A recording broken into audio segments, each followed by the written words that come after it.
Good morning, my people. Good morning. Ugh, I should have put something cute in my hair. Hold on. I'll be back. Make my hair a little cute.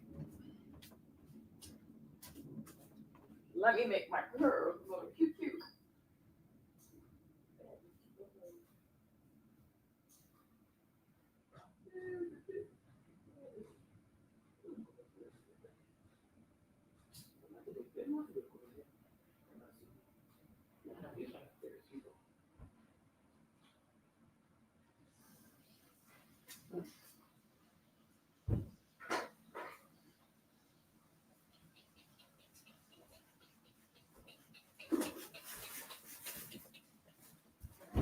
Yeah.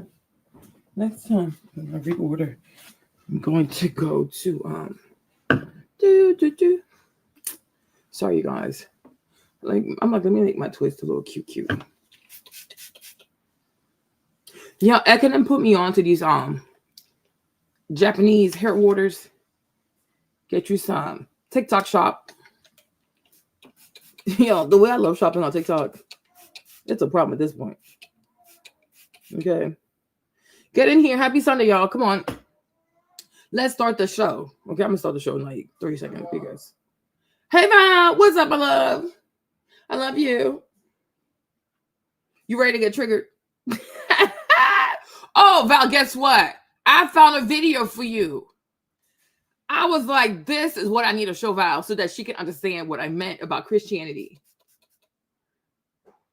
I love TikTok. I love TikTok shop. They keep getting me with all the coupons, Val. They keep giving me coupons. Oh, I'm so predictable. They work on me.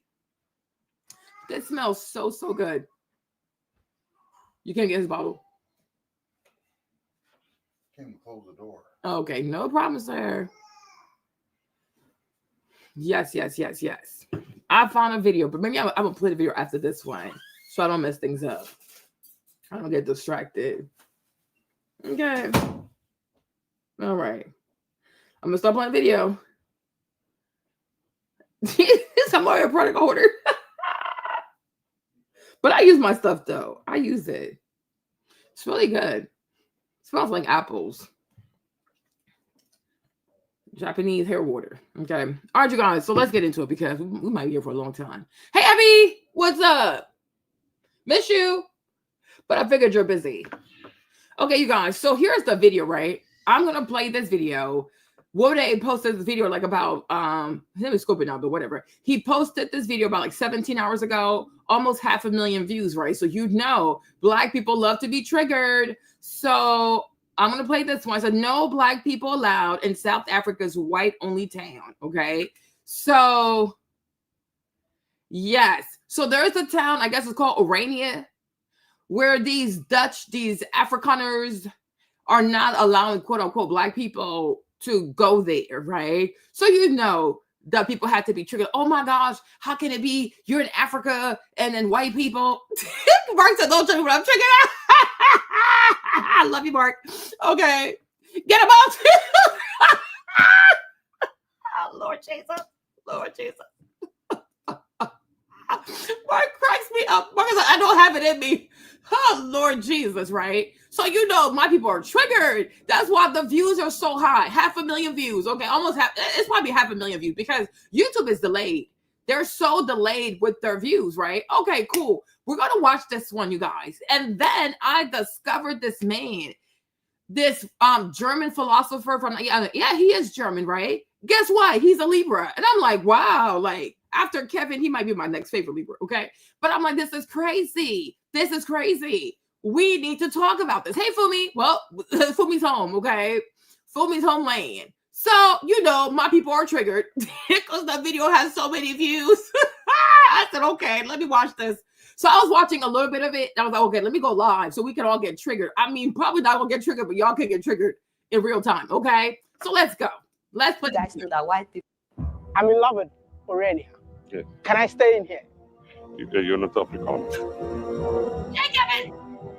Afrikaners are descendants of Dutch settlers who arrived at the Cape of Good Hope on a boat in the year 1652. Okay. Even with that, when I saw that, I was like, okay. He said, so they arrived at the Cape Cape of Good Hope, right? South Africa in 1652. So I'm like, why didn't the African people whoop their asses? Why did y'all let these people get off the boat? You see, today's live, and y'all might be triggered, y'all. I'm gonna let you know, you might be triggered, but today's live is really going to be about holding African people / Black people accountable. You see a bunch of pale-looking people that you have never seen before. They're getting off the ship. Why are they getting off the ship? I'm asking questions, though. I am asking questions. Where were my people at? Why was y'all not ready? Okay? We have lions in South Africa. Why didn't you have lions posted up at the Cape of Good Hope protecting your ish?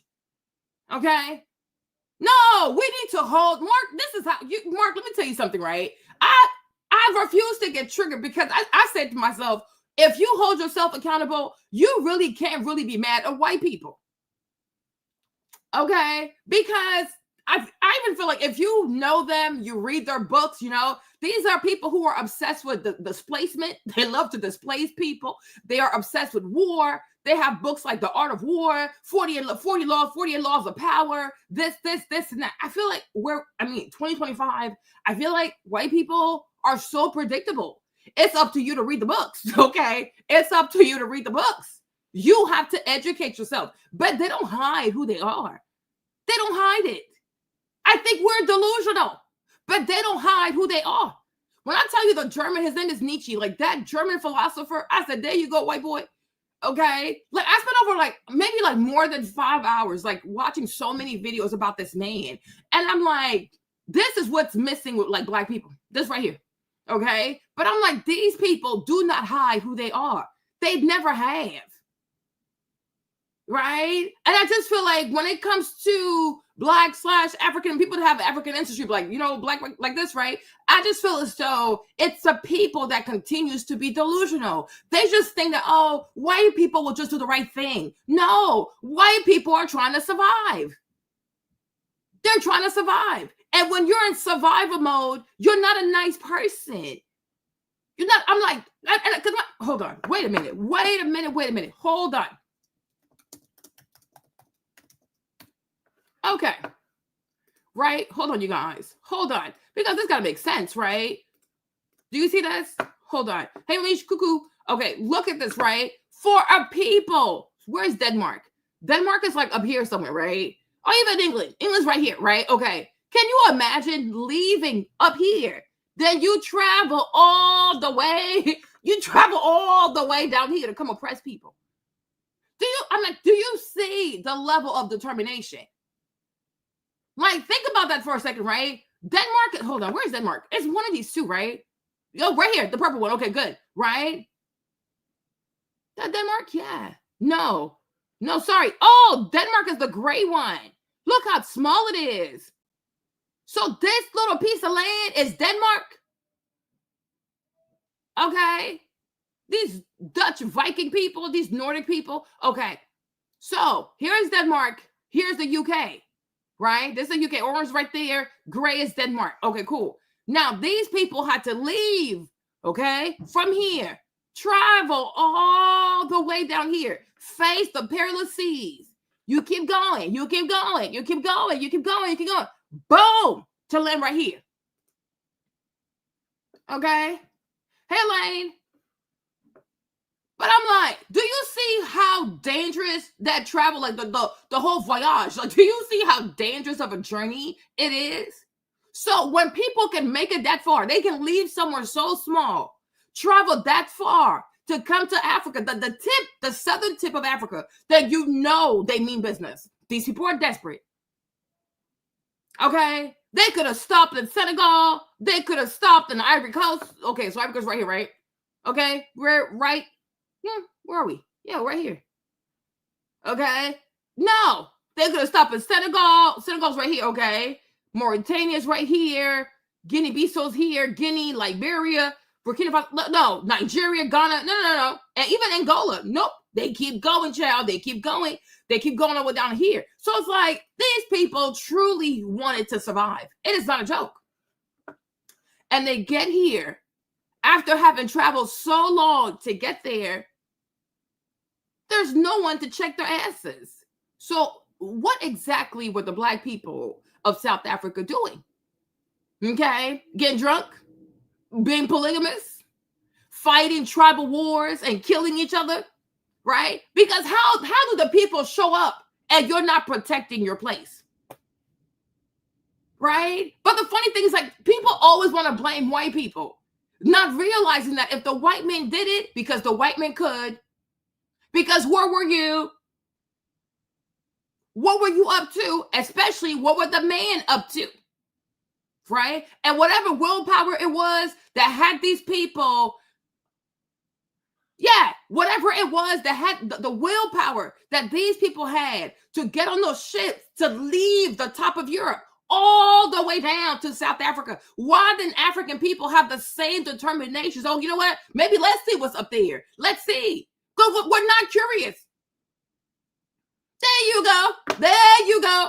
So when you're busy fighting each other, when there's another person coming, y'all so busy killing each other, fighting each other, being mean towards one another, right? That you're not prepared for a bigger threat.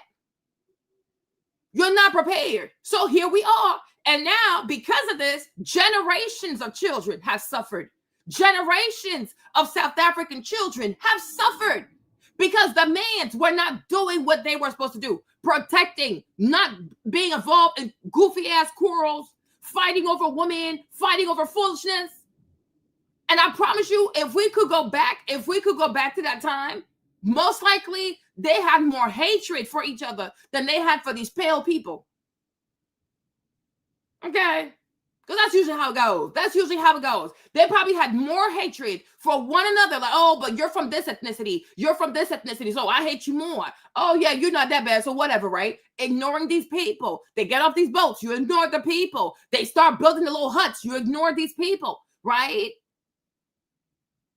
You understand? And to this day, it's the same behavior because people don't have self-awareness. Okay? Yeah, they don't have self-awareness. How can they land? They landed at the what's it called again? The Cape of Good Hope. Okay, so nobody was there. Nobody was there. Nobody was checking on these people. Like, who are you? Why are you here? Oh, go back. Why are you here?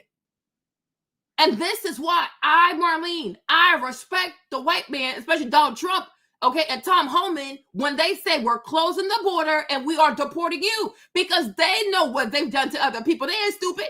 You're stupid. Right? They know. It don't take much for somebody to take your land because they took somebody else's land. Hello? 1 + 1, it makes 2. Right? But when you're used to colonizing and displacing, you know exactly what that looks like. So it's like, why would I allow that to happen? That makes no sense. That really makes no sense. It makes no sense. And I think sometimes what triggers us is that white people make too much sense. They just make too much sense. Because we're still somewhere where we're believing like, oh, religion and God and Jesus and people just doing the right thing. Get the F out of here with that crap. Doing the right thing, it costs money. You got the money? Oh, okay, be quiet. Like, this is crazy. This is really crazy. Anyways, let's get back to the video. Would you say that Orania is a controversial town in South Africa? Orania is definitely. I don't have to doubt it. I know that Orania is controversial. Orania. What is happening? Can somebody answer? Section 235 of the South African Constitution acknowledges the right of cultural groups to self-determination. But what about the Afrikaner enclave of Orania, which also uses race to determine who can be allowed to live in that community? The main reason why it's controversial is misperception. I think so. It's my personal opinion. Misperception about Orania. The people who have the most to say about Orania have never visited. Just say a prayer for my city. Okay, Marlene, personally, it doesn't trigger me that white people want to live with other white people.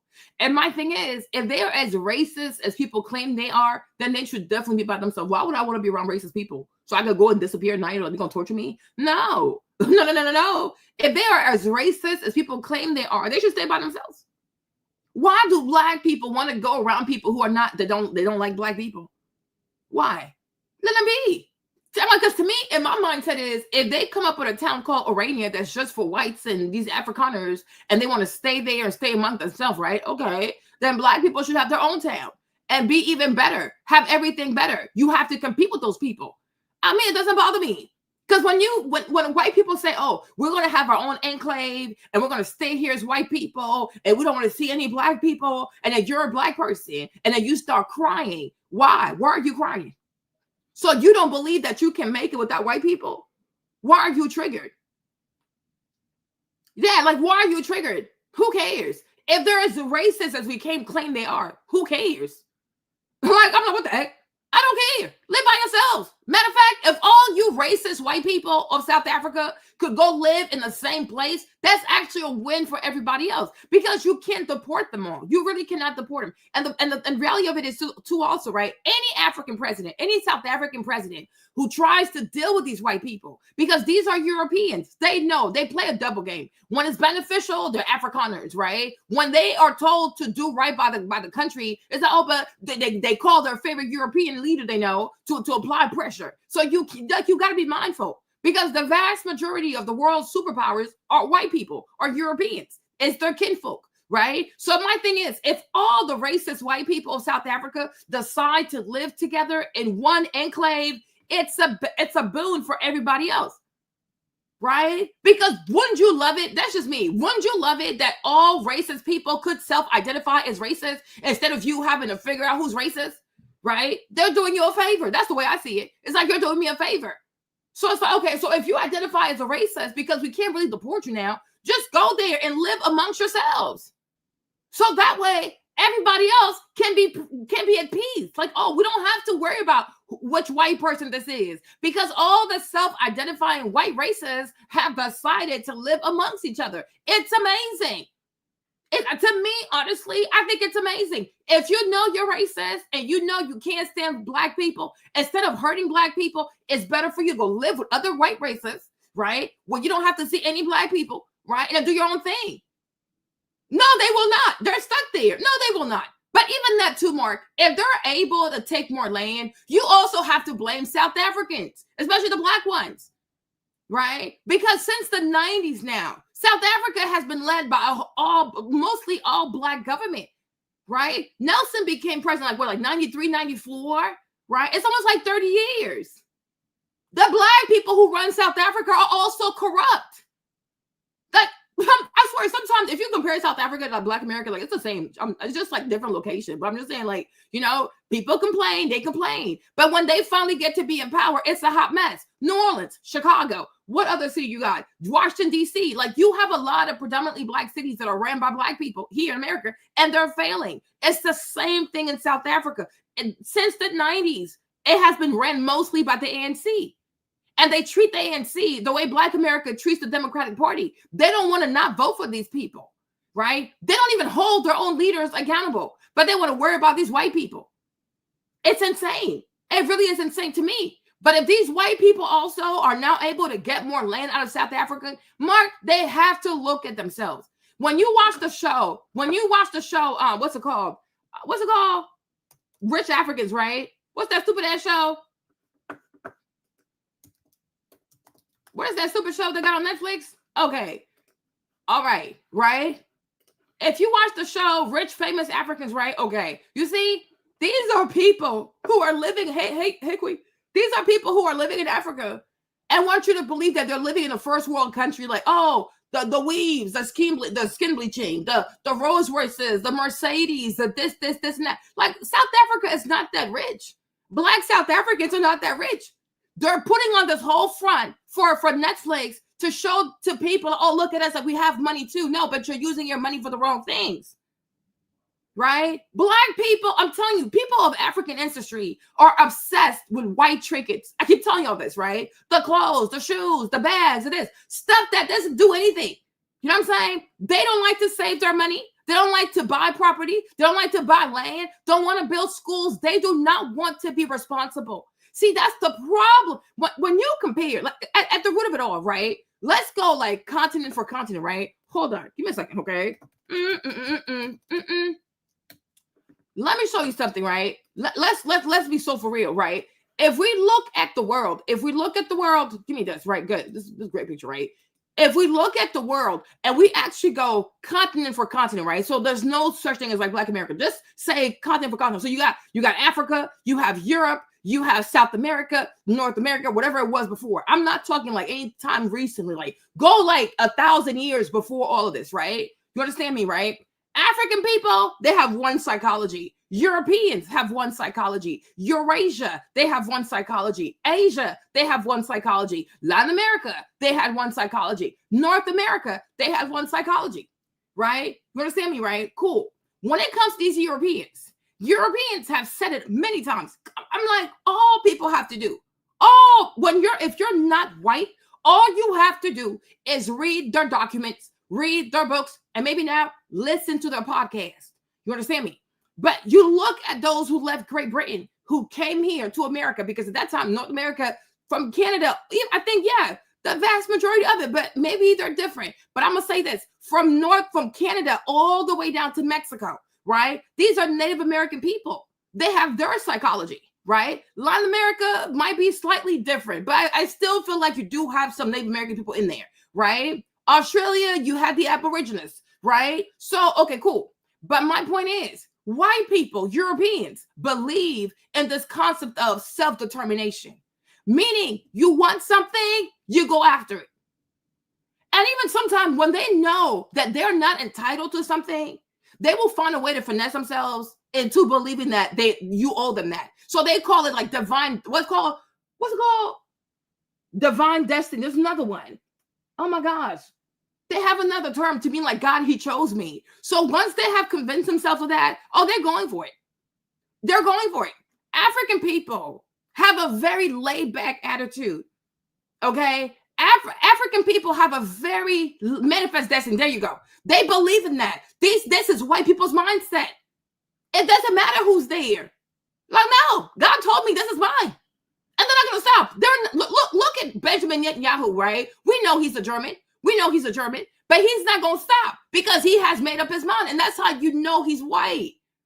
That's how you know a white person. You know them by their acts. They can have their name be Hebraized, no problem, right? They can wear things on their head if they want to, no problem, right? But it's the psychology. White people love to take stuff that does not belong to them. That's just who they are. So I don't. To me, it's like it shocks me. Like when we're out here today and people are, oh wow, they're so mean. They've always been mean. You have just not accepted that, and you have not positioned yourself accordingly, right? White people are selfish, and it makes sense because I'm like, think about this, right? These people come from a place that's incredibly cold. It is cold. It is freezing. Like even you think about this, like. Wintertime comes around, snow season comes around, right? Are you nicer when it's cold or are you nicer when it's warmer, right? When it's cold outside, everybody wants to rush and get to a building, right? When it's cold outside, people stay to themselves because it's cold. It doesn't yield to you being a warm person, an inviting person. And also, when it gets cold outside, nighttime, it comes a lot sooner, right? So this is a people historically, they haven't been even exposed to a lot of sunlight. And it affects people. I know it sounds crazy, huh? But if you live in a place where you have more sunlight, right? I'm talking like for thousands of years, you're more exposed to sunlight compared to a people that is barely exposed to sunlight. It's always dark. It's always cold. It's always wet. Hey, Shishi, you think these people are going to be kind, warm, loving, and friendly? Their environment is not friendly. Their climate is not friendly. White people, all of us, not just white people, but all of us, like if you go continent for continent, right? People are molded by the environment. Like how you take stuff seriously and some people don't take stuff seriously. Yeah, it probably has to do with the temperature. The hotter it gets, the more humid it gets, people slow down because it's hot and it's humid. The colder it gets, people move fast because it's too cold. That's why if you ever encounter Russians, like you see it a lot, like these Russians, Chechnya, Czechoslovakia, Lithuania, like the people that come from the USSR, right? They're not really cold. They're not like really warm people. And sometimes a lot of Americans take it the wrong way. But it's like you have to understand where they come from. Like in their country, it's super cold. People drink vodka just to stay warm. They don't sit out here and make a whole lot of conversation because it's cold. Whereas if you come here, for example, if you see like the vast majority of white Americans, they talk too damn much, right? Because here the weather's a bit warmer. You have 4 seasons. Over there, you only have one season. It's cold all the time. Like it's frigid. Like it is so cold. It is so cold. So imagine a people that has lived like this for over a millennia. They come to Africa. You think they're gonna be, oh yeah, we're gonna start being warm and be nice to people. It's not who they are. It's an ice people, right? Meanwhile, then you take African people who come from a place that's really warm, really friendly, like there's food everywhere. Like you don't have to struggle to eat. You don't live in ice. You don't have to struggle to eat. Right? You don't have to, anything you drop, it grows. You drop this, it grows. You drop this over here, it grows. It just grows. Like it's just like life is so easy. South Africa is also really pretty. Right? And so you get there, you see all this land and you see all this possibility. And the African people, they, instead of seeing the possibility, no, they're busy fighting over foolishness. They're fighting over foolishness. Because let's be so for real. Let's be so for real. One thing about white people see potential. Okay? I don't care what place it is, where even in Mars, okay? White people go colonize. It can be as bad as bad can be. It can be as good can get. It can be in between. But white people, they see potential. They can take a desert and turn that into like a magnificent oasis. Like look at Nevada, look at Las Vegas, right? Vegas is a desert. It's a desert. But look at what they've done to Vegas. This is who they are. It's the people, they see potential. African people don't see potential. That's why they have time to fight over foolishness. Because you don't see potential. Right? Because when you see potential gonna make you want to work harder. But if you have time, how can you say FBA's built Vegas? It's not true. Y'all just be saying all kinds of foolishness, right? We know what built Vegas. It was the gangs. It was the mob. The mob built Vegas. There was nothing there. It was the mob. You can't take credit for everything. Like, stop. It's getting a little too much, okay? You cannot take, no, you cannot say that. It is not true. It is not true. If you talk about the East Coast all the way down to the southern part, maybe. The Midwest, okay. But the Western part, no. You also had Chinese people who were like abused also. A lot of Chinese built the railway. You can't just you can't just say things for the sake of saying things, right? But anybody who has studied Vegas knows that Vegas was built with gang money, the mob. It was the mob. Just like for the vast part, Miami, South Beach, Miami was built with drugs. For me, as far as I know, for what my research that I have done, when it comes to the original 13 colonies, so that's the East Coast, all the way down to the South, and part of the Midwest, yes. Yes. Now, when you come towards the West, they enslaved, and I can't really say enslaved, but there was a lot of cheap Chinese labor. Definitely. But I'm not going to get distracted, please, right? Let's keep going, right? So it's like, that's just what it is. You have to see potential. Because if you don't see potential, you're going to waste your time fighting over foolishness. So I'm like, sometimes to also not always be so triggered all the time, it's like you got to have self-awareness. But how can the people, no, I'm West African. Okay, how can the people come to the Cape of Good Hope and there's nobody there? So what were y'all doing? Right? And another thing I'm going to say also, I'm not trying to be insensitive, but it's the truth though. Another thing I'm going to say, when you wake up in the morning and you see how beautiful your homeland is, you guys, South Africa is beautiful. It's one of the countries in Africa that has all 4 seasons. Like you can find snow. They have summers, they have winters, they have spring, they have it all. It is a beautiful country. Like it's not a joke. It's not a joke. They have everything there. They have everything. But my point is, when you wake up in the morning and you realize that you have such a beautiful country, right? When you realize that you have such a beautiful country, right? Shouldn't you say, wow, my place is so beautiful, I need to protect it? No. Because they took the place for granted. And the thing is, when you take something beautiful for granted, you're going to wake up one day and somebody's going to snatch it out your hands. You understand? It's just like even in school. I had to tell Trisha that. It's just like in school. You can say to yourself, oh, you know what? I had an A on the quiz, so I'm good for the test. Oh, I had an A on my last quiz. I had an A on my last test. So, oh, you know what? Now I'm going to chill, right? Okay, cool. But you don't know. Maybe somebody else got a bad grade. And now that bad grade has that person so motivated because, oh, damn, you just never know. Because you know that for the most part, as human beings, right, your success is going to trigger somebody to want to snatch that thing out your hands, right? And that's the whole story of the fable about the tortoise and the hare, right? Hold on. Give me a second. Hold on. I know. Right? You understand? That was the whole point, because the hare, he made it so fast. He made it so fast, so quickly. He got cocky. He's like, oh, I'm just going to rest. And then I can still sleep. I can still wake up. And this turtle is going to be behind me. So you thought, be very careful, right?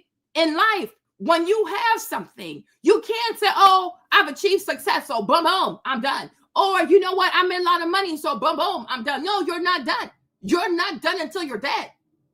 Right? You are not done. Oh, child, you are not done until you're dead, because you having an A on the quiz or you having an A on the test, the next quiz, the next test, you don't know who has been triggered by their bad grade and your good grade, that now they're going home studying way more than you. They're watching as many videos more than you because they want your spot. They want your spot. White people are incredibly competitive. If we have, I don't know, if we're in 2025 and we have not realized that it's a very competitive people. Now, do they always go about it with integrity? No, it's white people. Okay, this is who they are. But you have to know, when they've made up their mind that they want something, they're not gonna stop. And that's why even the Chinese had to play a very smart game with these people, because they know these people. When you study world history, you know that once upon a time, just like right now, China was open. China was open, so the Europeans came. The Chinese saw something in these people. Oh, hell no. Oh, hell no. So they closed themselves. For like, I don't know how many years, like 50 years or more, China was closed. They were not dealing with the outside world because they saw something in these white people. They're like, oh, hell no. Because the Silk Road used to go from like all the way like India, all the way to China. Like it was a lot from Eurasia to Asia, right? But they closed the Silk Road and they stopped dealing with white people because they saw something in these people that they did not like, right? So there's famine all over China. So the Chinese come back. But when they come back, they realize we don't have enough engineers. We don't know anything about manufacturing. They knew absolutely nothing. That's how much China had closed itself, you guys. It's a real thing. You have to study China, right? So the Chinese, they find a way to lure these Europeans, these Americans, the white people. They find a way to bring them. Oh, bring your factories here. We'll work for 3 cents an hour. We'll work for 5 cents an hour. Right? And you know, white people are greedy because they're competitive. They're greedy people. They're like, oh crap, you mean you don't work for 3 cents an hour? Oh yeah, sure, I'll let you do it. So for a very long time, at least like 50 years, the Chinese ate BS. All the BS of these Europeans, they just chopped it up. Like, okay, sure, whatever, because they had a bigger vision. But that's why I told you, like, when you compare Asian religion to Christianity, you understand why Chinese people, Asian people, will always be more successful than Black people overall, right? Because their faith does not rely on a God. There is no God. There is no savior. There's no like, oh, the judgment day and the second coming of Christ and all this foolishness. Anybody come back, okay? You're on your own. And when you realize that you're on your own, your brain, it starts working. You're like, oh, crap, I got to get myself out of this mess. You sure do, because there is no God, right? So from what it was before, whatever Africa was before with those people, right? It is what it is. But then they encounter white people. And then now they're even given this whole because I do believe that parts of Africa was aware of like Jesus, I guess. But what we call the Catholic Church, that's a new way of teaching, quote unquote, the Bible, right? Which is extremely crippling. It really is crippling. People don't want to admit that to themselves. Right? But it is crippling to tell somebody that there's a savior coming back or you have a savior. I don't mean to be offensive, you guys, but I do hope, right? Maybe, my love, maybe. But my point is, babe, like my point is, right? Let's say it belongs to indigenous people and they happen to be Black people, Black of skin, no problem. But my thing is, what we're focusing on right now is psychology per continent. Every people of every continent has a psychology. And that psychology has made some people be at the top, and it has made some people be at the bottom. And it's the psychology that we have to study. And it's the psychology that we have to understand, and we have to respect it. You understand me, right? It's not who owns the land. I don't, maybe not. I don't know. But what I'm saying is Europeans have one psychology, and it's a dark psychology. It's extremely dark.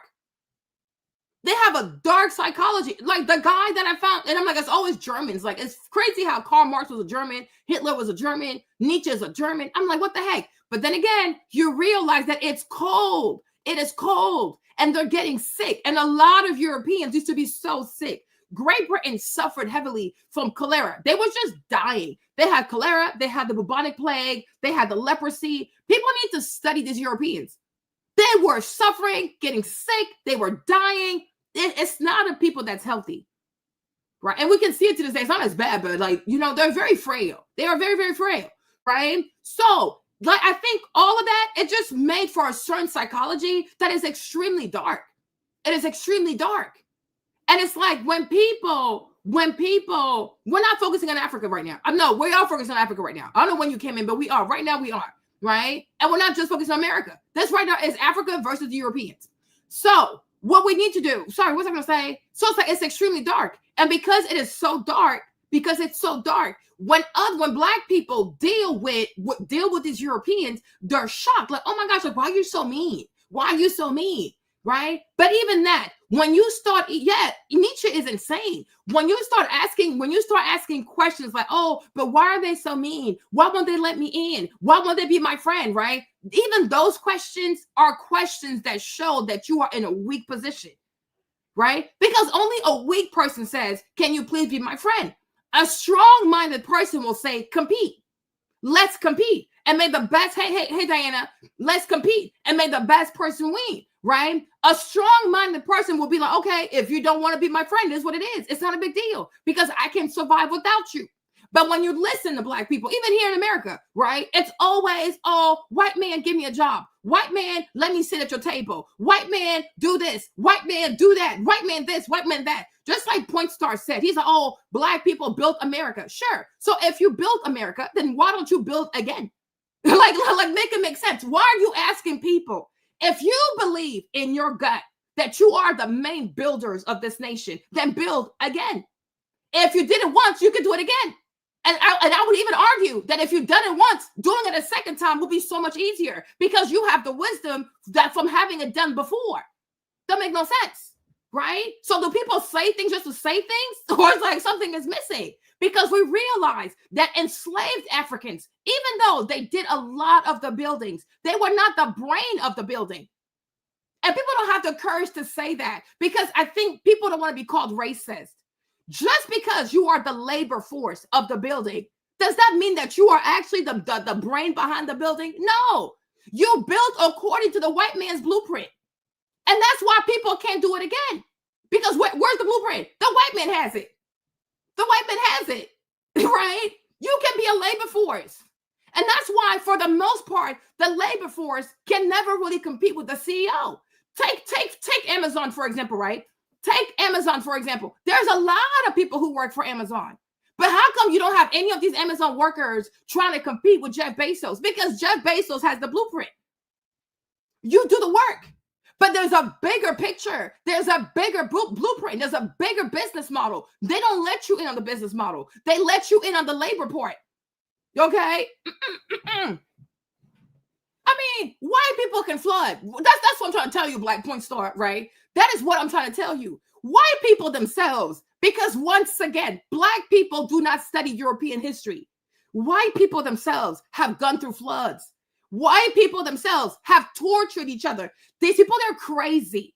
If you ever study Russia and you see the USSR, you see what Lenin did to his people. You see what Stalin did to his people, right? But one thing about white people, they don't give up. They don't give up. The mere fact, let's assume that you are correct, right? The vast majority of European countries are so small. Let's assume what you said when you said, oh yeah, like the indigenous people, Black people used to own the Americas. No problem. But isn't it crazy that people that came from these tiny islands on these small ships were able to come here and whoop some ass and subjugate everybody, right? Because at the end of the day, white people are not quitters. They They are not quitters. They will do whatever they have to do. If it's killing you, lying on you, coming up with rules that ain't fair, a whole lot of stuff, right? So you say these things and it sounds good, but then ask yourself, do you think these are the Black people are the only people who went through this? For as heartbreaking as it is, do you think like Black people are the only people who went through it? Right? And that's the problem with like being consumed with just, oh, I'm just going to consume my history. And sometimes it's not even the real history. It's just narrative. I've come to realize that a lot of Black Americans who speak on even Black American history, it's not actually history. These are narratives. They are narratives. A lot of them don't even know the real history. It's just narrative. It's just a bunch of make-believe stuff, right? But it's things that are being said that are not even supported by facts. It's a whole lot of make-beliefs, right? But my point is, if you take your time and you actually said, just like Indians also, Indians went through a whole lot of crap in the hands of white people, right? But why is it that Indians know how to deal with white people better than Black people? Why is it that Indians know how to get better results out of white people than Black people, right? You understand? Meanwhile, I will believe, I'm also under the impression that Indians are people that have a lot of resentment against white people. But somehow they play a different game. When Trump said that he was going to start taxing people, he's going to start imposing tariffs, like reciprocal tariffs. Did you see how Modi, the president of India, quickly came to America to fix that? You think that man was happy? Modi was here recently. Hold on, right? Okay. Modi was here recently, and there were parts where Trump said some crazy stuff like, what does he say? I can't understand him, right? You understand? Hey, Elliot, Modi came. But I'm like, Indians have suffered in the hands of white people. Indians have suffered in the hands of these British people. But the problem is, the problem is when you only study your history and you don't study anybody else's history, I can see why you always think that you're the most oppressed. They have oppressed a lot of people. Okay. Well, I don't know what you are. Let's do whatever you want to do. And also, whatever disrespect is to you is subjective, right? There are people here and you're Black. So Black people are offended by everything, right? The truth offends Black people. That's why the vast majority of Black people seek comfort in narratives, right? So it's normal that you feel disrespected because you're Black. Like, it's on brand. Black people are always offended. Right? Because you have to say, oh, yeah, you suffered so much, you suffered. Everybody has suffered in the hands of white people. There are like 3 major languages in the world: French, English, and Spanish, right? Why does the world is so big? The world is so big. Look how big the world is. 5 continents. And the vast majority of the world speaks French, English, and Spanish, right? So these small European people, they went around oppressing everybody. Look at how big South America is. Look at South America, how big it is. Look at Spain. Spain is right here.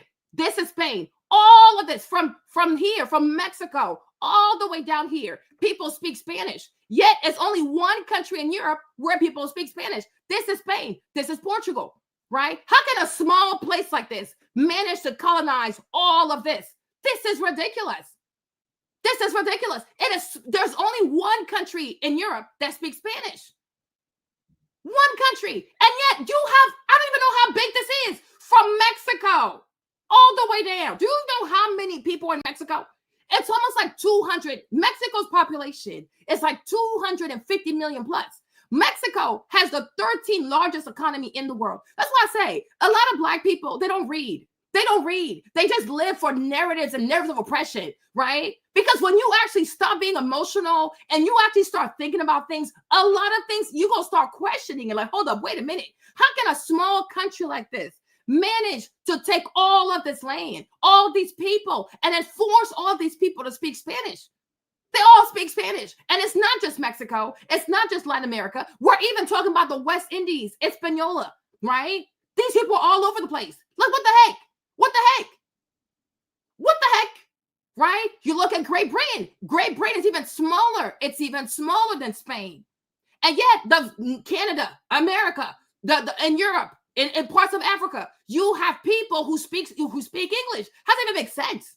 How can small people like this manage to make all these people speak English, right? And then you have French. Congo and Congo and Kinshasa. Kinshasa has about like 60 million people, right?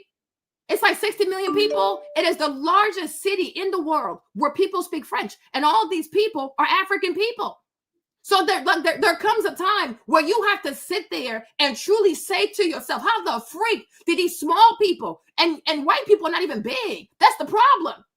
I could see if they came outside and they were like 6'5", 6'5", 7 feet, 8 feet. Like, damn, these Vikings, they're some giants. No, these are small people. But the thing is, they might be small, but they have incredible mental resilience. And this is the part where white people do not want to admit that to themselves, is that they might be small and they might be evil. But one thing you got to give white people credit for is that they have incredible mental resilience. And they're quite cunning, actually. They are very cunning, right? They are seriously cunning. But the black person says to the white man, oh, how come you're not nice to me? Oh, how come you won't be my friend? Oh, how come you, why? And my thing is, do you not feel any shame even asking somebody that has tortured you to be your friend? Why would he be your friend? Do you not respect yourself? People should have enough self-respect to say, let's be enemies forever. Because for what you've done to me, we could never be friends until you do right by, like you have to give me something. If you don't, why would I be friends? But it's always black people saying white people are racist, but they can't wait to live around white people. White people are evil, but they can't wait to send their children to white people's school. White people are so bad, but they can't wait to go buy white people luxury goods. White people are demons, but they can't wait to buy weaves to look like white women. Like, make it make sense. I'm like, you have no self-respect. Like, when you look at the Chinese, you look at the Koreans, you look at the Indians, they have managed to have their cultural identity without seeking to look white. They don't try to look white. Don't try to be white. They try to be the best.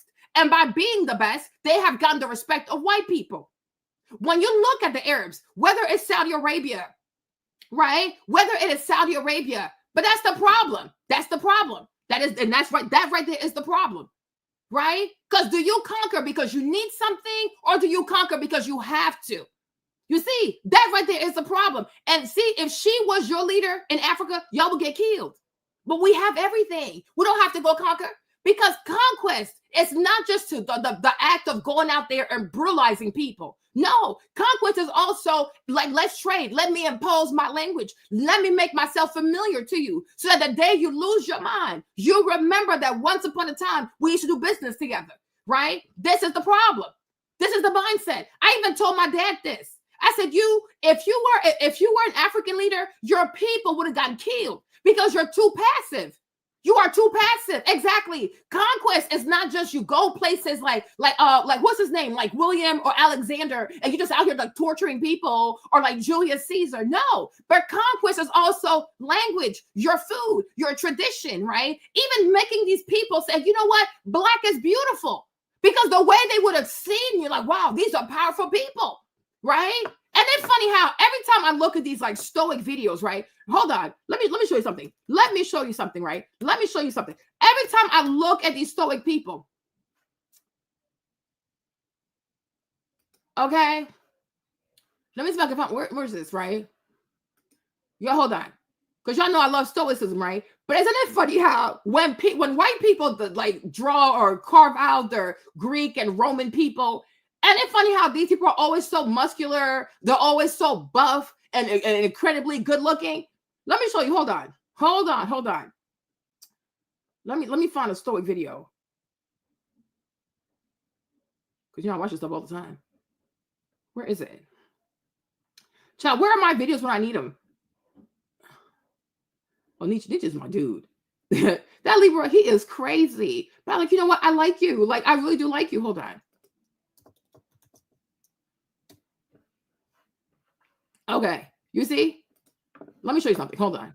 Chaos of our daily lives, it's easy to feel like we're drowning in a song and spend time with people who support. But do you see how Europeans, when they reflect on Greece and Rome and the people from Sparta, right? Do you notice how they always make these men like super alpha male, like the beard is flowy, the hair, the dude got like these muscles, like his chest is popping, 2% body fat, right? What take African people, for example, right? When African people think about African fighters, what they look like?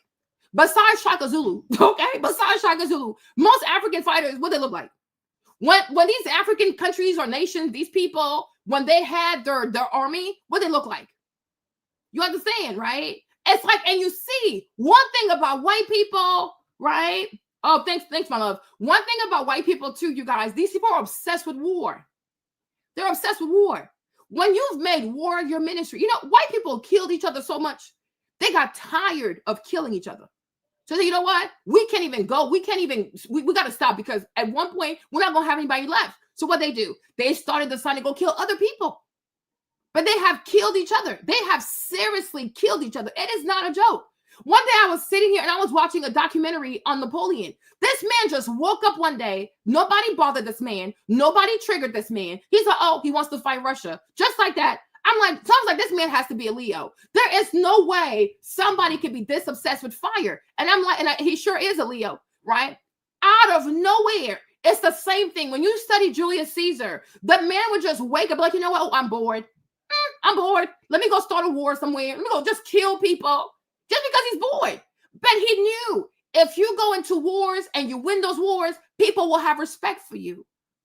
You see, white people, like you guys, I know it sounds, it might like, you know, you might be triggered, but hopefully after that, you're not going to be as triggered, right? But we have to be honest, right? White people, white men, European men have understood, even though it's a bit sick, right?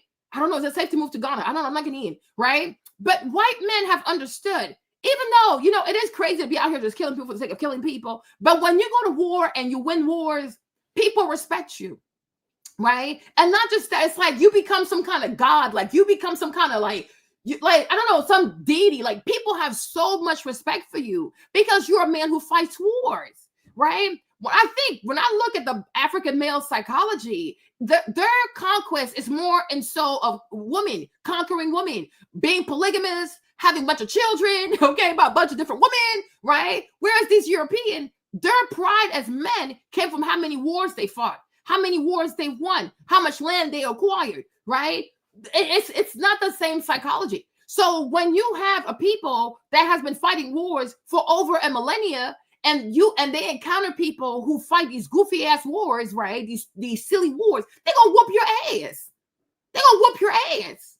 And to this day, not to be offensive, right? Not to be offensive, but for the vast majority to this day, right? To this day, black men today, globally, to me, globally, I'm not pointing any finger at anybody, right? Black diaspora, people of African ancestry, to this day, a lot of black men of people of African ancestry are still consumed by impregnating people. There's a lack of sexual discipline, right? They haven't even conquered that. So how can you conquer the world when you haven't even conquered your private part? Not trying to be offensive, huh? Not trying to be offensive. But how can you conquer the world when you haven't even mastered your own bedroom and be in control of like who you even sleep with? Like, how you gonna catch up with these people? How you gonna catch up with these people? Right? But for the vast majority of these Europeans, it was fighting other men, conquering other men, conquering land that made them feel like men. So you realize that the psychology per continent, like it is very, very different. You know what I'm saying? Yeah, it's very, very different. These people here are concerned about small ethnic wars, and usually it's for foolishness. It's for foolishness. These people here, they have big visions. You know, you sit here, you study, like, what's his name? William, okay? William the Conqueror, Alexander, Julius, Cicero, this and that. I mean, you keep studying these people. You're like, but these people are obsessed. Like, they are obsessed. They are obsessed with conquest. They are obsessed with war. Japanese people also are obsessed with war. And this is why, even after World War II, these people have two nuclear bombs dropped on them. Japan is an island. It is not that big. They get two nuclear bombs. Like, yes, to me, Tulsa, Oklahoma, it was really bad. But that's arson. That is arson, right? It's not a nuclear bomb. There are many things that were done on this land against people, black people especially, right? But these are not comparable to nuclear bombs. Japan, they received 2 nuclear bombs. It's like back to back. Back to back. Truman, he dropped nuclear bombs on people that lived on an island. But you see, the war happened when, like 1940 something, right? We're now in 2025. And it's like, what, 80 years? Look at how far Japan has come. Japan's a superpower. Why? Because you realize also Japanese people with the culture of the samurai were always a brave people. In Japan, it's better to go kill yourself than to bring shame onto people. Okay? Oh, yeah. Kevin said, leave your foot at the door. Okay? Japanese people are crazy. They are really crazy. They are seriously crazy. And I will say this, black people don't even have the courage of Japanese people. We have no shame bringing shame to ourselves. And we have no shame bringing shame to our families. We have no shame. We truly have no shame.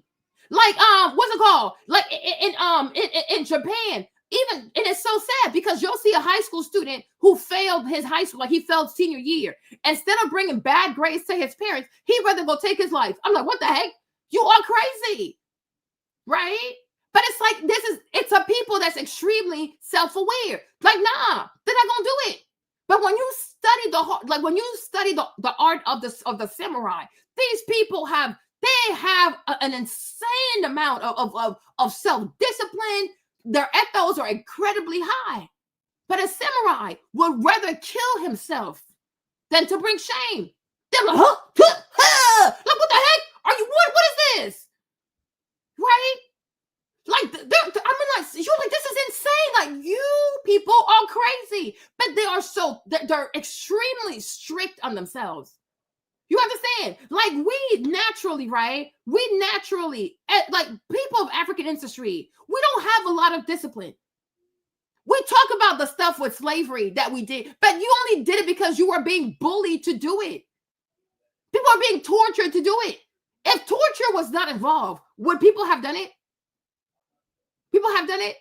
I'm like, I don't know. I'm asking questions. I'm really asking questions, right? But even Japan also. Japan is like the Great Britain of the Pacific because they've conquered Korea. They've conquered Korea. They've conquered Taiwan at some point. They have conquered China at some point. It's a small itty bitty island. But you see, the thing was with these Japanese people, these samurai people, they are incredibly focused. They are incredibly crazy. Like these people, they have so much discipline. I'm like, Japan is the Great Britain of the Pacific. They have conquered all these people. That's why a lot of people out there do not like him because they bullied everybody. But once again, you have an island. But why are island people able to dominate so much? Meanwhile, if we look at the islands here, like the ones that we have in the West Indies, right? We have Cuba, we have Haiti, we have Dominican Republic, right? Bahamas, French, like we have a lot of islands down here, West Indies, you know what I'm saying? We got a lot of them, right? But how come these people have not been able to colonize, right? But you'll see, compared to the Japanese, right? Take West Indian culture. These people, whether walk around, like I said, with dental floss and feathers, carnival, when we come down, pam, right? Drinking all kinds of rum, always dancing, always partying, right? You see? And I'm like, you have to study psychology. But then again, a lot of them have African ancestry, so we're not going to sit here and be surprised. Okay? We're not going to sit here and be surprised. There you go. Right? This is all they do. Right? And I told you, dental floss and feathers, right? Walk around the streets half naked, looking like exotical birds. This is wild. These are black people for you. These are people, right? These are people. This is their culture. When you say West Indian culture, what comes to mind? Okay? When you say West Indian culture, what comes to mind? This right here. Do you ever think about West Indian culture and say, oh my gosh, like these are people that are extremely disciplined. These are people who are extremely competitive. These are people. No, you think about feathers and dental floss, right? They go to everybody's country, Canada, England, France, America, you name it. They walk around the street. They block a whole street every day. Be super loud, right? To walk around with feathers, colorful feathers, like exotical birds from Hispaniola, right? With dental floss and twerking everywhere, ass everywhere. They humping in the streets, do all kinds of degenerate foolishness, right? I will never go to a carnival. I've always thought it was an orgy. I thought it was a featheristic orgy. Like, okay, here you go. And they're so proud. They are so proud. Have you ever seen Japanese people do this? Like, seriously, have you ever seen Japan do this kind of stuff? Right? Do you see the Japanese people behave like this? No. You see, because once again, people who have African ancestry do not have discipline. They're too comfortable. They are just too comfortable. They're just way too comfortable, right? But if anybody says to you, West Indian, what comes to your mind? This right here, or it's the rum, or it's the music, or it's the beef patty. It's the beef patty, or some oxtail, right? But do you ever equate the West Indies with I don't know, being competitive, ingenuity? No, not at all, right? But if you look at Japan, for example, hold on, right? You look at Japan, also an island. What comes to your mind? Structure. Okay, structure, being organized, being focused. Where are they? Buddhists? They practice Buddhism, right? You see? Samurais, war, conquest, a whole lot of money, right? Expensive ass real estate. Real estate is extremely expensive in Japan, right? You think about also the cars, Toyota, Japanese, Sony, and Sony's Japanese, right? Yeah, like these people are so freaking smart. They're so smart. And even here in America, after Indians, it's Japanese Americans who make the most money, right? Even their sushi. When you see how these sushi people, the sushi masters, when you see how they make their sushi, like, but damn, like this is art. This is art. Compare a West Indian beef patty to some fun sushi, like them exotic ass sushi, right? To the point that now they're known, like they have these restaurants, Nobu. Why does Nobu charge so much? Because they're able to leverage the Japanese culture. And to a lot of people, Japanese culture is luxury. It's luxury. The vast majority of West Indian restaurants, where are they? In the hood? In some weird shack somewhere? In some weird storefront somewhere? Have you ever seen a luxurious West Indian restaurant? Probably not. Probably not. And you probably never will, right? The Japanese people, they get to have special visas to come to America to do sushi because you have to be trained. Because some of these fish that they slice like this, okay, they have all this like poisonous bile. Is that how you call it? I forgot how you say it, right? Yeah, you see? People know them. When you say Japan, people think of structure. Doesn't matter what it is. If you say, oh, money, and you think of Japan, like, oh, yeah, they're going to be serious. You think of beauty products. You say Japanese product. Oh, yeah, quality. You think of skincare. Oh, yeah, Japanese, yeah, quality. You think of this. It's like anything that you think of Japan, excellence, it comes to your mind, right? Do you even feel like, oh, if I was in Japan, I would have to worry about somebody robbing me? No. Have you seen their subway in Japan? Have you seen the metro in Japan? Them things is squeaky clean. I was like, oh, but damn. Oh, my Lord. Oh, my goodness. And there's nobody holding a gun to their heads. Hold on. Metro in Japan. Right? I mean, everything is clean. Oh, Lord, sorry. Hold on. Everything is clean with these people. Everything is clean. People don't rush each other, bully, like, you know, like you'll see like in India, they all try to beat up each other to get on the train. It's like, why do y'all behave like cattle? Why do y'all behave like animals? You can have structure. Let one person go in after the other. What is the problem? You go to Japan, everything is organized. People are civilized. Nobody's even talking on the cell phone. Nobody eats on the train. They have so much respect for themselves, for other people, for their country. Like, and plus it's their taxes. They pay for this. So everybody treats everything with respect. You go to places like New York, especially the blacker, the more West Indian, oh Lord, the filth. Oh my Lord. Oh my God. Because once again, Black people do not have self-awareness. And I'm going to say this, you might be triggered, but Black people also are incredibly immature. That's why nobody respects these people. Like, I'm like, yeah, it's insanity. It's insanity. You go to Korea, you'll see the same thing. Right? I'm like, how can here's the interpret? Okay, it's true. Everybody is the mirror. Everybody is the mirror. But you come over here, so there you go. You know, they'll start twerking everywhere. Look. You see? All kinds of foolishness. And they teach that to the kids. They have little girls and in the parades. People are twerking everywhere, humping everywhere, being loud everywhere. What is this? And they think it's so cute. It's so cute. Right?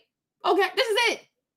This is it. This is what they and they're so proud. They're so proud of their feathers. Like they are so proud of these colorful feathers. Right? And I'm telling you, Black people don't have enough shame.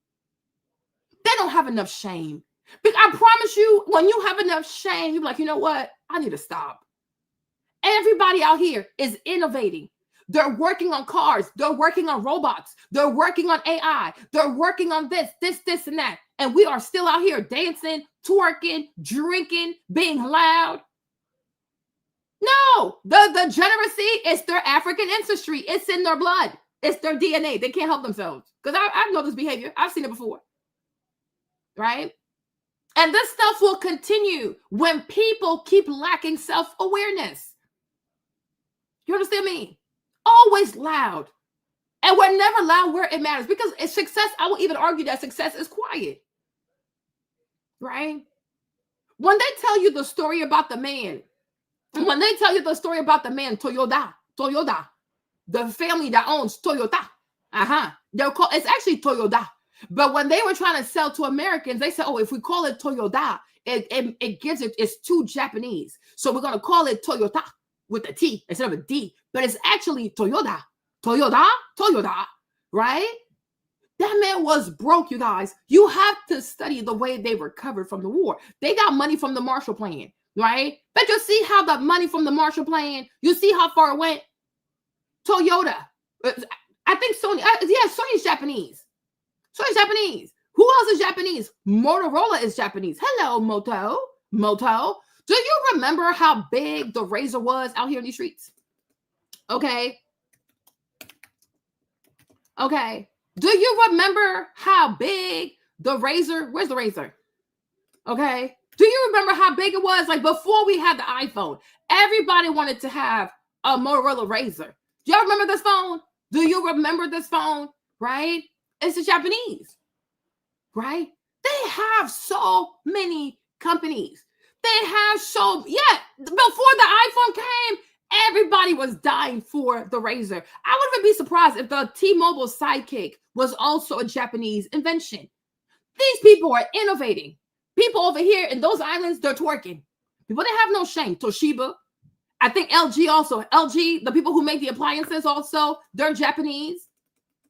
Okay, they're Japanese.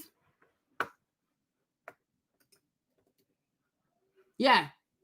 They're Japanese, right? I think so. Yeah, they're Japanese. Right? All these appliances. Yeah, see? These are Japanese people. They're so quiet. They are so quiet. Do you see Japanese people out here doing Japanese parade, Japanese pride, locking down streets, twerking everywhere, having all kinds of samurais go, arigato, right? No, because they're working. Black people, performative, but there's no job. There's no productivity. Okay? I don't know who created what. I don't know. Maybe. I don't know. It's possible. But what y'all also got to understand, it doesn't matter who creates it. Who can sell it to the masses? Black people? Doesn't matter. Oh, but a Black person created this. Good for them. Just like we're sitting here and we're also enjoying stuff made by white people, right? But it's okay, cool. Good for you. You came up with this. But what truly matters is, first of all, who's going to have the best marketing and who can find a way to sell it to as many people as possible. That's why people have a lot of respect for Henry Ford. I don't know if Henry Ford is the person who came up with the car. I don't know, right? I don't know, right? But one thing we do know about Henry Ford is that he was capable of doing mass production of the cars. It's not enough to create a thing. Even Tesla had Nikola Tesla. He had a lot of patents, But unfortunately, he couldn't take it to the masses. Exactly. Edison brought it to the masses.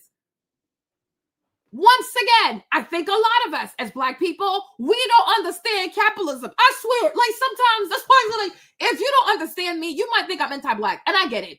If you don't know me or if you are not used to my content, you see, Kevin is, Val is, Lonnie is, like my people, they know me. Mark knows me, like they know my mind, so don't get offended. If you've never heard me before and you hear me for the first time, you might really think I'm anti-Black, for real. And I get that, right? But it's like, you can make a thing, you can design a product, and we can't take that away from you. But you know who's going to really be remembered? It's the person who takes it to the masses. It's like Steve Jobs. If you study the story of Apple, Steve and the Steve Square, right? Because you got Steve Jobs and you got Steve Wozniak. They had a pretty cute little prototype. And if I remember correctly, they came up with the GUI. Like when you see a little image, you could click on that, right? They let your boy, Bill Gates see that. They put Bill Gates on. When Bill Gates saw that, he's like, oh, you bet. He went and he copied it. And then what happened? With Microsoft, he was able to bring what he saw from Steve Square to the masses. But the GUI, it was really Steve Wozniak. And not even with Steve Wozniak, y'all know, I mean, you should know by now that Steve Jobs is not a programmer, right? Steve Jobs don't know anything about no programming. The child, go sit down somewhere, right? But the thing about this man, he is a great marketer. He's a great storyteller. He started dressing this way, like he's a white man that don't care about money, you know, like he's so eccentric and he's quirky. Like all of that is a persona to get you to believe in him because he knew he couldn't code. Now, who knows how to code? It was Steve Wozniak. But the problem with Steve Wozniak, he's incredibly shy. You see? Right? So even if this man had the best product, the way he looks, plus how shy he is with his no neck having self, it wouldn't have been as sexy. This is a real thing, you guys. Life is real. Life is real, right? And it's like for some reason, I just feel like for some reason, like we as Black people, it's like we just don't want to learn. We don't want to learn. Like we just don't want to learn new things like capitalism, marketing, right? Perceptions, like all this stuff. It matters. So Steve, he comes up with all of this, and two boys get rich off of it. Your boy Bill Gates gets rich off of him. Steve Jobs gets rich off of him. I mean, he's rich now, but he could have been richer.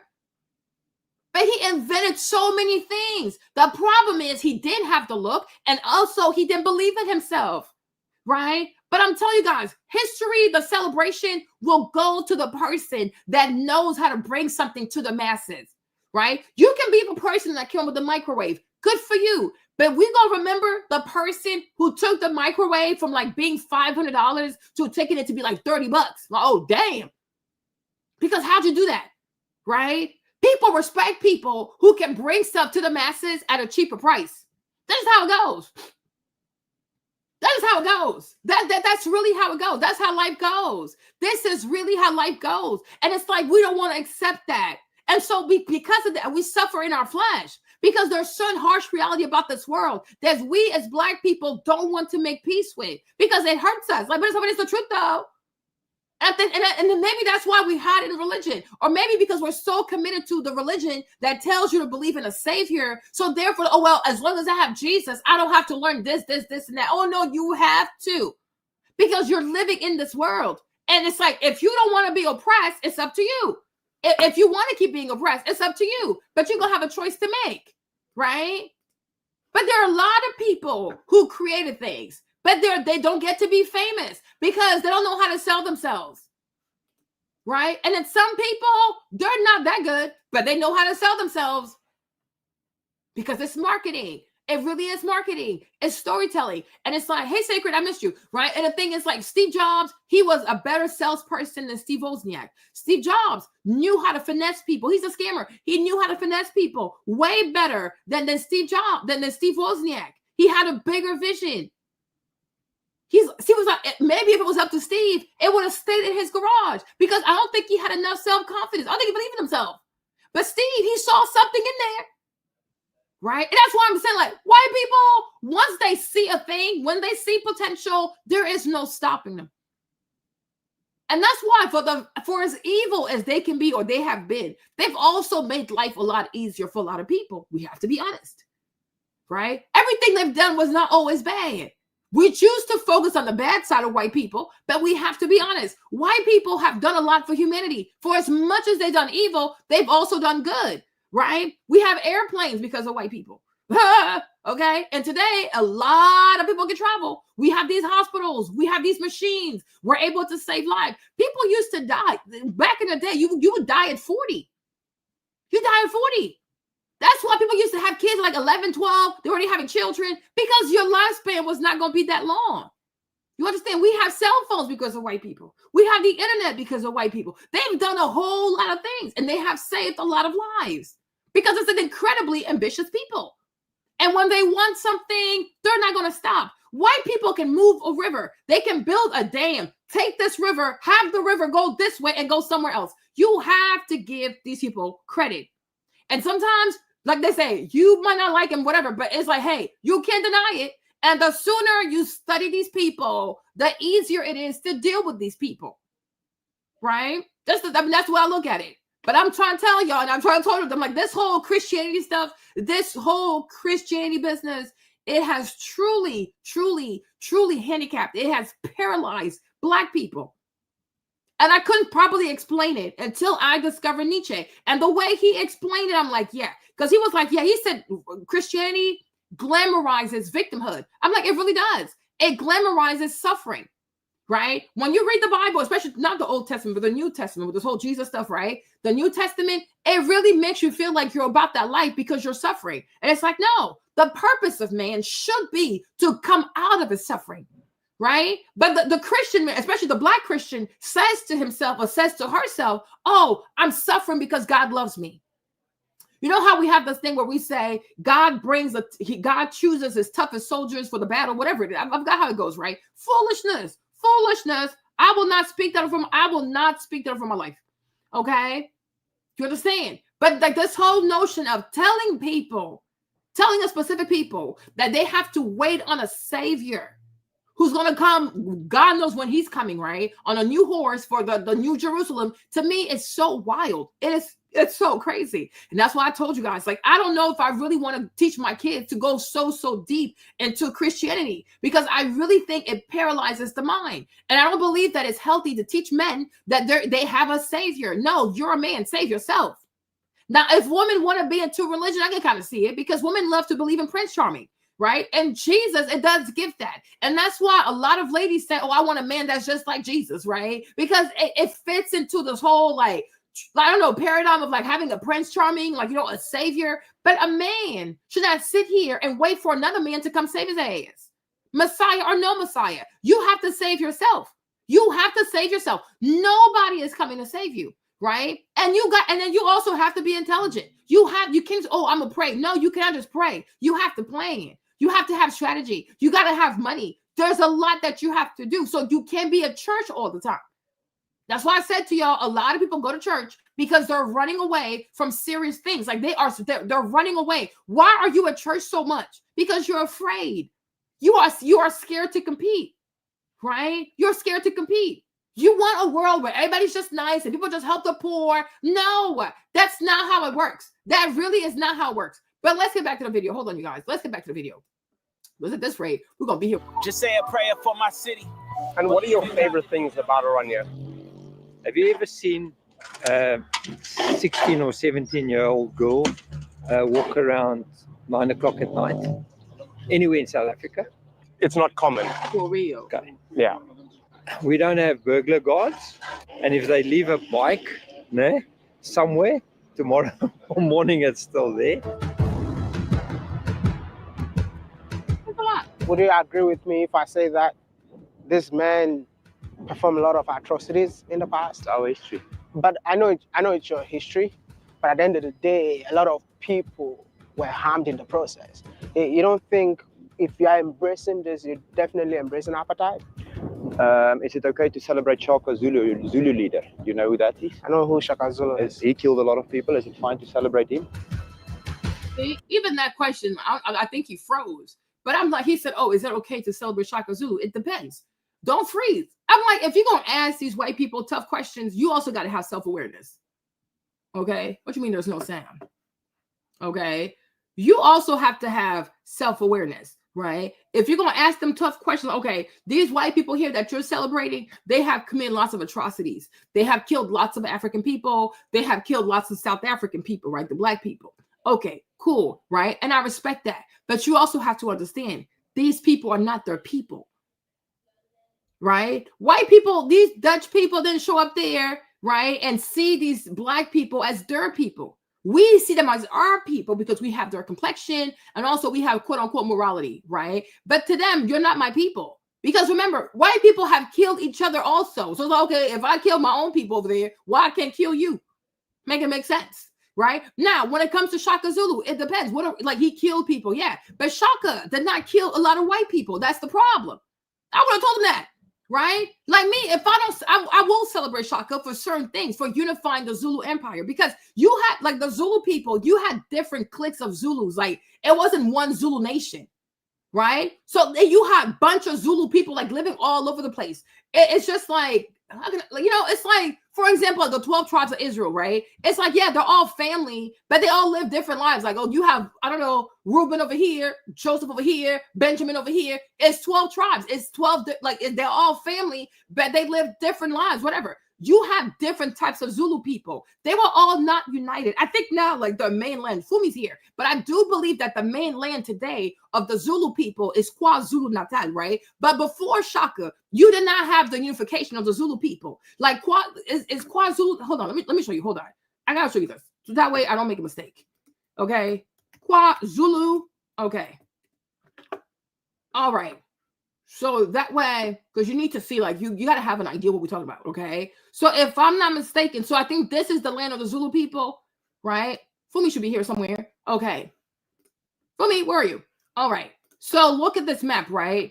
Do you see this, right? So the thing is, with the Zulu people were all spread out. Now there was like I guess like a big king, but child, he didn't unite the people. What Shaka does, Shaka unites all the Zulu people. Now was it barbaric? Well, maybe. Okay, most likely, right? So he brings them all together. So now you have one strong Zulu head. Like you have one strong Zulu figurehead. Everybody got to respect Shaka Zulu because man's crazy, right? And so this is how you get KwaZulu-Natal. It becomes the home of the Zulu people, and people are more unified because it was a hot mess. It was a hot mess. And the mere fact that it took that long to organize the Zulu people, their military, the way they would fight a war, it took as long as it did. Like Shaka had to come fix this. Even that too is embarrassing. Okay, but that's for another conversation, right? So, maybe was it excessive? Yeah, but we can't celebrate him for saying like you have to unite the people. Should you always be barbaric? Okay, but you have to unite the people. This is why even here in America too, we're struggling with this liberalism, the Democrats, and this whole conversation of illegal immigration, right? Because if to some extent, if you do not have a homogeneous society, like people who share the same values, like patriotism, respecting the Constitution, respect the American flag, the sanctity of the borders, right? You're going to have a problem. You're going to have a serious problem. And a nation divided is a nation that can be overtaken. That's a fact. And it seems that they're like, I saw a video yesterday of what's that girl's name? Jasmine Crockett, right? And she's saying, oh yeah, I'm rooting for other nations to overtake America. I'm like, is this girl actually okay? Is she actually cerebral? Are you actually sane? But then again, she just yaps. She's not a student of history, because when you study history, there are certain things you just can't say, right? It don't take much for a nation to fall on itself. Right? So it's like for Shaka to do that, for me, him doing that was good for the Zulu people. Where I have an issue with Shaka is that Shaka, when he saw these white people, he should have done what he should have done. He really should have. Now, why he spared those people, this is why South Africa falls in the hands of these people. But when they came to South Africa, as long as Shaka was Shaka, these people really did not even really come outside like that. They were mostly on their ships because they were really afraid of him, because he was crazy. He was seriously crazy. And fortunately, Shaka is poisoned by his brother. There you go, black people, right? His brother poisoned him. Dingane poisoned his brother because he thought whatever Shaka could do, he could do it better because they're stepbrothers. Right? So he's in a rush. He lets the white people bamboozle him. He poisoned his brother. Shaka dies. When Shaka dies, he was easy. They slaughtered this man. It's not even funny. But a lot of things that have happened to South African people, for as painful as it might be to admit, right? It starts with Black people first. It starts with these African people first. The Ghana had no business poisoning his brother at the behest of white people, right? He made a choice. He made a choice to kill his brother. He made a choice to kill his Black brother. He made his choice to kill his brother. That was his brother, right? And when you are surrounded by a bunch of people you have never seen before, of a complexion you have never seen before, no matter how you feel towards Shaka, you should be like, you know what? I can't stand your ass, but these people I never seen before. And like they say, better the demon I know than the angels I don't know. So he allows himself to be seduced by white people. Yes, that's exactly what happened. And he was a bum. He was not the fighter that Shaka was. And that's why he even had to poison him. Because if he was a real man, you would have fought your brother. But he could not fight Shaka, so he poisoned Shaka.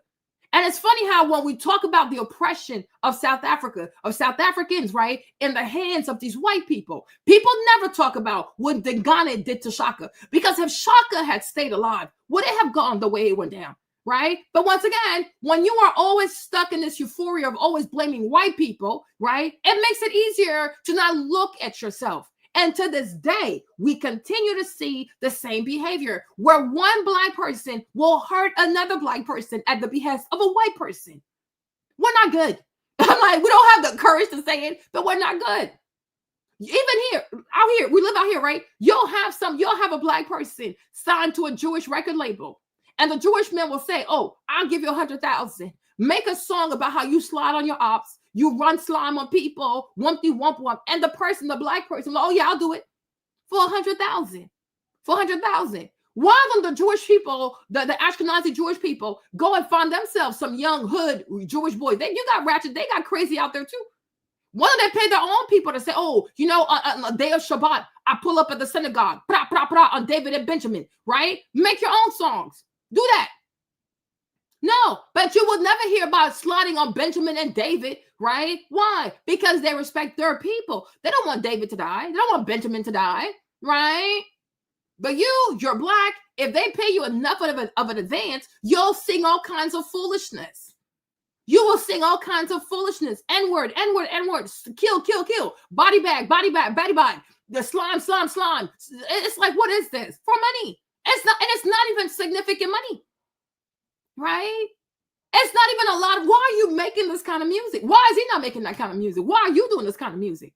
Right? Because Black people have low standards. And because Black people have low self-esteem.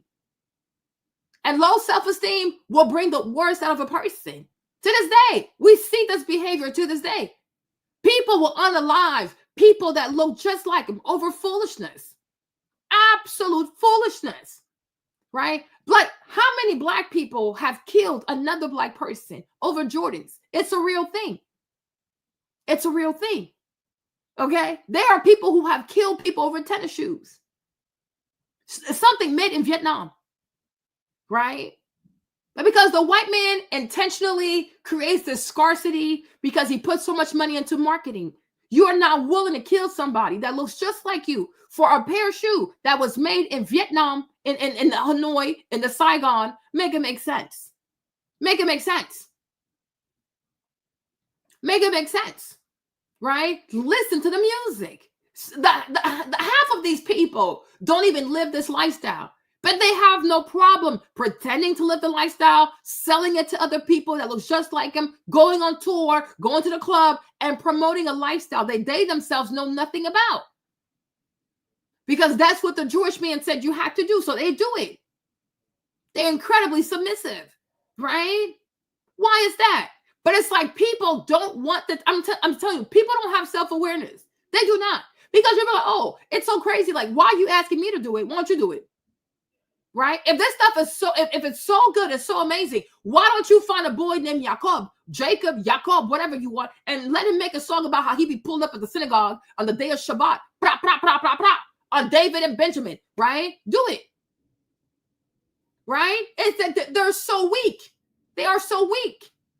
And you know, at the end of the day, I mean, people can cry about this if they want to. That's fine. I can't tell you not to cry about it. But me, Marlene, I've got to a point in my life, right? Slavery in Africa happened because it could. Okay. It happened because it could. And I think it needs to be a lesson for all of us. If something matters a lot to you, you better guard it with your life. Don't take nothing out here for granted. Because you can have it today, you cannot have it tomorrow. Right? If something means a lot to you, compete to keep it. Protect it with everything you have in you. Right? Don't oversleep more than you don't sleep more than you have to. You better stay up and stay woke. Right? Because whatever you have, there's somebody else out there who wants it. And if they're able to take it away from you because they could. So who you gonna be mad at? Be mad at yourself. This big ass continent. Africa is so damn big. It is so damn big. It is a big ass continent. And not just that, even the animals are huge. From elephants, we have lions, we have rhinos, hippopotamus. I mean, you name it. Right? So not only could the people themselves have protected the land, they could have trained those animals to chew and eat up these people also, but they chose not to, right? It's funny how Africa is full of elephants, but you see, we haven't found a way, I guess we don't care to, but we haven't domesticated our elephants, right? Like when you look at Indian people can do way more with their elephants, for example. Like people in South Asia, they can do a lot more with their elephants because they have learned how to deal with their elephants, and they have learned how to domesticate their elephants, right? Like you would see, like even back in India, hold on.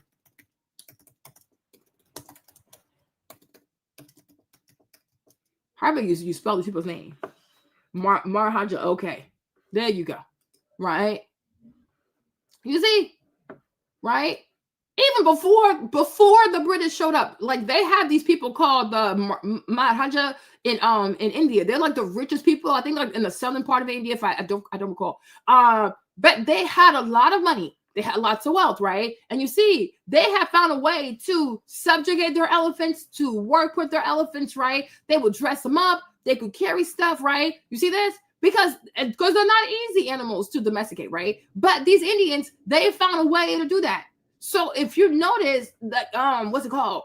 The South Asian elephants are nicer, like they're friendlier around people. They're used to people, right? You can do a lot of things with these South Asian elephants because people have domesticated them, right? You go to Africa, I'm telling you, like, especially the Ivory Coast, okay, of all places. Go through Africa, from the Ivory Coast all the way to South Africa. People don't know what to do with these elephants.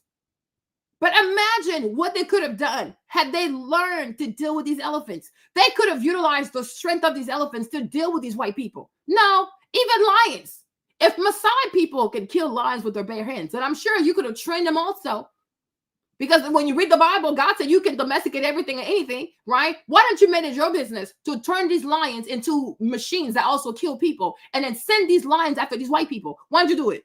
Because you didn't want to, right? And I feel like one thing we have learned, I mean, at least I have learned, one thing that I have learned from white people, whatever you want to subjugate, you can. And I guess that's where I agree with Genesis, right? God gave Adam power over everything, just not another human being, right? But God gave Adam dominion over all things. But why is it that the African men in Africa did not have dominion over everything, including the animals, including the big ones, even those giraffes, like with their long ass necks, right? Maybe you could have utilized those creatures to start spotting the boats, the ships at sea, right? Because they can see really far. They got them big ass necks. You have rhinos. You could have utilized the rhinos to destroy their crap and destroy these people. What was stopping you? Right? Because in your heart, you don't really want to, it's not even just the conquering part. You don't really want to protect yourself. Right? You don't really want to protect yourself. White people have gone to so many different continents, to so many different environments that are so different than what you would find in Europe. And they managed to subjugate everybody. Do you see how big India is? India is huge. It is so far from London to Bombay, to Mumbai. Do you know how far it is to go from London all the way to Mumbai? But they found a way to get there. And once they got there, they subjugated everybody, humans and animals included. Can you imagine? Right? But there's something about making up your mind to do something and don't let anything stop you. This is who they are. But I'm like, you look at how, like, because for me personally, Marlene, if you ask me, right? If you ask me, right? I do believe that everything that Africa needed to protect itself, God, he gave it to the people. He really did, right? He really did. But at the same time, if you rather just sit here and sleep, be polygamous, eat, dance, party, be religious, it's on you. I don't know what to tell you, but you have everything. God, he gave those people everything to never be slaves. They had everything to never, ever be slaves. Europeans, you look at third countries, like what they have. They have dogs, they have squirrels, they have bears. Like the most intimidating creature you might find in Europe is a bear. That's about it. Cats, dog, squirrels, hamsters, guinea pigs. Like these ain't scary ass creatures. How can people who share a common land with elephants, with lions, lioness, we have panthers, we have black panthers, we have leopards, we have cheetahs, you name it. We have everything. How is it that you could not train these creatures to also help you out? Where it's like men fighting with the animals, go whoop some ass and protect this land. No, they don't care. And that's the problem. Is that wherever, that's just me. Don't come for me, huh? But that's just me. I just feel like wherever you see this right here, wherever you see this complexion, I have realized that I see people who are always comfortable. They never say to themselves, how can I come out on top? How do I make it my business to surpass everybody? And this is why when there's a law like DI or anything like that gets canceled, they fall apart because in their mind, there is no way I can make it if I don't have legislation. It's so sad. It is so sad. And this is what I'm not, it's hard, but to me, Marlene, this is what the New Testament does. This is what this whole gospel of Jesus is. This is what it does to people. You need help. You always need somebody's help.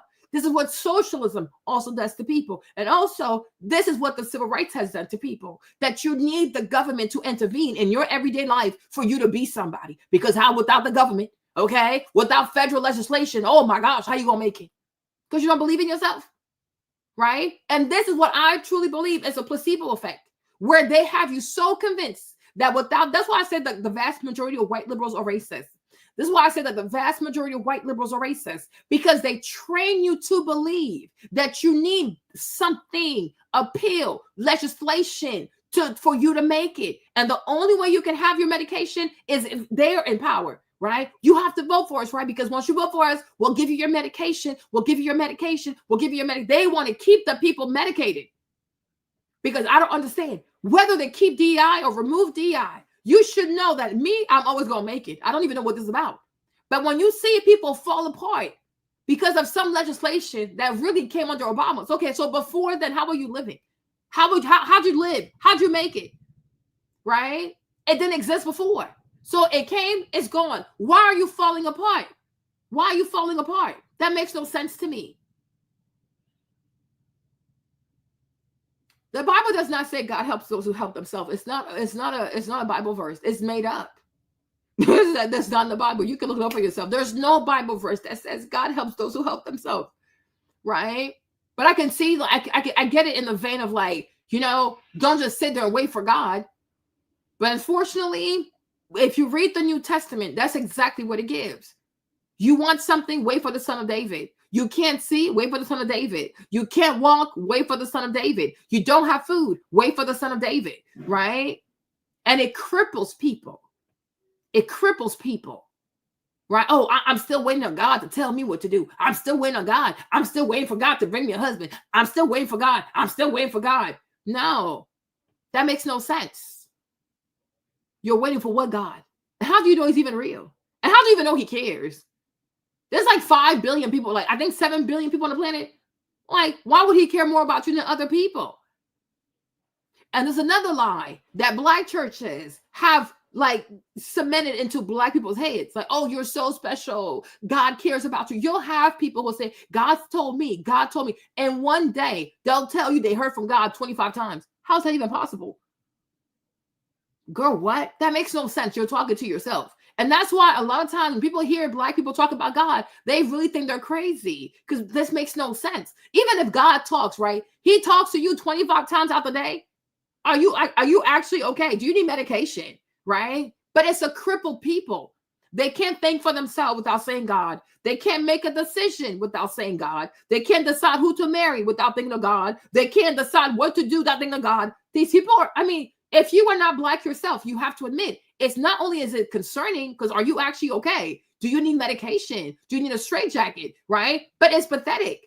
It is pathetic. You don't have your own mind. You can't think for yourself. Even if you believe that God, his will matters, at least do 90% of the work. Okay, God, here's everything I've done. Here's my plan. Da, da, da, da, da, da. What do you think of this? Right? No, even for the initial idea, they still are waiting on God. No, you're lazy. You are incredibly lazy. And if you notice, like the church, the black church today, and that's not just here, that is globally, right? To me, the black church globally, it just walks, it's for lazy people. It's for lazy people. It is for lazy people. People who have given up on life. They don't want to think. Oh, God has to tell me what to do. God has to tell me how to move. God has to tell me to study. God has to tell me how to get an A. God has to tell me this. If these Europeans had waited on God, child, okay, like make it make sense. You know what I'm saying? Like, oh no, God, I'm waiting for God to bring me a husband. Like, when have you ever heard that God brought a husband to anybody? Who is that person? Show me the person that is like, oh yeah, God brought me my husband. Like it's an Amazon delivery. It's a whole human being. If you want this man to be your husband, you have to sell yourself to him, and he has to sell himself to you. It is your decision. You have a decision to make, right? Oh, I'm just waiting on God. I'm waiting for God. I'm waiting for God. Stop! Like you're lazy. You're lazy intellectually. You're lazy physically. You're lazy. You're just lazy. You're just lazy. If you want something, you go after what you want. And you go after it until you have it. You don't stop until you get it. God, where? Jesus, where? Where? Imagine building your whole life around someone you never even met. Like, you sound crazy.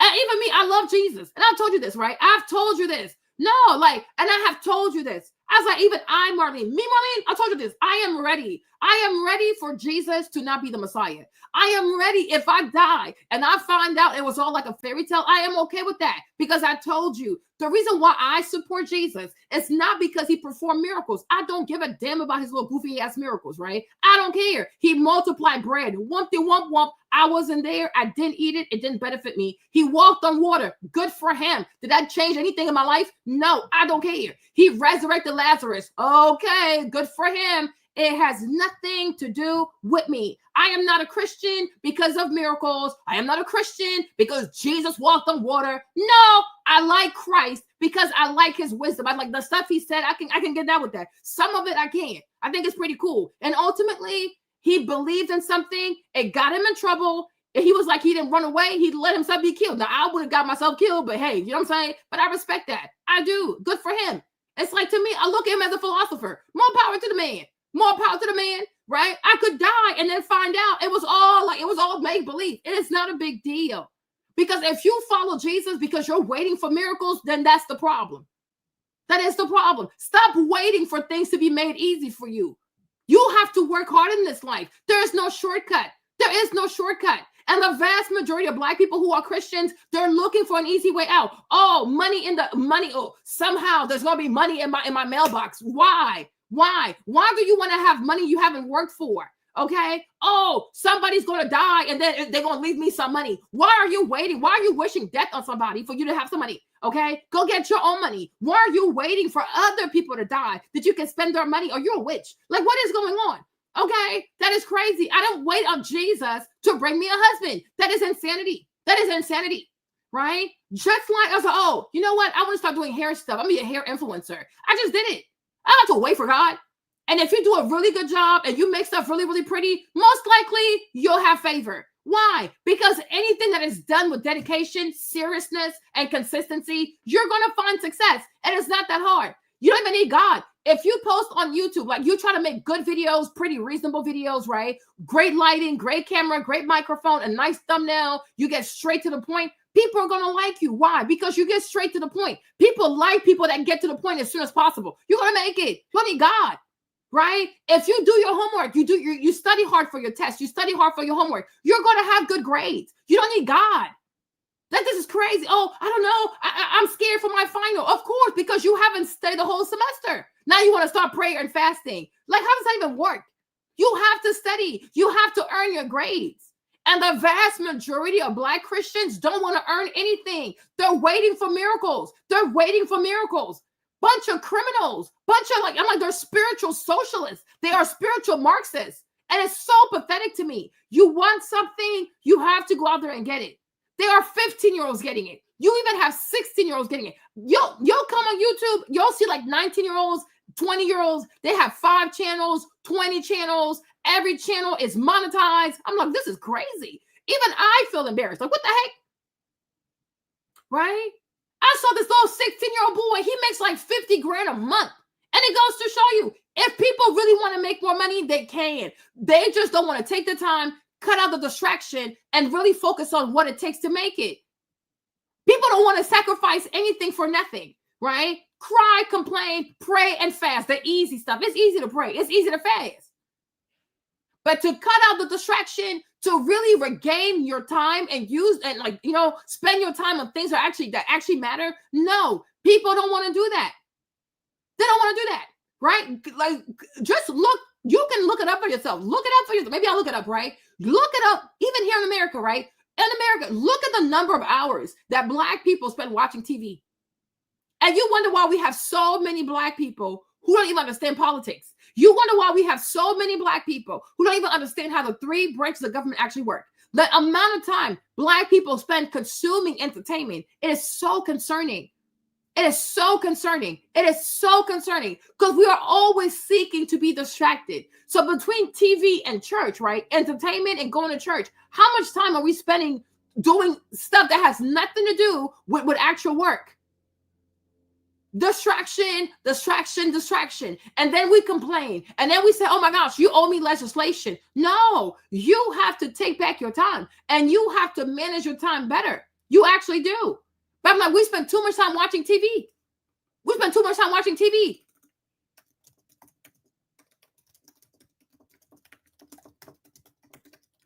Let me see if I can find it. Hold on.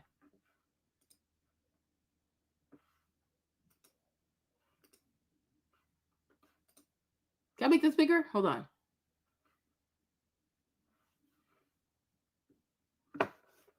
Why does it have to subscribe? Why?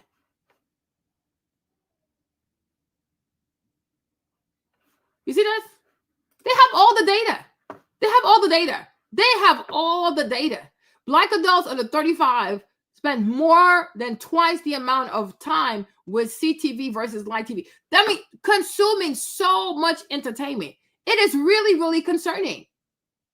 They have all, you guys, they have all these graphs. They know people. I told you one thing a white man gonna do is have a model. They have models for everything. They predict behavior for everybody. It's a real thing, right? You see? Look at this graph. Look at this. He's not gonna make it bigger. Hold on. Okay. Do you see this? Right?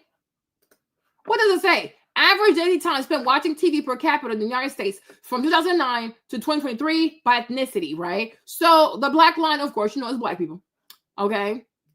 Right? Look right here. Black people, white people, Hispanic, and Asian. You see how Asians barely watch TV? And look at their grades. Like, you see? Right?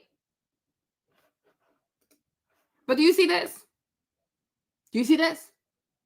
I mean, it's insanity. Look at this. This is crazy. This is crazy. This is really, really crazy. Why do you need to watch so much TV?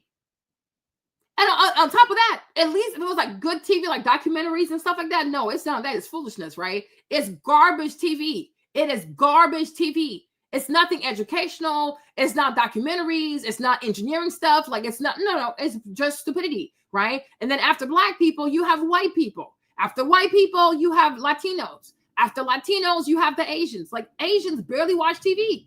And notice how it starts in like 2016. So like maybe like most Asians didn't have that many TVs before then. Because they really come in 2016, right? Do y'all see this? Right? I don't know why they don't have any data before then, but they start right here, right? Maybe, and it peak right here, like maybe because like the world, like stuff that was happening, people being quarantined or whatever, right? But my thing is, these people barely watch TV, and it makes sense because you see their grades, you see their income, you see how much money they make, you see how they go far in school, right? The stuff is real. It is real. You know, that's why I said, when you don't know me, you might really think I'm anti-Black, and I get that. I really do. If you don't know me, you've never heard me speak before, You might be like, oh my gosh, look at this self-hating black person. Okay, I can see that. I can see that, right? But you see, Marlene, I read a lot. I do a lot of research and I ask myself some tough questions because I'm like, how in the hell do we get here? Like, why are we here, right? You see, Love and Hip Hop, Days of Our Lives, The Real Housewife. We do not consume quality content on TV. We watch foolishness. We watch stuff. It just brain rot content. We just watch foolishness. It's just foolishness. You know, and that's why sometimes one day somebody left a comment and they're like, oh, Marlene, back in the day, the old people used to call the TV the devil's box. I'm like, you see, they were right. They were right. What would have happened if a lot of black people had not bought TVs? Seriously, we don't want to think about that. But they knew, and they know why they sold TVs to black people. And they know why they made them TVs so affordable that you can have a TV in every room, your kitchen, your bedroom, your bathroom. Like today you can have a TV in every room. Right? Because they knew that's the way to make sure them people don't read. They don't want black people to read. They don't want them to be intelligent. They want them to be consumers. They want them to be sheep. They want them to be manipulated. Right? And I would even go as far as saying, I'm gonna play the video. I'm gonna say this. This is the last thing I'm gonna say. I'm gonna play the video, right? I will even say that black people seriously became introduced to homosexuality through TV. Right? If you care to be honest, once upon a time, black people truly could not stand homosexuality. Not to say you didn't have some homosexuals, but it wasn't that many people because the people didn't have a taste for that. Didn't have a taste for that. Today, through TV, creating these black characters that you learn to love. They get you to fall in love with celebrities. They get you to fall in love with this person and that person that's black, because you worship blackness. Even when that person does abominable things, it's hard for you to hold them accountable because they have trained you to worship blackness. But I know there was a time where people, what did Kevin say? Okay. Oh, bye, Kevin, right? There was a time where people could not stand this foolishness. But today, it's all over. Why? Because of TV. TV. They come to the TV and they wage spiritual warfare on you. And before you know it, you're okay with this. You're okay with that. You're okay with this. You start repeating things. Oh, I don't care what people do in their household. I don't care what this person does. I don't care who you have in your bed. They don't even make no damn sense. Don't even, as long as you're a consenting adult. And then, okay, then why do y'all care about Cassie? Was she not consenting? Right? Don't even make no damn sense because people are a bunch of cowards. You should care about what somebody does in their house, what somebody does in their bedroom, because it will permeate in the neighborhood. And once it takes over the neighborhood, it will take over the entire city. So yes, we do care. I definitely do care. And I told you, if my neighbor is having them, how you call those parties? The swinger parties, right? I said, I'm calling the police. I'm calling the police. I don't want that in my neighborhood. I don't want that on my children, right? If people out here having sex with animals in their houses, I am calling the police and it's my business because I don't want bestiality to take over my street corner. Okay? No, it's not going to happen. Right? And today, people have gotten so comfortable with sexual immorality. Why? Because it's all over TV. It's all over the programming. It's all over the movies. It's not even needed, but they want you to see it. Because now that they have your attention, hey, why not? Why not?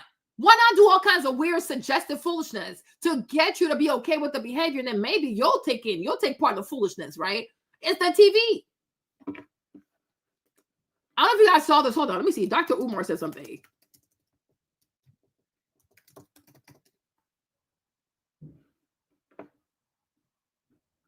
Dr. Umar said something recently. Hold on. Let me see if I can find it.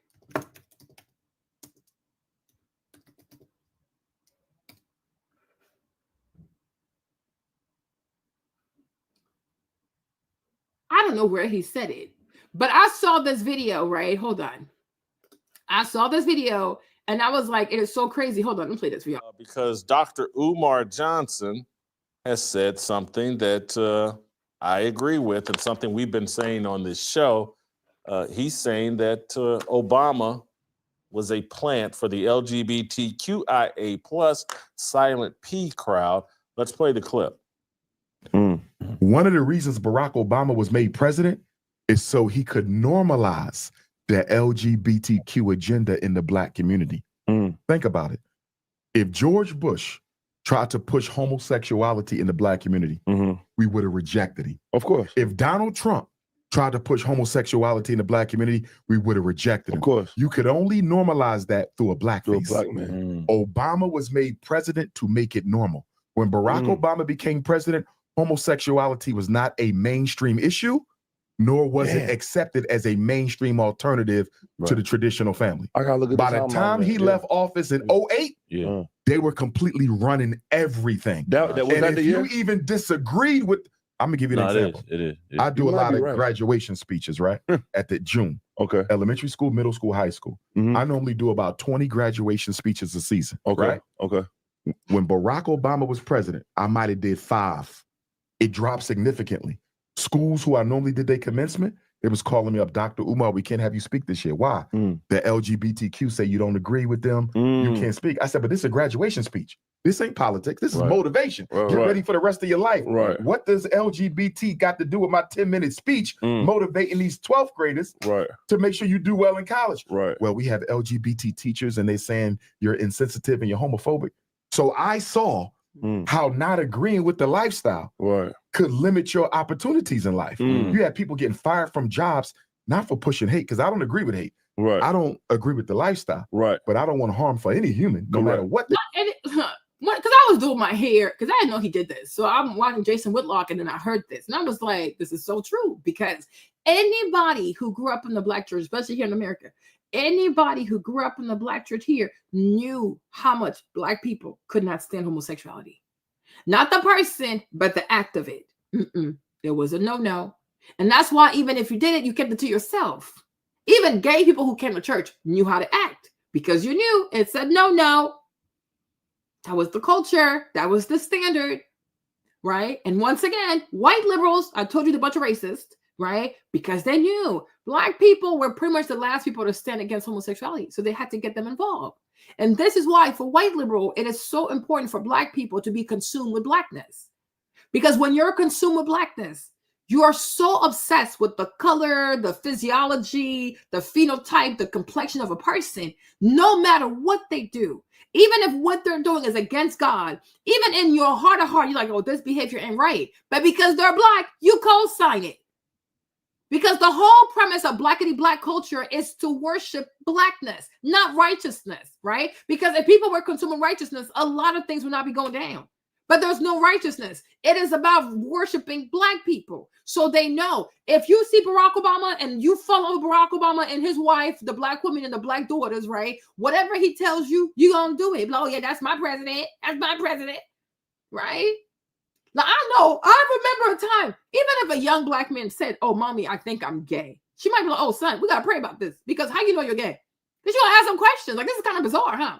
Today, a Black mother, if her son says he's gay, okay, when we going to buy your next wig? When we going to buy you? Oh, let's go get your nails done then. They are so receptive to that, right? But I couldn't imagine a mother being okay. Because I'm like, your son telling you he's gay means that things are going to happen to him. And it's like, so how can you be okay with that? Just to me, the imagery alone, it traumatizes me. Like, son, there is no way. There's no way. Like, there really is no way. But they told you it's love. Love accepts everything. No, love does not. Love questions. When you love somebody, you have the right to say, are you sure? And why? Explain it to me. You understand? They use Issa Rae. Issa Rae also with her Black face. Oh, I support everybody Black. Bunch of foolishness. If you support everybody that's Black, then why are you kicking out Amanda Seales from the party? Right? I'm not saying Amanda is easy to deal with, but she's at the party. You don't have to deal with her. She can be over there. You can be over here. Right? But Issa is a mean girl. Right? But she knows what to say. But here's a young lady who's half Senegalese, half African-American. Right? She's always had a boyfriend. She was always engaged. Now she's married. Her personal life looks nothing like the stuff she's selling to Black women. If you watch Insecure, the way these girls are promiscuous, it will blow your mind. Their personal life looks nothing like this. What is this? What is this garbage? Right? You have Yvonne. Yvonne, not only she's proud to say, oh, she's Nigerian, she's a Christian, she's a virgin, but she has no problem playing Molly. Promiscuous AF. Why are you doing it? If this is not even the standard for your life, why would you play this role? For money? For money? But if I don't see myself living a certain life, no matter how much you pay me, I'm not gonna do it. Because what is this? You are crazy. No integrity. Like, she has no integrity. Yvonne has no integrity. You have no integrity. Imagine me, Marlene. I don't like drugs, right? I don't like drugs. I don't like foolishness. Imagine me now. Say, oh, you guys, I'm taking a role where I play a drug dealer. How that make sense? If you stand against something, you speak against something. You can't say, well, it's acting, so I'm not really a drug dealer. No. You are selling that image to somebody else. She sold the image of this black girl who's a lawyer who sleeps with just everybody. And you see, for other people who are consuming this, oh yeah, here goes a black girl, here goes a black American girl being promiscuous again, even though she identifies as Nigerian. But it doesn't matter, because anybody who is not from here, if you watch the show from abroad, she's black, she speaks like an American, you're not thinking, oh, she's Nigerian. No, you're not thinking that. The same thing goes for Issa. Anybody who's consuming this content is not going to sit here and separate who's black American, who's African. Child, it's too much. Okay, that's a black American. And here goes the behavior. So why are you doing it? Why are you doing it? You have no integrity. If you are 40 years old and you're a virgin, then Molly has to somewhat look like you. Why play a role that you will never live? Like, why be something that you will never be? And then you start selling that, and you don't even realize, but you are perpetuating a negative stereotype about black American women, that they are promiscuous. They sleep with everybody. They ain't got no sexual discipline. Why would you do this? And that's why I told another friend, because she's African American. I'm like, you, your goofy ass. Your problem is you enjoy African people who are disrespectful, because some of y'all, you think disrespect is praise. You don't make no damn sense. You really don't make any sense. You like these goofy ass Africans who come here and play drug dealers, who start calling you the N-word because, oh yeah, they're not judging me. No, they're laughing at your ass. They are laughing at you. You see, me, Marlene, I'm going to tell you, this right here is stupid. Why? Because I love you. You will never catch me in no foolishness. You are insane. You are truly insane. If you cannot help a person's cultural image, don't make it worse. Don't make it worse. And to me, people like Issa, people like Yvonne, even Desmond, you left England as a British Nigerian to come to America to play a drug dealer in snow. Sir, thank you. You could have stayed across the pond. Because the way I look at it, you wouldn't like it if an African American went to Nollywood and played Hush Puppy the scammer. You're like, what the heck? Of all the things you could do, of all the characters you can play in Nigeria, why are you doing Hush Puppy the scammer? You wouldn't like it. You wouldn't like it. So why do you come here and then play a stereotypical role that does not help their cultural image? Like, it doesn't make any sense to me. Doesn't make any sense to me. But like me, I watched 2 episodes of Insecure. And I said, these African girls, these West African girls, they're not serious. They are not serious. Because Issa, you being Senegalese, not just that she's Muslim, her dad is Muslim. Because I saw her engagement. They went for a traditional ass Senegalese engagement. Like, she was wearing the outfit, the garb. She had henna all over her hands. So most likely there was a dowry paid and cows and goats were exchanged, right? She has a lot of respect for her daddy. Most likely she went to Stanford without even having to pay for anything. That girl probably graduated with no student loans, okay? Her dad was a doctor. I'm like, this girl, her parents got money. Her dad has a lot of money, okay? Make it make sense. But you're sitting here creating this whole show called Insecure. Even naming the show Insecure, who's insecure? Who you call insecure? Right? But once again, black girls who are not sure of themselves, but are always so promiscuous. Like, I'm like, do people not see that this right here is disrespectful? But anyways, what do I know? Right? But I'm like, no, you are crazy. All you people are a bunch of weirdos.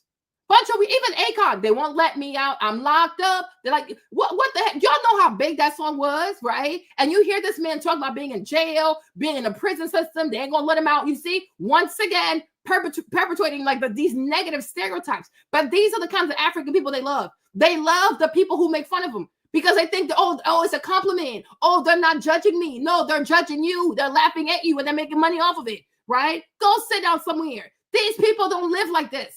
They do not live like this. They don't live like this. And if you notice carefully, Issa does everything to hide her personal life because she knows if people start to see more of her husband and how she is as a wife, it's going to destroy this image that she has carved for herself, right? Independent black women don't need no man. No, she's been had a man. And isn't it not funny also that she went and married somebody that's Senegalese just like her daddy? What'd that tell you?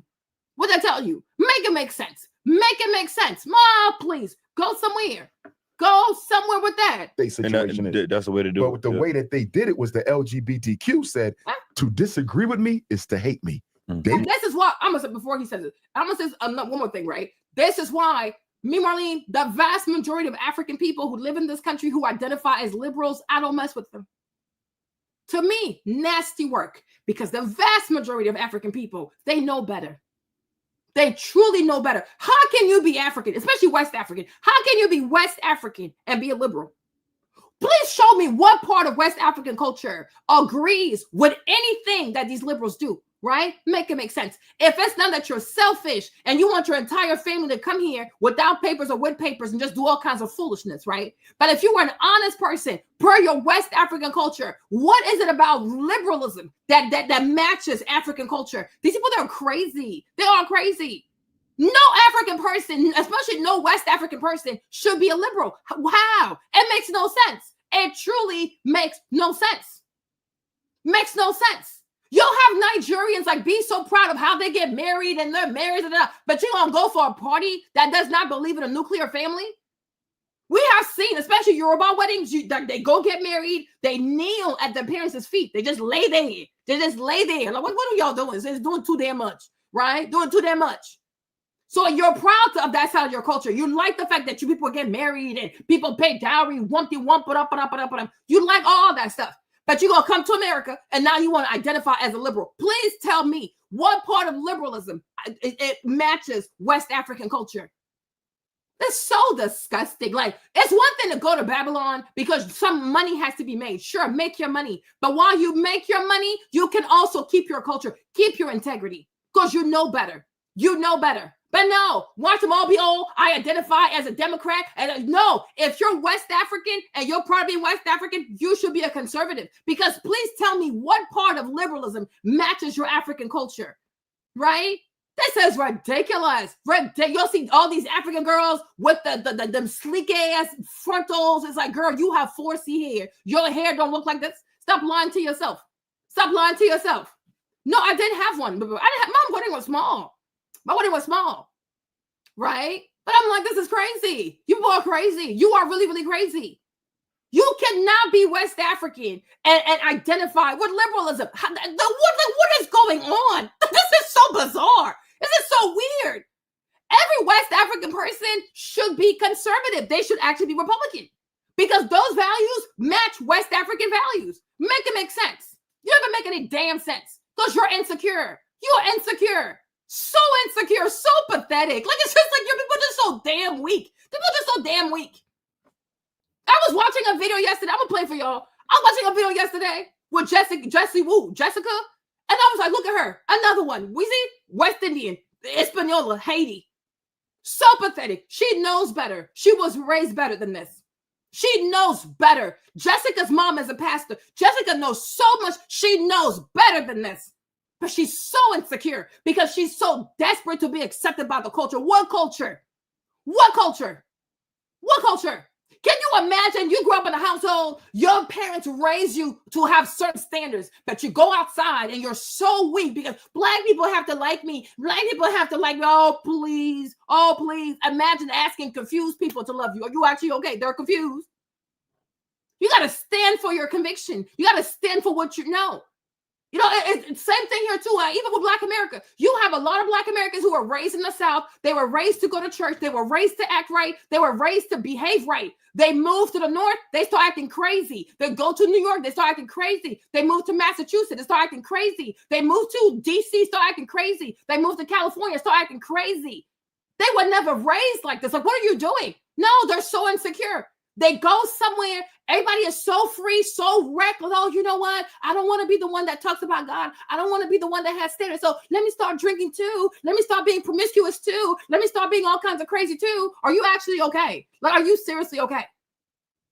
You were raised better. You were raised better. You know better. Man, F these people. But you see, Black people always looking to be accepted somewhere. How can you win when you live your life to be accepted by other people? You will never be a leader.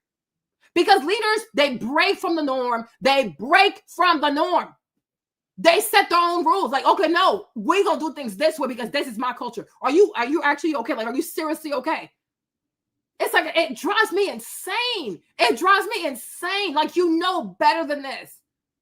But they're so desperate to be accepted. I've never met people so pathetic in my life. They're so desperate to be accepted.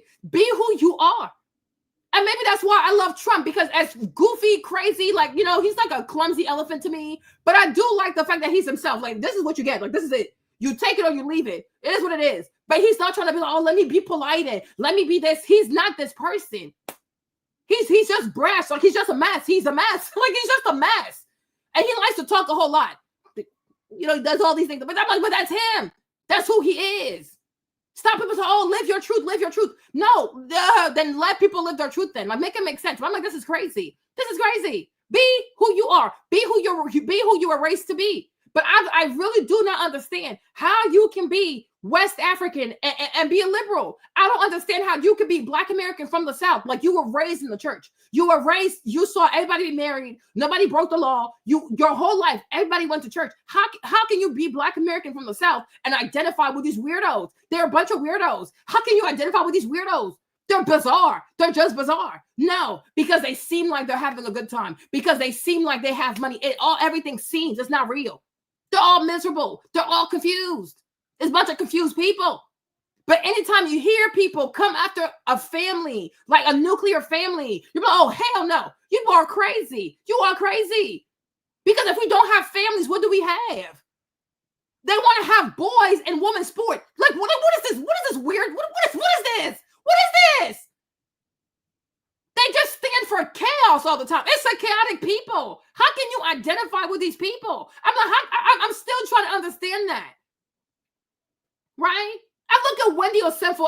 It's like it breaks my heart. Like, you're so pathetic. Like, all these wigs. The girl's going bald. She's balding. She's balding. She wears so many wigs. This girl is going bald.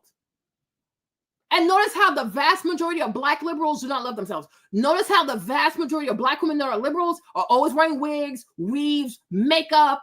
Everything don't match. The hair don't match. Foundation shade don't match. The lashes don't match. They self-hate. Notice how the pro-blackity black are always in self-hate mode. They're always hating themselves. You will barely catch these people with their natural hair, but they're so proud to be Black. That's seriously, Sacred. Seriously. Like, I swear, sometimes I sit here and when I watch YouTube on the TV, I'm just like this. What? I'm like, wow. When did Black America get here? How? But all of this, it goes back to Barack Obama. I'm like, there are things, especially like these Black American liberal women. They drive me crazy. The way these girls will die behind some gay, like some trans people in sports. I'm like, are you actually listening to yourself? Are you actually listening to yourself? So this is what you have to do. This is the kind of nasty work that you have to do for these white liberals in order for you to get where you are. This is crazy. This is crazy. I'm like, wow, never thought. I'm like, when I tell you, I'm telling you this, like growing up, especially growing up here, the way Black girls used to be so prudish. They'd be like, what? Who did? Oh my gosh. Like, Black girls used to be so prudish. And I grew up around white people too, huh? But when I tell you the most promiscuous were white girls, like when people would talk about people were doing all kinds of nasty stuff at the football games, under the bleachers, it was always white girls. We were like, oh my gosh, she did what? What? Girl, what? We were so shocked. You know, like, Black girls used to be so prudish. Okay. Even like fellatio. Tell a Black girl that she has to put her lips on. Black girls used to be so prudish. But y'all please testify. Please testify, because I can't be the only one. Black girls used to be so prudish. Like, it's unbelievable. So you know they had to use celebrities to do what they did. But today, when you see how many Black girls are comfortable telling a Black boy, can I eat your behind? I said, you said what to who? Y'all, there is something going on TikTok. The girl barely knew this boy. She told the boy that she's so attracted, she wants to eat the behind. I said, what? Are you surprised? Because today, they're looking up to Sukihana. I want to eat his bud. Eat his bud. Remember that song she had? There you go. right? Whitney Houston had a drug problem. Whitney Houston had a crack problem. If it was not for Wendy Williams, we wouldn't have known because she was hiding it. She was hiding it. If it was not for Wendy snooping, most people wouldn't have known. Right? Today, oh, they come outside with their mess. They come outside. They ain't got no shame. But I'm like, how can you, somebody that you just met, how can you meet this boy? You barely know the boy. And you're going to tell the boy you want to eat his behind. So is this what you do? Every time you meet a fine boy, you want to eat his behind. I'm like, oh, Jesus. You guys, I swear. It's like in the Bible, like the book of 2 Kings. Like the lady went to the king and she told the king that her and this woman ate the baby. They ate a child. And the king was just so scandalized. The Bible said he ripped off his clothes and he started putting ashes on his head. But I'm like, sometimes today, the stuff I hear, y'all, I'm just like, Lord have mercy. What has gotten into us? Like we're becoming like a wretched people. Like, what is this? You can't even believe the stuff that you hear sometimes, because it's like, how can people be so depraved? And to see people that look like you be so depraved, y'all, it is so heartbreaking. Because once upon a time, this kind of stuff in Black people, you would never hear this and a Black person in the same sentence. It just don't make no sense. You would never hear a Black girl said to a man, I want to eat your behind. No, it probably would have been a white girl, but it's not going to be a Black girl. Like, you are crazy. Who does that? Because Black women used to be so prudish. Today, a lot of them don't have any sexual discipline, just like these men. Why? Because of the celebrities they look up to. Once again, TV, because they consume so much television. So when you have people who consume so much television, instead of reading books, being outside and forming their own opinions, right? It's easy to manipulate their mindset, their culture, their behavior, their sexual appetite. It really is liberalism. There's no boundary to it. Do whatever you want, whenever you want, with whoever you want, however you want. It's just like you live like an animal. And I would even argue that animals have even more self-respect. Who lives like this? They live like fallen angels. I don't think it's like, no, what I'm saying is like, for a 13-year-old, a 12-year-old, a 14-year-old, a 16-year-old to talk about fellatio, right? It was like, what the freak? Now, a married woman, that's different, right? But I'm like, a 14-year-old Val, a 13-year-old, a 16-year-old doing it under the bleachers at school or doing it after school. It's like, what the heck? But it was mostly white girls doing that.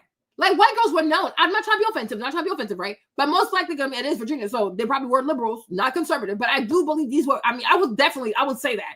These are the kind of girls I would classify as liberal white girls, right? But they were known around the high school for giving blowjobs. Like, that's like, and that's why a lot of the Black guys like messing with them. I always knew that one of the main attractions that Black dudes had for white girls, because they were easy to sleep with. That's what it was. They were easier. They would do all kinds of stuff. And they did it really, really early. I remember in middle school, there was this one white girl. We were like, what, like 7th grade, 8th grade? She was already on birth control. And I'm like, when you're a Black girl, can you imagine like 13, 14, telling your Black mother you want to start taking a pill? She gonna whoop your ass. Like, I don't know. It's just like, this is crazy. Right? But I'm like, this is insanity. I'm like, oh my Lord. But my point, I'm saying all this to say, when I was growing up, mid-90s, until even I finished high school, to me, Black girls were extremely prudish. They were seriously prudish, very prudish. I don't even think we had like that many Black girls getting pregnant. The Latinas were getting pregnant. But when it came to like teenage pregnancies, I know for my high school, because I went to Fairfax High School, I can't recall any Black girl getting pregnant. I think they even got pregnant after high school, but during high school, though, I don't recall anybody from my class getting pregnant. That the Latinas got pregnant, right? But it's like, that's just how prudish people were. Like, it was like serious. It was seriously serious. But the Latinas and the Vietnamese, yeah, they're gonna have a baby, But I'm just saying.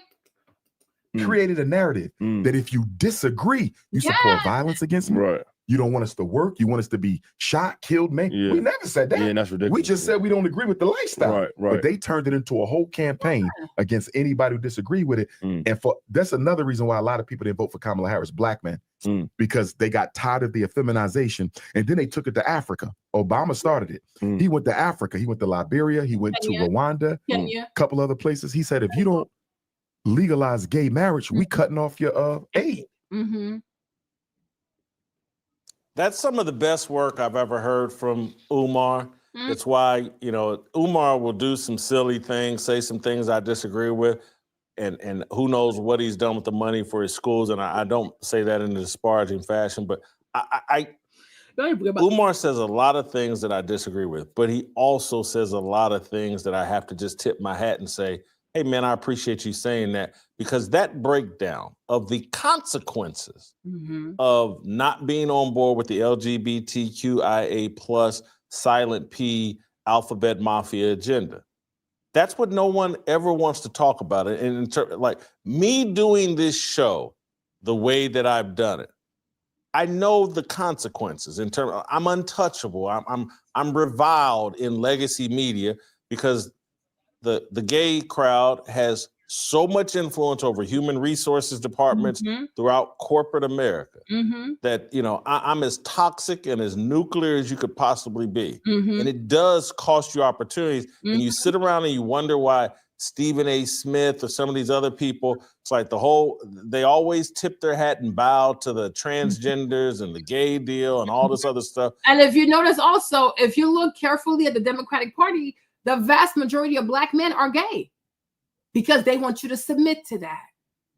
That's the thing. These are the same people who talk about, oh, we're fighting for democracy. We want to save democracy. But gay black men are not a majority. They are a minority. But why is it that when you look at the Democratic Party, the vast majority of black men who have any say-so in that party are gay? That makes no sense.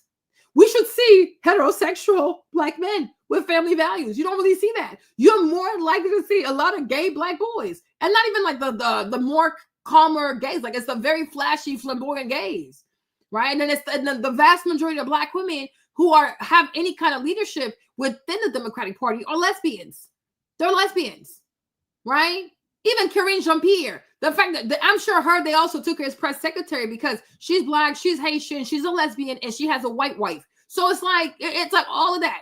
But the party is ran by a bunch of black homosexuals. It's the party of the black homosexuals. So that's why also I don't understand why anybody who is black, whether you be black American, black West Indian, black African, I don't care. But anybody who is traditionally black, I don't know why you identify with a party that wants black people to be known as homosexuals. For what reason? For what reason? If we're talking about democracy, then they should not be the leaders because you don't have enough people. So it's intentional. White liberals are intentional. They are intentional with perversion because they know once you get a people to commit sexual perversion, you can manipulate the people. Alcoholism, sexual immorality, lack of sexual discipline. Oh, it's a wrap. It's over for those people. It is over for those people because they will self-destruct. You won't even have to touch them. You won't even have to wage war on these people. They're going to self-destruct. They will self-destruct, right? They love it. Anything that sterilizes people or make them sick, abortion, I mean, you name it, right? So if you are a conventional, traditional black person, what do you see in those people? What do you see in those people? They're a bunch of weirdos. They're a bunch of weirdos. And like you said, a lot of gays, a lot of homosexuals they're like the Ashkenazi Jews, like they're the Zionists. Many of them have like positions of power. So if you don't bend the knee, you won't get opportunities. But so be it. Then so be it. Seriously, so be it. I remember one time Terry Crews said he went on this audition and the guy there at the audition was like, okay, if you want the role, you have to give me the Abijah. He was like, what the heck? Are you crazy? Are you actually crazy? But I'm pretty sure that some black guys have done it. That's why I think Nick Cannon is so weird. I really think that's why Nick Cannon is so weird, right? You have some black guys who've done it. I've always said that. Why would Quincy Jones take the role of Fresh Prince of Bel-Air from LL Cool J and give it to Will Smith? Okay, yeah, okay, sure, right? It's a lot of black guys who have done it. That's why they're so successful, because many of them are homosexuals. That's it. You start to, like, I swear, the more you start to understand things, you start to realize white liberals don't let black people get close to them unless you are perverse. You have to have something they can hold against you. It's like either you're on drugs, you're sexually immoral, like there is something, because they need to be your master. They have a God complex. So for them to be able to use you as they see fit, you have to have some flaw that internally you struggle with. And then they use that against you, right? So that's why I know Barack Obama, there's something about this man. Now, is he a homosexual? Is he bisexual? It's possible. It's possible, but they definitely knew something about him that they could weaponize, that they could, use to their advantage. That's why they agreed to push him so fast. Because I said to you, how do you go from being a community activist to having enough money to run for U.S. Senate? It takes like $15 million, if not more, to become a senator. Where does a community activist get that kind of money? Where do you get his money from? And nobody asked those questions because people were too blinded with his color, his wife's color, their children's skin color. People are like, okay, that's kind of weird. Where'd you get all this money? How does a community activist even know all these kinds of people that can write these kinds of checks? Something about this is extremely bizarre. It's extremely bizarre. Then he's in the Senate, not even 2 terms, and then boom, he's president? Yeah, right. Yeah, right. There's something in the water is not clean. It's not clean. Then he gets there and all he fights for is LGBTQ this, LGBTQ that. So if he's not in it, he was definitely financed by people who are part of it and who realized that for that to be normalized, they needed a black face. And he was a willing participant. Oh yeah, use me. As long as you can make me famous, you can use me. Right? So it's either or.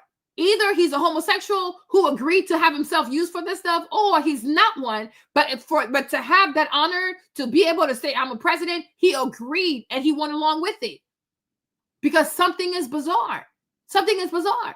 That man spent more time fighting for LGBTQ rights that usually help a lot of white people more so than he helped black people. And that's why I said if he's not gay, then they were definitely his donors. The vast majority of those donors that gave him the money to run for Senate, that gave him the money to run for U.S. president, most likely were some incredibly wealthy homosexuals. So when you get there, because they pay for all your campaigns, you have to do what they want you to do. So I can see it both ways, right? And it could be, it could be the whole thing. He could be gay and he has a lot of gay sponsors. That could be that too. Who knows? But I'm like, we have to question this man. And for the longest, you had a lot of black people doing everything in their power to try to censor you or to shame you. Oh, he's the first black president. I don't care. He signed up for the job. So he's going to get criticized like everybody else. I don't care. I do not care because his stuff it's like his behavior was bizarre. And the stuff he fought for, it's really bizarre for a man who's heterosexual, married to a woman and has children. Why is a heterosexual man who claims to be a Christian so concerned about fighting for all of this? It is so bizarre. It is so bizarre. It's very bizarre. Because they know that's the only way to keep the money flowing. And Umar just pointed it out. Hats off to Umar. Anyway, your thoughts, Shamika. I completely agree with him in this take also, Jason. I can remember it was like 2015, 2016. I did a video and it was titled, "Get This Gay SHIT Off TV," because I remember watching Empire during this time and they had so many gay scenes. Like there was one scene where a spouse or a partner, whatever, walked in on his other partner who was on his knees and the guy's pants were open. For me, I was like, this is regular TV. Why is this coming on at 8 o'clock on a Thursday? Kids are still awake. Mm-hmm. This is not cable TV or what was known as cable TV back in the day. Mm-hmm. This is so wrong. And I can remember people coming after me being so upset that trans Madison something, she came after me. Yes. Video just went viral. But my problem was during this time, during Obama's second term, is when I began to see it was rampant and it was all over the place. And they were asking kids in school, what do you want to be called? A she or a he? And they were saying, are you a prince or are you a princess? And you don't give young children that choice. And it was like out of nowhere. And as he said, George Bush wasn't pushing that. It was pushed under Obama. The whole legalization of gay marriage, this was all Obama. And that's what kind of began to open my eyes, because of course I was one of the ones in 2008 that voted for Obama simply because he was Black. Yeah. I fell for it. And then during his second term, I was thinking something's not right. And that's what it was for me. It was the whole LGBTQ agenda that, you know, he was pushing. I think he was the first president that lit the White House in rainbow or whatever. It was ridiculous and it was all over the place. And as a mom who had kids in school at the time, it really upset me. So I appreciate Umar for saying this. And I do understand and I agree with what he's saying. They come after you if you just say anything against it. I did a video against Nas X when he did the whole devil video and had the shoes with the blood in it. Little Nas X. Yeah, Lil Nas X. I lost my privilege to go live on Instagram because I came out and said something against that. And to me, that was demonic. I had every right to say something, but I lost my privilege for over a year to go live on Instagram just because I spoke out about it. So hats off to Umar because he's right. Yeah. Listen, the point you're making. You don't have the right to say it's off. You don't have the right to say anything. And I'm like, you guys, if Kamala Harris had won, oh Lord have the mercy. The kind of sexual immorality we would have lived under, I don't think people are ready for that. These people are sexually immoral. And I'm even starting to think about all the parties, like with all the Black celebrities that used to go to the White House. Only God knows what they did there. Only God knows what these people went to the White House for. Because I don't trust these people. I don't trust any of these people. I don't trust any of these people. That's why they talk about the thing. There's a thing called Pizzagate. Like, it's a lot of stuff out there, child. It's a lot of stuff. And many times when white conservatives talk about it, people just tax them for being racist. It's like, no. To every rumor, there's some kind of truth to it, right? You just got to take your time and do the research. But you can't because you're paralyzed because you worship Blackness. And when you worship your skin color, it's really hard to be critical because you are a worshiper. You're an idolater. Like you worship your skin color. You worship at the altar of Blackness. But something is weird with that man. Something is incredibly off with that man. And this man, his legacy to America, especially to Black America, is debilitating, extremely debilitating. Because the kind of sexual immorality that came with Barack Obama, it's frightening. It is really, really frightening. How people just turn like this. And it goes to show you like the power of influencers. It's a real thing. People have real influence. People can take a straight person and even have that person try all kinds of weird things, right? Because they're so in love with the image, the perception, the this, the that. Even Beyonce. Like take the tour. What's the one, the one before this one? The one we had during COVID. What's that one called? The silver one with all the silver, right? But do you see how so many Black women were dressed to go to that tour? Renaissance. Do you see how the girls barely had clothes on? Because that's what Beyonce does. If Beyonce comes out with a demure image, all these girls will have a demure image. If Beyonce exposes every single part of her body, they will do it. Because these women don't think for themselves. Beyonce has gotten to a point where for a lot of Black women, she is their God. She is their God. They will wear whatever she wears. They will dress however she dresses. It's like, what is going on? How can one celebrity make you dress like this? And it realized people are sheep. And there's no bigger sheep out here than Black people because they consume way too much TV. Too much television. They're so obsessed with celebrity culture, gossip culture, entertainment, reality TV, wumpty wump wump, celebrities, money, cars, shoes, clothes, wumpty wump. They are never truly interested with matters of the mind. You know what? How do I make my mind better? How do I make my mind stronger? How do I think for myself? No, follow this person, follow that person. If you have money, you can do whatever you want to do to these people. They will be okay with it. You know, I was like, for the longest, I was sitting here trying to understand, like, okay, why does the Democratic Party get away with so much? And I'm like, yeah, because they give out welfare checks. So as long as you put money in their pockets, you can beat them up, you can lie to them, you can mislead them, you can delay all your promises. They're going to be okay with that because all they need is money. That's it.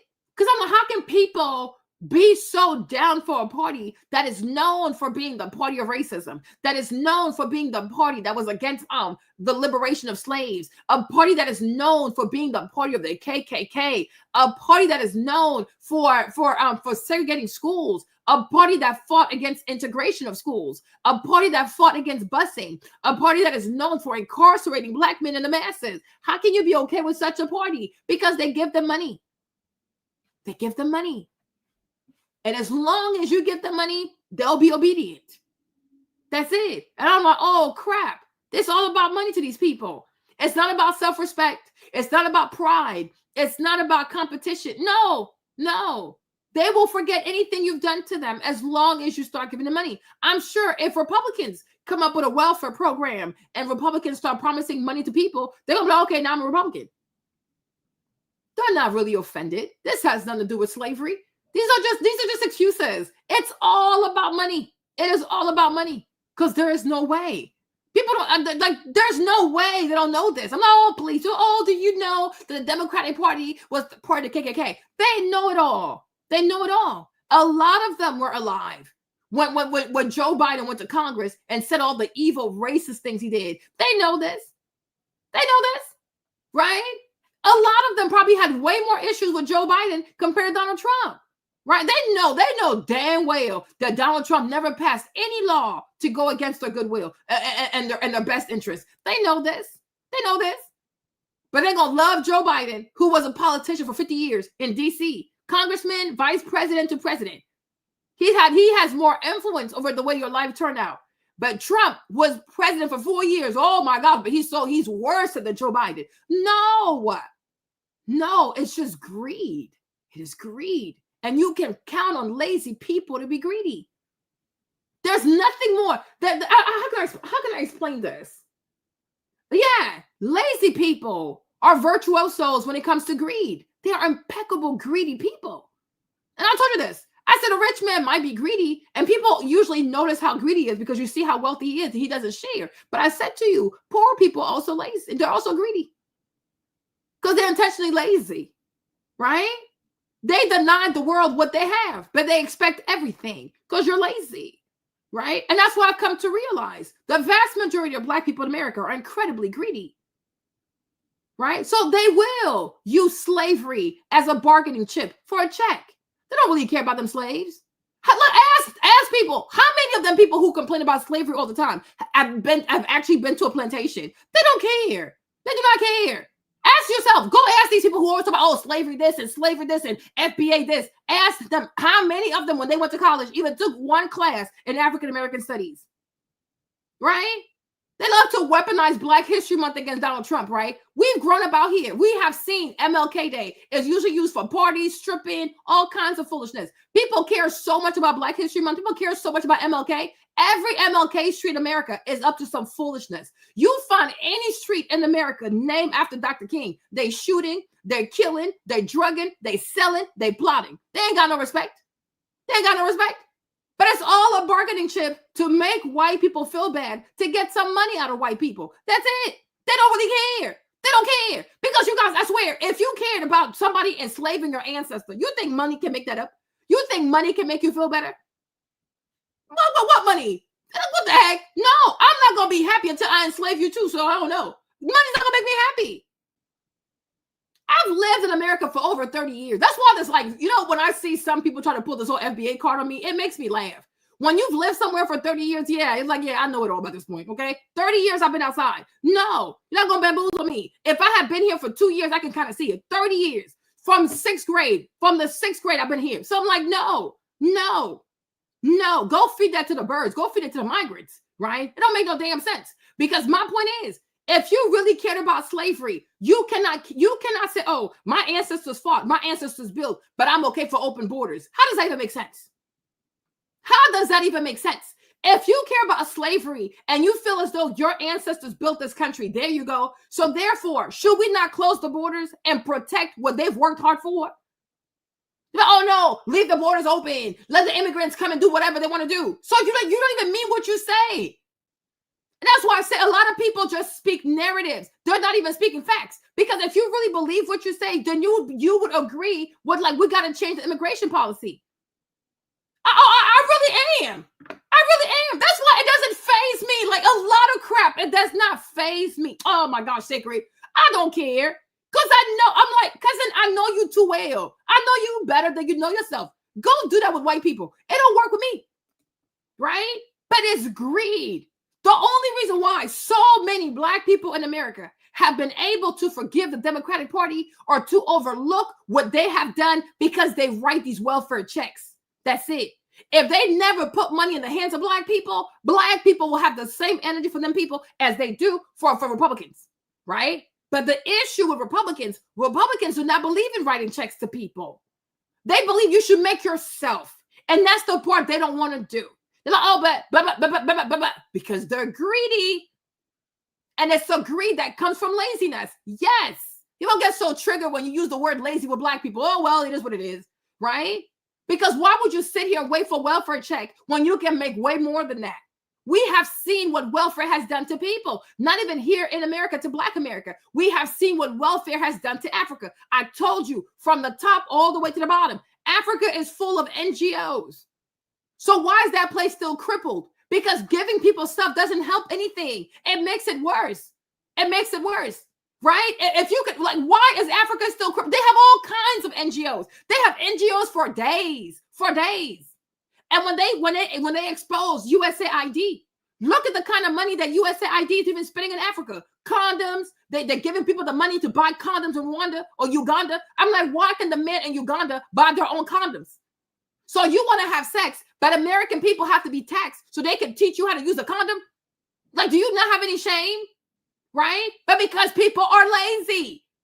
And that's what white liberals have done to black people across the world, from Africa to America to Latin America. They've gotten black people used to religion and handouts, waiting for a savior. And today the white man says, he give them food, right? Y'all don't even know this. Like, I'm telling you, like back in the day when the Catholic people, the white Catholics used to come to Africa, they would tell these African people, hey, if you agree to change your name from, like, let's say your name is like Chinede, you agree to change your name to Chinede to James or Charles, right? We'll give you a bowl of rice. These people will change their names for food. Like, look at this. Because you don't want to have to go work. Sometimes you wonder if black people are not the descendant of Esau, because Esau, he sold his birthright for a bowl of food.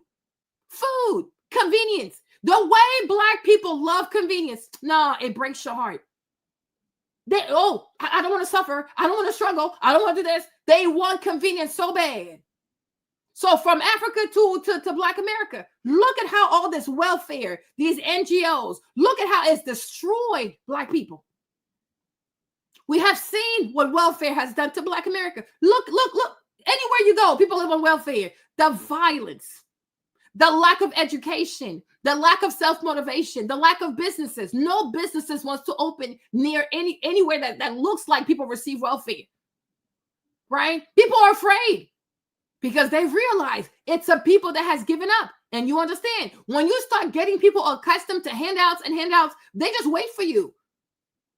Like, oh, I was just waiting for you. Oh, I was waiting for you. They gave up. They give up. I said the same thing. I'm like, you look at Africa, it is full of NGOs. You guys, they have so many NGOs. It will blow your mind. World Health, the United Nations, UNICEF, Red Cross, there are so many NGOs. Do you like by now, these people should have gotten out of poverty? What is the problem? No, they've been crippled. They have religion and they have NGOs. You look at places, places like Dubai. You look at the Emirates. You look at Saudi Arabia, right? You look at Qatar. You look at the Middle East. Look at Dubai. When Nigeria had cars in the 60s in Dubai, people had camels. They had camels. But do you see a bunch of NGOs teach the Arab kids how to read, teach the Arab women how to read, teach the Arab people how to, no, you don't have all these European NGOs, these Western NGOs in the Middle East. You don't have that. So because there's no white savior, these people, they found solutions by themselves. And that's why Arab people, especially like these people, these Qatar people, Saudi Arabia people, Emirati people have a lot of respect for them because they have visionary leaders. They started off with what they had, which was oil. Let's sell this thing. But like, what if this oil thing, it don't last forever? So the money that came from oil, they started putting that in tourism. Today, Dubai does not rely on exporting oil. They can, but it's not their main source of income. Tourism is. They make more money from tourism than they make from drilling. But they could. If push came to shove and they had to do it, they can do it. They have it. The same thing with Saudi Arabia. You go to Riyadh, you go to Jeddah, you're not going to see all kinds of white NGOs, the NGO, the not-for-profit, the handout, what's all this? What is all this? And mind you, even when you read the Quran, in the Quran, it says the 7 pillars of Islam is charity, right? A good Muslim has to give. But you see, the way they give, it doesn't cripple people. But in Christianity, when Jesus talked about helping the poor, look at what it has led to. Look at what it has led to. It makes stuff worse. If NGOs and handouts and welfare could help people, I'm telling you right now, the entire continent of Africa would be #1 in the world, but it sure ain't. It is not. So you realize that these handouts don't help people. Even people here, you have Africans in Canada, America, Latin America, Asia, Europe. Do you know how much money these people send every day, every month, every year to their respective home countries, right? Okay. The kind of remittances that are being sent. Like one time, there was 1 year, Ghanaians, they sent more home than the World Bank gave to Ghana in loans. So you have all the money coming through Western Union and MoneyGram that exceeds the loans from the World Bank. So then you got the World Bank money, you got the IMF money, these are loans. Then you have money from people overseas who are sending money home. Why is Ghana still suffering? Hello? Right? Because there's a problem with giving money to socialists, right? And I'm gonna tell you this too, huh? Because you recognize this. People who are quick to go to get bank loans, they're lazy people. They don't want to suffer. Africans are quick, especially Black people. It's the same today. So I can tell you all this. That's why when people say things like, oh, Black Americans or Native Americans, like, oh, we are indigenous. I'm like, yeah, right. You behave just like African people. Like, go sit down somewhere. Anybody who has lived in Africa, who has lived in North America, you can recognize the same pattern of behaviors. You can recognize the same psychology. Now, you have some nuances, yeah, of course. But it's like at the root of it all, it's like, yeah, it's the same behavior. If you are not connected to African people, you will not be behaving like African people. You behave just like these people because it's your blood. It's their blood that runs through your veins. Go somewhere with that. Do you see Native American people out here obsessed with fashion? Do you see Native American people out here obsessed with cars? Do you see Native American people out here running to banks to go get loans? And no, they don't. No, they don't. Have you ever seen a bunch of Cherokees, bunch of Navajo people go to a Louis Vuitton fashion show and be drippy and like all LV this, LV that? No, you have not, right? The behavior is the same. That's why so many people from here are so in love with the rich Africans because they recognize themselves in these goofy ass people, right? Go sit down somewhere. I'm like, go sit down somewhere. But I repeat though, anybody who is quick to go to the bank to get a loan as opposed to trying to figure out how can I get this money by myself, right? I respect people who don't want to be indebted to anybody. Because when you owe somebody money, you're never free. You can't sleep. When you find a way to get your own capital, to start your own business with your own money, you're going to have more. First of all, a lot of people will have more respect for you. And not just that, you'll have more respect for yourself. Because you're like, wow, I really did it for myself. I made this happen for myself. It's very easy to go to a bank and have somebody just give you money and then you sign some paperwork. You don't take it seriously because you don't have to work hard for this money. And that's why a lot of these African countries, for as much money as they've taken from the World Bank, from the IMF, whoever else they took money, because they take all these loans. They take so many loans, don't even know how they're going to pay them back. Then they go and borrow more money from the Chinese, always living on credit. Sounds about Black, huh? Always living on credit. Then they have people sending money home, and it's still not enough. Why? Because the vast majority of the African continent is socialist. These are socialist people. They don't believe in entrepreneurialism. They don't embrace capitalism. They don't embrace it. They don't embrace self-determination. They don't embrace it. Because when you think about all this money, y'all should have been able to do something with this money by now. No, they put money in their pillowcases. They put money in their mattresses. They put money under their beds. Sometimes they put money behind a wall. Like they have such a bizarre relationship with money. It's embarrassing. It's embarrassing. Like these people right here, they're a waste of time. They are truly a waste of time. That's why I don't even understand. Like you'll have African people who are here and they're so obsessed with, I got to build a house back home. I got to build a house back home. For what? For who? Because all the money you're sending, they're going to chop your money. They're not going to build the house. When the day you go home, there's no house. Nothing was built. You might as well buy a house here in America. Because here in America, you buy a house here, the house, it goes up in equity. You can take the money out. You can keep the money in there. You can use the equity, buy another house, man. Forget about these people. It's not a serious people. Marlene, people think Trump is mean. Me, Marlene, if I was the president of the United States, or even if I could give advice to Donald Trump, if I could be if he would appoint me to be the leader of the World Bank, I am stopping all money to Africa. It's enough. All this aid, all these NGOs, no más, no more. Because Africans have everything they need to be successful. They have more sunlight than anybody else. Africa, the African continent receives more sunlight. Our nighttime, it comes in very, very late. In Europe, they go to bed early because nighttime, it comes quite early. In Asia, same thing. Do you know how long? Do you know when the sun starts shining in Africa? It probably comes outside like 3 o'clock in the morning. Do you know when the sun goes down, like maybe like 7:30? Can you imagine? You have all this daytime and you are the least productive. Make it make sense. Make it make sense. I'm quitting all this aid. But get out of here with that. I am stopping all the aid. And I'm telling all these other countries, all these European countries, no more visas. They're going to stay there and they will be forced to build their own countries because Africans have to. Do you know how much, do you know how many natural resources are in the African soil? There's no reason for these people to be poor. There is no reason for these people not to have hospitals. There is no reason for these people not to have kilometers. I mean, like miles and miles of highway. They don't want to do it. They are waiting for a white man, a Chinese man, an Arab man, like pathetic behavior. Stop giving these people money. Stop giving them visas. Stop doing it. Stop doing it. These people need to grow up. They need to grow up. That's why every time when they get bullied, I ain't gonna lie. When they get bullied, I kind of laugh. Like, yeah, that's what you get. Because maybe that's what it's gonna take for you to be so triggered that one day you'll get sick and tired of being disrespected. They're always waiting for somebody. Always wait. Why don't you do for self? The sun, I'm telling you guys, if you ever go to Africa, pick whatever country you want, right? When I tell you the sun probably comes out at like 3 o'clock, 4 o'clock in the morning, and the sun does not go down until until like 7 o'clock at night.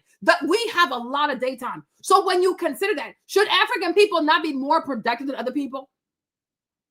Make it make sense. Why do you produce less than other people? All this money is coming to the country. But then where to go? The cars, you'll go places, they barely any road. You're going to see a Mercedes, a Bentley, you see a bunch of idiots. Bunch of idiots. And when people make fun of them, they get in their feelings. No, you need to be disrespected. How can you buy a $300,000 car for a country that has no roads? Are you actually okay? Right? And when a lot of people don't want to sell them the cars, they call them racist. No, you have no roads. Like Rolls Royce, they want their cars. You cannot leave a Rolls Royce by the side of the road because it makes it seem as though it's not good engineering, right? That's why you don't. Have you ever seen a Rolls Royce broken down somewhere, just left somewhere? No, because it's not good business. Because their brand is they make reliable cars. That's why it costs so much money.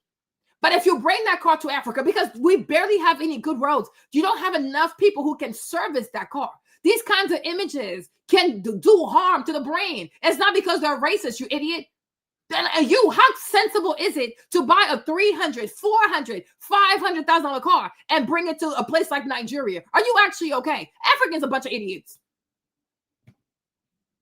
They have no shame.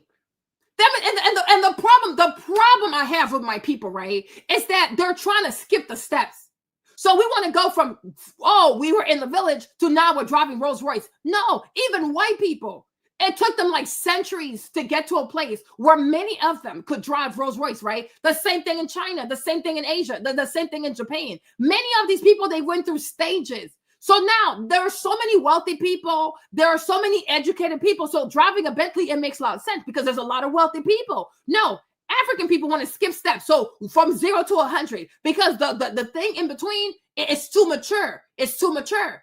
So they want the results of success. They don't actually want the work that leads to being successful. No, it's ridiculous. You barely have hospitals, but you got people out here driving $300,000, $400,000 car. There's a problem. And also it shows that the government is not taxing these people enough money. Like, how do you have all this money? How do you have all this money? And I promise you, once you stop all the aid and you stop the World Bank loans, you stop the IMF loan, especially a place like Nigeria, when there's no more money coming from these other people, they're going to have to start holding each other accountable. So now every minister, every governor, every president, you're going to have to put the money that you stole, you're going to have to bring back the money because the money is no longer coming from Europe. The money has to stop. And I think white liberals have understood, as long as we give loans to these people, they will continue to sleep. They will continue to be mediocre, right? And also, as long as these Africans who work hard keep sending money back home, it's like it puts these people to sleep. Handouts, it puts these people to sleep. But Marlene, I personally, I don't even think Trump is mean enough. I don't even think Trump is mean. I think he's too nice. He's doing like, oh, I left the WHO, child. You need to be like, no mas, no more money, no more loans, no more aids, no more, because you have the money. Why does America need to send Nigeria money when you have all these Nigerian billionaires who tell us, oh, I have a house in Dubai, I have a house in, okay, then tax these people, tax your people. Like, what's that girl? DJ Cuppy, her dad, he needs to be taxed. Femi Otidola, you need to tax his ass. Tax all them people. Tony Omotulu, tax them all. Tax them all. Why do you have to go borrow money from people when you have Nigerians who are spending $50 million in Dubai for houses? Are you Arab? Why is a Nigerian buying a $50 million house in Dubai for what? For what? When his own country, even maybe in his own village, there are children in his village that don't even have shoes. Because Africans have no shame. They have no shame. And they feel as though everybody owes them immigration. No. You see, French Revolution, the French people got tired. They got sick and tired of these rich-ass French people. So what they do? They went up there, they snatched them people, and they cut their heads off. Because one thing white people not going to do, white people are not going to put up with bad leadership. You're not going to stress out a white person. White people don't do bad leadership. You're going to end up dead. They don't play these games. And you see, they have killed a lot of their people. They have killed a lot of their leaders because one thing white people don't do is put up with bad leadership. You're going to die or you're going to give up this money, right? But it's like when they play around with these billionaires. They play around with their kids. Like they laugh with people who steal money. They laugh with the children of people who steal money. All you got to do is snatch one of them people's kids. And then everybody go put the money back where they took the money from. That's it. You have to let these people find themselves. And if they want to go to war, they want to kill each other, that's the problem. But I promise you this, though. When they're done with this, they're going to be so much better because of it. You cannot help cowards. You have to let cowards find their inner strength, okay? They cannot do. You got to stop giving people money. You have to stop giving these people money. They have the money. They're just too lazy. Yeah, foolishness. I'm like, how can you are having sex, but you want somebody else to pay for your condom? Do you not respect yourself? Do you not respect yourself? And matter of fact, guess what? Let's say you don't even like to wear condoms. You don't think it's comfortable. That's fine. Then just marry a wife. Marry one wife and just stay faithful to her. Because if you're faithful to your wife, you don't need to wear condoms. Right? But it's a lot of African men. I'm being so serious, you guys. It's a lot of African men, just like here also, huh? You know you're poor. You know you're poor. You know you don't have money. You know you're not educated. But you want to sleep with everything that moves. When you're poor, you can't afford to have too many women. Right? When you're poor, stay in your poor people place. Right? And my thing is, a man who's poor, if you haven't even made enough money to feed yourself, what extra time do you have to run behind anybody with a big booty? You have no respect for yourself. You have no respect for yourself, right? You sleep with a girl, you can't even buy her a plate of food. Because if you can't even buy your own condoms, then you can barely feed this girl. So why are you having sex with this girl? Once again, lack of self-awareness, right? Because if you don't want to wear condoms, don't have sex, or find you one wife and stay faithful to your wife. As long as you people are faithful to each other, you don't have to worry about disease. Right? But when you have a culture where people praise you for being promiscuous, that is the problem. That's the problem.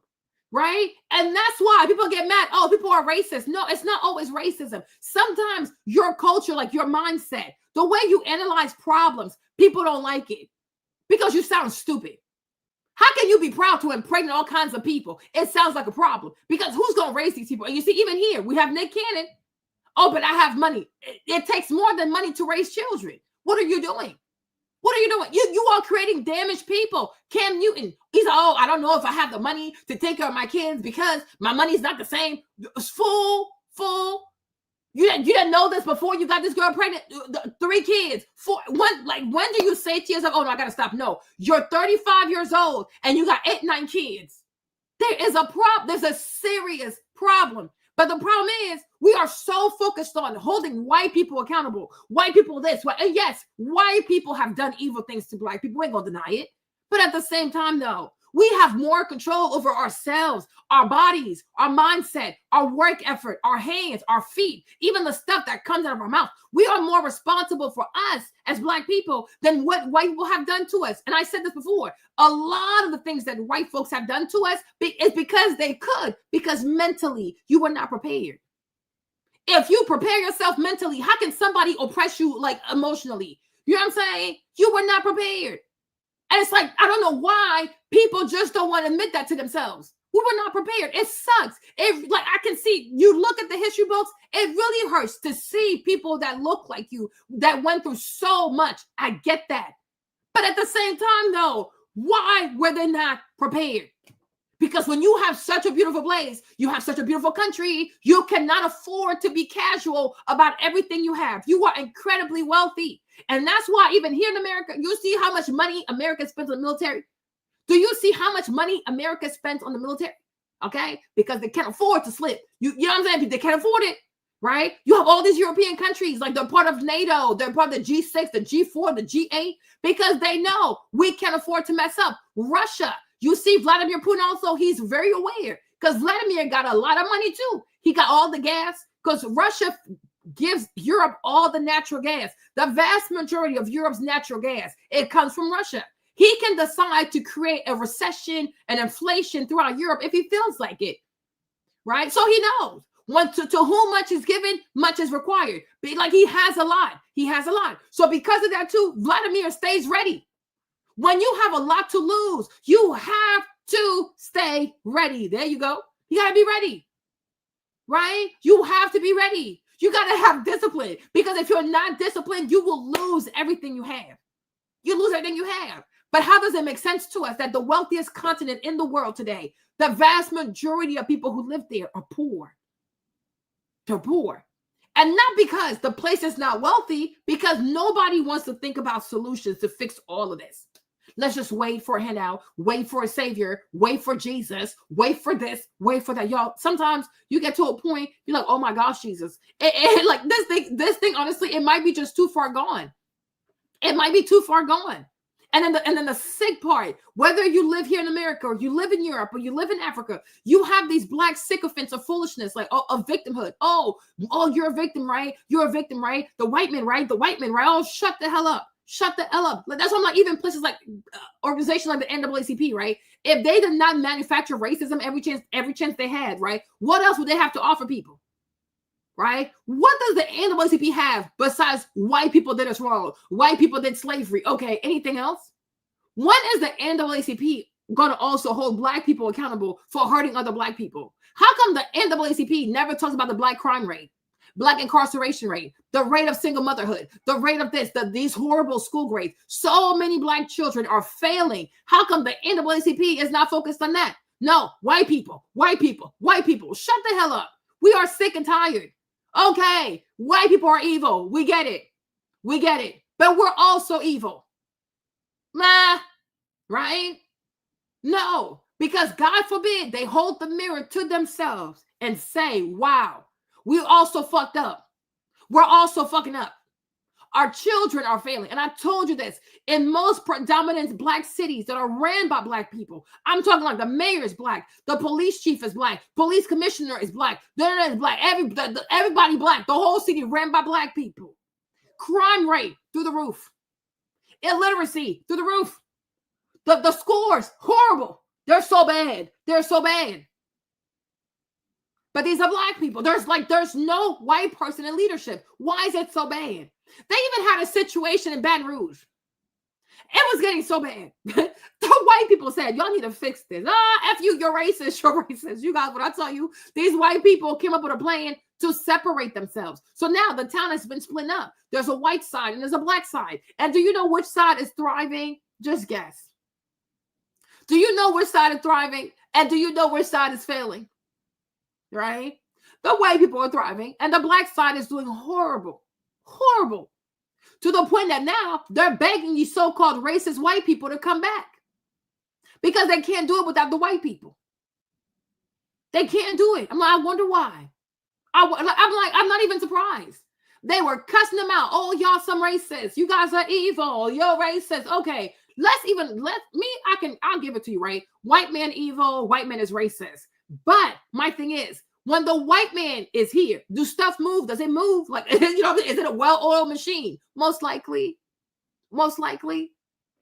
right? So that's the thing. White people can be evil. It's a fact. White people can be mean. It's a fact. But at the same time, when white people are present, do things usually move along? Most likely, yes. So sometimes maybe you have to learn to coexist with the devil. Because when the devil leaves, everything falls apart. Because there are things he's willing to do that you're not going to do. We have the mayor of Dalton, a whole Black city run by all kinds of Black people. We have seen them fight. They put hands on each other. She was a mayor. She's putting her hands on people.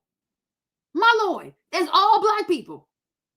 They fight each other. They put their hands on each other. They drag each other. I'm like, oh my gosh, what am I witnessing? When she took over as mayor, the account had $2 million. In less than 4 years, the city of Dalton, their bank account is negative $7 million. Where is the money? Where's the money? If you don't get, like, she has a non-for-profit. If you don't give money to her non-for-profit, she won't give you a permit. So many Black businesses, whether it's a liquor license, it's this kind of license, a zoning license, if you don't put money into her non-for-profit, she does not give you your licenses. She doesn't give you your permits. How can you do this to people? There's this one Black woman, she built a whole building. All she needed was like her license or some kind of permit to be able to open the business, right? This girl intentionally denied this woman her license. So she had to take her to court. But I'm like, all of this is money. You delaying this woman opening up her business. It's a lot of money. She put so much money into this building, right? Then now she got to take her to court. That's more money. She got to get a lawyer, take time off from work. For what? Because the Black lady did not want to put money into her non-for-profit. So because of that, she didn't give the Black woman her permit. You see this? If the city was ran by a white person, most likely that Black lady wouldn't have had any of these issues. You go, you apply for your permit, your stuff is good, you come outside, you get your stuff, right? But I'm like, NAACP, they never want to hold the mirror right back at Black people. Yes, white people are devils. Okay, nothing new. Is that anything new? No, okay. White people are evil. Okay, they've been evil. Anything else? Anything else? They're everything you say they are. Nope, they're racist. Yeah, sure, they're racist. But what about you, though? What about us? Are we actually good?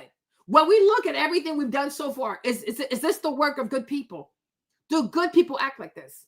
Do good people let their children fail in reading, in math, in writing? Their children are failing all over the place, right? Good people. Do good people have children out of wedlock? Do good people not say, okay, you know what, we have children, let's try to raise our kids together? No. Do good people have such a high crime rate? The good people go into stores. I mean, you name it, stealing. Every time you see people go into a store, stealing from the store, it's usually Black people. It's Black children. Okay? Do good people make this kind of music about killing other people, killing people that look just like them, selling drugs to people that look just like them? Right? The good people sit here and sing about sex like it's some kind of, I don't know, like, I don't even know what it is. It's so disgusting. It's so disgusting, right? No. God forbid people hold the mirror to themselves and say, okay, I can see the evil in white people, but what do I also see in me? Because there's no way you don't see the evil that's also in you, right? That makes no sense to me. And that's the problem I have. If you hold white people accountable, then what do you hold yourself accountable for? Because you have more control over what you do than what the white man does to you. And my thing is, if you find your business and you're busy doing your business, where is this white man even going to find you to oppress you? Well, why are you always places where it's so easy for white people to oppress you? Like, make it make sense, because you're not doing much. You're not busy enough.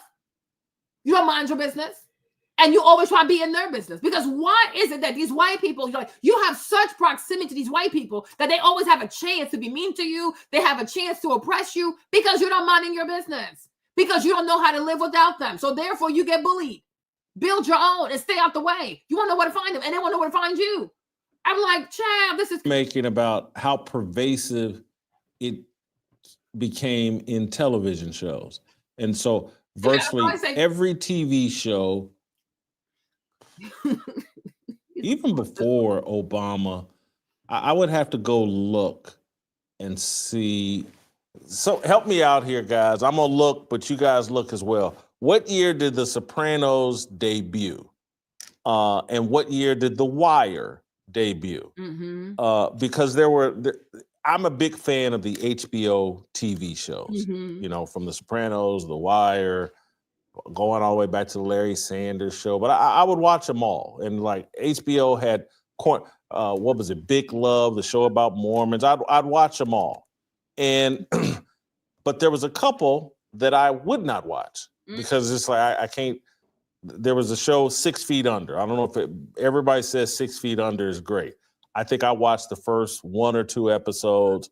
There was some gay couple on there, and they were showing them in bed, and I was like, "Deuces, I'm out. I can't do it." And I think even before maybe 6 Feet Under, whatever year Oz came out. I used to love prison movies, Brubaker, anything about prison. You know, I'm Shawshank Redemption. I like prison movies. But Oz went way too far with the gay sex. And I was like. And they also, I'm going to say this, they also use TV to glamorize prison culture to Black people. They really did. They really did. Oh, so you can start having empathy for prisoners. You can start having empathy for a killer, a shooter. You start having empathy for people. Child, they used to have MSNBC locked down. Child, we used to scare straight. They used to glamorize TV, like prison stuff to us on TV.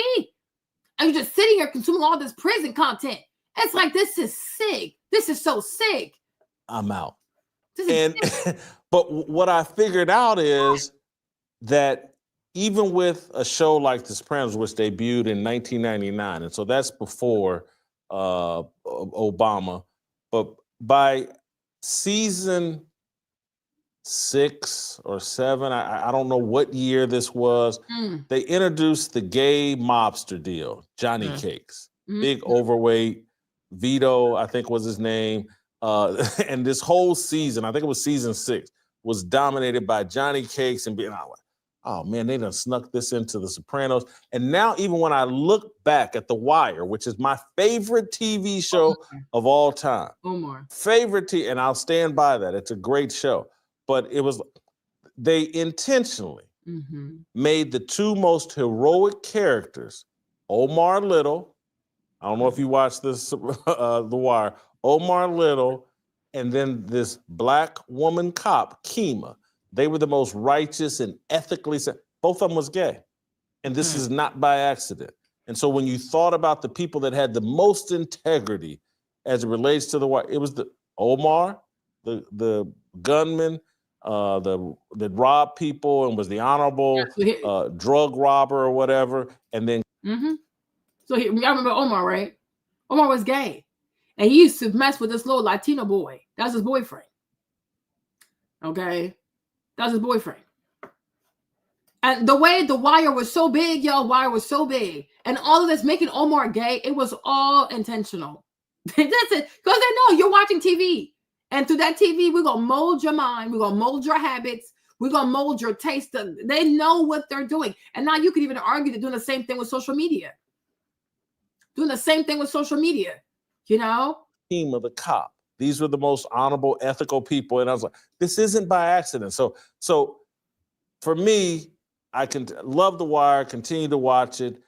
And The Wire had great impact on my worldview. And at that time, in whatever years this was in the early 2000s, I got to say The Wire was effective in influencing me into thinking like, yeah, we just got to be more accepting of the LGBTQIA, blah, blah, blah. And I remember thinking that because I had so much respect for Omar Little. And so the programming and the manipulation has always been there. And so now I've reached the point, and maybe I've just gotten too righteous, too old, too fuddy-duddy. I want to see no sex in none of these TV shows or movies. It's all pointless. It's all unnecessary. Don't show me heterosexual sex. Certainly don't show me gay sex. But I get uncomfortable. Even when it's heterosexual sex, I'm just like, why are they doing this? This is a waste of time. Yes. They can just retire to the bedroom and we know what goes down. I'm old enough. I don't need to see it. Right. But anyway, they have been very, very calculated and intentional about mainstreaming the whole homosexual agenda. They did it with Obama. They did it with television shows. And thank God for Umar calling out. If you enjoy even Beyonce too, this whole Renaissance thing about, oh, my uncle was gay and I had a gay uncle. My mom, Miss Tina, had a gay brother, a gay cousin. I'm like, Beyonce, you've been outside since like 1998. Well, I've never heard Beyonce had a gay uncle child, right? But now it's in. Oh yeah, let me go find a remote gay member of my family that used to. I'm like, girl, shut up. Okay, be quiet. But this is what these celebrities are for. There is no way that celebrities don't work for the government. Like, there is no way that celebrities do not work for the government. Okay, if they need people, if they need people, if they feel that there's some kind of resistance there, they would use a celebrity to get you to rethink everything. Oh, maybe it's not that bad. Maybe it's not this, because they know people worship celebrities. They know this. They know these people here, they worship celebrities. So if there's any kind of resistance, have their favorite celebrity say, oh, I'm okay with this. It's not that bad. It's not that bad. I believe that we have more than two genders. And in less than 30 minutes, everybody's like, oh, yeah, you're right. It's not that bad. Oh, yeah, you're right. It's not that bad. Oh, yeah. And that's why celebrities make so much money. They're allowed to make so much money. And it's funny also how, if you really think about it, how is it that celebrities make so much money, but they can never speak their minds? Right? Because you would think, if you have all the money in the world, why do you care what people think? Be yourself, speak your mind. No, they cannot.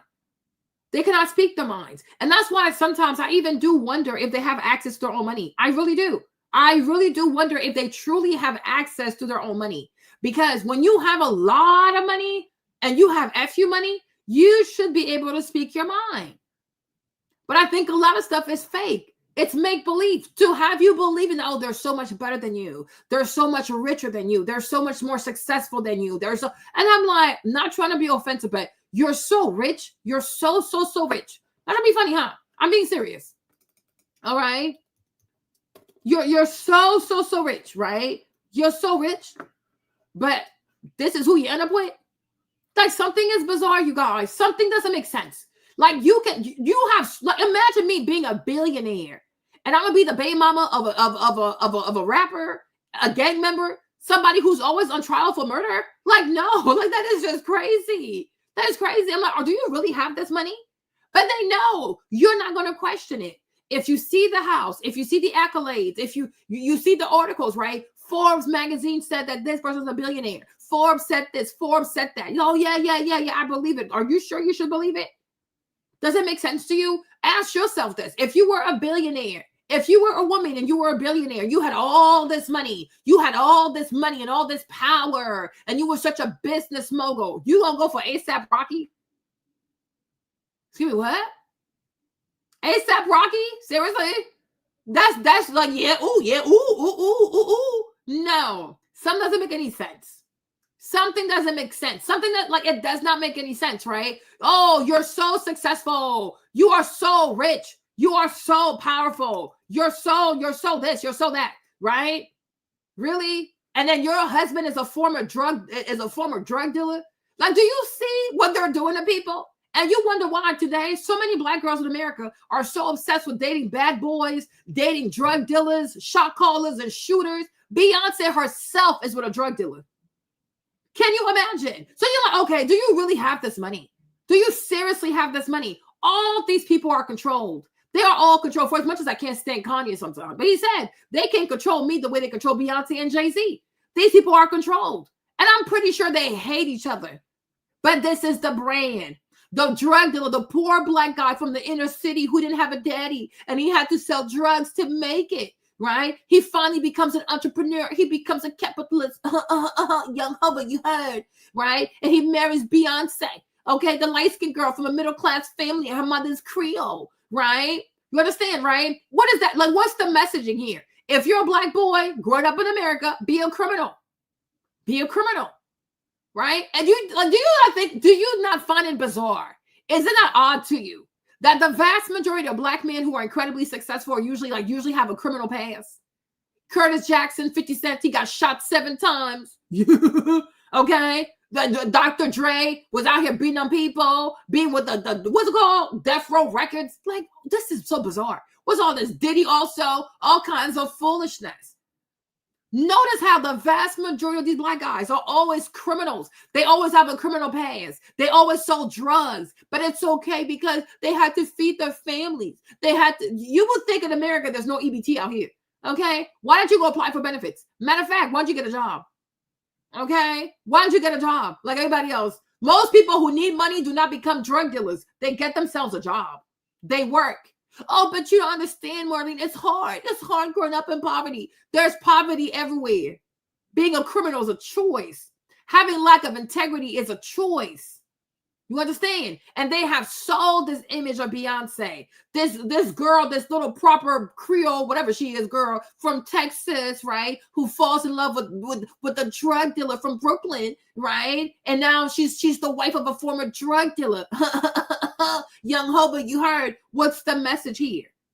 When you're a Black woman, it's okay to marry a former criminal as long as he has enough money to keep you up.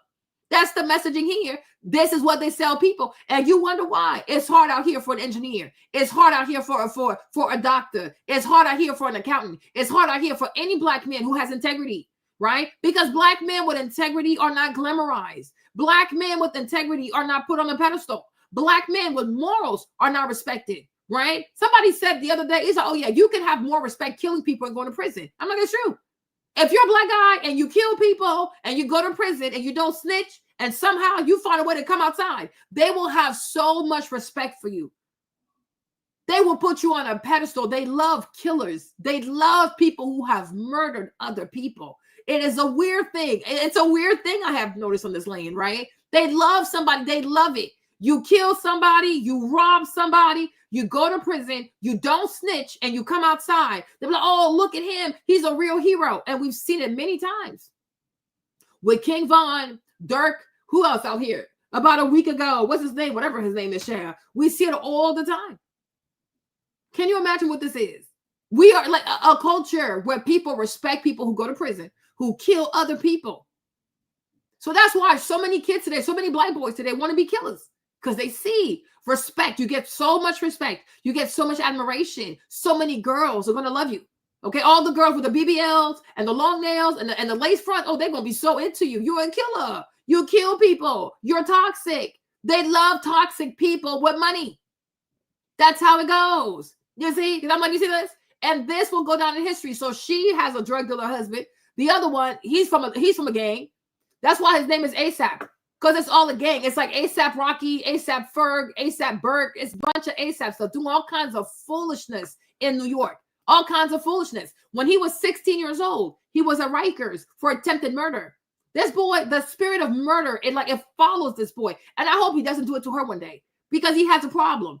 He has a serious problem. He has a serious anger issue, which is like, I look at her, I'm like, yeah, you might be the toxic one. You and Chris Brown, what really happened? But anyways, we'll talk about that later. Right? But it's not normal. It is not normal. Usually, if a woman has a lot of money, is incredibly wealthy, is incredibly a billionaire, I doubt that the first thing that comes to mind is to go and date or carry children out of wedlock for a D-class rapper who always gets arrested. He's always arrested somewhere. He even got arrested in Europe. He's always in trouble. And even in Europe, when he got arrested in Amsterdam because he put his hands on people, he has an anger problem. He has an anger problem, right? And I just pray to God that one day he doesn't use that gun on her. He has a problem. This is not the first time. I told you, 16 years old. He and his friend, they caught this boy in the staircase. Pistol whooped the boy. I think they shot the boy. I think he didn't die, but they whooped his ass with a pistol. Then they shot him, if I remember correctly, and they sent his ass to Rikers. He was 16. Imagine so much anger at the age of 16. Then he goes to Europe. He puts his hands on people. They locked him up. Once again, he's on trial for putting his hands on people and using a gun against one of his friends, right? His little gang member person, right? So she goes in there and she leverages her star power to influence the jury to get him out. I just pray to God that one day this boy does not use a pew-pew on her ass, because she also has a problem. She's extremely toxic. She's extremely toxic. But it's America, you know. She's light-skinned. She got green eyes. So the colorism will color the lines, okay? So it is what it is. But I'm like, this right here, to me, it doesn't make sense. Because the more money you have, the more things you can lose and things like that, you're going to be more mindful, especially who you have a child with, right? But it's not random. Even her, too. They went and poached her somewhere from Barbados somewhere, whatever kind of poverty she came out of, right? There is a certain profile to the Black people they allow to be famous. And please pay close attention that for the most part, these are usually Black immigrants. But what do I know? Let's keep going with my little documentary. Let's go. That's a question for South Africans. That is a question. This is a question for Iranians. Yep, that's me. You're probably wondering how I ended up in this situation. Crazy. This is crazy. I don't even know how to feel right now. Should I tell you guys that I'm super scared? Why you scared? Because I'm about to do one of the craziest videos that I've never dreamt of. I forgot about this. Why is he scared? This particular video would definitely go down as one of my most sensitive vlog ever. I mean, I'm currently in Cape Town, driving to a town that so many South Africans don't want to hear about. I mean, if I talk about South Africans, I'm talking about Black South Africans, indigenous South Africans, people that were here before the settlers came in here. I believe that most of you have heard of the town. In my whole lifetime, I never thought I would come across a town within the land of Black people where Blacks are not allowed to live in there. How exactly did they let that happen? I never thought. Well, today you have. Good for you. People out there believe that Orania is a racist model. Do you believe that whatever you guys are practicing here is racism? No. So what is it then? It's a cultured town. It's a cultured town. It's an Afrikaner town. The narrative is out there that if you preserve your culture, you're racist, and that's not true. But I don't think an African can leave Africa, go to Europe, and say that we just bought this land and no one is allowed to come in. But you know who can, though? You know who can? The Chinese. So why is it that Africans can't go to Europe and do this? Because they're weak. That's it. White people respect violent people. So it's up to you. But my thing is, in America, in Canada, a lot of parts in Europe, even Latin America, right? There's usually a place called Chinatown. The whole place is Chinese. You got it's just none but Mandarin. Like the whole place. Even here, if you ever come to Virginia, like Northern Virginia, there's a place in Arlington, right? Even the mayor of Arlington is Vietnamese. They have a shopping center called Eden Shopping Center. Let me see if I can show you guys. Hold on. When I tell you the whole place is Vietnamese.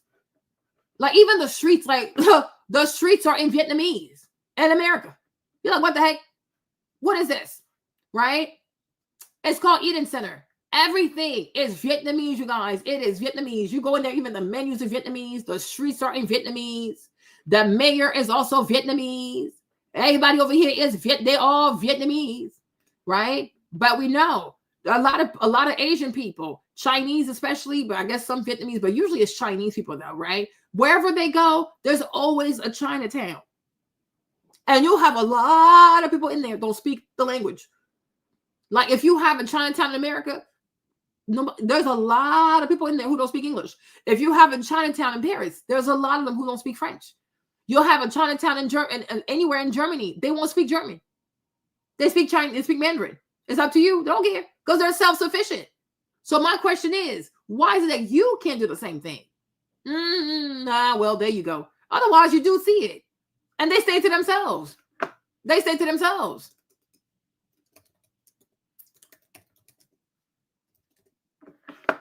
Yeah. You see? That's Chinatown in DC. Yeah. They do it. The Chinese do it. Everywhere they go. They found a way to become some economic powerhouse. They will drop a Chinatown in that town real quick. And everybody speaks Chinese. And every store is Mandarin. The menus is Mandarin. They do business in Mandarin. There's so many people in there. I'm sure this one too in DC, you have a lot of people in there who don't speak any word of English.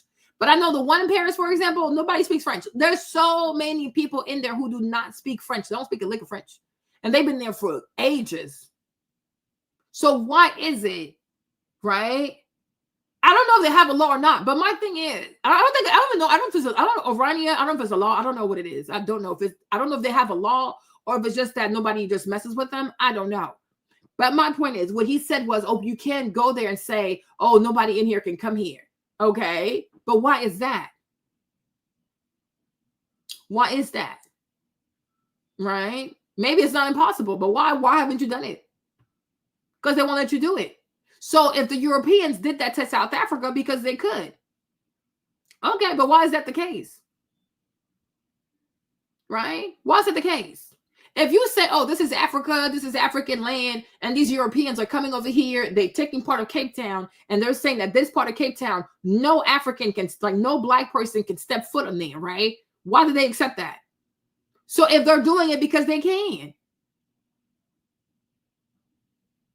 So whose fault is it? Like, I'm so confused. Like, about whose fault is it? Right? Whose fault is it?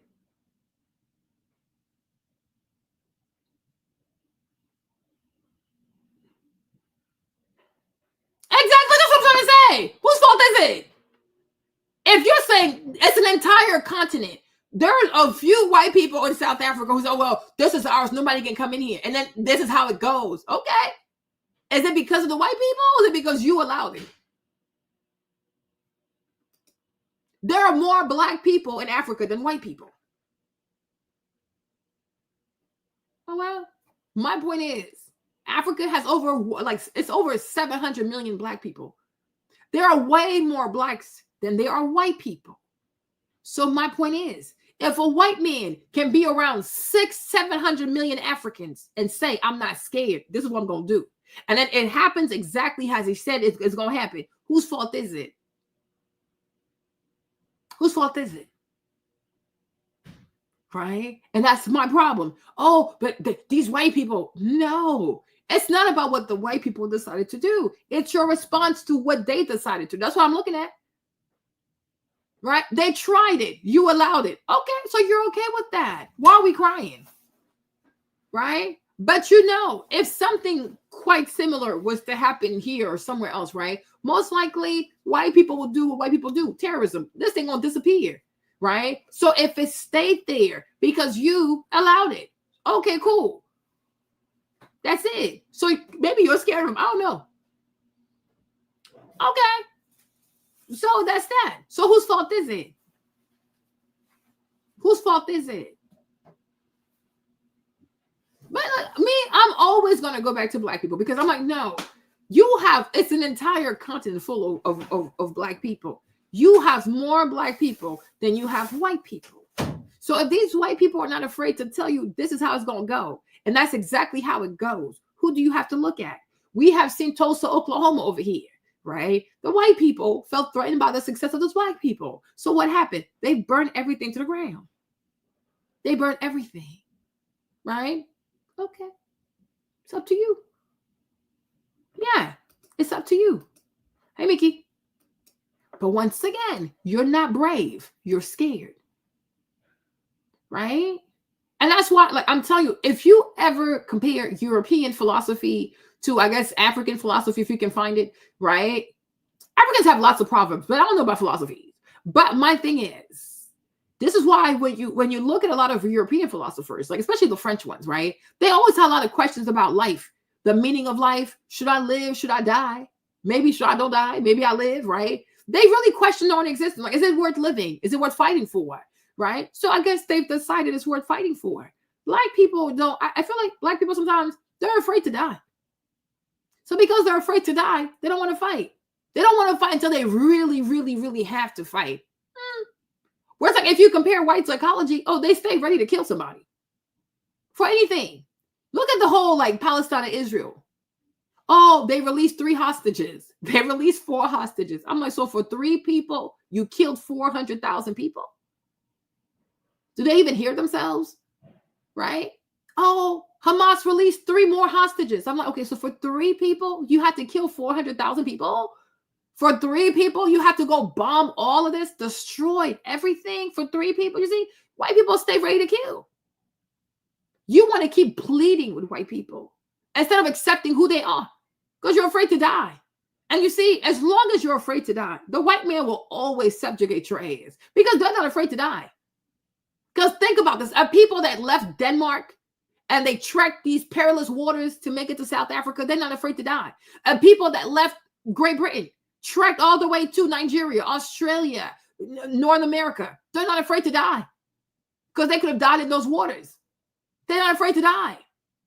They're not afraid to die. That's why you always see white people jump out of planes. They jump out of, they're like, it's like, these people are crazy, right? They enjoy jumping out of plane. They jump from the bridges. Like they go find a mountain. They go jump off the mountain. They will climb the highest. Like these people are thrill seekers. Like they're always like that. They're thrill seekers, right? I'm like, these people are crazy. They are crazy. They're not afraid to die. And if they believe in something, they're willing to die for that. They truly are. They will die behind a flag. They will die behind this American flag. They will die behind the French flag. They will die behind the German flag. They will die behind the, man, these people are crazy. They are really crazy. Right? So it's like at some point you gonna have to make a choice. You have to make a choice. But to me, Marlene, from the outside looking in, if they're doing it because they can, it's not, okay.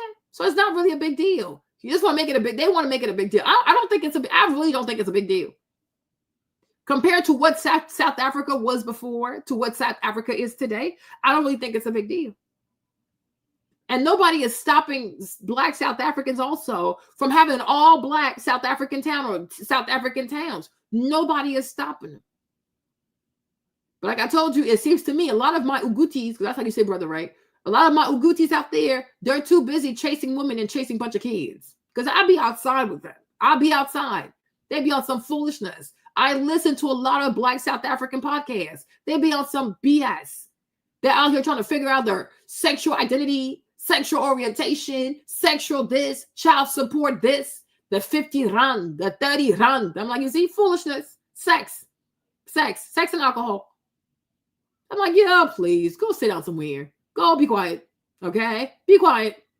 They're like, seriously, be quiet. All kinds of foolishness. They even have, what they call, what the ladies are. The ladies who do like the little, oh, they have a name for people who do witchcraft. Forgot the name. There's one girl here. She has a podcast. She claims to be a juju doctor. So she sells like love potions for 30 rands, 50 rands. I'm like out here selling love potions. If you want a man to love you, she has love potions. You put that in your food. What else? It's a lot of some foolishness. But I'm like, a lot of stuff, when I listen to a lot of people out here who talk about, like, when I listen to a lot of Black South Africans on this thing called the YouTube, right? It's always sex. It's always sex. Sex, sex, sex. Who slept with who? Who didn't sleep with who? Who's cheating over here? Who's having multiple kids? It's like, oh, there you go. Or parties and alcohol. That's it. So I'm like, stop pretending to be so outraged. Like, oh my gosh, I'm so outraged. No, you're not. No, you're not.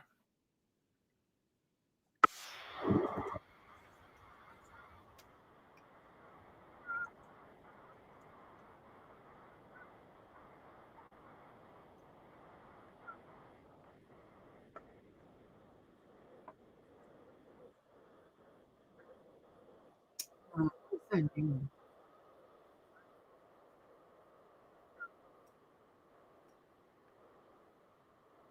You see? You see? You see? We have a white man on the chat, and the white man don't told you. He said, I'd rather die on my feet than live on my knees. There you go. There you go. That's who they are. You gotta respect it. This is who they are. Like me, I've made peace with them. Like, stop trying to change people. Okay? Stop trying to change people. This is who they are. We say Oranje as a community for Afrikaners. It's not an issue just white in, black out. It's a question of culture. But someone might ask, if you want to preserve your culture, you're preserving your culture on a land that belongs to South Africa. Well, that is whole nother debate. If that is the case, then let's bring the other debate. Terrible things are happening in South Africa. White South Africans make up about 8% of the population, but they hold about 3/4 of privately owned land in the country. In contrast, only 4% of privately held land is owned by Black South Africans, who make up nearly 80% of the country's 60 million residents. I'm gonna tell you this, right? When you see this, like what she said, like the stats like this, I'm telling you, I'm telling you to be prepared, right? When you hear that in South Africa, the vast majority of the land belongs to white people, and Black people are like 80% of the population, they don't have this much land. It's extremely triggering because we know there was a lot of displacement. But my thing is also, Nelson has been president since the 90s. The country has been ran by the ANC since like the 90s until today. So almost like 30 years we've had the ANC. That's one thing. Number two, right? Not to be offensive, even though I do respect the displacement, the abuse, the torture, the apartheid. It was very inhumane, seriously inhumane. But I will argue that even if my people had the land, they wouldn't have done much with it.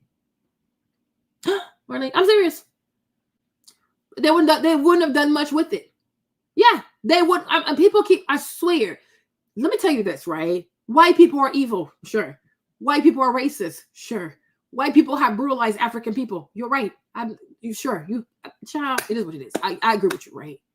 But does that take away from the fact that even if these white people had never came, you think we would have came to Africa and seen industries, farming, like abundant farming, innovation, irrigation, like all kinds of land engineers? No. I think sometimes, if we care to be honest, okay, don't be triggered, but I do have to say it. I really do believe that sometimes the reason why African people are triggered when they see white people having all this land is because of what they have done with it. You know how when, hey Chioma, you know how when you neglect something, right? Sangoma, there you go. Sangoma, it's a Sangoma, there you go. A witch doctor. Okay, let me say this right. You know how sometimes you neglect the thing, you discard it, you throw it away. Then somebody comes and picks it up, or maybe you have a yard sale and then you sell something super, super cheap, like, oh, $5, $2, because to you, you don't see the beauty in it anymore. Oh, it's old. I don't like the colors, like the handles fell. That's why I told you I'm not getting rid of my bed. I'm going to find a way to fix this, okay? I'm not getting rid of it, right? Even here, you see it in the West. People buy something, it breaks, they throw it away. They buy an outfit, it rips, they throw it away. They're just throwing stuff away, always throwing stuff away. Okay, so you are done with it, no problem. I think sometimes what really triggers Black people, especially African people, is to see what these white people did with something they didn't believe in. And it's funny how, I'm telling you, white man is racist, white man is evil, no problem. But isn't it crazy how it's white people who build all these beautiful safaris in Africa? Right? And then crazy how it's white people who always like rescue African animals, from elephants to rhinos to gorillas. It's always these people. Isn't it funny how it's white people who will have a whole African safari experience where you can stay in a beautiful house. You wake up in the morning, there's a giraffe that's coming in to say hi to you. You're like, how did they domesticate these animals? We have lived with these giraffes. We were never able to get these giraffes to do this. Okay? We have lived with these elephants. We were never able to do this for these elephants. I would even argue that if one day we could sit here, yes, from the Ivory Coast all the way to South Africa, if there was a possibility to bring all the elephants of Africa together to have a conversation, right? From African people to the African animals. And if we could talk to the elephant, because the elephants are the wisest they're the wisest animals, right? It's the wisest one. But like, oh, wise, oh, you wise elephant. between the white man who has come on this land and between us, your fellow African, who has been kinder to you. And I'm pretty sure the elephant would say, once upon a time, you used to love me. But it came a time you started poaching my ass. But then this goofy ass white man came and he rescued me. He protected me. He saved our children when they would fall in these holes because y'all have these goofy ass whales. These Africans dig all these whales, not even mindful of these elephants. You know, sometimes you see how white people will have compassion for African animals. Even African people don't even have this compassion. You'll see the kind of compassion African people will even have towards gorillas. You go to Congo, a lot of Congolese people kill gorillas and they eat the gorillas. When we're so connected, we're so close in our DNA. You understand? Like even these giraffes, you'll see white people go out of their way to save these creatures, to treat these creatures. They even have helicopters to make sure they're safe. They put tags on these animals so they don't get kidnapped. Like you see, sometimes what you gotta ask yourself, if I stood before God, can I truly blame white people? And I feel like what triggers people is seeing what the white man did with what you didn't take seriously. And because you can't bring yourself to say, I don't know how you saw what you saw. Because I woke up, I've been here my whole life. My ancestors have been here our whole lives, but we never saw this. But he did. So then we say, well, let's keep bringing back the fact that he was violent. Yeah, he was violent. That part, he should have done that part. There's no need for that.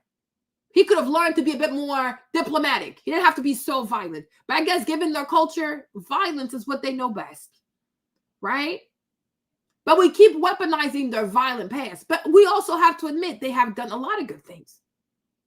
There's this one non-for-profit that I give money to. Right? Let's see if I can find it for you. Because they get my money too, because I've adopted elephants. Okay. I have adopted elephants. Right? You can go on this like shelter trust. You can adopt elephants. I've adopted like 2 elephants. Like you get $50. These are white people. Right? A lot of African people, they couldn't be bothered. And you see them. Even here, African people will come here, make some money. First thing they want is a car. Then they want Louis Vuitton. Then they want weaves. Then they want this. Like, and you see, we even have a lot of Black African people who are influencers, right? Look at how they spend their money. BBLs, clothes, Botox, what is it? Ozempic, makeup, shoes, wigs. These are Africans for you. This is all they want. Look good, feel good, fill up their bellies, dance, have sex, have a bunch of kids. This is it. Like, this is it. It is not an ambitious people. If they work hard, it's because there's something they want to buy. Once they have bought whatever it is, they're done. They're off commission. That's it. That's it. Right? That's it. But you see all these creatures? You see, it took a white person to come with, like Shelter Trust. It's a white woman. Her dad started this. This lady has, I'm telling you, she even has helicopters. She does not play about these elephants. Look at all these cars. The vision of a white woman. White people. You see? They will, and you see, now he's coming here. Look, how can a soldier, like this man is the military, look how fat he is. Look at, he don't work out. And the vast majority of African soldiers are fat. If you ever see anybody that's Black, that's African in the military, a lot of them are fat. They're all fat. They're fat. They don't work out, don't train. They're never ready because all they want to do is just eat, sleep, have sex, party, dance, have a good time, and maybe pray to Jesus. That's it. That's it. Like you have, like there comes a time you have to. You see, white people brought the cars. Like, oh yes, thank you, white man. Right? That's it. This is Kenya. This white woman, she built all of this. I'm like, this is crazy. And then they hire the Black people to look after their own elephants. This is insanity. I'm like, sometimes I sit here and I look at this stuff, you guys. I'm so embarrassed. I'm like, this is so embarrassing. You see, helicopter. Right? Think about even here on YouTube, right? Take like 10 of your favorite African Black girl influencers. Have you ever seen any of these girls say, I'm investing in a school, I'm going to build a well in Nigeria, I'm going to go? No, they will shop, clothes, and this is all they know how to do. That I don't want to say no names. You know them, right? But pick 10 African girls that you know are big on social media, on YouTube, right? What do they do with their money? This is Black people for you. These are African people for you. This is it. Clothes. They want to make money just to go buy clothes. That's it. They are so irresponsible. Nobody ever says to themselves, okay, yeah, you can buy the bag. Yeah, you can buy these things, right? But do something back home. Like, do something. Build a well, build a school. What, you know, a $5,000, $6,000 Chanel bag, or even a $20,000 Birkin, you can build an entire high school in a village. Black people, these people are wicked. The day you guys, like the day you get to a place where you make peace with that, it's going to be a whole lot better, right? Before white people started buying Birkin bags, they made sure that they had built universities, they had built colleges, they had built high school. They try to get as many people out of poverty before being obsessed with foolishness, right?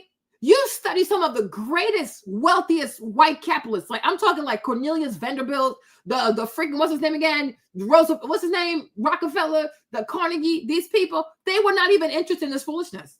It's their children. I love, one of my favorites is Cornelius Vanderbilt, the Commodore, right? Man, they care. The vast majority of Africans, they go abroad.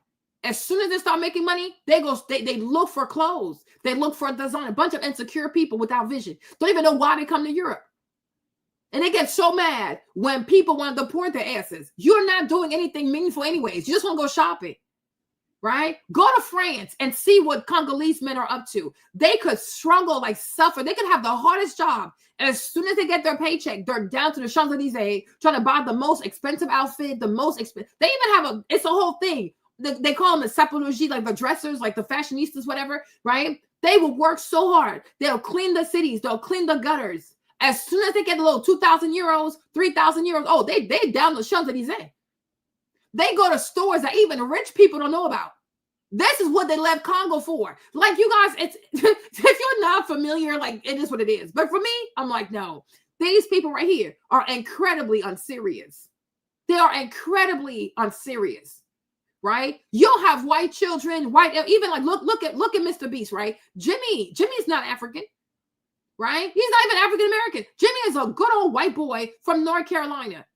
And look at how this dude, this white boy, with his social media and his YouTube channel, look at how much good he has done for Africa or for African people compared to even African influencers, right? Once he started going to Africa and recording content and helping people, then all the other Black influencers now want to start going to Africa, right? Africans would rather go to Ghana or Nigeria for Dirty December to flex on poor people, flex on everyday people, instead of going to Nigeria to build schools, build hospitals. Even here, like, you know, I think, if I'm not mistaken, I think like 75% of Black doctors in America are Nigerians, right? How many of, have you ever heard of a Nigerian non-for-profit made by Nigerian American doctors who volunteers every year to go to Nigeria, to go to the most remote places in Nigeria, to give a little bit of this medical knowledge that they have? No. But they're quick to tell you, oh, I'm Nigerian. Oh, shut the fuck up. Shut the fuck up. Nobody cares. Shut the fuck up. Right? They love to, a lot of them love to flex. Oh, Nigerians are the most, and we don't give a damn. If you're educated and nobody benefits but you, shut the fuck up. Shut the fuck up. That's like the number of people, the number of Nigerians that are doctors. Everybody should say, as soon as you get your medical license, right? Or as soon as you're done with your residency, first of all, there should be a non-for-profit. That's number one, made up of a bunch of Nigerian doctors. And then every year, maybe 100, 200 people go to Nigeria, go to the most remote places and help these people. You know, people are dying of toothaches. People are dying in the hospitals. Like, African people don't have shame. They don't have shame. They love to come in places that are organized and act like, oh, look at how far we made it, because it's organized. It's already organized. The big part of the work has already been done. So it's easy to be successful in a place that's already organized. Like, what's the flex in that? What's the flex in that? It's like you just come, you plug into you plug in the outlet, and then that's it. What's the big deal? But before you can even plug the power out the outlet, somebody had to go create the power. Somebody had to drag the cords. Somebody had to bring electricity into the building. You come here, all you do is plug into an outlet. What have you done? Like, what exactly are you bragging about? These people are just so crazy to me. They are so crazy to me. They're so crazy. What are you flexing for? You have all these Nigerian doctors in America. Nobody wants to go home and say, you know what? We need to volunteer. No, once again, it's white people. They have a thing called the mercy ship. And once again, it's a bunch of white doctors, it's a bunch of Asian doctors who are volunteering because these black doctors, these African doctors over here, child, they're too busy buying Mercedes, seeking who to sleep with. These people are mediocre. They are mediocre. They're so mediocre. And that's why I feel as though when it comes to immigration from third world countries, people have to say no. They don't add anything. What do? Oh, but Marlene, we work hard. Why would you not work hard? Think it's a fucking vacation? Like, what the fuck? These people are just so bizarre to me. They trigger me. They really do trigger me. They trigger me. Okay? Look at this girl. Once again, it's a white woman. Hold on. Carry Them Ministries. Hold on. Right? Once again, a white woman. Here she is. White people are evil. The devil. Shut up. Once again, it's a full-blown white woman who goes to Africa. She goes to Nigeria. Look at all these children, you guys. The children are starving. They are, when she, I don't even know how she does it. I don't even know how. Every day, babies are coming in looking like this. Every day, you see, here I am. And like every time I see her, like every time I see her post, I send her money because I feel so embarrassed. Like, why is it always white people like fixing stuff for us? You know? Like I even had one little sister, like she's trying to be the doctor, and she told me she wants to move to Texas, and then she's talking about abortion. I'm like, what a fucking idiot. And maybe she's watching this, but then again, I probably said to her face, what a fucking idiot. You have people in your home country dying, and you're worried about, oh, if I become a doctor in Texas, am I going to go to jail if I practice abortion? I'm like, look at this. These people are stupid. And I think the other problem is when you let African kids have a liberal education, they become useless. I swear, African children, just like Black American children, you take these Black kids, you put them in a liberal system, you get a useless product. They can't think anymore. They don't even have like the sense of like, I have to go back, I have to do something. Because it's not just about having the education, but if I can't even have an impact on my country, right? If I can't even help somebody with all this medical education, then what's the point? What's the point?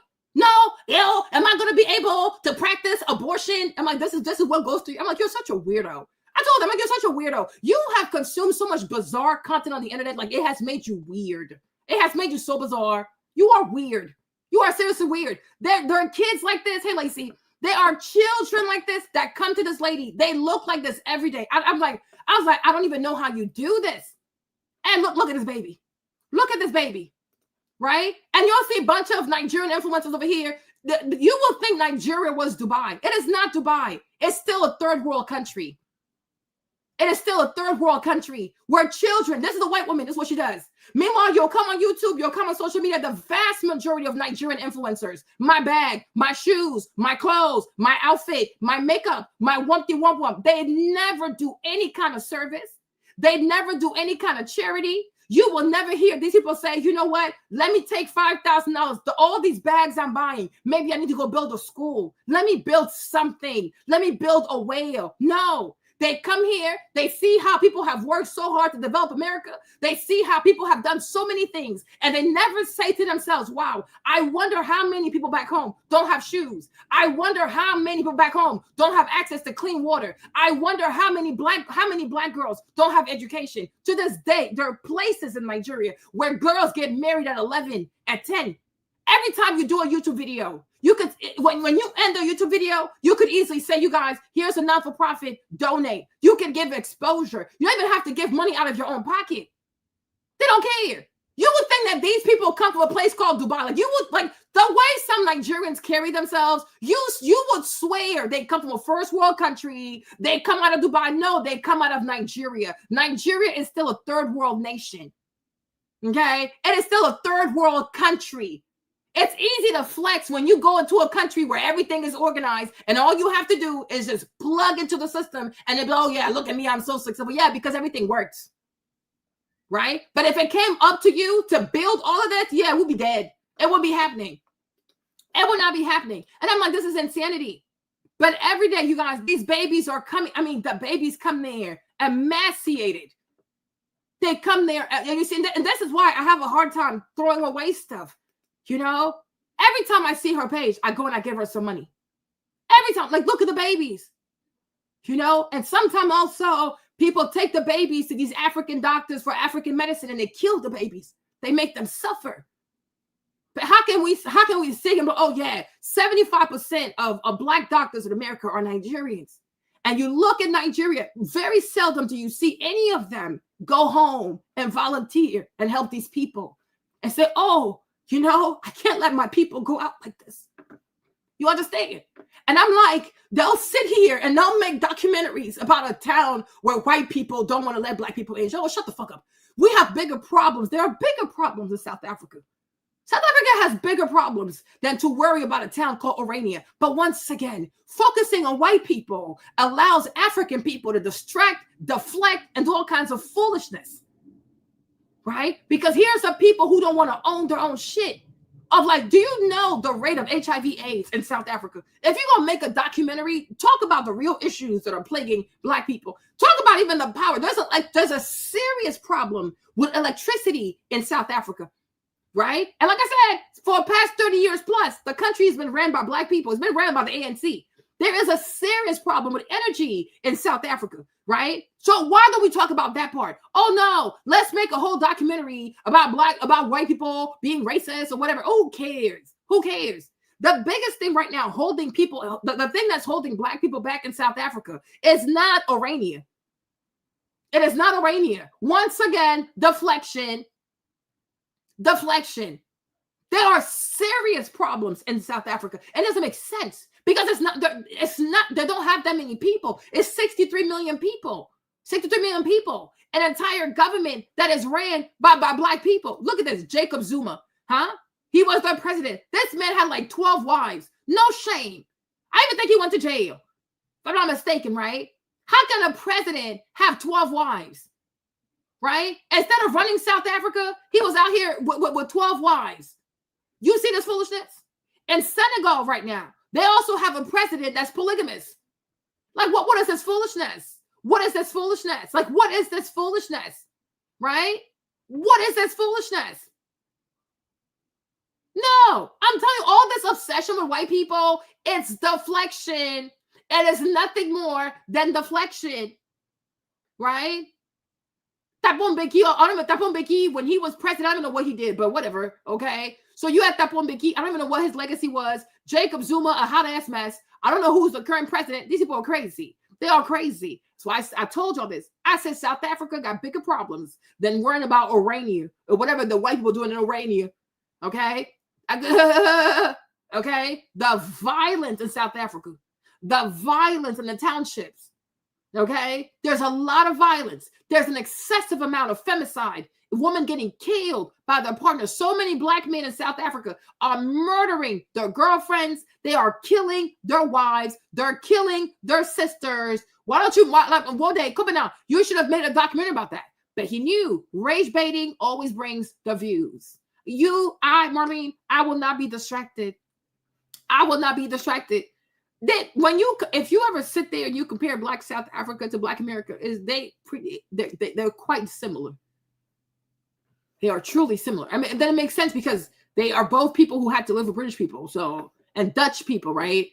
Dutch, German, British, they're all cousins. So it makes sense. Hold on, let's go back here. Like you guys know that white people were not originally from South Africa. Like they migrated in the late 17th century from Netherlands, France, England, Germany. In short, from Europe. I mean, they were immigrants in South Africa, but they forcefully colonized the people. Actually, no. They enslaved the owners of the land, the Black South Africans. So how were they able to enslave you? You don't know how to fight. Okay, you don't know how to fight. Oh, they enslaved. So y'all were just sitting there like they just snatched you up. You don't know how to fight. What were you doing? I'm like, this is crazy. Okay, they enslaved the people. So y'all were just sitting there and you got enslaved. You don't know how to fight. You couldn't send a lion after these white people and chewed up their skin, chew up their flesh. Well, like, how did it work? Like, I swear, I wish God had a time machine so I could see what happened. I could be like, look at this. You see? Sleeping. They were immigrants. So when they came, y'all didn't have immigration checkpoints. And you see, this is why white people have immigration checkpoints, and they call them points of entry, right? Yes, because they know. They know. Why didn't you have checkpoints? Why don't you have point of entry so that people can just come into your place, all kinds of foolishness? Because you were not thinking. You're just living. And one thing also, you guys, and I'm being serious, and I told you I'm going to be triggered today, right? Once again, this is why. When you carefully study the history of these Europeans, when you carefully study the history of the West, these people are obsessed with philosophy. They are obsessed with philosophy. They are obsessed with politics, and they are obsessed with war. There you go. Always thinking about, well, what about this? Well, maybe this, but what about this? What about white people always asking questions? Philosophy, the logos, the mind. When you study word, like you study these Greek words, right? The vast majority of, like, especially all these Latin languages, like French, Spanish, whatever, you know, a lot of it it's their romance language. Like, that's all Latin, whatever it is, right? But you see all these words, logos, the logos, right? They were always thinking about these things. Why were you not thinking? Right? Why were you not obsessed with war, politics, and philosophy? Maybe then you would have been ready. Like, you know what? I'm kind of rich. Gotta be careful. Gotta survey the land because you just never know. No, just live it. Assuming, it's always going to be good. You know, we've never had any issues. Like, we're always fine. Well, we're fine. Oh, okay, cool. But what were you doing that these people came and they were able to put you in chains? That don't make no sense. Because the average white man is really small. The average black man is really big. So how can a small person put you in chains? How did you let that happen? Right? It's like, if you, maybe one day y'all will see Jimmy, right? But Jimmy's like 6'7". So if a regular white man that's like 5'6", 5'4", 5'6", whatever, if an average white man is able to put chains on Jimmy, y'all, because he want to be chained up, and no way, whoop his ass. Or like the white man told you, it's better to die. What do you say? Die on your knees than to whatever, bend down on your knees, whatever he said earlier, right? That's what it is. You have a choice to make, right? And even when it came to slavery, I'm like, these people didn't want to, they were too afraid to die, because if a lot of these people had killed themselves, they would have stopped trying to sell people into slavery. They were scared to die. So they let themselves be enslaved, because I'm like, this don't make no sense to me. Kill yourself. You see, when you study the war between Napoleon and the Russians, the man was like, you know what? Because he was like, I might not win. So he burned everything to the ground. He's like, burn everything. And it was cold. It was the wintertime. That man burned everything. When Napoleon gets to Russia, I guess when he got to St. Petersburg, wherever he got to, child, everything was gone. He's like, what the heck? The people burn everything. Because like, it's better to die. We burn it all and then we kill ourselves than to sit here and have to be subjugated to a French midget. I'm like, I get it. I respect it. It's crazy though, but I respect it. So guess what? He had to leave. And even that too was crazy. By the time he gets to Paris, Paris is on fire. Like, I mean, I'm like, this is insanity. And you see how many people in European history have tried, how many like European empires have tried to go after Russia, these Romanovs. They always go bankrupt. Anybody, the Dutch tried it, they went bankrupt. The French tried it, they went bankrupt. I think right now, like England and America are trying it, but you see, even Trump is trying to stop it. It makes sense. I'm like, yeah, Trump probably studied history. Nothing good happens when you mess with these Romanovs. You're going to go broke. I don't know what it is. You're going to go broke with these. Like, leave these Russian people alone. There's something about these people. People have tried. Like, the Dutch Empire went broke messing with these people. France went broke with Napoleon trying to mess with these people. Leave these people alone. When Joe Biden started this whole foolishness with Ukraine, they told us, oh, Putin is not going to last a week. Putin's not going to last a week. Child, it's been like 2-3 years. The man is still standing. They want to bomb one of his gas pipes thingy. The man is still standing. So I'm like, yeah, it makes sense for Donald Trump to say, you know what? Let's stop this. And he told Ukraine, you're not going to join NATO. Child, we don't got time for this. And then Zelensky started complaining, like, oh, he said he wants to be involved in negotiation. They're like, no, you're not paying for anything. We're paying, and then Russia's paying. You ain't got no money, B. Shut up. Sit your ass down somewhere, right? But anybody that is smart will know, leave these people, hey, Nafisa, leave these Russians the hell alone. So my thing is, you're saying this. White people came. White people were immigrants. White people enslaved the people, okay? With your big asses, with your big bodies, and your big ass animals. How did these black people enslave you people?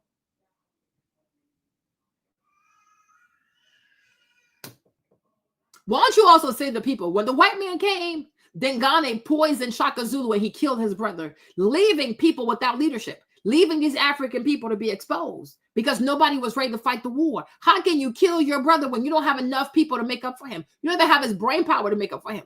So speak that also. Tell the people the right, like, tell the people exactly what happened. Dengane killed his brother. When Shaka was alive, were the white people doing all this? No. Oh, I wonder why. I wonder why. Who knows what Zelensky believes in? This dude is crazy. What his broke ass. This is something that Donald Trump doesn't know, by the way. So you're welcome.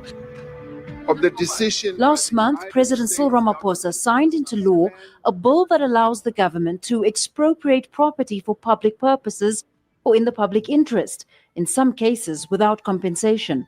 Well, I don't think land expropriation without compensation is a good idea. I think if you realistically look at the amount of land that the South African government has, that the big communities like the Kunyama Trust have and so on, I think the land is not the problem. The problem in South Africa is economic problem, and there's actually been research done on that, proving that people don't necessarily want land, they want a better economic future. Most people don't want to be farmers. To farm is a tough job. It's not a very rewarding job in terms of money and so on. I also think that the South African economy will collapse if there is land expropriation without compensation. Interesting. Okay. So now you might say, oh, you're full of shit. No, he's not full of shit. Let me tell you a story about Indians in Uganda. Maybe we'll watch this later. Maybe watch it next week. I don't know. It depends on how I feel. Okay. But in Uganda, they had a lot of Indians. The Indians came there. Once again, Uganda is a black land. It's a bunch of black people, sure, whatever.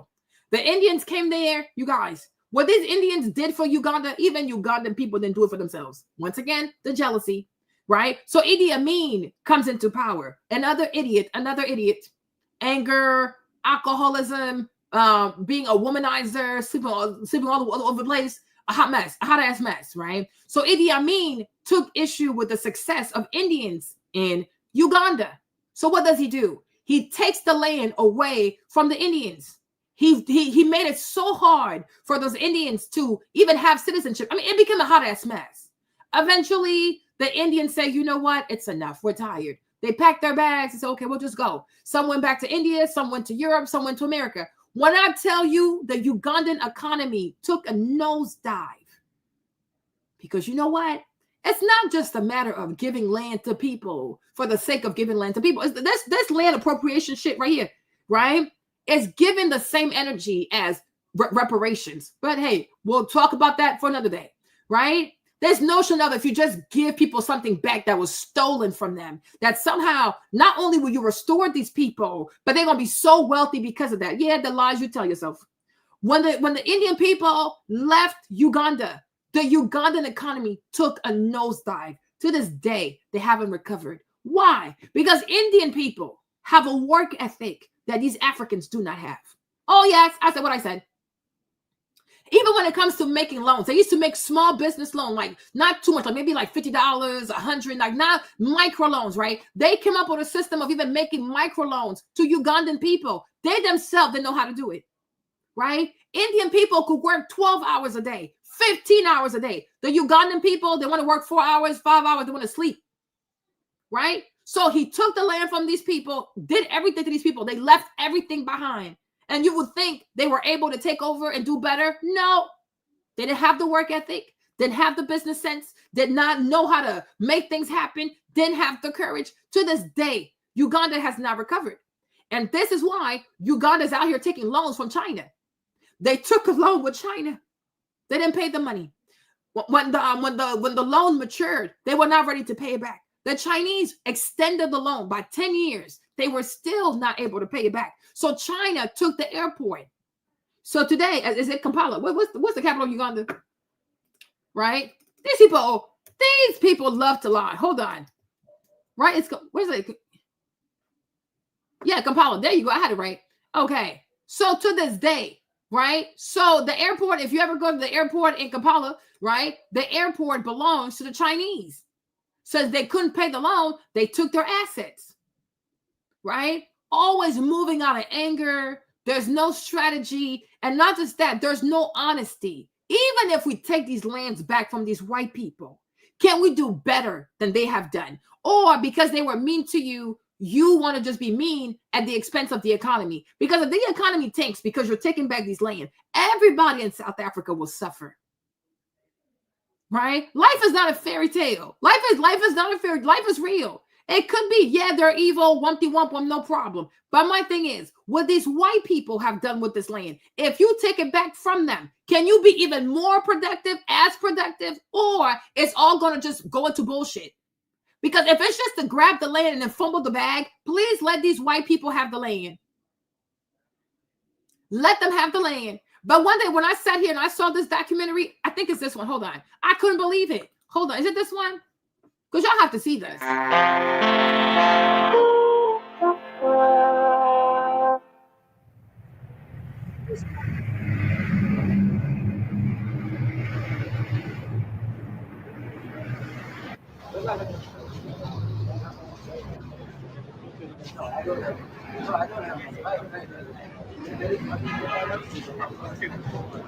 Less than 8.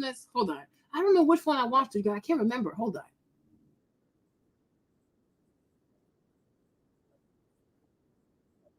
Reshape the nation's history. On August 4, 1972, Uganda's President Idi Amin announced a decision that would reshape the nation's history, the expulsion of its Asian population. Really, sir?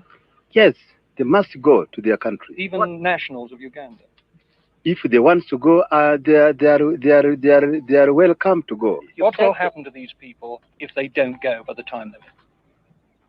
I think they will be sitting like they are sitting on the fire. I will tell you this. You just wait after 3 months. What will you do to them? Okay, you will see. You said you wanted. Black, big, and dumb. Okay, so he's saying if they don't leave, it's going to be like they're sitting under fire. Meanwhile, these are his capitalists. That's his business class.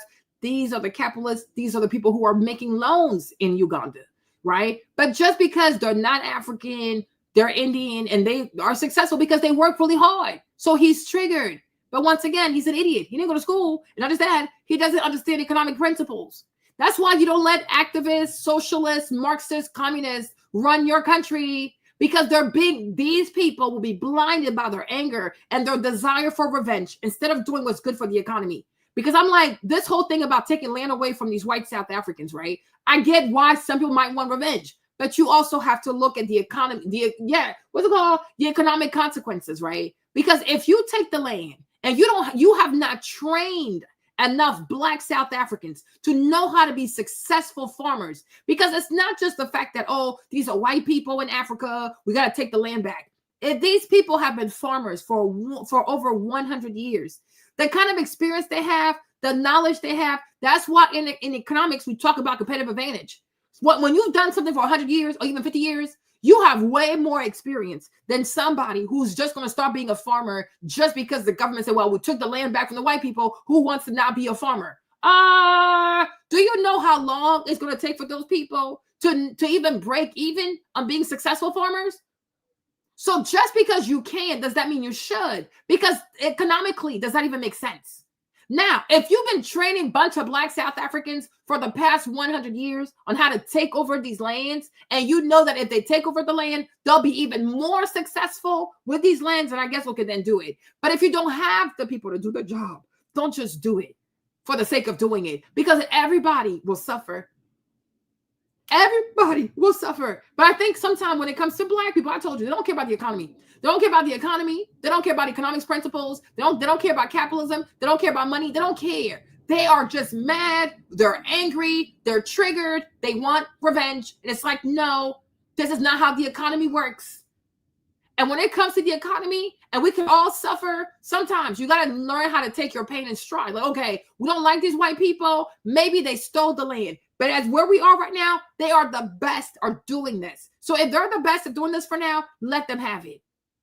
If it takes another 50 years or 100 years to have a sophisticated class of Black farmers who can do a better job, then, right, then you can say, let's take over. But I promise you this, right now, they don't have enough Black people in South Africa who want to go into farming. That's number one. Number two, they don't have enough Black people in South Africa, even if they were to go into farming, would be more productive than these white people. They don't have it. Number 3, they don't have enough black people in South Africa who even care to do it. Number 4, don't even have enough black people in South Africa who can even go to the bank and get the loans to get the machinery, right? Can get the loans to hire the people. It's a lot that goes into it. These are not decisions that you just make. Like, you just make these decisions because you're just mad, you're triggered, and then you have the power, or you have the Supreme Court, or you have the Congress to pass the legislation to make it happen. That's not how it works. That's not how life works. And this goofball right here, this is what he did. And he destroyed the economy of Uganda to this day. Had these Indian people stayed in Uganda, who knows how far along compared to other African countries Uganda would have been. But he was triggered because those who were responsible for the financial success and the financial health of his economy did not look like him. He was a racist. He was a racist. That's exact. When you are the majority and you have power and you treat people who are different than you like this, this is what racism is. He was racist. And today, look at Uganda. Look at the vast majority of Ugandan people, right? You cannot be mad. You cannot be mad at people because people don't look like you and they happen to be gifted. If they're making your life easier, bless God. Say, oh God, you know what? I'm so grateful that these Indians chose to come to Uganda, because they could have gone anywhere, but they chose to come here. And because they're here, they're making the economy better. They will even go to remote villages, y'all. These Indians will go to remote villages to bring trade to those remote villages, something that even Ugandans themselves were not doing because they don't want to be ingenious. They don't want to be problem solvers. Now, hold on. Let me keep playing this. I think they will not sit comfortably here in Uganda. I will tell you this. I must actually tell you the truth. While framed as a bold move to reclaim Uganda's economy for its citizens, the expulsion was rooted in a complex web of colonial legacies, economic disparities, and rising nationalist Actually, sentiment. Uganda is not yet independent, I will say that. Even when the British handed over on the 9th of October 1962, the Uganda still not yet independent. Uganda will be independent after this, my decision, after I want to see that the whole Kampala street is not full of More than half their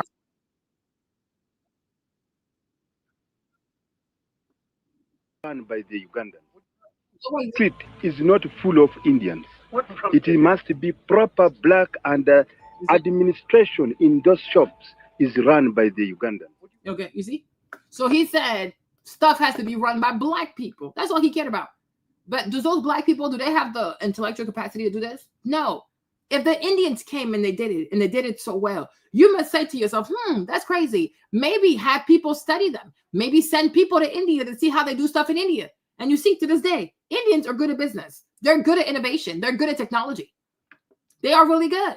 And this is why it's so, when you want to be a president, you got to go take some classes in economics. You do. Because competitive advantage is a real thing. It is a real thing. It's like, oh, Marlene does something really good for really cheap. Let her do it. You do something else for real cheap. That's what you should do, right? That's why, for the most part, America does not try to focus too much on drilling oil, because it's a lot easier for the Arabs to do it. It's way cheaper for the Saudis, for Qatar to drill. It's a lot cheaper, y'all. It is easy and it's cheap. For America, it is not as easy and it's not as cheap, right? They can go, like, Americans, like, from the stuff I was listening, they're like, okay, for an American oil company to drill, they have to at least be able to make $40 a barrel, right? Saudi Arabia can really do $10 a barrel because it's so cheap for them. It's not a big deal. For America, it's expensive, right? That's why when we watched that video and the guy was like, oh, Saudi Arabia, they can really do like even up to $10 a barrel. They can go as low as $10 a barrel. America cannot go as low as $10 a barrel. We have to at least sell the barrel like $40 to be competitive. You understand? It is a real thing. And that's why I told you, when I look at this election, the number of black people, whether it be black American, black Caribbean, black West Indian, black African, black Latinos, the number of black people who were supporting Kamala Harris, right? You could see beyond any type of denial that black people don't understand economy. They don't understand the economy. They don't understand economics, and they don't understand economic principles. They don't get it. Maybe they don't want to get it. I don't know, but they don't get it. They don't understand how money works. They don't understand how capitalism works. They don't understand. They do not understand. right? They don't understand, and nor do they even seek to understand it. So they, when we talk about politics, they want to talk about racism, reparation. It's like, what are we even talking about? What are we talking about, right? In life, you have to respect sound economic principles. If you don't, people will starve. And we have seen what starvation has done in Germany. It led to the Führer, to Hitler. Okay? It led to Hitler. When you can no longer feed your people, when your economy takes a nosedive, bad things happen and bad people come to power. It is a real thing. It is a real thing. Oh no, we want socialism. We want this. We want that. Okay, how do we pay for this? How do we pay? Even the people who are pushing reparations, right? How exactly would you pay for this? Because let's say it costs 2 trillion, 4 trillion. How do you pay for this? Because it's not going to be backed by gold. So do you just start printing money? So once you print the money, do you not realize that the money becomes worthless for everybody? Right? Because money is only valuable if you have scarcity of money. You understand? Like I think we have two money supplies where we have M1 and we have M2. So fiat money is part of M2 because M1 is like your gold, your silver, like stuff that you can actually back the money against, right? M2 and the money supplies is the fiat money, it's the paper money. So oh yeah, reparation, pay people, pay everybody, pay the okay, how do you pay these people? Because you're not paying them because there's a new technology that can finance how you're going to pay these people. You want people just to print money for the sake of printing money. Okay, no problem. But let's say you print 2 trillion, you print $4 trillion. Do you think the money's going to be worth anything? You're talking about people's mortgages. You're talking about people's houses, real estate, people's retirement, people's social security payments. Like they don't care. These people are insane. They are insane. That's why you cannot have conversation. That's why for the vast majority of the time, I refuse to even talk politics with a lot of Black people. Because you cannot talk politics with people who don't understand economics, right? Because when you say, oh, the reason why I'm voting for somebody because she's Black and she has a vagina, you're demented. You are demented. I'm like, some people, the way they think, you wouldn't even think that they were raised in a first world country. Even people in the village have more sense than that. They have more sense than that, okay? So that's, she's like, but people have more sense than that. You have to care about economics. You have to care. You have to care about money. You don't have a limitless amount of money because when you do that, bad things happen and everybody suffers. Everybody suffers. People can print people can print money that everybody who's the descendant of a slave can receive $1 million in reparation. But guess what? That $1 million, because it was just printed out of thin air, is going to be worth maybe $500. It's not going to be worth much.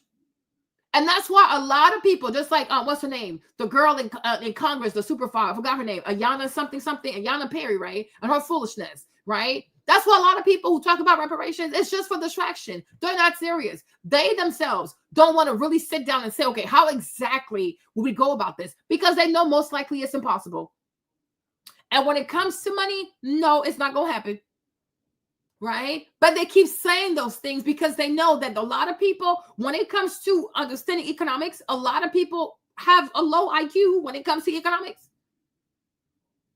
And there's nothing more that a greedy person, a socialist, and a Marxist and a commie loves more than free money. Right? Oh, you owe me something, so therefore give me free money. But you see this one right here.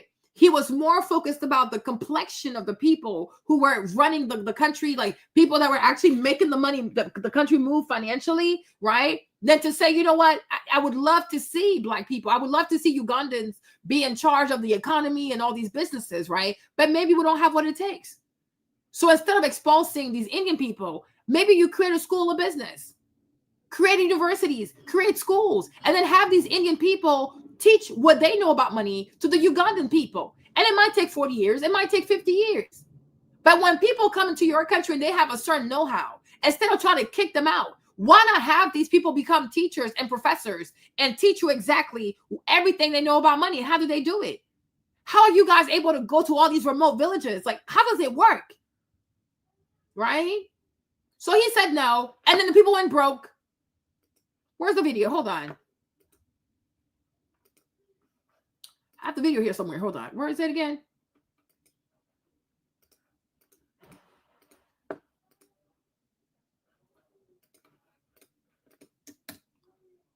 Oh, this is it.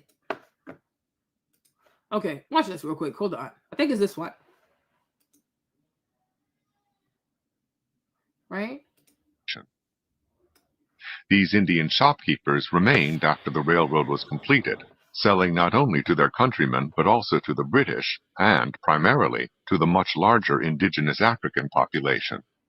In many cases, these Indian shops were the first permanent commercial retail establishments the African villagers had ever encountered. Is he? The Asians in East Africa were also the first to import and sell cereal. They served as middlemen who bought the African farmers' produce for cash on the spot and assumed responsibility for its marketing. While there were some European... You see what he said? They bought things for cash. Why? Because anybody that knows Indians, they don't spend money. If you ever see, not to be offensive, right? Not to be mean, but most Indians, have you ever seen a drippy Indian? Like, have you ever seen an Indian go crazy for Louis Vuitton, especially like the old generation? No. They wear the same clothes. Child, it's not a flashy people when it comes to clothes, but they'll have lots of real estate. They'll have lots of businesses, right? But they don't spend a lot of money. Even their hair products, they make their own stuff. These people make their own stuff. They don't spend their money. So when you don't spend your money, you save more. And when you are a saver, you are able to do bigger things in business, especially when it's a bad economy. You can do a lot more. I mean, they can return them, but my thing is like they can't. I think they should return them because people should know who they are and where they come from. But even that, you return them also. It's not even like they're building a nice museum to put the stuff in. Where are they gonna put the stuff anyways? Because some of this stuff is like some of these things these Europeans have, it's so extremely delicate. Like you got to have special chambers with like special temperature, special air conditioning, and things like that. Are these people willing to invest the money to do what it takes? Most likely they're not going to do it. They're not good custodian. Like they're not good stewards. Like they cannot be trusted. They cannot be trusted, right? Like when it comes to these British people, these white people, you know, they're going to build the right museum with the right chamber, the right oxygen level, the right this. They're obsessed. They are obsessed. They are obsessed. We're careless. Oh, it's just a piece of paper. It's not a big deal.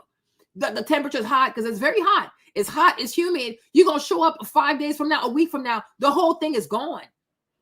You know, some of these things are extremely old.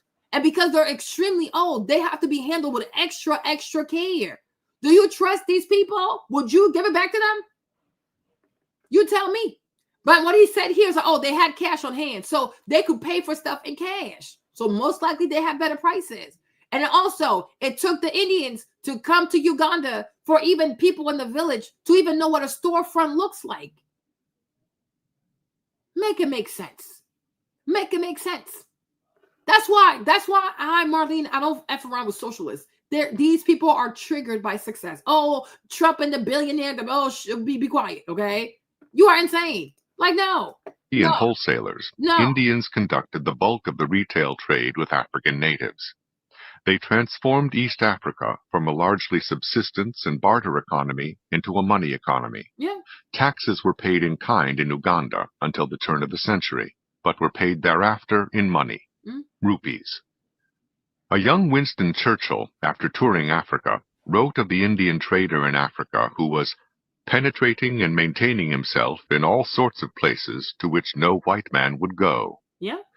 A 1905 report in Kenya declared that fully 80% of the present capital and business energy of the country is Indian. Wow. A 1919 report in Kenya declared that the Indians were firmly established in all the leading towns and districts.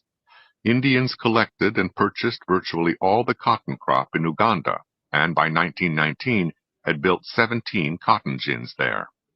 They also built flour mills in Kenya, and one Indian trader alone exported 20 tons of Kenyan maize. As late as 1948, Indians owned about 90% of all cotton gins in Uganda. Numerous contemporary observers commented that Europeans simply could not compete with the small Indian trader, either in the city or in the bush. Throughout East Africa, the Indian operated on a very small profit margin, lived extremely cheaply, took the risks of selling on credit, and worked long hours in remote... You see this? Do you see all this? They took risks. They went places that even white people, as colonizers as they are, they didn't even want to go. They went there, right? They bought people's stuff in cash. They were okay with making very little margins. So where maybe the white man wants a full, maybe, I don't know, $5. You know, okay, I'll take $1. It's okay. Hey, OG, You understand? They sold to people on credit. They're willing to take losses. And it's like Idi Amin, and they work long hours. So instead of him saying to himself, "Oh, I noticed that we as Ugandans, we take 3 naps a day, like we sleep 3 times a day, or we only work maybe 5 or 6 hours a day." These Indians, they came here as immigrants, but they wake up before we wake up. They go to sleep after we go to sleep. No, once again, no self-awareness. But are you surprised though? Barbarian, violent, a misogynist, a womanizer. You know what I'm saying? He was fat. Okay, so I'm gonna look at this man. Look at this man. So instead of looking, like sometimes you look at people, your knee-jerk reaction is to look at the color of the person and hate the person because you don't have self-awareness. But when you have self-awareness, you'll say to yourself, "Wow, what is he doing that I'm not doing? Why is he successful?" Right? But there's a lot of people who don't like to do that. Just like here, you'll hear a lot of people who hate the rich. They hate the rich. Oh, go tax the rich. Go tax the rich. Go tax the rich. Right? But my thing is, why tax the rich when you also could aspire to be rich? Because if one day you thought you could become rich, right? Would you want then the rich to be taxed? Most likely not. But you don't want to be rich because you know once you become rich, you'll be taxed at a higher rate. So, oh, you know what? I'm gonna make just enough. That's why I said poor people too, they're greedy. They are greedy. But he reduced Indian people to only the color of their skin, and that triggered him. And because of that, he's like, "Oh, y'all got to leave." Right? But they have more than their skin color working for them. It's their ethics, it's their courage, it's their bravery, it's the fact that it's not a flashy people. They don't need big cars. You're an African man, you got 12 wives, 14 wives, 20 kids. You're always broke. You're always broke. You're always broke. Black people that make money, they want to go buy cars, they want to go buy clothes, want to go buy shoes. We have a resentment for saving money. We don't like to save money. I go on Lemonade. There's this goofy ad by TikTok, right? It's called Lemonade. You should see the number of Black girls on that thing who are manifesting the Mercedes. It's an AMG, a GLE. You guys, that truck is $100,000. And I'm like, unless you're a multimillionaire, I'm like a real multimillionaire. Why are you dreaming of a car that costs $100,000? Right? Oh, you guys pray for me so I can get this car. And I'm like, do y'all even have this kind of money in your savings account? If you have to choose between buying a house or buying a car, why are you dreaming of a car? But they would rather have a car before they even have a house. They would rather have a car before they even save money. I'm like, this car right here, even if you were able to get the car, what about the maintenance of the car? Right? There's this other Black guy. He bought himself a Range Rover and he told the people he barely uses the car because he's always traveling. So I'm like, so you bought the car just so you could park the car in the garage. This thing that we have with cars, it is so bizarre to me, right? We will go broke behind a car. We will drown in car payments, just a car. You have some people, because their interest rate is so bad, the car payment alone, you guys, it's like a mortgage, a car.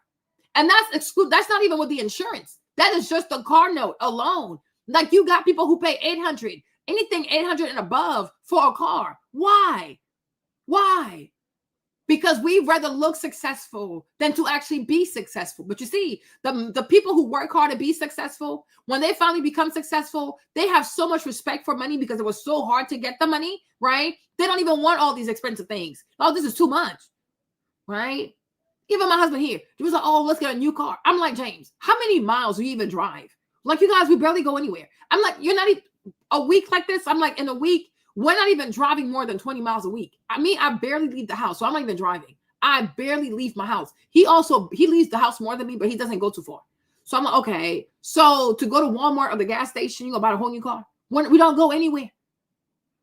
We barely go anywhere. If you're only driving 20 miles a week, why do you need a car? Why do you need a car? And I'm like, sometimes we are just so busy. Like we spend so much time being so consumed with our hatred for white people. We should spend that kind of energy hating how wasteful we are with money. We're so wasteful when it comes to money. If everybody took a good look at themselves and said, you know what? Why does my relationship with money look like this? If we had the same amount of energy for wasteful spending the way we have towards white people, do you know how some of us would be so rich right now? The way you hate white people, have the same hatred for wasteful spending. My Lord. Right? Imagine that. But if you know Asian people, It is not a flashy people. It's not a flashy people. They can even live multiple family into one house just to save money. They are obsessed with saving money. What's the RBA? I don't know. What is that? I don't know. Right? They are obsessed with saving money. You can have one single family unit. You'll have 3 families living there. One person's at the top, one is at the bottom, and then one is in the basement. And they will coexist peacefully. Nobody's fighting, none of that. Right? But I'm like, you see, check these people out. When nobody in Uganda was capable of doing this, nor were they even willing of doing this. It's the lack of will. Remote places under what would be impossible conditions for Europeans. He was, in short, performing an economic function which no one else was available to perform, a point also noted by various contemporary observers. A British observer in the 1920s commented on the Indians driving their trucks, often without lights, without brakes, apparently without tires, and with an engine which looks like conking out at any moment, pushing trade through the most inaccessible places. Most Indians in Uganda were and remained small retailers, petty money lenders, and the like. But Indians were also disproportionately represented among the few large-scale entrepreneurs of the country. 2 large Indian conglomerates, Madhvani and Company and Mehta Sons, were based on sugar production, but the former also spread out to encompass cornmeal, soap, margarine, beer, glass, and other products, while the latter included tea, iron, engineering products, and electrical equipment among their products. Both firms began in Uganda cotton production and spread across international boundaries as well as across industrial fields. There were no African entrepreneurs of comparable scope or magnitude. Is he? While Indian business and financial relations with Africa go back for centuries, and many Indian businessmen in Africa have had family, trading, and banking relations with India, the wealthy Indian businessmen of Africa were not simply people who transferred their wealth from India. Virtually all the wealthy Indian businessmen in Africa made their fortunes in Africa, usually from humble beginnings, sometimes as indentured laborers. You see? And that's why I said to you guys, like, this obsession that a lot of Africans have with immigration, and then they cry when these European countries don't want to let them in. You have Indian people. Some of them came to Africa as indentured servants, low-key slaves, just like one step above a slave, right? And so they start off as indentured servants, and eventually they go into entrepreneurship, and then these people start owning corporate, factories and stuff like that. That is crazy because they wanted to make it. They wanted to make it. Even the people who own Pretty Little Thing, that family, Pretty Little Thing, they come from India. Wasn't it Umar, Imani? What's their family's name? Because they own Boho, Nasty Gal, Pretty Little Thing, PLT, right? That family, it's Indian people from India, right? So I'm like, you'll see these people complain, oh my gosh, shut up. These people came to Africa, some of them were indentured servants. So they were low-key slaves. But in one lifetime, they go from being indentured servants to being top businessmen in Uganda. Make it make sense because there's a will there. And you see, it's not the government. And that's why you start to realize anytime you involve the government and how successful you can be, and I need legislation for this, and that, you don't really want to make it. You don't really want to make it because where there's self-determination, you don't need the government.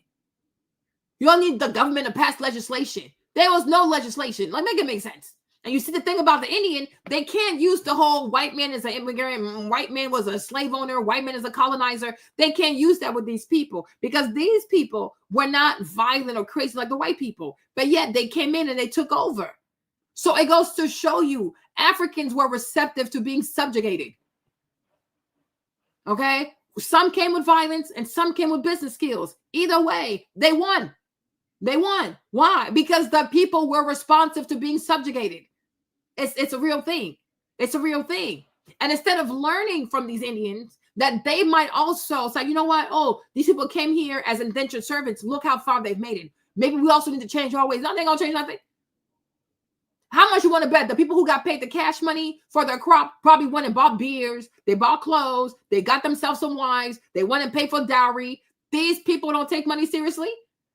They don't take money seriously. How much money would most African men save on average if they only had one wife Talk to Two-Face, okay? If they had one wife and a reasonable amount of children, how much money can they save? But they don't care. They do not care. Okay? Yeah, they don't care. It's a real thing. It's a real thing. Black people, child, it is what it is, okay? It's a real thing. But I'm saying you take a man from every continent and you say, okay, let's see who's going to be more successful. Let's see who's going to go into entrepreneurship. Let's see who's going to become a pastor. How much you want to bet the black person going to be the pastor? And the white man, the Asian man, the South Asian man, even the Arab, they're all going to go into business. And the black man is going to be a pastor. How much you want to bet? How much you want to bet? Right? And how much you want to bet? Whether it's the white man, the Asian man, the South Asian man, and the Arab man, they're going to have a reasonable number of children. The black man, not only is he going to be a pastor, but he's going to be like, oh, the Bible says, go ahead and fill up the earth. So now he got all these kids. Okay? It's a real problem. It's a real problem. Let me play this video. One of the earliest business magnates on the African mainland was Alidina Visram, who rose from a small caravan trader to develop a business empire with more than 30 branches in East Africa, stretching from Dar es Salaam in Tanganyika to the Kenyan port of Mombasa, and across hundreds of miles to Uganda's port of Entebbe on Lake Victoria.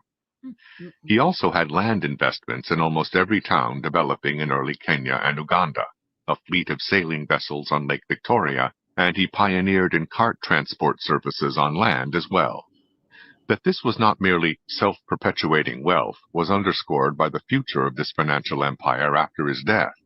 2 generations later, the firm was bankrupt, with his family appealing to the government for financial aid. Most Indians in Uganda were nowhere near the economic levels of the Magbanis or the Metas, though they were somewhat more prosperous than the indigenous Africans. Still, about half the Indians in Uganda owned their own businesses.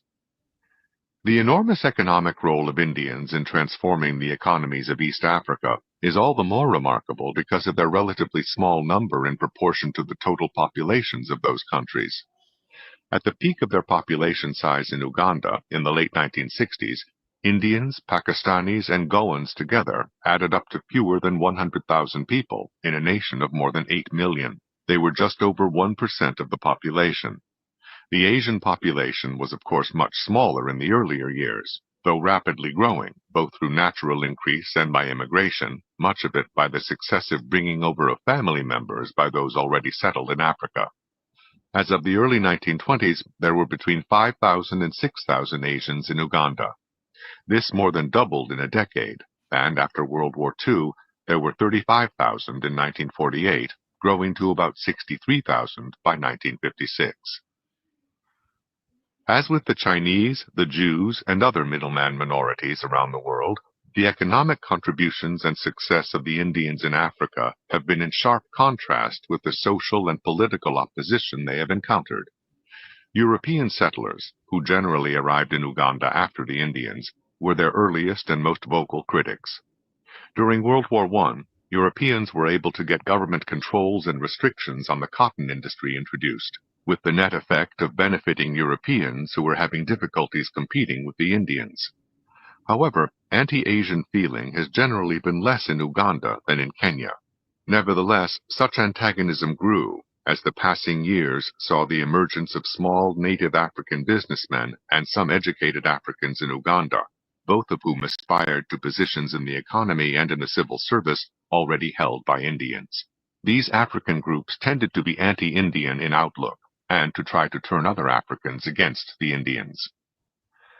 As of 1952, there were more than twice as many African traders as Indian traders in Uganda, but non-African traders, mostly Indians, did an estimated 3 times as much business as the Africans. This was despite governmental regulations which hampered non-Africans from setting up shops in some locations.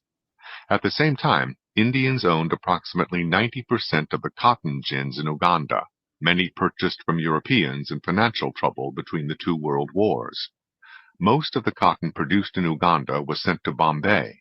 All 34 cottonseed oil mills in Uganda were also owned by Indians. More than 3/4 of all factories in Uganda were likewise owned by Indians. Yeah. In government employment, however, Indians were very much a minority. Europeans dominated the senior civil service, and Africans dominated the junior civil service, with Indians being less than 1/5 of the latter. The numerical predominance of African traders may have had little economic significance, but it provided political force. Okay. So they told you they had 3 times. You get to a point, I guess, like in the 50s, right? You have, for every 1 Indian businessman, you have 3 Black Ugandan businessmen. And yet the 1 Indian outcompetes all of them, right? Then he says you move forward a little bit more, you get more African businessmen, like more Ugandan businessmen. You also even have educated Ugandan businessmen get involved. And that 1 Indian man still crushes all of them. Then they say even the Europeans got mad. So they started passing laws. So now they have laws. They have the government say, oh, the DEI, let's make sure, we want to see more representation. Not too many Indians. But it's like, not that many Indians. There's never that many Indians, right? And even with all of that, with the laws that try to make their business hard, they are still succeeding. At some point, you have to concede to yourself that these people are just better at business than you are. Stop waging war on these people. Go become a student. Humble yourself. You're going to be just fine. Humility, right? You see? They were jealous. They're like, go learn from them. Stop being a hater. Stop being a racist. Hey, Jen, what's up? To anti-Indian feelings. High rates of business failures among the African traders fed their resentment of the Indians, whose own high failure rates in the past were seldom remembered. After the mid-1950s, open hostility to Indian traders spread among Africans, sometimes expressed in destruction and looting. The first major anti-Indian trade boycott in East Africa took place in Uganda in 1959, lasting 7 months, and involved race riots and the burning down of the farms of those African peasants who did not adhere to the boycott of the Indians. It was a foretaste of what was to come in the next decade. These and other anti-Asian outbursts in the years preceding Uganda's independence in 1962 left the Indian population ambiguous as to their future in general and their immediate citizenship decisions in particular. They could apply for Ugandan citizenship or seek various forms of British protection or remain stateless. About 30,000 Asians applied for Ugandan citizenship under the 1962 Constitution, but years later, more than half their applications were still pending. Uganda's 1967 Constitution included a grandfather clause under which even native-born people could become citizens only if one of their parents or grandparents had been citizens, clearly an obstacle created to block Indians from achieving citizenship. At the same time, restrictions on non-citizens in government employment and in the private economy were used to Africanize Uganda in accordance with prevailing post-independence ideology. The number of Asians in Uganda's civil service declined from about 2,000 in 1961 to about 1,300 by 1968, even though the bureaucracy itself was growing rapidly. Restrictions were also placed on how much money emigrants could take out of the country with them. Government jobs were particularly prized. They paid substantially more than the average wage in private industry. In both sectors, however, Asians earned several times the income of Africans, even after. Okay. So see this too, and this is what we have here. That's why a lot of people are complaining about DEI and federal jobs, right? Is that a lot of the times government jobs are subsidized because they create these jobs, the government creates these jobs, the government gets involved and behaves like it's in the private sector when it's really in the public sector, right? Because how does it make sense that the government pays more than what private businesses are paying? They're subsidizing these jobs.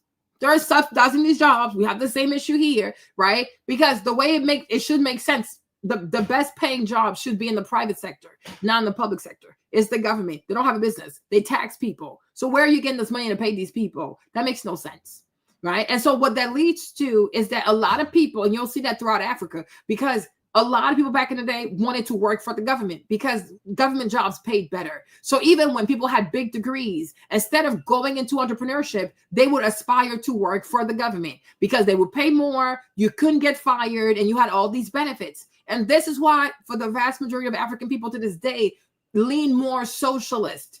They lean more socialist. They wait for the government to be a savior. That's just how it goes, right? If we had situations in Africa with most African governments where the public sector with the government did not pay as well as the private sector and did not have as many jobs as the private sector, a lot more people in Africa would have had a culture of entrepreneur, like, yeah, being an entrepreneur. Like, okay, nobody's coming to save me. Well, that makes sense, you guys. But it's very dangerous when the public sector hires more than the private sector and pays more. How does that make sense? How does that make sense? And that's why you don't let people become president who don't understand the economy, who don't understand economics. You cannot let that happen. You cannot let socialists become presidents or chancellors or whatever. Like, no, because they're going to ruin the people. And they're going to teach the people to wait for government assistance, right? And that's why even here with this whole DEI stuff, so many people are crying about losing their government jobs. Isn't that crazy? But the mere fact that they'd rather work for the government lets you know that they know they don't have what it takes to make it in the private sector. Not just that, the benefits, the entitlement, they will not have that in the private sector because it's way more competitive. You have to show up. You can't tell an employer in the private sector that you're not going to come to work, right? You will have to come to work. When it comes to federal government, people do whatever they want to do. And the vast majority of the time, they do it with a bad attitude. A lot of people go to the DMV and they encounter federal workers who have a bad attitude. A lot of people go to the post office and they encounter people that have a bad attitude. A lot of people who work for the federal government here treat people horribly. And that's across, I've discovered that a lot of countries though, right? They treat people horribly because most of the time the federal government does not fire people. And when people know that once they get in, they will never be fired, it creates a lot of entitlement. It creates a lot of entitlement and everybody suffers. Everybody suffers. And you still have to pay these people. It's like, no, go. After Ugandan independence, though much less than Europeans earned. Still, there were far more Asians than Europeans, so that more job opportunities for Africans were to be had by displacing Asians. Many of the Asians also had no place to go and no government to protect them, so that they were an easier target.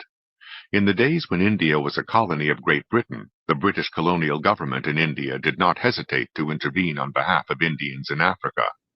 But after India's independence, its government's international role as a leader in Third World politics made India unwilling to offend African or other Third World governments by championing the rights of Indians in these countries. Indians in Uganda became pawns in political games, domestic and international.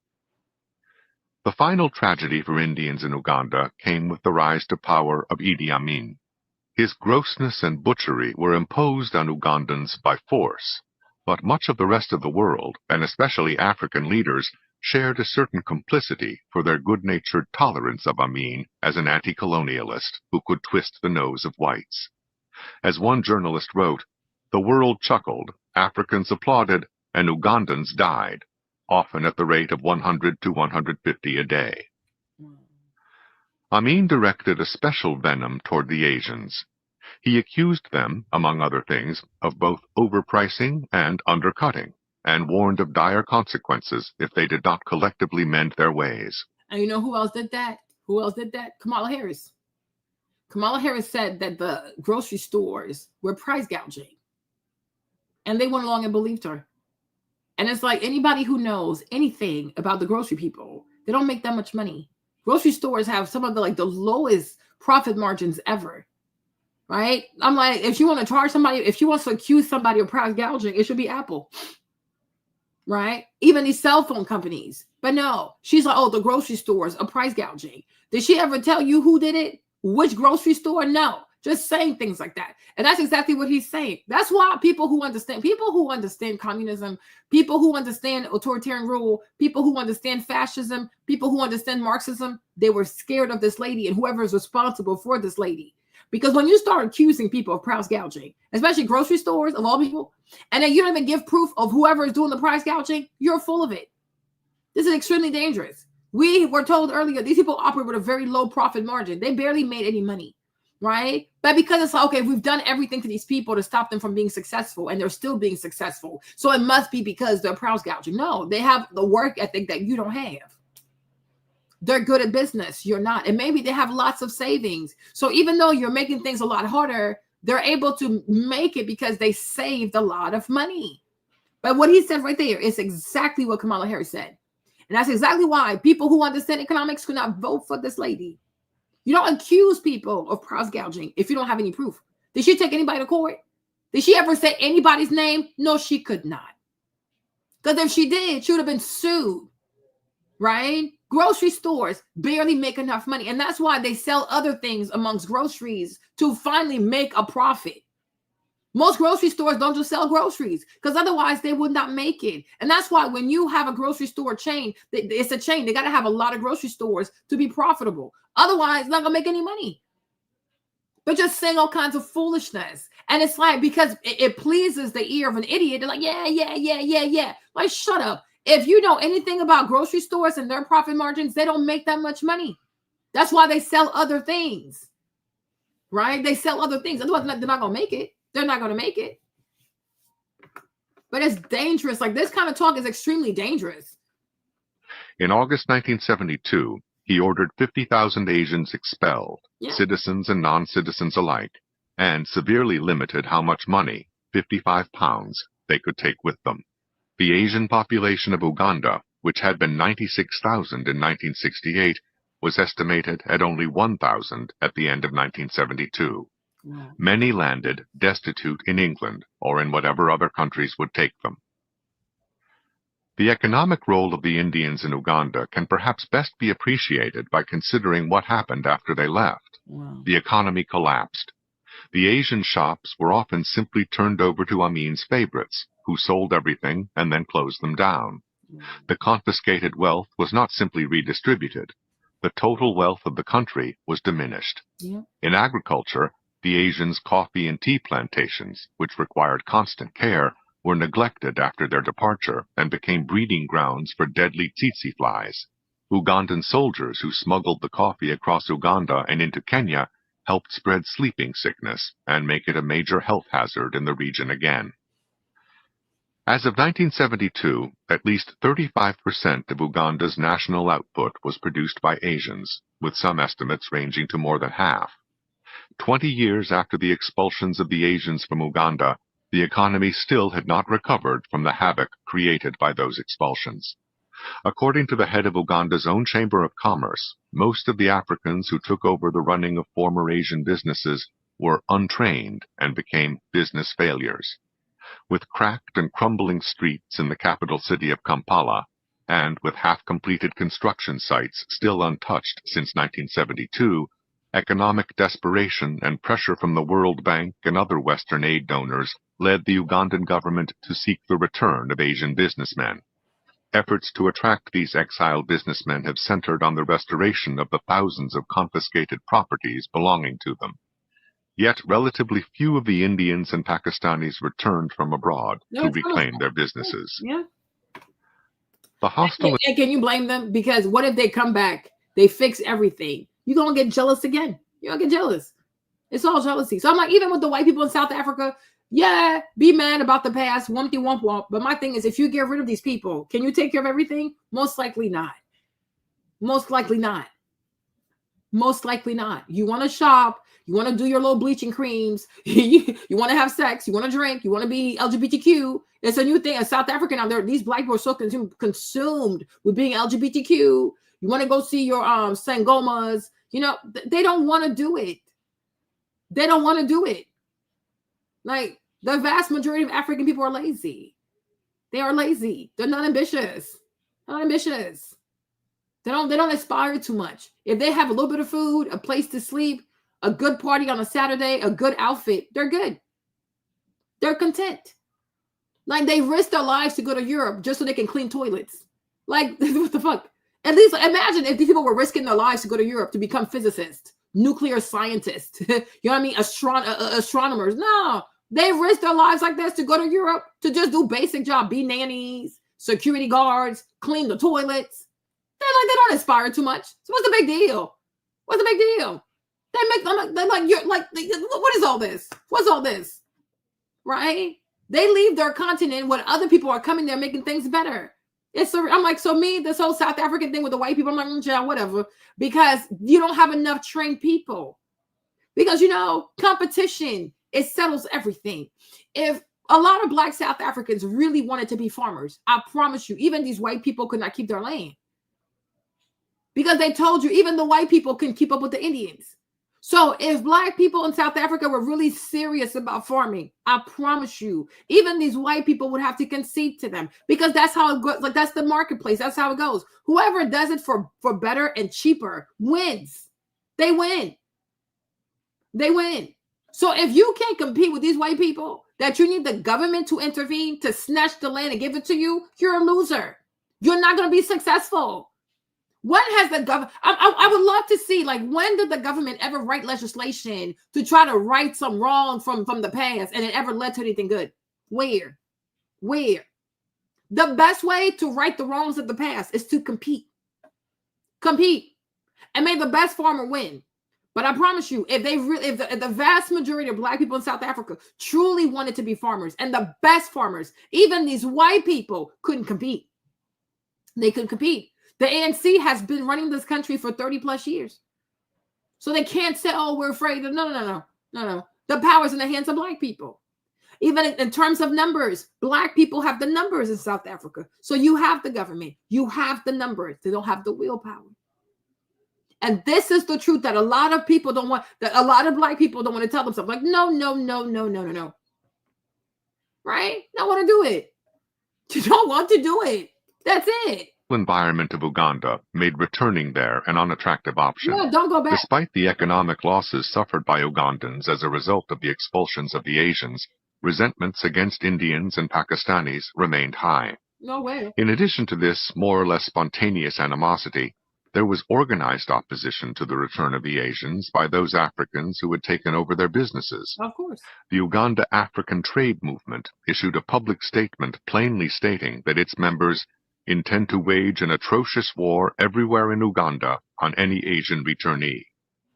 Lest there be any doubt, the statement continued, "We intend to harm, maim, cause them a lot of suffering, even killing them in the most despicable way ever, if they don't leave our land and country immediately." As in so many other settings, economic productivity has provoked political antagonism, especially in the case of middleman minorities. Okay. So socialists can't stand successful people. Yeah. Okay. It is what it is. So let's go back to where we started, right? About taking the land from these people. You guys do not fall for this. If I'm telling you, if you're Black, do not support this foolishness. They don't have enough people. And it's like, it will be a thing also, like the past since Mandela took office, if they had built a university, or if they had like strong farming programs and a lot of university throughout South Africa, Pretoria, Johannesburg, Cape Town, if they had strong agricultural curriculums, right, where a lot of South African people, Black people had gone in there and majored in agricultural this type of this and that. And they were really trained. You know what I'm saying? Well, okay, I can kind of see it. They don't have the people child. It's just about, well, y'all were mean to us, so get back our land. They don't even know what to do with the land. Don't even know how to farm. Don't even know how to be productive. They're going to take this land, and how much you want to bet, just like in Uganda, it's going to go straight to shits. It's going to go straight to the shit. Like, nothing is going to work. Trust me, I'm African. Nothing is going to work. Nothing is.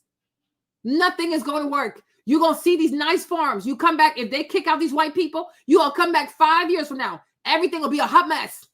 A hot mess. Everything will fall all over the place. Stuff's going to be broken down. Machine broken down. These people don't care. They are careless. They told you that the coffee that the Indians were planting in Uganda required a lot of care. Otherwise, these pests, they get on there and they spread diseases. Their own country, their own coffee. They could even look after these little plants. It created a whole health epidemic in the entire country. Carelessness. This is who they are. This is who we are. You give these people back this land. You're gonna cry. You'll be like, what have they done? I'm like, yeah, that's what you get. They're not serious. Anybody who needs the government to give them an advantage doesn't want it bad enough. I'm telling you this. Anybody who runs behind the government, votes for people just so they can pass legislation to give them an advantage, yeah, that's a loser. Don't give them shit. Because if they could really go out there and get it for themselves, they don't need the government. They don't want it. If you want to wait for the government to right a wrong of the past, yeah, you a clown. Go sit down somewhere. Go sit down somewhere. Marlene, if I was the leader in South Africa, I'm like, we're not doing it. We're not giving them back the land. No. Because what these people know, for the hundreds of years they've done this, you have to admit to yourself they have a competitive advantage.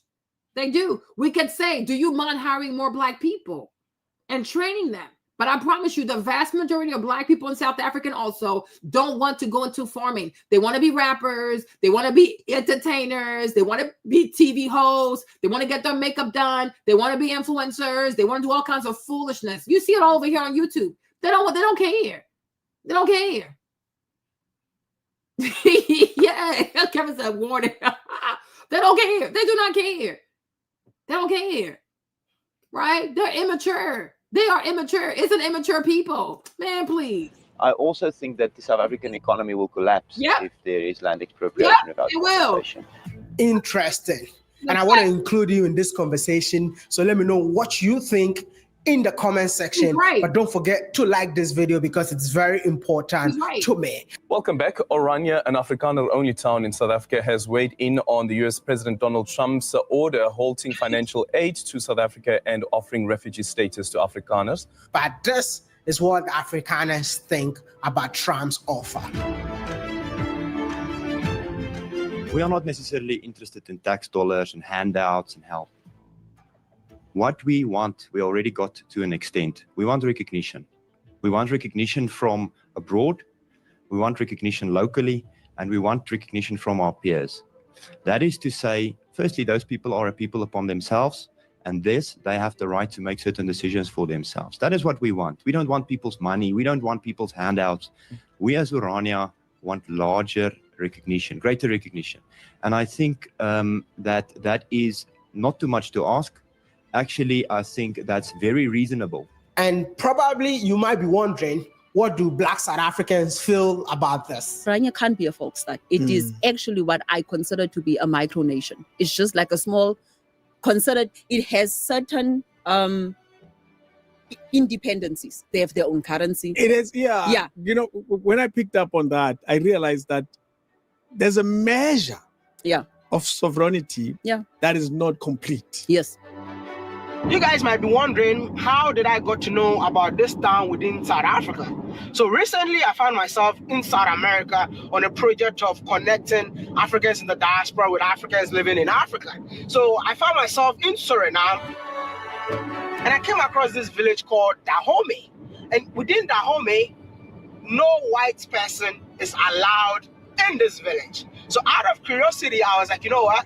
I need to go find out why no white person is allowed. Okay, and if you also don't know, there's a little bit of African history. Dahomey is in Benin, the country, right? Not Benin State, Nigeria. But Dahomey is in Benin, and it's the homeland of voodoo. This is where a lot of Haitian people have their roots. You're Dahomey, okay? So that way you know. There's a country right next to Nigeria. Hold on, let me see if I can show you real quick. I thought. They don't have it here. Hold on.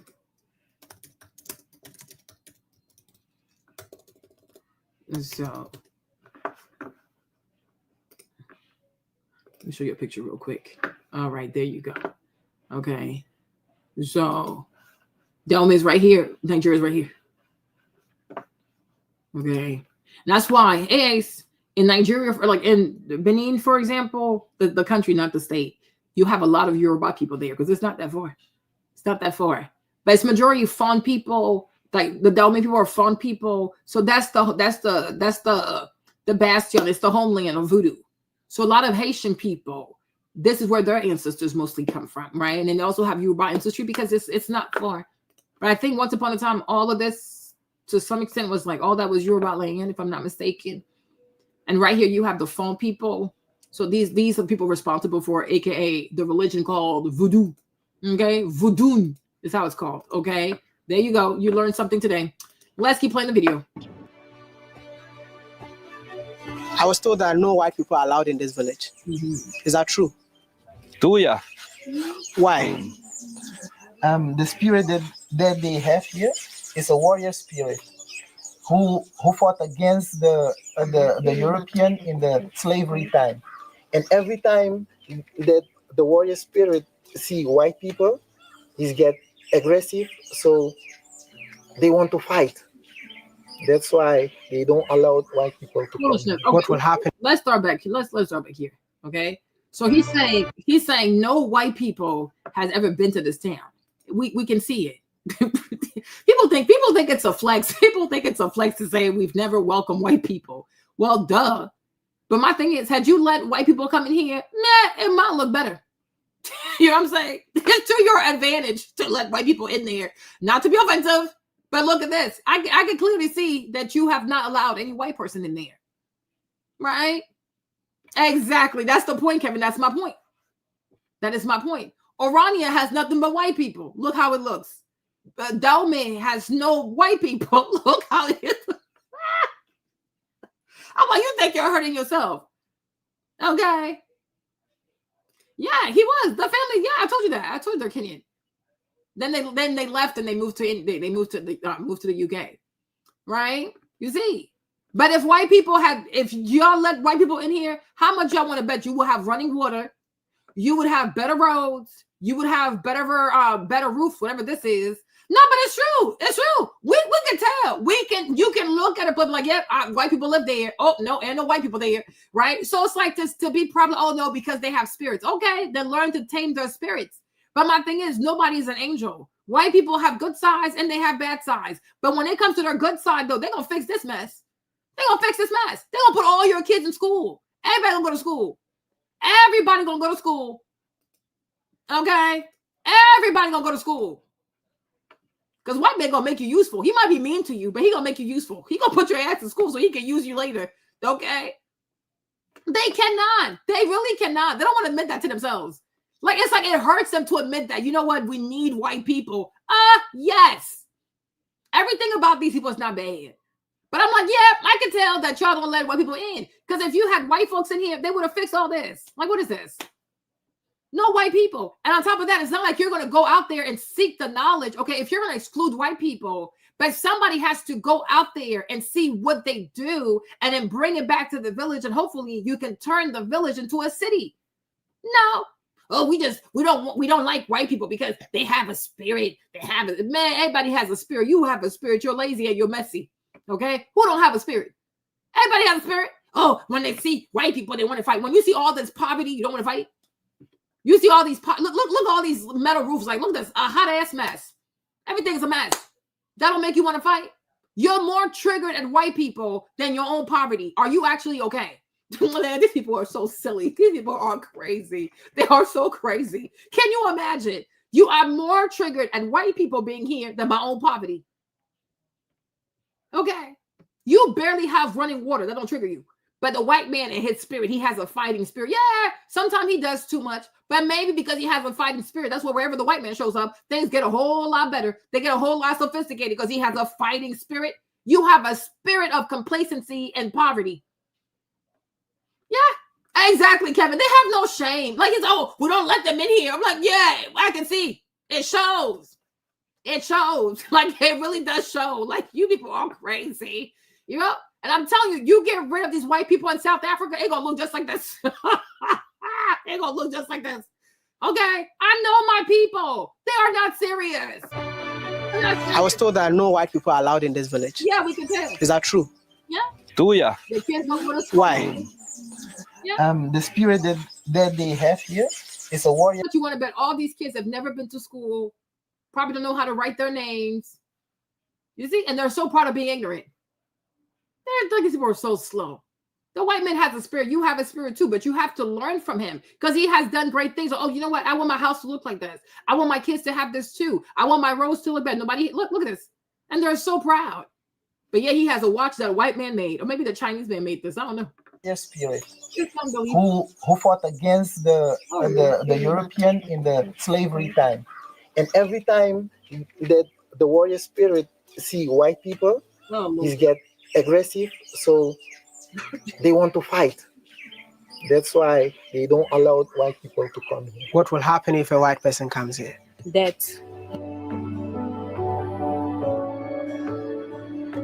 And then when I released the video, the next video that came into my feed was a video of a friend of mine, by the way. His name is Joshua. He's a YouTuber based in Cape Town, talking about this town within Africa that no black person is allowed in there. And I'm like, you know what? They say curiosity kills a cat, right? So I guess with the African audience that I have, I personally want to go there as an African, as a black man, just to understand what is the motive behind it. Y'all crazy. Why is he driving like this? Why is he driving? You see how he's driving? See that? This is the main reason. You see this? Look at this, y'all. Behind it. Look. You see, why is he driving on the yellow line? Do you see? You see this? You see this chaotic behavior? Do y'all see this? You see this? This is why they don't want your asses there. Okay? Just getting there, you're already breaking the law. Why are you driving here, Kobina? Why are you driving on the yellow line? What is going on with these people? What is this? Like, seriously, you see, like you haven't even gotten there yet. You're already fucking up. You see this? You see this? But then you don't call these people racist. Why are you driving on the yellow line? Oh, these people kill me. What? Oh my gosh, I cannot do this. What is this? Yes, why is he driving on the yellow line, Kevin? You see this? You see?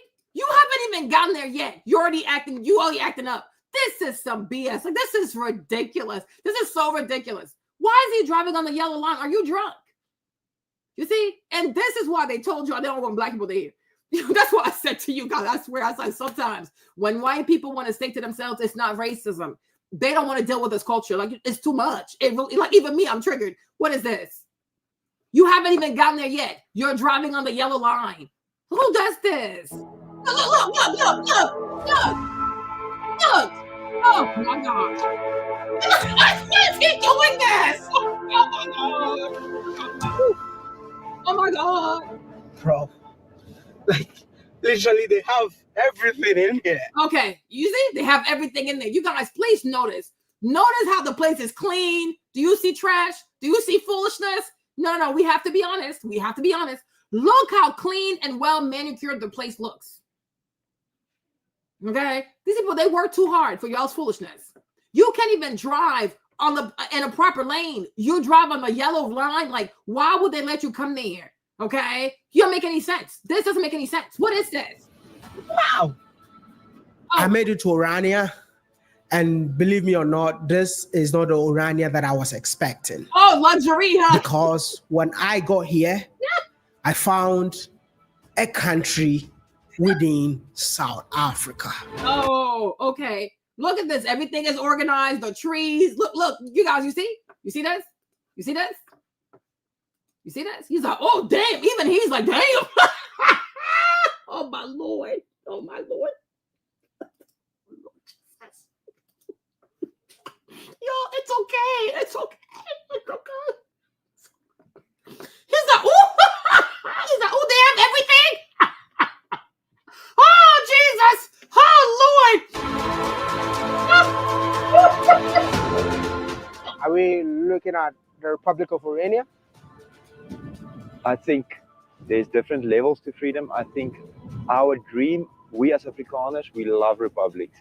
We've created maybe about 20 in South Africa. Only 2 of them survived long term. It was the Republic of the Transvaal and the Free State. So we are people who love republics.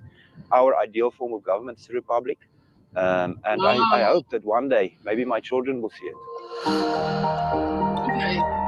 So what have been letting y'all know? He said they do not take a single rand. So that's their currency, right? They have the rand from taxpayers, but they do pay taxes. Wow. And they're not going to tell you that part. This is why I don't do all this race bait anymore. Oh, white people in Africa taking the money they taking the land from the African people, but they pay taxes. They pay taxes. Why don't y'all tell us? They pay taxes. So if they have the land and they are making something useful of the land and they're paying taxes, then the government can take those taxes to pay for social services of all these black people. Okay, what's the problem? They don't receive any benefit. And they said they don't want the money. They said, we don't want the money. We don't want handouts. Please leave us alone. And they pay taxes. Why? Because they know how to make something out of this land. Look at the water. Y'all see the water? You see the river? Look at the river right there. Right there. You see how clean that is? Okay. Not to be offensive, but do you see how clean that water is? How much you want to bet? If my people were in charge, you would see a bunch of half-naked children jumping in there, all kinds of weird boats, that makeshift boats, all kinds of foolishness. Okay? Look, solar panels, wumpty wump wump. Okay? Yo.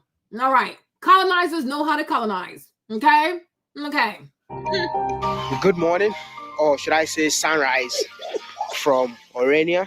Teacher said, I feel bad for laughing, but I will be so triggered. No, but teacher is not. Yeah, white people with a plan. Okay. You know what I'm saying? So it's like, Tisha, don't feel bad. It's the truth, though. It is the truth. That's why I say, like, we got to have self-awareness. See, me, Marlene, as a West African person, I have a lot of self-awareness. That's why I don't get triggered, because I am honest. I am seriously honest. Like, that's why I said, if you don't know me and you hear me for the first time, you might think I'm anti-Black. I am not anti-Black. I am just a realist. Because I'm like, it's not possible. You guys, if you ever see, maybe one day I'll show you some pictures. Maybe I'll show you later, right? Because I've been doing too much. But my point is, if you ever see Senegalese wrestlers, these people are huge. They look like Shaquille O'Neal. They are Black. They're big. They're muscular. You're like, how exactly did these small European put chains on you? That doesn't make no damn sense. Because they could. They could. Why don't you whoop their asses? Right? What, like, even, we don't want to let white people in here. Okay, sure, don't let them in. But you can go in their world and you can see what they do. Then you can bring it back to the place, right? But you can turn a village into a city, right? No, we don't like them. We don't want to see them, but we don't want to learn anything from them. Everything about them is not bad. So if somebody gets sick, y'all not going to use medication because the white man made the medication? Like, are you actually serious right now? Right? And I'm telling you, the vast majority of those children in the village have not gone to school. And the vast majority of these young girls, they're going to start having children at 16, get married at 15, right? But one thing about white people, as evil as they are, they're going to come in here and create a school because they need workers. So they're going to build a school. They're definitely going to build a school. They're going to build a school. They're going to give you the books. They're going to give you the brainwashing. They're going to give you indoctrinize your ass. But they're going to make you useful because they have to use you later. They might not pay you as much as they pay themselves and their white children, but they're going to make you useful, though. You're not going to stay out here and just be ignorant. You're going to learn something, right? But it's like, no, we don't want to let them in here because they have a spirit. Man, everybody got a spirit. You have a spirit. That's why you're poor. You have a spirit of poverty. You have a spirit of laziness. You have a spirit of polygamy, okay? Everybody got a spirit. But my thing is, sometimes even someone you don't like, if they can teach you something that can make your life better, you got to put your little pettiness to the side, go learn from the person, and then bring it back. But you can turn a village into a city. It's all about will. It's like you have to want that for yourself. They don't want it for themselves. So I said, if they take the land from these from these white people, not only are they going to lose the tax revenue, these lands, Tisha, it's not going to last. I kid you not. I forgot who it was in Zimbabwe. I forgot his name, right? He did the same thing, nosedive, because the Black people were not ready. Euphoria is one thing. Oh, give us back our land. This is a land of our ancestors. Whoa. Shut up. It's business. If you take this land, Mugabe, there you go. You take this land. Can you make it more profitable? Can you keep paying the taxes? Can you take care of the equipment? Can you take care of the staff? Can you pay everybody? They're not going to do it because you know, Tisha, Black people, as soon as they start making money from that farmland, they're going to go buy cars. Buy cars, get more women. They're going to have a wife, a girlfriend, a side piece. This is who they are. I'm telling you, the South African president, Jacob Zuma, he had like 12 wives and he had no shame. Like currently in Senegal, the president, he has 2 wives. Okay? These are not serious people. They are not serious people. They are not serious people. And sometimes I even feel as though the white people never should have left Africa. Like maybe if France was still in charge of Ivory Coast, England was still in charge of Nigeria. Who knows? Maybe by now, everybody be going to school. You would have universities everywhere. You would have schools everywhere. You would have roads everywhere. You would have all these kinds of airport, all this technology. They wanted the French to leave. They wanted the British to leave. And not where we are.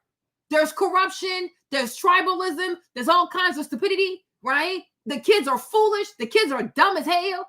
everybody wants to go and immigrate somewhere. Everybody wants to leave their country because there's nothing there. So maybe the Europeans never should have left. They never should have left because these people, at least they have a vision. They're going to steal the money, but they're going to still make something happen. They left. Okay, you take charge. No, stealing, women, cars, children, mistresses, whoop-de-whoop-whoop, partying, dancing, alcoholism, going to church. That's it. That's it. That's it. Today is actually my first day waking up from Orania, and it was such a peaceful night. Oh, but it's kind of. So you slept in an all-white town, and you slept peacefully. Oh, I wonder why. And he was like, "Oh, no black person's allowed." So why are you there? Is that what you told us? He said, "Oh, no black person is allowed in Orania. So why are you there? Not only were you there, but you slept there, and nobody touched you, nobody bothered you." Okay, rage bait content. No, we're not falling for that. Crazy to know that I'm the only black man in here. I mean, it's so crazy knowing that you just woke up in a white-only town.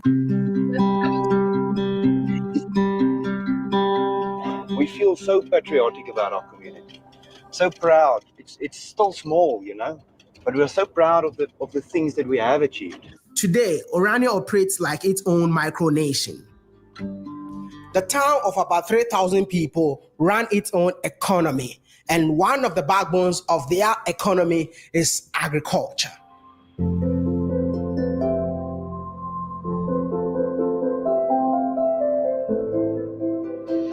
Do you guys export this? Yes. So we'll sell it outside. It brings money into our economy. Another interesting thing, obviously, is that here we can do something that a lot of farmers can't do. And that is we can plant 2 harvests in 1 year. So we plant the wheat in the... So first of all, you take the land from these white people and you give it to these new black farmers. Do these black farmers have connections overseas to sell their crops? No. Okay. So they're going to take the land, harvest the crop, and they're just going to sit there and go and rot? Okay, cool. Then I told you guys, I said, when you take classes in economics, they teach you about competitive advantage. The man said they can do what most farmers cannot do throughout South Africa. And they can plant 2 harvests in one at once. Like what? How you know, child, leave these people the hell alone. Okay? Because I'm like, you know what? Do what you do. Just pay the taxes. If you want, maybe increase taxes. I don't know. But leave these people alone. Because any black farmer you put there, do they have the network? Do they have the relationships? Do they know who to sell this crop to? So you see, it's not enough to have the land. It's not enough to plant your crop or to harvest your crop. You got to know who you're going to sell it to and how to sell it. And once you agree to sell it to somebody, who's going to pay for transportation? Are you paying for transportation, or is the buyer paying for transportation? Do you see how it's like it's way more than just, oh, but they're white. This is Africa and wumpty wump wump. We don't care. At this point, it's business because they pay taxes. They pay taxes. And these taxes the government takes the taxes and they're able to pay for a lot of social services. So if these people go out of business, you give it to these black people who don't know how to sell this crop, there's no tax revenue. People who receive the social welfare from these taxes are also going to be hurting. And you might not win the next election, okay? Leave these people the hell alone. And maybe what you'll do, be nice to these people, and maybe don't go to the University of Cape Town or the University of Pretoria, I don't know, wherever you have a program in agriculture, and let some of these people be professors. Let them teach the people how they learn all of this. Like, how'd you learn all this? How come y'all were able to do what most people can't do when it comes to farming? Stop persecuting people and learn from people. When you have mastered their ways, then you can consider kicking them out. But even then, why would you do that, okay? Why would you do that? Make it make sense. Learn from people that are better than you. Stop trying to destroy people, okay? Just like here, they teach people to have hatred for the rich and then wait for benefits. You're crazy. You should aspire to be rich. Instead of hating rich people, learn from those people. Every rich person is not evil. There are a lot of good people who are rich because they worked really hard. They didn't rob and steal and do all kinds of weird stuff. Like, no. Summer, just before Christmas, this is harvested. It's plowed very quickly, and the farmers work 20 hours a day to get it done. They harvest, they plow, they plant. 20 hours a day. Y'all heard that right? 20 hours a day. Okay. Do you think our people got that in them? No, they don't. Okay. And then it's maize. So your next harvest is maize, and you harvest that in the winter. In So- June, July, and when that goes out, you've got a short time to put in the wheat again. So All the farmers live in Orania. obviously there's farms surrounding Orania as well. This is an Orania farmer, this one. So who owns this farm? An individual farmer owns it. It is part of Orania, but an individual farmer owns this land, and the farmer works it for their own benefit and revenue and takes the risks for themselves. It's really mind-blowing to see a town with just 3,000 people owning their own solar farm. Does it mean that like you guys don't depend on the national grid? We're still connected to the national grid. Yeah. So at the moment, we're approximately 45% independent from the utility, and the dream is to go the whole way. What is the idea behind this whole solar farm, and which year did it begin? It began in 2021. Recent. Recent. Very recent. What is the main reason why you established your own solar farm, knowing that you live within South Africa? The main reason for Orania is that we want to be, from the start of Orania, we wanted to be independent on many levels. And one level is energy. Our energy, if you're not energy independent, you're not free. What makes you feel so proud as an Oranian? Should I say Oranian or South African? You're Iranian. We're Iranians. We're in South Africa. We not loose from South Africa. They are our neighbors. We pay taxes in South Africa, but we're proud Iranians. Schools in Orania do not teach in English as the rest of South Africa, but rather Afrikaans. Do you have a school in here? We have two high schools, primary and secondary, and then we also have a college, tertiary training. We are dreaming to build our own Afrikaans university. And you teach in Afrikaans? Yes, absolutely. Everything we do is Afrikaans. And studies show that children who are taught in their mother tongue perform better than children who are taught in another language. Like, are you against the educational system in South Africa? Well, I'm definitely against the Bala law that's currently being implemented. What is that? That is a law that gives the state control of the schools rather than the parents of the schools. Sounds like So we're very much against that. I think it's the state grabbing the power of schools, taking away people's rights. There's a lot of religious issues with that. There's lots of cultural issues with that. So South Africans are actually very angry about that. That's why the schools that we built here, we get zero state funding. We don't get a cent from the government. And it's also not expensive. So all the extra money that we need for our schools, we have to raise with projects. So does it mean that like all the people that study in this school are from Orania? Do you get people out of Orania? Yeah, just, surrounding farms and so on also come here. And then the college, tertiary training, people from around the country also come to study here. You can study here, but you can't live in here. Well, they can. All of them can apply for the right to citizenship in Orania, definitely. Citizenship? The college in Orania don't believe in theory only, but rather practicals, because they believe that the children are the ones that will be able to build the future of Orania. You have a college in Orania? We identified the need to train our people in physical skills, plumbing, electrical work, and masonry to build houses, and that's called skills. And that's why we started the college. In 2019, we had only 5 students, 2020, 50, and now there's about 124. We're expecting more than 200 next year. So this is more like a plumbing practical class? Yes. Wow. So the first groups of students made everything, and now the second and third and fourth generation, they get to use everything the first guys built. Their life becomes easier. These tables, they built it with their lecturers. Wow. I'm really impressed with the infrastructure development in Orania because a town of about 3,000 people got their own airstrip. And every single road that you see in this town was actually built and financed by the people.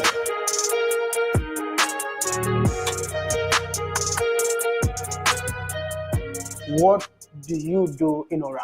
My responsibility is the growth of Orania. In other words, in Orania, we don't get any money from the government. We are responsible to create our own economy, our own wealth. So my responsibility is to make... They might be evil. I'm not going to... But my thing is, these people know what they want. They know what they want. They know what they want. They know what they want. They go to show you where there's a will, there's a way. I'm like, he told you in 2021, they started building their own like solar panels. Because I'm told you, it's energy. There's a real problem with energy now in South Africa. They have blackouts for days, for weeks. It's really, really bad. It's really bad. Oh, you know what? Never mind. Thank you. So on top of paying taxes, they don't even take from the grid. They barely take from the grid. Yeah. We don't want to admit that, but it's like, child, it's a real thing. So, you know what I'm saying? Yeah, it's a child. My thing is, me, Marlene, I'm against them taking the land from these white people. Because they're not going to do anything meaningful with that. If they could have, they would have. They're going to let this stuff go to crap. It's not going to make any money. Machines going to break down. Even the black farmers who work there, they're going to lose their job. I know my people, as soon as they make money, they go shopping. It is not a serious people. They're immature. They are so immature. Like, please. Where is the certain areas that needs to address, and then we address our areas. What we are doing, we have various projects. This is just an example of a few projects that we currently busy. If you just go outside, you'll see we're currently busy building this place, this building. So it's going to be a 3-story building. That's a building that's being built here, just next to us. Okay. The question is, how will you fund a project like this? Okay. What we do is we say there's two various companies. Okay.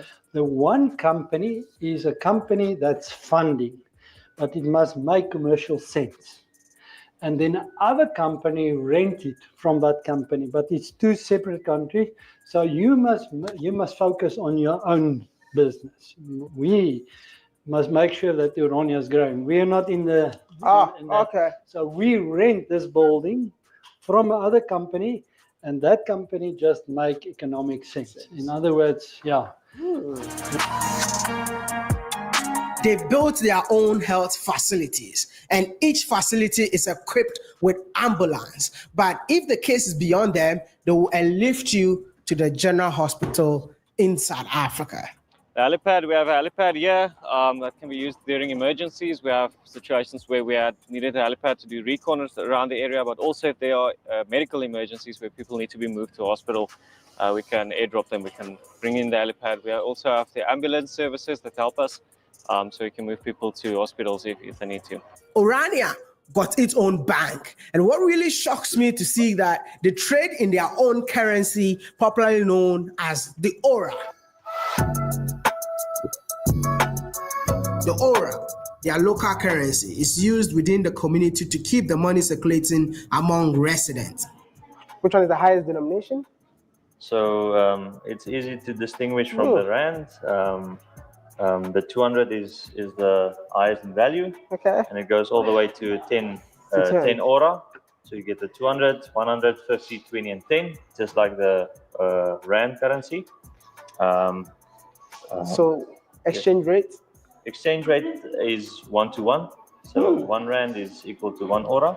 It's just to make administration quite easy, but the benefit of the Ora brings a few benefits to Orania. So the people of Orania trade with Ora? That's correct. Will this be relevant when I step out of Orania? No, because you can only spend it in Orania. Wow. That keeps the economy growing. It also makes it more safe to use, because there's not going to be robberies or theft of the Ora, because you can only use it in Orania. and also it's a cultural emblem for our community. So I just want to know, is it the same price like they sell it everywhere in the country? Yes. That's how it is? Yes. And how am I supposed to pay? Rands or Ora? You can pay in Rand or in Ora. Oh, you accept both currencies? Yes. That's impressive. It's surprising to see that a town of about 3,000 people have their own manufacturing plant, to the extent that they manufacture things within this town and then sell it to the people out and within South Africa. We produce here, we design and manufacture here, and then everything goes out with courier. And within a day or two, it's delivered to the customer's door address. And by doing that, we get customers that live elsewhere in South Africa to support an Iranian business. So in order to build the economy of Orania, you have to export products that are made in here, and the money comes back here. Absolutely, yes. That's impressive, man. Orania got their own local governance. You said how impressive, how inspiring. You see, if you don't really care about their skin color, you're like, yeah. And you see, if you don't do this whole blackity white, blackity black stuff, and you just look at them as a people, 3,000 people haven't done all of this by themselves without the help of the government, without a penny from the government. It is impressive. They should not lose their land. Okay, good for them. Good for them.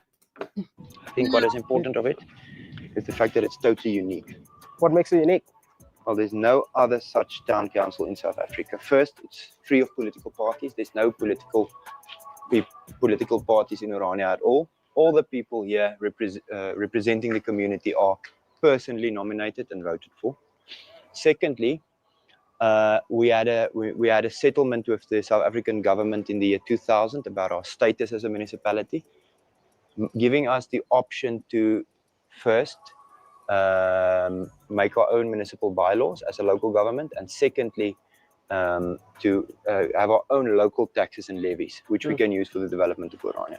So no party politics, no salaries for the elected officials. Obviously, the officials, do the head engineer and the head of roads and those people, they get paid, but the elected officials do not get paid for their service to the community, and that's what makes it unique. Is that Oranian flag? This is our flag, yes, indeed. Who is that? Who's this young man in there? This young man is called the Little Giant.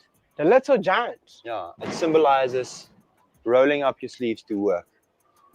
So firstly, because of the fact that we're saying we as a culture, no one is coming to save us, no one is going to build a future for us. What we want to build, we'll have to roll up our sleeves and build ourselves. And secondly, the fact that we do our own work is also represented in that. Our goal, our mission here is to preserve our culture, to build something for our culture, to preserve our religion. The question, why can't a black person come here, is not the right question. It's more a question like a marriage between two people. It's an exclusive affair. Doesn't mean you're against anyone else. You take your wife, she's important to you. Yep. Or and in your wedding, in your marriage, you're exclusive. Doesn't mean it's not built on hate. It's built on love for our culture. We want to preserve our culture. We want to preserve our traditions, our faith, our language. These are the things that we want to preserve. But someone might ask, if you want to preserve your culture, you're preserving your culture on a land that belongs to South Africans. Well, that is another whole nother debate. The land here we bought, we paid for it. From who? Well, at that stage, we bought it from the previous owner, which was the government. Right?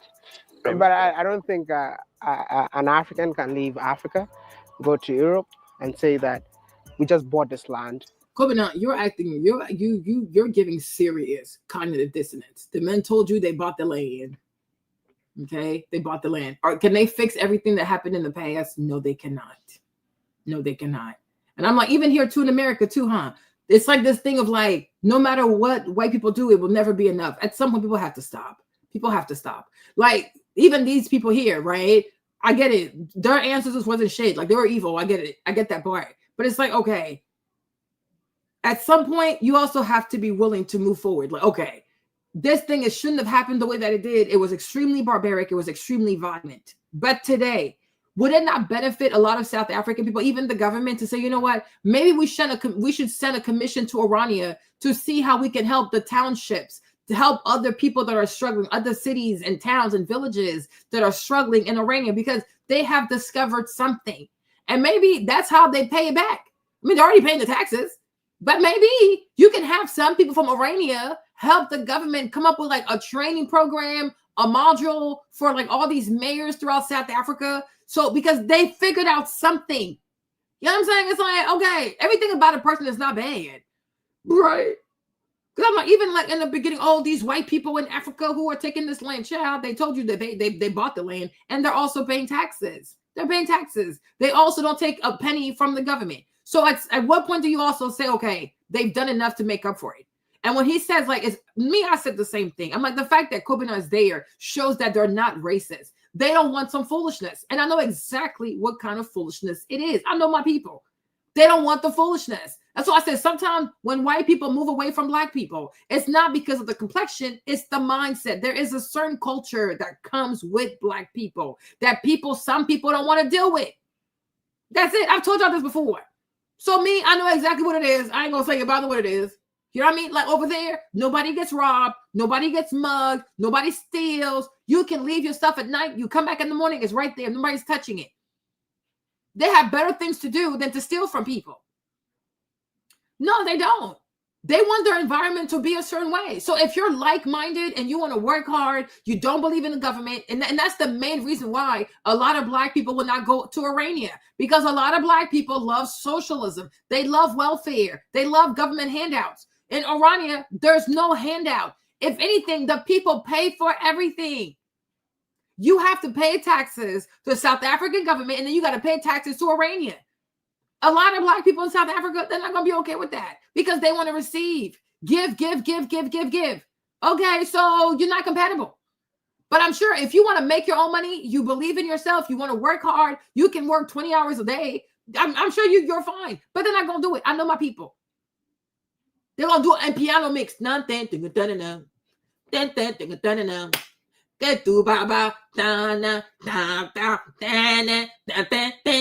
do. This is it. We love to dance and piano mix all day, every day. Okay, you see these people, they're not doing all this. We're too much. We're just too much. I know my people. Make me wet. Make me water. Make me lose my breath. Make me water. You see? You see this? Okay? This is it. They're not gonna work. They're not gonna work. They're gonna work as soon as you take your eyes off of them, they're gonna go to sleep. I know my people. They can't even, they gonna promise you to make an outfit on time. All these African tailors. You gonna tell them, okay, oh, come back Wednesday, your outfit be ready. You show up on Wednesday, he has barely cut the fabric. There you go. I know my people. It's not a serious people. They're not serious. They're not serious. Food, enjoyment, life, partying, shopping, maybe some bleaching creams, and they're happy. Whereas like Orania, you really have to take care of yourself. Like nobody's going to take care of you. And it's like, that's a lot to ask from, it's a lot. They're not going to do it. It's too hard. They're not going to do it. They're not going to do it. They're not going to do it. Because if they could, they would. They're not going to do it. And no one is allowed to come in. My family came here in 1683. Right. My people, my family arrived here. That is longer than American government official visited Orania a while back. And when I told him that fact, he said, well, that's way longer than my white family has been in America. I said, you guys are here in Africa longer than my people was in America. Yeah. So our name is Afrikaners. Our language is Afrikaans. Right. So we feel part of this continent. And maybe people don't agree, but I don't have another home. Obviously I know that I have European roots. 400 years ago. For 400 years, my people have been here. I love Africa. I don't want to live anyplace else. I feel a part of this continent. My language grew, obviously from Dutch, but it grew on this continent. This is the place where I feel at home, and I've been overseas. This is the only place that I feel at home, is Africa.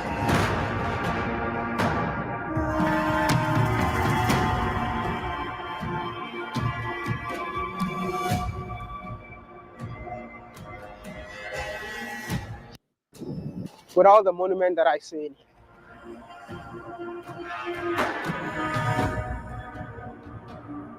would you agree with me if I say that this man performed a lot of atrocities in the past?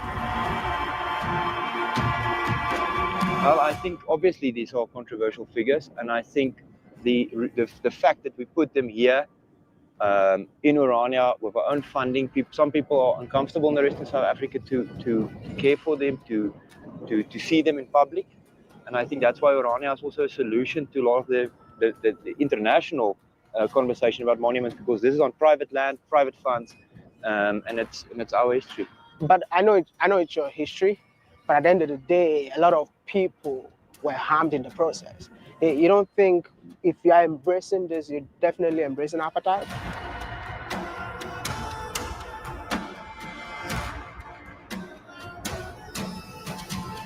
Is it okay to celebrate Shaka Zulu leader? Do you know who that is? I know who Shaka Zulu is. He killed a lot of people. Is it fine to celebrate him?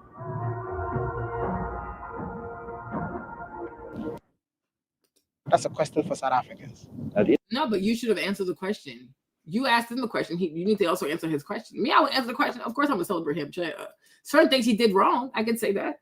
But overall, yeah, we celebrate him because it's not just about who he killed, but he unified South Africa and he unified the Zulu people. So yeah, answer the question, Kobina. I'm like, why are you like, oh, it's for South Africa? Why are you running away? Answer the question. No, what the heck? That's the thing. Like him, we just need you to admit that they did something wrong. Like, yeah, some stuff they did that was awful, and hopefully you won't repeat it. That's it. But answer the question. This is a question for Oranians. He was more like the architect for apartheid. Do you agree with that? I agree with the fact that he implemented a lot of policies in the apartheid era. I think the apartheid legacy comes from the South Africa that the British created in 1910, the legal framework that they created at that stage, and the realities that follow after that.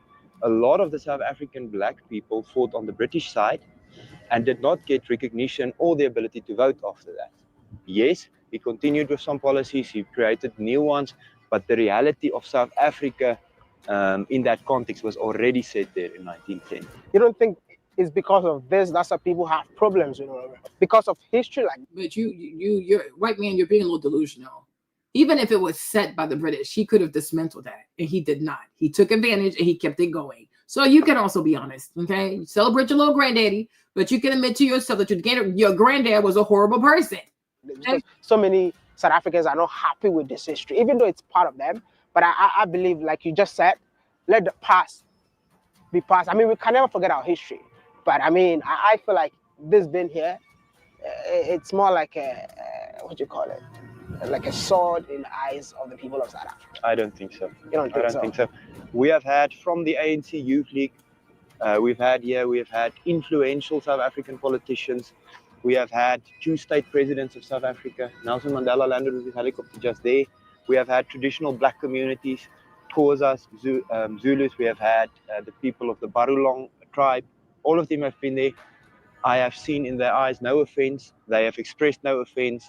They have embraced Orania as a model that they can learn from, and they understand that we have the right to put our history in a context for our people here, for a way that we can explain it to our children, our grandchildren. I mean, to me, honestly, he's delusional, so that's to be expected. Like, they are a little bit brainwashed. But my thing is, ultimately, like you said, the vast majority of South Africans, unless you go there, you're not going to see this. So it's like, who cares? Not going to see this. That's number one. Number two, ultimately, apartheid was defeated. So what I look like, it's not the dead I have to worry about. These people, they're all dead. They're all dead. They dead, been dead. They're not going to come back. It's not like Jesus. They ain't coming back, right? So they want to have the little goofy ass statues and worship these goofy ass white people. What's on them? If these statues were like in downtown Johannesburg, that'd be a little different. But even that too, it's like, listen, who cares? And maybe we should have these people's faces up so that people can remember what quote unquote evil looked like. Okay. So it's like, I ain't tripping. My thing is, what the black people of South Africa should focus on is understanding what they did and being able to replicate the model. That's it. All this stuff is for the birds. Like me, Marlene, I'm not the type to be pressed with like emblematic figures like that, like statues. They don't do nothing for me. Okay. The most important thing is to learn what they did and how you can do it. Right? Because if you're able to teach the average South African self-determination, even for the government, they're going to be able to breathe because then you have less less benefits to pay for, right? So let's not lose the forest for the trees. Okay.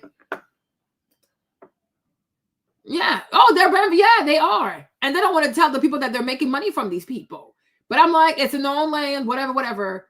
To me, I think he's a bit delulu, but I do believe, like, at the end of the day, the man is dead. Apartheid fell apart. The black people won. Nelson got to be president. Now the country's in charge. What black people are in charge. I think moving forward, black people might continue to be in charge of South Africa, right? So ultimately, black South Africans won. They won. Now they have won the civil rights aspect of the fight, right? But I do feel as though black South Africans have to realize that they have another challenge ahead of them, which is financial recovery, but not through like taking land from people, but through proper competition. Oh, good morning, babe. Maybe they will. But you know, inside of South Africa, you also have Lesotho. Like there's a country inside of South Africa. It's called Lesotho. Like it's right in there. And the funny thing is, Lesotho, when all this apartheid stuff was going on, they were never touched. They were never touched. Because they had a king. His name was Mshweshwe. I don't know. Right? But inside of South Africa, you have a country called Lesotho. So it wouldn't be the first time. Right? Since South Africa. They never went through apartheid, none of that kind of stuff. Yeah. It's a better picture, maybe? Right here. Oh, you see, it's actually too old. And it's Swatini. I never heard of a Swatini. But Lesotho, I knew that because I studied one of their kings, King Mshweshwe. Because he would go to England and he would negotiate for his own people. They were never touched. They never got touched. They never got touched. They never got bullied. They never got oppressed on it. But what's killing them now is HIV/AIDS. Yeah. You know, but I'm like, even the Bible tells us about like the Tower of Babel. It's like when the people is focused, right? Oh, Swaziland, okay. But I've always known about Lesotho though. It's like it's a country right in South Africa. They were never touched. Maybe one day I'll do a video about their king, King Mshweshwe. They never touch his people. He's like, oh Lord, not me, not my people. They were never touched.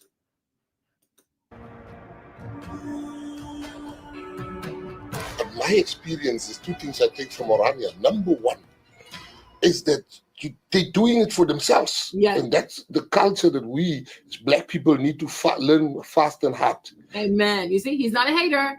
Good job, bro. You see, there's always a sensible Black person somewhere. Good job.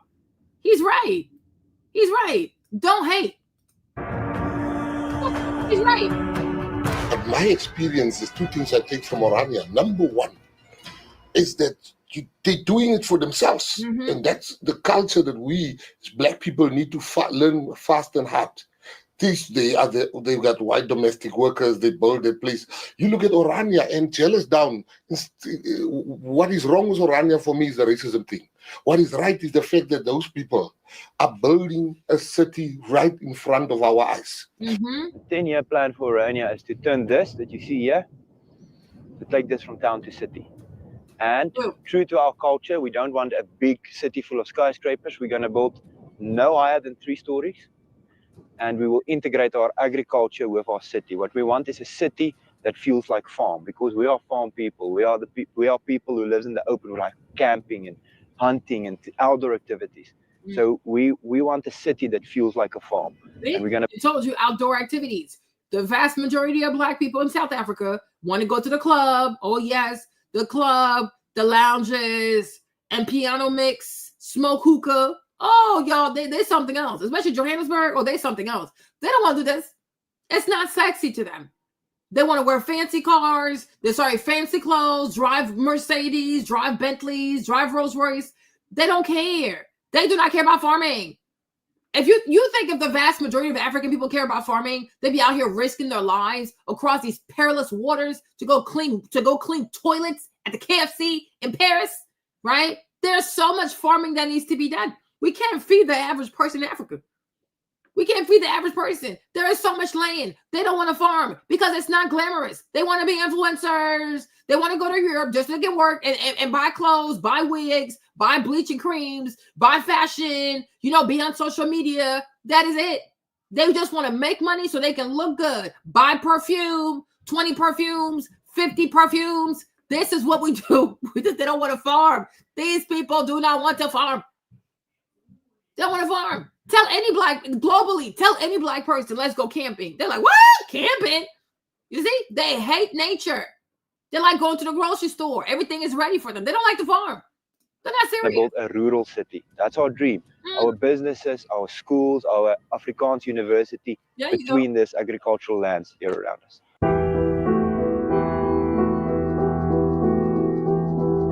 People out there believe that Orania is a racist model. Oh, please. Do you believe that whatever you guys are practicing here is racism? I do not believe that we are practicing racism. To tell you the truth, I've said it many times that if the question is, are there racists in Orania? I can assure you there are. There are racists in every town in South Africa and every country in the world you'll find racists. That is a fact. The Orania model is a model of cultural preservation. And that is not racist. So you might disagree with me, but my personal belief, my honest belief, is that the Orania model is not racist at all. It is, however, a model to preserve something that we hold dear and to create a future where we can live our values, our religion, our language, and share our culture. Who are the people that are not allowed in here? Well, Afrikaners live here. Afrikaners live here. Afrikaners who embrace the idea of own labor, we embrace our freedom ideals. This is who lives here. If you check when South Africa gained independence, if you check the coat of arms of South Africa, it said there is unity. Whatever you guys are practicing here is racism.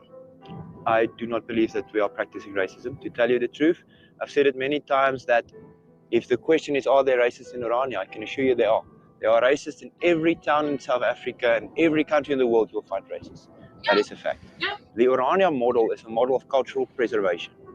And that is not racist. So you might disagree with me. That's why I said sometimes when you see a lot of Africans like in first world countries, like you would think they come from Dubai. You know, oh wow, they must be rich in Africa. Like, no, some people are okay. It's nothing like that. There's so much to do, right? But between how much they dedicate to like saving, building versus shopping, a lot of money goes towards shopping and enjoyment. It is a fact. It's a fact. If you had to compare all people and say, okay, 24 hours, who's more productive and who spends more time being entertained, shopping, and do all kinds of foolishness, well, I'm not going to say it. My personal belief, my honest belief, is that the Orania model is not racist at all. It is, however, a model to preserve something that we hold dear and to create a future where we can live our values, our religion, our language, and share our culture. Who are the people that are not allowed in here? Well, Afrikaners live here. Afrikaners live here. Afrikaners who embrace the idea of own labor, we embrace our freedom ideals. This is who lives here. If you check when South Africa gained independence, if you check the coat of arms of South Africa, it said there is unity in diversity. Orania is within South Africa. But at the end of the day, I believe what you are practicing in here is not unity in diversity. I beg to differ. Yeah, I disagree. Can you explain that? Yeah, because your idea of diversity is skin color. To you, like a lot of people, DI, you think diversity means we have to see different skin colors. No. People can have the same skin color and be diverse because everybody brings something diverse to the table. That's why they're so successful. Y'all just want to see people of different color, even if they're lazy and they have nothing in common. No, I agree with him. How can there be any diversity in South Africa if cultures are not allowed to be themselves? How can there be any diversity at all? If everyone is the same, there's no diversity. If you have a cultural community and you have the Xhosa people or the Barulong people, and they also embrace their identity, and from a standpoint of knowing who you are, of being proud of your culture, of embracing who you are, you get to a point of self-confidence where you then can put out your hand and say, without anyone forcing us, I can build a diplomatic relationship with this and this, and we can do it on our own terms, community to community. That's unity and diversity. To just write it on a coat of arms doesn't mean anything. To live it by creating your own identity. Identity is needed for diversity. Without identity, there is no diversity. Based on the conversation we've had so far, I feel like the Afrikaners actually have a problem with the English. Well, we sure have our historical disagreement. The reason, I think there's a reason for that. The reason for that is the English took us to the brink of extinction. So when you study, what British people are evil. They are seriously evil. They love to talk about Hitler, but these British, they're evil. They are seriously evil. Because these Dutch people too, they were put in concentration camps. They are evil. The British people had these Boers. They're called Boers. That's what they are. It's the Dutch. Because when the Dutch people came, what's it called? The venture capital. There was some VC, some. When they came from the Netherlands to South Africa, they were doing businesses. When the British come down, the British came to South Africa and they brought racism. It wasn't that bad. They made the place extremely racist. And they wanted to be the only white people to be successful. You saw the same thing in Uganda. When they got there and they saw that they couldn't win against the Indians, they go to the government, they change the laws. They don't like to lose. This is how Anglo-Saxons do what they do. Okay, so the British put the Boers. So the Boers are the people who came with these venture capital posts, but they trekked more into South Africa. They ventured off by themselves. So they're called Boers. The Boers are the ancestors of these Afrikaners. These Afrikaans, their ancestors are Boers. When the British came, not only they did not like them because they were there first, but also they didn't like the fact that they didn't speak English. Like, you see how he speaks like that, the Afrikaan, the ran. They didn't like that stuff, man. They locked these people up. They locked them up in concentration camps. And if you recall from watching my videos, right, British people have had a lot of concentration camps. They love to talk about Hitler and his concentration camp for the Ashkenazi Jews, but the British also had many concentration camps. They put the Boers in concentration camps in South Africa. They put the Ashkenazi Jews in concentration camps in the Mandate of Palestine and in Cyprus. When they went to Australia, they tortured these Aborigines people there. They came to America. They tortured people here also. They went to Canada. They tortured people there. They even tortured the French when they went to Canada. This is why you have the French people of Louisiana. The vast majority of the French people of Louisiana come from Canada, right? The Cajun. So in French is Acadien.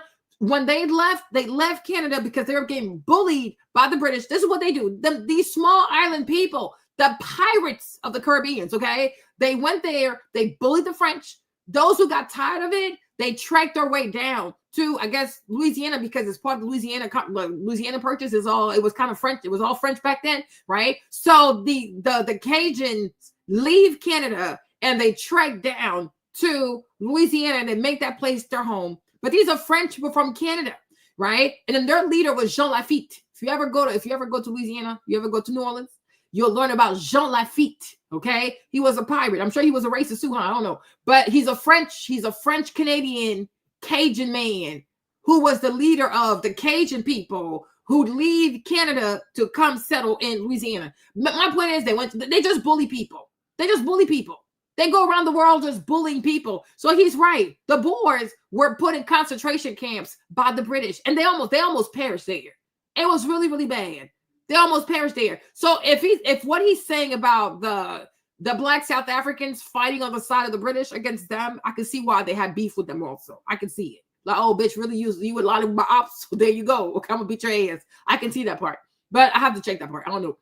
But my thing is, the British have done a lot of evil. So even here in America, if you carefully remember your American history too, right? It's not just the British who came here. You also had the Dutch. That's why places like New York, Vermont, Massachusetts, right? You have a lot of places that are named Dutch. Like they have these Dutch names, right? But even in New York, a place like Bed-Stuy. Have you ever heard of the name Bed-Stuy? Bed-Stuy. If you look at the full name of Bed-Stuy, Bed-Stuy something, it is a Dutch name. Because a lot of Dutch merchants used to come to America also to trade, but they got bullied by nobody else but the Anglo-Saxons and the French. It's a real thing. So like, it kind of feels like if you study European history, it kind of feels like when the Dutch leave, they're the first to leave Europe, and then the French and the Anglo-Saxons, they come right behind them. And whatever the Dutch have built, the French and the Anglo-Saxons try to take over, and they bully these people. Hold on, let me see if I can find the full name for you. Hold on. Bed-Stuy. How do you spell that? Hold on. It's what are you? Okay, hold on. Let me get to the full name. Okay, there you go. You see? But a lot of New Yorkers say, oh, hold on. What happened to my thing? Hold on. Stop sharing. Let me go back to sharing again. Oh, Lord, my head hurts. Okay. If you ever heard Bed-Stuy, I'm from Bed-Stuy, New York, Bed-Stuy, New York, you see, that's the full name. Bedford Stuyvesant, right? That's a Dutch name. A lot of Dutch people came here. So it's like Vermont, Massachusetts, New Jersey, Delaware, New York, all these, like the first initial colonies, kind of like you had a lot of Dutch people there. So it kind of feels to me, and I guess it makes sense because before Great Britain becomes a superpower, I do believe that the Dutch people were a superpower first. So they will trek off because I guess they have the money. And then the British and the French, they will follow right behind them. And whatever the Dutch had built, the British and the French, especially the British because they're big bullies, they would just try to take over. And usually the Dutch would end up leaving. So the same thing happens like when you look at South Africa, the Dutch people come there first. And then the British come second. When the British get there, once again, they start bullying people. And they did put these people in concentration camps. I don't remember how long it was, but they had them in there for years. For years. And when you study the Boers in concentration camps, these people were almost emaciated. Like they were really about to, like, it was really going to be the end of these people. Like they really suffered. I mean, even though they come outside, they bully people, but it kind of gives like the Zionists too, right? They leave Germany, they try to go to Israel. I guess it's Palestine at that time. When they get there, they get locked up by the British, right? In Palestine and in Cyprus. You see, I think they're detained for like 4 or 5 years. When they come out in 1948, you see how crazy they are? And you see how they start killing people, right? Maybe there's something about concentration camps that gives people PTSD. So when they come outside, they want to kill everybody. I don't know. It has to be studied. I have yet to study it. But I'm like, yeah, that kind of makes sense. They took us to the brink of extinction. They almost, in the peace negotiations after the Second War with the English, one of the generals said, if we continue this war, we will be genocided off the face of the earth. We cannot continue this war. At that stage, 30,000 women and children were killed in concentration camps. Yes. So they took us to the brink of total stopping to exist. So obviously. And they never talk about that. So they killed 30,000 people. The British killed 30,000 Boers in South Africa. White people killing white people. But they'll have you sitting here thinking, oh, Hitler's so bad. Hitler's so bad. No, British people have done some heinous things in human history, right? So that's that. Now, the Ashkenazi Jews that they locked up in Cyprus and they locked up in Palestine, only God knows how many of them died in those concentration camps also. They love concentration camps. Even when you look at Roosevelt, Franklin Delano Roosevelt, most likely he's also Anglo-Saxon, right? You see how he locked up them Japanese people in concentration camps? They have a thing about putting people in concentration camps, these Europeans. I don't know. It's very bizarre. The Afrikaners had a historic feeling of being threatened by that. I think that we are past that and so on, but still we have that colonial force of the national government in South Africa trying to make all the schools English, for example. It's not something we agree with. If you have that problem with English, I guess Black South Africans also need to have a problem with you, because at the end of the day, they were enslaved. They went through, I mean, with apartheid that happened. I mean, for me being here, I feel like seeing what I'm seeing, with what you're saying, I feel like Orania is glorifying apartheid. Then I don't think you're not listening to what he's saying. Kobina, you're just being emotional. What he's saying is, why would his people desire to learn English when the British were the ones who tried to erase them, like erase everything about them? Like, why would I want to learn English when you people did everything in your power to make us disappear from the face of the earth? We don't want to learn your culture because you're a colonizer. Now, when it comes to Black South Africans, they don't have to speak Afrikaans. They can speak their own languages. They can speak English. Matter of fact, they might even want to learn French. It's up to them, right? But there are a lot of languages in South Africa. There's isiZulu. There's the Xhosa language. There is whatever type of, they have a lot of languages. There are a lot of languages. Plus, there's French. Sorry, there's English. Then there's Afrikaans. But if you're an African person, if you're a South African, you're Black South African, and if you feel as though these Boers, these Afrikaners have hurt your people, you don't have to learn Afrikaans. They're not forcing you to learn Afrikaans. And like he said, right now, the school system is ran by the government. The government is currently ran by Black people. So those Black people could say, you know what? given our nation's history and given that we faced the apartheid, I mean, you got to also be honest, because they faced oppression from the British and they faced oppression from the Afrikaans. So if that's the case, no more English, no more Afrikaan. We're either going to speak isiZulu or we're going to, you know what I'm saying? Like, that's it. Maybe you should just make isiZulu the official language and then that's it. But nobody has to learn Afrikaan. You're not required to speak Afrikaan. You don't have to speak Afrikaan, right? Don't have to. But they're saying, as far as they're concerned, thank you. They don't want to speak English.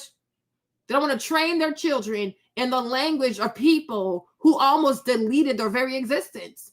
You can say the same thing. The problem is English today is the language of business. So how are you not going to learn English? So it's a bit hard, right? But hey, I'm like, Copenhagen, you're just being emotional because you want this man to be racist. Like you want him to be a racist so badly. Like, brother, it's okay.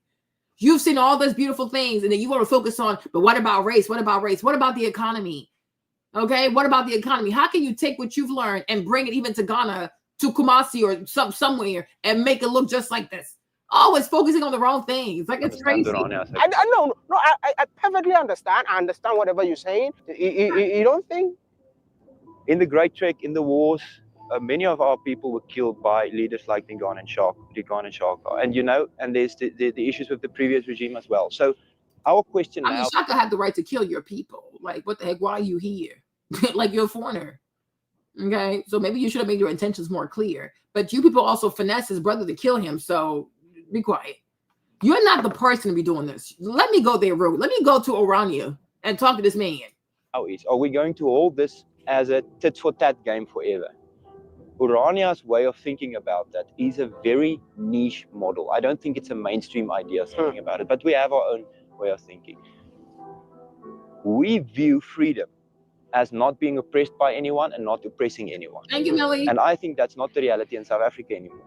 I think you spoke about apartheid now. So the systems put in place. What is the difference between having a pass under the apartheid regime to go into a certain place to go work and and now swiping an ID card to get into a luxury estate to do people's work? What's the difference? You're still living in the township. What is the practical difference? So are you saying that apartheid still exists in South Africa today? Yes. I think the economic equalities based on race in South Africa still exist. And I think the only place where that doesn't exist because the people do their own work is here. And I think there is no going forward unless Afrikaners embrace that model. Listen, what you're not going to get in Orania is people falling on their knees, continuously saying sorry for their history. A lot of people apologized on our behalf for everything, and there's a lot of internal Afrikaner friction about that. But in Orania, you will find solutions. Maybe it's not the nice cherry on top stuff. People feel warm in their hearts. Orania is so nice to us, but you will find long-term solutions in terms of labor policies, in terms of community-to-community relationships, and in terms of the way we think.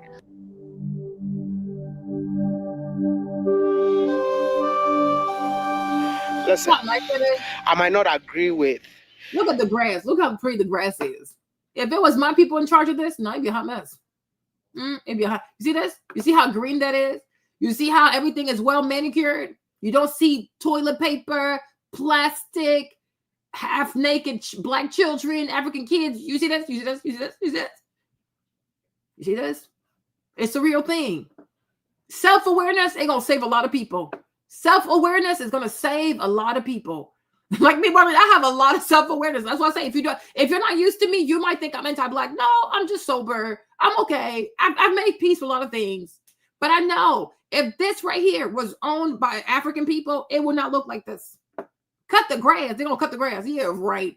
These like this right here. When I tell you like right here, these bushes right here will be all the way up to they will be all the way up to the skies. All the way up to the skies. You probably would even have snakes there. You would have debris, plastic, leftover metal, aluminum cans. I mean, you name it.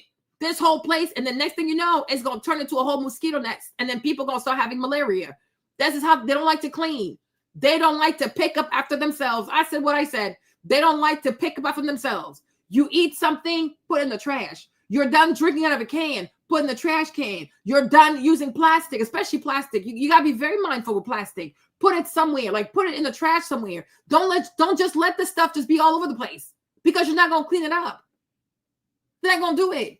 You know what I'm saying? And that's another thing too. I can see why sometimes some people don't want African people in certain places because they don't clean up after themselves. I'm not trying to be funny, but it's the truth though.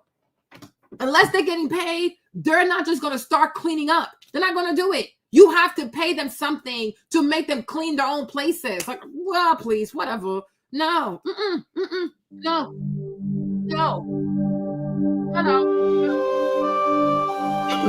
Listen, I might not agree with the ideologies of the people living in Orania in certain aspect, but I believe that same thing. What they've done in here is super impressive, and I feel like other communities within the continent of Africa can embrace this idea. Exactly. Let's stick to that. Give this man credit. The past. He was not there. He wasn't even born. Stuff that happened in 1682. He wasn't even born. That man was born in 1985. Be current. Let's talk about what's going on now. Okay. Give this man credit. Give these people credit. Give them credit. And you all know they're racist. But it's funny how everybody that's a house help, all the workers, everybody's white. The maids are white. So I can see if they don't want black people, but they only want black people to come in there and clean their houses and babysit their kids. No, they're not even taking help from black people to take care of their children, to clean their homes, to clean their plate, to cut their grass. They do all that themselves. The nannies are white. The people who cut the grass are white. You see what I'm trying to say? If they said, oh, you know what? We don't want blacks here, but blacks can come to clean, to cut, to babysit, and do all the menial stuff, that would make them racist, right? But they don't want black people to do nothing for them. It's my child. I'm going to watch my child. It is my grass. I'm going to cut my grass. It is my street. I'm going to sweep my street. Thank you. I got this. And they pay the taxes. Child, leave me alone. No. They do their own everything. They're going to do it themselves. Good for them. You know, I've been talking about self-independent, self-sufficient. Now, I mean, I believe that's what Kwame Nkrumah's ideology was. Exactly. And basically, everything is here. These guys don't need to step out of, Orania. They can actually live here and survive. Exactly. Let's talk about the continent of Africa. When COVID happened, most of us could not even survive because we just depended on the West. We're dependent on China for survival. But I believe that if we start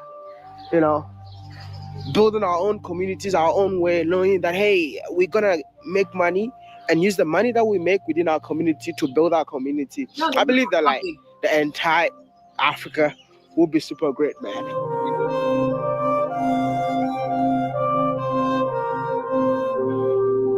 What do you think the world can learn from Orania? I think what the world needs to know about Orania is there's nothing strange about it. It's across the world, you get this whole thing that people come together and we feel the same as hundreds and thousands of other people. If you look at a country like South Tyrol, they do exactly the same. And I don't think there's anything sinister about it. And the world needs to know that what's going on in Orania is the same what is going on in the kingdom of Zululand or the kingdom of Lesotho or the kingdom of whatever it might be. It's people who feel they need to get together and think together and maybe work out a better future for themselves. Okay. Hold on. Let me play this one for y'all. Hold on. I got something for y'all. Hold on. Wait a minute. Okay. Let's come here real quick. Y'all need to see this. Y'all gotta see this. Hold on. Wait a minute. Hold on. In Nigeria, you would find multi-million-dollar mansions like this, and this one. Only in the east. The plot twist is that the owners of these multi-million-dollar homes don't permanently live in these mansions. The owner of this house abroad, or he lives here in Owerri? No, he lives in abroad. The funny part of this is that they don't spend more than a month. So how frequently do you come here? I usually try to stay for at least a month. I spend 2 times, Christmas and Easter. 70% don't live here. They just build and they lock it up. Most of them live abroad. They send millions of dollars back home to build this mansion, sitting on large plots with imported fittings and accessories.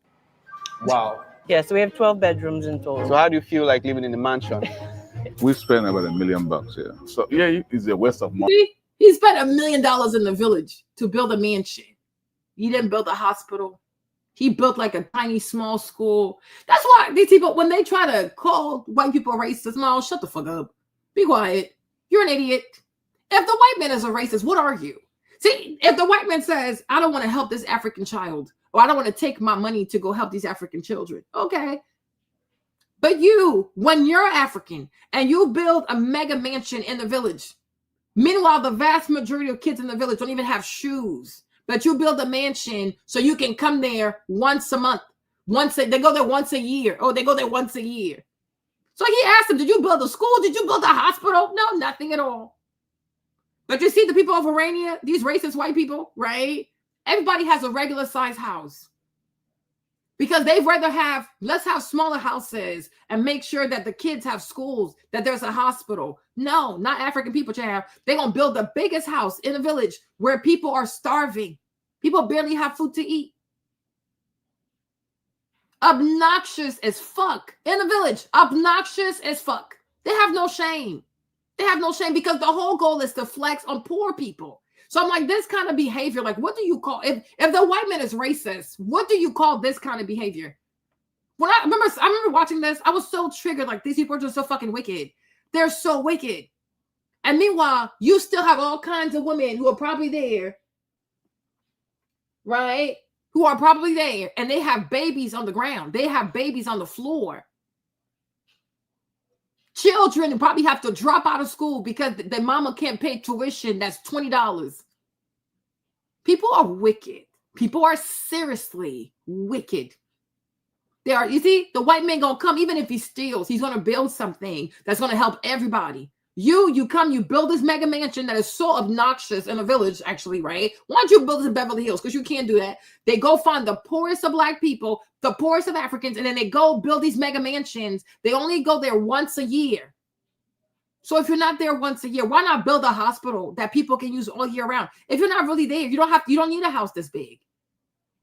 And you see, when he dies, this house will go straight into ruins. That's exactly what's going to happen. Even before he dies, he might not be able to take care of this house, right? But I'm like, imagine if he had taken this house money and actually built a hospital for the entire village, how many lives he could have saved. But he doesn't care. He wants to say, I built a mansion in the village. And that's what he's probably Igbo. This is what they do. They take all this money from America. They get loans. They like refinance their mortgages, all kinds of stupidity. They take all this money and they go build mansions in the village while everybody lives in squalor. These people, they're mean. They are wicked. They are seriously wicked. You know, slavery might pain you a whole lot, but one day you're going to realize there was a lot of wickedness in the hearts of these African people that allowed for them to be turned into slaves. There's a reason why. There is a reason why God, he allowed it. There is a reason. And to this day, these people, they haven't learned. They have not learned. You think if people are sitting there being good people, being helpful, working together, community, you think that somehow somebody can come from Europe, a small, tiny person can come from Europe and chain these people up?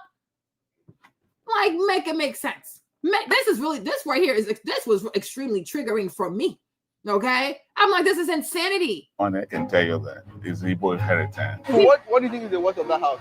7 billion. Some located in rural areas without access to electricity or good roads. Very nice houses, luxury houses, but the roads are not good. Some say it is their culture, others would say it is their tradition. Igbos generally believe in Akuluono, Okuonye Bataraya. I watched most of them flaunt their village mansions online. This mystery I couldn't understand. So I set out on a 1-month trip to investigate why one would spend millions of dollars to build a mansion in a village he doesn't live in. I'm here and I'm going to investigate why people from the East love to build such gigantic mansions in their village, just like this one, with sculptures like this. Some might say it's Igbo culture. I don't know, but we're going to find out. I will appreciate it if you subscribe to the channel and please give this video a like so more people can see this awesome story. It's in a village. Somewhere in eastern Nigeria, where I'm from, you're going to find the Igbo-speaking Nigerians. We are known for our indigenous music, variety of food, and most of all, we are known to be filthy rich. Scrolling through social media, I saw a lot of videos of the Igbos flaunting their mansions. These videos were trending. Everyone was talking about it because for all we know, these people reside abroad and most in major cities around Nigeria. They are just returned to their villages to spend the Christmas, throwing housewarming parties and flaunting their luxurious cars. I needed to find a logical answer to why one would build a multi-million-dollar mansion in And a you know, village. the same people who are going to go to the World Bank, they'll go to the IMF, or they'll go to USAID and ask for money. They don't need money. They have money. That's why I say, stop sending all these people money. They have the money. They have the money. Cut it off. World Bank, no more. IMF, no more. USAID, no more. There's another bank. America has another bank that writes loans for African countries. Stop all of that shit. Stop it all. They have the money. They use the money to go build mansions in the village that they only go to once a year. These people, they're not serious. Everybody is suffering. Can you imagine building a mansion when the vast majority of people are in poverty? Extreme poverty. Debilitating poverty. No, it's not there, because and that's the thing. And this is why slavery happened, because they don't see their people as their own people. Because if you saw the villager like, oh, that's my family, that's my cousin, that's my people's, right? And he's suffering. Can you really go build a mansion when he doesn't even have shoes on his feet? But, oh, I can't. How can my people not even go to school? The vast majority of the girls in the village don't go to school. They're getting raped. They're being sold into marriage at the age of 12, 13, 14, all kinds of foolishness. You have the ability to stop it. Money is power. You can stop this. No, they're going to let it go on. Black people are evil. Black people are seriously wicked. People don't have the courage to say it. I'm going to say it. We are not nice. Like, we're truly not nice. We are truly not nice. That's why we have to always obsess about flagellating white people for the past. Because if we don't do that, then we got to look at ourselves. And that's an ugly ass picture we don't want to look at. But make it make sense. Make it make sense. And because it runs in the blood of those who were sold overseas for the slavery, they behave the same way. They behave the same way. It's a real problem. You see, Orania, like, everybody gonna be at the same level. Like, we're only as great as whoever's at the bottom, right? They have regular houses because they have to build all these schools for the kids. They have to build a hospital. Like, they put the community before themselves. Everybody works hard. No, not us. Like, oh, okay, these poor kids, we don't care. Like, how many bottles of milk these people could have bought for these kids? They could have even started a whole, like, a factory or some kind of business to hire all these villagers that they can start making a living and take care of themselves. No, because the thing about African people, I guess even people here, because they do have African ancestry, but the thing about African people too, though, they love seeing other Africans be poor. Because as long as you have poor Africans, then you have someone that you can impress. And that's why you have this whole concept of Dirty December and things like that. It's like you go back home and you flex on people who don't have access to the same GDP that you do, right? You know what I'm saying? You go find poor people and you flex on poor people. Instead of going there over the summer and be like, you know what? All the things I've learned in America, let me see what I can do over the summer to make my country or make my people a better place. No, they need to flex on somebody. And that's a Black people thing. Me, Marlene, I have seen it here. I have seen it over there. I've seen it. But today we're talking about over there. So let's take over there. But my point is, right, you need other people to stay poor. So that way you have someone that you can flex on. Hey, Laura, you need someone to flex on. Because if you fix all these villagers, who's going to stay at your big house? If you help all these villagers and one day their kids go to school, go to big university, they're not going to be as impressed. But as long as you keep some people poor, you can continue to flex on those people. And that is the point. That's why the vast majority of Africans do not want to help other Africans. Right? Because I'm like, how can you build a mansion in a village? How does that even make sense? How does that make sense? But it's to flex on poor people because they want those poor Black people to see them like gods. That's all that is. That's it. But they come to America, their kids go to school for free. Right? You come from wherever you come from in the world. When you come to America, your kids go to school for free. You never see a bill. You never see a bill. Oh, white people are racist. Oh, shut the hell up. Your kids go to school for free. Your kids take the school bus for free. You come to America if the parents don't have money. These people going to make sure that the child has lunch. You're going to have breakfast and you're going to have lunch. They're going to take care of that.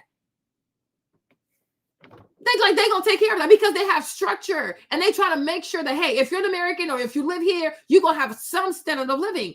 But you will never see that. Even Orania, they have their own town. You can have a town of just Zulu people. You can have a town of just Xhosa people, right? But they know if they do it, they're not gonna make it. It's called a village. Duh. We have towns in Africa that are all black. It's called a village. Okay, they know. That's why they want to go over there, because they don't want to have to do it by themselves, because they're not going to do it. They know they ain't going to do it. They know they're not going to do it. They don't have the courage to do it. They don't have the vision to do it. They're immature. They are seriously immature. When you see a people that is constantly trying to seek refuge in somebody else's country, you already know what you're looking at. These are not builders. They are not builders. They don't come to build. They don't come to build. They want an easy life where everything already works.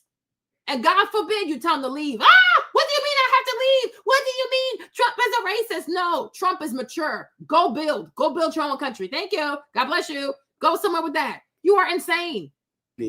You only get to spend the Christmas once a year. Crazy. I boarded the plane to Owerri, the capital city of Imo State. Yeah. On arriving, we drove for another 50 kilometers to a village in the outskirts of Owerri. I met up with this couple. They had just returned home to enjoy the Christmas holiday in their 10,000 square meters newly built village mansion. But guys, just look at this. And it's right? not even well built. 10,000 square meters. And imagine how many trees he had to destroy. There's no greenery. Don't even care about the environment. And see, poverty, poverty, poverty. Everybody's poor. No shame. But as long as he's living good, who cares? But they gonna tell you that white people are racist. If the white man is racist, you are a demon. You are a demon. Like the white man, if he does the evil stuff that he does, I kind of get like he's evil. He's trying to survive. But you're African, you're black. Why are you doing this? Why are you behaving like this? When you see like here, like you see, for example, like here in America, for example, people pay taxes and they make sure like the streets are good, the schools are working. They even have like public colleges. They have public universities. Like, you know what I'm saying? So when you see all this wealth, it makes sense because the average person in America can at least get a whole high school education for free. Yeah. You see this? And he think he's made it. And then why? Because the vast majority of these people, when they live in the West, they don't feel seen. They don't feel seen because they don't know how to compete to be seen. They might have high-paying jobs, okay, and right? But they don't really feel seen. You see someone like Elon Musk, maybe he's from Orania, okay? Came over here, this little crazy African. Look how well he's doing, right? So they can't wait to go back home and feel seen because here they don't feel seen because it's just way too many people that are competitive. It's just way too many people. So let me go to a village where people barely eat, where people probably have like $5 every week. And let me flex on people who only make $1 a week. Like, who does stuff like this? Who does stuff like this? Seriously, wickedness. It is wickedness. It's a disease. It's a mental illness. It's evil. Land. This is nice to meet you, crazy. sir. This is our first time in the house. We started from the foundation. My wife and I measured out the whole landscape where the building's gonna be. Yeah. He's a Nigerian American while his wife is an American, and they both permanently live and work in America. He agreed to give me a tour of his mansion and confirmed he built it through communicating with the contractors online via WhatsApp and iMessage video call. This house was built. He said he built the house through WhatsApp because he was never there. He never showed up. So I'm like, okay, if you can build this big house through WhatsApp, then you can also build a hospital. No, he's not gonna do it. But he's gonna watch. It's gonna be a white man or a white non-for-profit. They're gonna come there and build a non-for-profit. Then there's gonna be some white doctors who are gonna come up and volunteer. There you go, black people. But do you know how many Igbos are in medical school in America? Do you know how many Igbos are in America being doctors? They will never go in their own village and administer even like a little health check, like let me check your tonsils. Let me breathe. They will never. But you'll see them on Instagram. Oh, I'm a proud Nigerian doctor. Yeah, the fuck right. Okay, nobody needs you here to be a doctor. Okay. Nobody needs you here. Nobody needs you here. I'm like, oh, save your flex for somebody else. Save your flex for someone that gives a damn, right? Make it make sense. Make it make sense. Imagine gloating in a country where nobody truly needs your help. Like, yeah, they have no shame. They have no shame. Cut the aid. Cut everything off. Cut it off. They're going to find the money to take care of their people. If these people in Orania can do what they've done, these people also can do what needs to be done. Cut it off. Close, like just Close the faucet. Cut it off. Cut it all off. Oh my gosh. This is ridiculous. This is ridiculous. This have 100% built, furnished remotely, just using WhatsApp. Even like I'm like, even a third world country, you should see how they do their wedding. Nigeria is a third world country. It's a third world country. I don't even know where it ranks in the world. It probably is advancing compared to the Ivory Coast, but nonetheless, it's way bigger than Ivory Coast, so it should be ahead. But my point is, Nigeria is a third world country. You should see some of the weddings they have. These are regular people. They will spend $250,000 on a wedding. Regular people. Regular people. Meanwhile, people are starving. People are starving. People are dying. I'm like, they live life. You would think they come from Dubai. You would, if you didn't know no better, you would think Nigerians came from Dubai and Dubai people came from like God knows where. It don't make no sense. They are extravagant. Extravagant. They go into debt to be extravagant. You understand? It goes to show you, you guys, God has been good to Africa. God has been good to African people. African people do not care about money. They're not serious with money. They are insecure. Everything they do is from a place of insecurity. It sounds like here too, huh? But anyways, I'm focusing there today, okay? Everything they do is from a place of insecurity. How often do you see people out here like being happy to volunteer, donate, build hospitals? Yeah, 4 degrees for what? And what has she done? She wants to be on TV, speak in American politics, say all kinds of stupidity. Girl, go help. Go help the Igbo people. Okay? Go help the Igbo people. No, she's not going to do that because it's a hot-ass mess. She wants to interfere in American politics, pretend to be a Democrat, like all kinds of mess. All kinds of mess. Right? Have you ever seen Wendy Osenfo even raise money for any kind of non-for-profit, any hospital, anything good for the Igbo land? No. She gonna buy the wigs. She gonna spend all her money on clothes, plastic surgery, doing her butt, doing her boobs. Like these, they're so embarrassing. They're just so embarrassing. They are so embarrassing. They squander. Black people don't respect money. Black people do not respect money. They do. If it's here, if it's over there, they don't respect money. The money shows up, the money's gone. It just disappeared. Vamos, gone, just gone. But I'm like, it's a third world country. When you study Korea, when you study South Korea, they were so poor. Oh, my Lord. They were so poor. Once again, Nigeria was ahead. In the 60s, South Korea is behind Nigeria. The people are poor. They are seriously poor. If I'm not mistaken, there's like even like a famine in South Korea. So the president said, we're going to send some people, some Korean people, to go to Germany to be nurses. So because they needed people in the medical field in in Germany. So a lot of Koreans went to Germany and they would work as nurses. And then they would send the money back home to Korea. But you see, Korea had serious people. Because Asian people are serious people. Once again, look, they're not even Christians. They are serious people. They are honest people. They don't steal money. They're not greedy people. So the money that they would send through the remittance and stuff like that, it was used accordingly and it was used properly. So they used that to build Korea. Korea was so poor. A lot of people at the time, especially these white people, they would speak of Korea and they would say, child, these people are not going to make it. They're not going to make it. Today, Korea is the 5th largest economy in the world. Number 5. A land that was divided by war because North Korea, South Korea, they had the famine. It was really bad. Like their future was really bleak, excessively bleak. They came up with a plan. They said, some of us are going to go to Germany, work as nurses. Some of us will stay. And when the money comes from Germany, we're going to use the money wisely. Use the money wisely. You see, just like Saudi Arabia, just like the Emirates, just like Qatar, right? What Oman, right? All these countries, all them rich people, right? Right? If Nigeria had serious people, because then you can be educated and be unserious. There's a lot of Nigerians that have big degrees, okay? But the country's still behind. But anyways, right? If Nigeria had serious people, Nigeria, the government of Nigeria should have a wealth fund for Nigeria. All that oil money should be invested for the future of Nigerians, the grandkids of Nigerians, because you can get to a point where if you have a wealth fund, because the Saudis have a wealth fund, that's where Prince Mohammed writes all these crazy ass checks because they have a wealth fund. That's exactly what Trump is trying to do. England also has one, but they do a good job. Norway had one.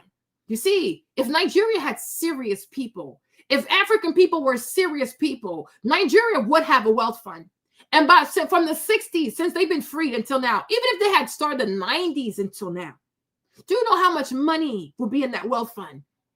That Nigerian kids could go to school for free, at least until the 12th grade. At least until the 12th grade. But you see, one of the biggest curses of people who share my complexion is the lack of love for people who look like you. You see, the white people in Orania, maybe they are racist, but they love people that look like them, that have their culture, that have their heritage. So they're doing everything in their power to not disappear. That's why they're doing this. They don't want to lose their language, don't want to lose who they are. They are fighting really hard to not be erased.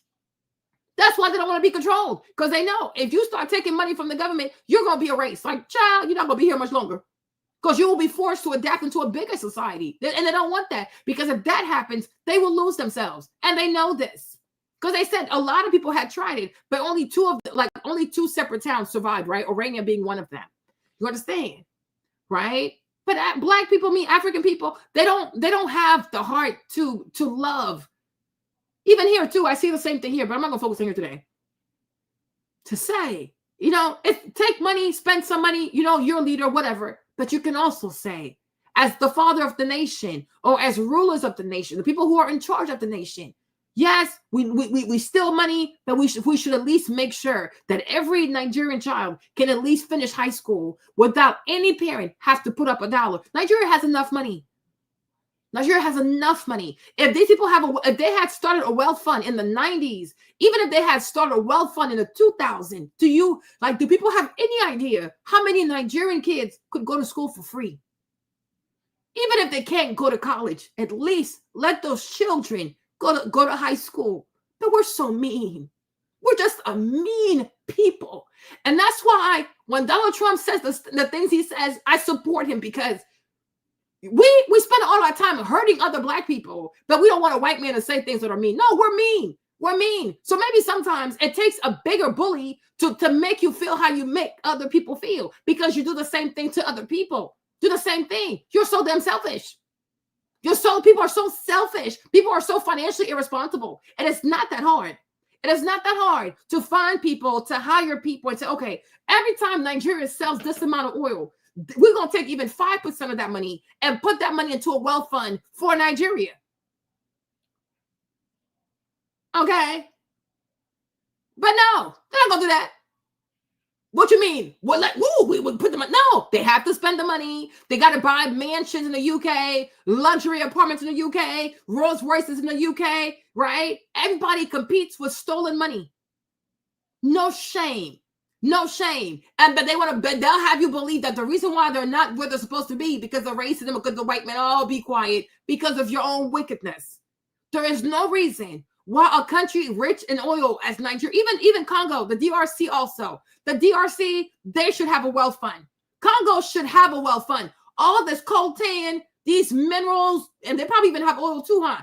But there are a few countries like that. Nigeria, the DRC, and Angola. These people should have wealth funds.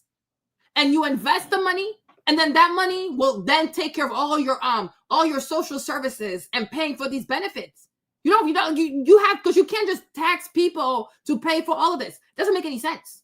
It doesn't make any sense. But you see, you got to have serious people, and then you got to have people who take initiative to do things, right? And I'm telling you this: as long as African people are allowed to continue to immigrate, to escape from the consequences of their lack of seriousness, they will never fix this problem.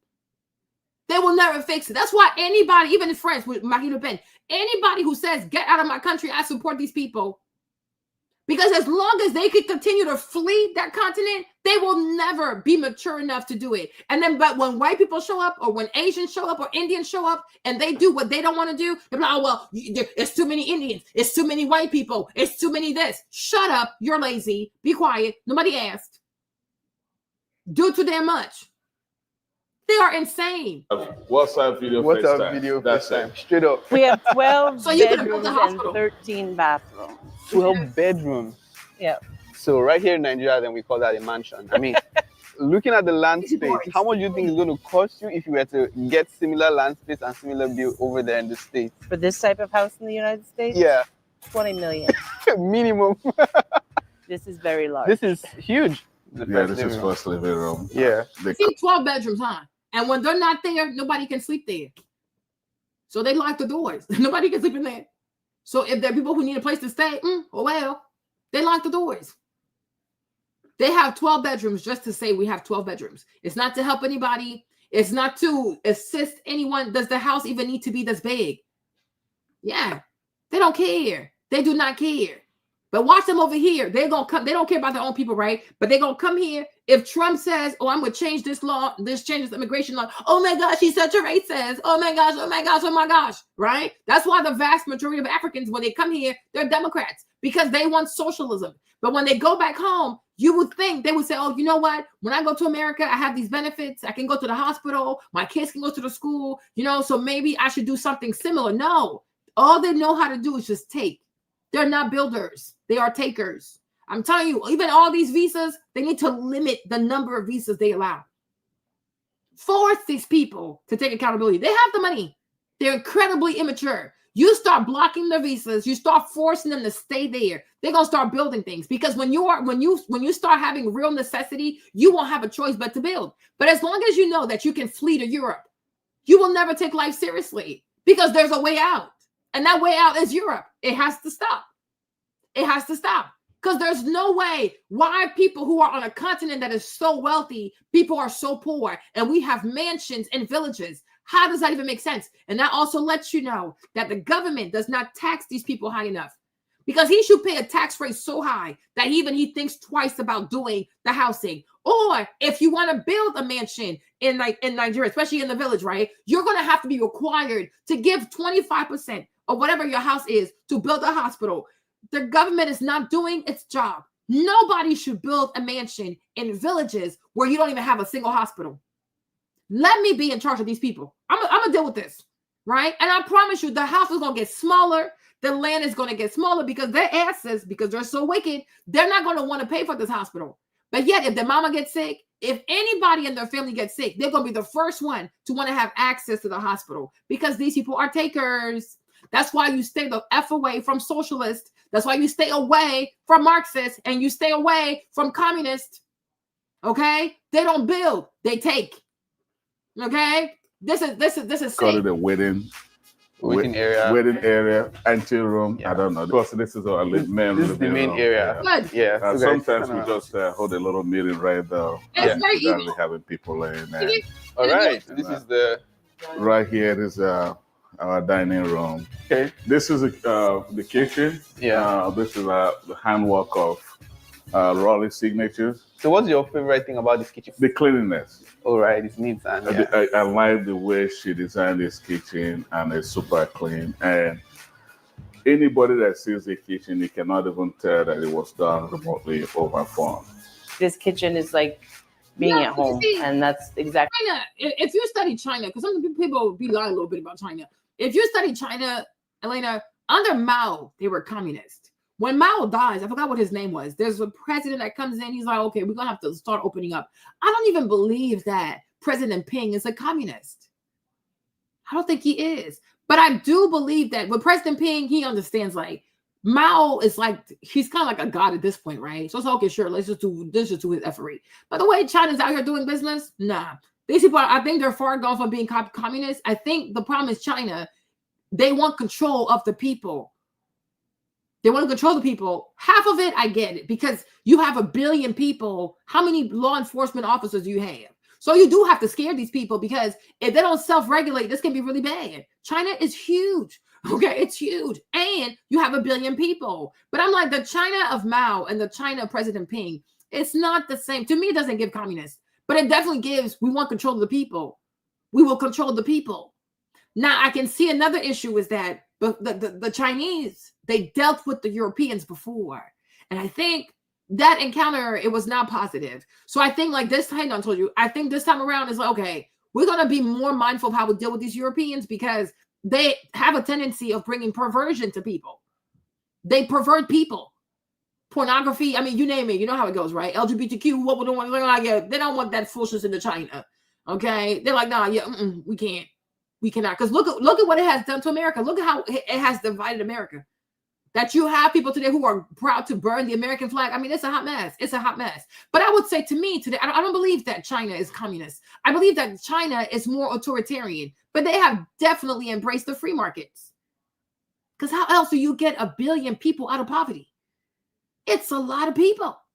It's a lot of people. And I think President Ping, the reason why he keeps calling it the Communist Party, whatever, so it doesn't make it seem like he deviated too far from the teachings of Mao. But he hates that man. I don't think he likes that man. But that's what he had to do to take power, you know. But one day we'll watch the videos on China. But I don't think they're communists. I meant the color red, right? But I feel like China, to me, is an authoritarian government that embraces the free markets within reason. But if you get too rich that you start saying some crazy shit, you're going to disappear. Like Jack Ma of Alibaba, like he disappeared for a hot minute. He's outside now, but he was gone for a hot minute. I think it's capitalistic authoritarian. Because communism means communism is like the state dictates everything. Like they control production, they control manufacturing, they decide on quotas and things like that. I don't think they do that anymore. You know, you can do whatever, like you can sell whatever you want, you can have whatever kind of business you want. Now, as far as like free speech is concerned, you might have some issues there, right? Certain videos they don't want to see, certain movies they don't want to see, certain messaging they don't want to see. So to me, like that's not communism, that's authoritarian. Because communism is a system of government that regulates production, employment, quotas, output, and even the price of goods, right? So I don't see that in this China with President Ping. But what I see with President Ping is that he's extremely authoritarian. Then again, he's a Gemini, okay? He's extremely authoritarian. You can do your business, but you're not about to challenge him. You're not about to have these weird movies where you're like, oh, but what about liberalism? You're going to disappear. You will disappear. Okay? You will disappear. He doesn't play those games. You're not going to challenge him. You're not about to start some movement of like, well, what if? That's why even the people in Hong Kong, they know not to try his gangster. Taiwan also knows not to try his gangster. Because I'm like, he will obliterate your ass. But sit down somewhere. He does not like to be challenged. And I think we kind of see that with Trump a little bit. But he is a Gemini, though. He's a little crazy, right? But I'm like, for me, Marlene, I would not call China a communist country. I would say it's an authoritarian country. But unlike America, President Ping, to me, he's a bit more honest. He's a bit more honest. Like, he owns the fact that he's an authoritarian. I think in America, you know, because especially with the Democratic Party, I think the Democratic Party allows itself, they have been allowed to deceive people. But what we have seen, especially with COVID, when COVID started and then Joe Biden taking over, I think we have seen that Democrats are extremely authoritarian. They control free speech, but they don't want to be honest. Like, oh no, we're not controlling it. We just want to make sure that people don't hurt people's feelings. But it's still the same thing, right? For them to reach out to Mark Zuckerberg and to say, you have to delete posts, you have to delete this, you have to do all this fact checker business, right? It's authoritarian, right? Like, it's like you can't do stuff like this. So it's like they had to find a way. They had to find a way to make it seem like, oh, we're not authoritarian because they're always talking crap about China. But I just feel like President Ping, at least he owns his stuff. Like, he knows he's a mess. Like, he knows he has control issues. He knows he has control issues, and he doesn't hide it. He's going to put a camera on your ass. Every time you walk, there is a camera looking at your ass, okay? Everything you do, you're under surveillance. He owns it.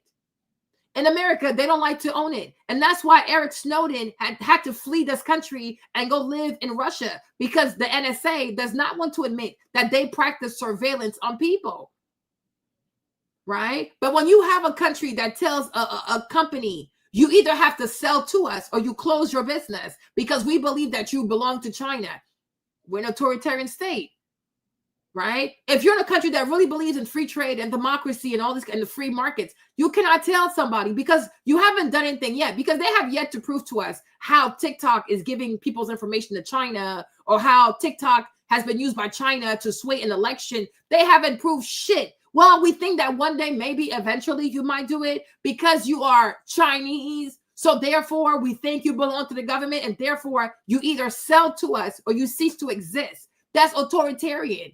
Now they're trying to find they're calling it national security, because how dare America prove herself to be hypocritical on the world stage? But we know damn well it ain't got nothing to do with national security, right? It's about controlling free speech. What national security? If you really felt like what the people name, if you really felt like TikTok was a threat to national security, not only it would have been banned a long time ago, but you're not gonna say, oh, you're a threat to national security, but we're giving you 6 months to sell the business. Why?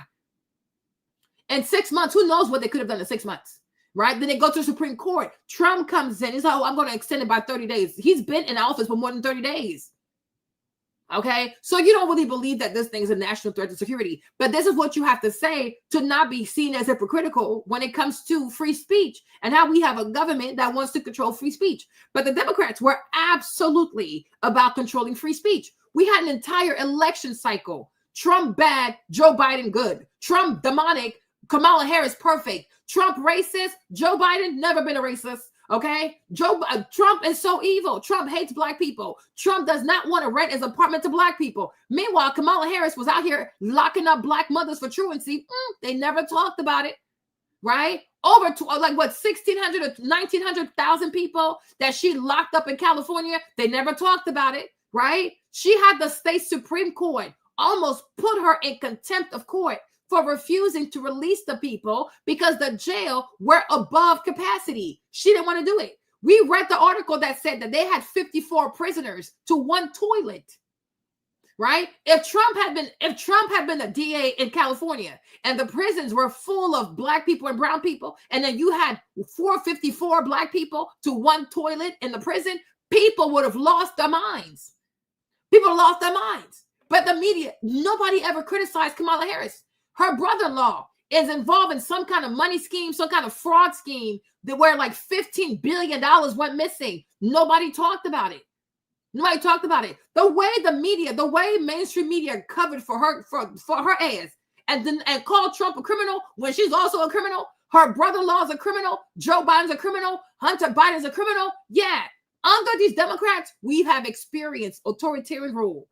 You write anything on Instagram, you go straight to Instagram jail. I've been in Instagram jail so many times, it's out of order. Okay? I'm even surprised I still have an account. Here on YouTube, I went to jail like twice, right? I went to YouTube jail twice. Right? And all for us today to realize that everything that came out of Fauci's mouth was nothing more than hocus pocus. It was pseudoscience. It was never real. But they were gaslighting people here, just like destroying people's lives over here for saying, this sounds kind of bizarre. So we have experienced authoritarian rule in America. And if this lady had won, it would have been worse. But thank God for Jesus. But it's like the thing about President Ping, though, he is more honest about these Europeans. He's more honest. The same thing is going on in Germany. The same thing is happening in the UK. You make a social media post they don't like, they come into your house. People have gotten arrested in the UK for posting something on social media. They will come snatch you up and put your ass in the jailhouse because you made a tweet they didn't like. It's the same thing happening in Germany. There's no free speech in Europe anymore. Because if you don't say what they want you to say, they will snatch you up. They will arrest you, take your phone, take your computer, because they don't want you to say certain things. And you definitely can't say anything negative about anybody that's in politics, that's in power. No, that is crazy. Okay? That is crazy. But I'm like, President Ping, at least he has the courage to say, yeah, I'm an authoritarian. It is what it is. I will control you. Here, it's like, oh, no, it's national security. Oh, no, it's just fact checkers. Oh, we're just checking facts. And you come to realize who's responsible for fact checkers? George Soros. Oh, no, thank you. I don't need a Zionist to check my facts. Thank you. God bless you. Move around, go somewhere, right? But there is no, we saw the entire election cycle. If they had a fair coverage of Joe Biden, a fair coverage of Kamala Harris, and a fair coverage of Donald Trump, I even believe that Donald Trump would have had way more electoral college votes. And Donald Trump would have had way more popular votes. But the coverage of Joe Biden and Kamala Harris was so pretty. It was so beautiful. They did nothing wrong. They never did anything wrong. You would have instances where you see Joe Biden just drifting off the stage because he has dementia. Oh, no, you guys are crazy. You guys are crazy. You didn't really see what you saw. No, we had almost like more than 4 years of authoritarian rule in this country. And we thank God for Jesus. Because I'm telling you, like for us, we had to come to YouTube to find out about this mother, Cherry Pebbles, the one who got locked up for truancy by Kamala Harris. It took YouTube to expose, to show us this lady. Mainstream media was not doing it. They were not doing it. It's a lot of things that are bizarre about Kamala Harris, but you never heard anything negative about her. Praises and praises. Even yesterday, she got an NAACP Image Award. For what exactly? For being a loser? Imagine you squander $1.4 billion in 15 weeks. You don't manage to win a single swing state. Can't even put a coherent sentence together. And the NAACP gives you an image award? Is this a joke? Oh, I'm sure I would. I probably need to, like, pull it out. Be cute, huh? Well, I'm like, she's mediocre. She owes money. She's calling donors because she owes $20 million. And then you see the NAACP, like, oh yeah, let's give her an image award. My thing is, even when it comes to the NAACP, how much money did she even give the NAACP? Right? I know she gave the Urban League, she gave them $100,000. I think she gave them like $150, if I'm not mistaken, right? I think she did $150 for the NAACP. But I'm like, compared to the money that she gave to these white liberals, that is nothing. Why are you giving this lady an image award for doing what exactly? The lady who said, oh, I'm not going to do anything special for black people, that lady, you people are a bunch of clowns. Bunch of clowns. But that's for another video. Today, I'm sticking to these people. That's for another video. What we wanted to portray here in the village is being able to come home to the village and feel at home. Wow, it's a lot of light here. I'm wondering what the light view is like. I don't know. We have a guest room right here and a bathroom. Here, there's another living room. Oh, okay. So I see like all the rooms have like almost a slightly different touch to it. This one has like the blue going on. So this one has a touch of like brown to it. Yeah.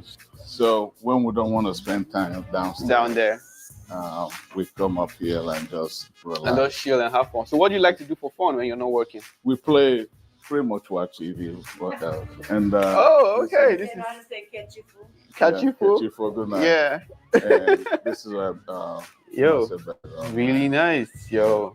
Damn, this is big. So this one has a touch of like gray. This one more gray, yes. Green, again, yeah. Zendecote there. I see. You did the house like when you get back home, you're very comfortable here. That is the plan. You live like a king when you come back home.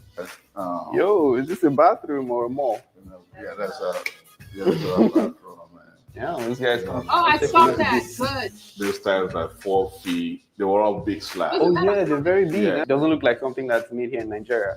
No. There was only for them tiles. We got them from Italy. Can I leave here? He imported the wood for the doors from Italy, right? It goes to show you, if this man wanted to build a bunch of hospitals in his village, he could. Yeah, and wood brought it in from Italy. Meanwhile, and imagine how these people must feel in the village, like, damn. Create a business, create a factory, create something. Nope. In a village, he imported wood from Italy. Like, I'm like, these people have no shame. I think sometimes they don't realize that they're in a third world country. I don't know, but I'm like, you're not that rich. You are insane. With you guys for the whole month.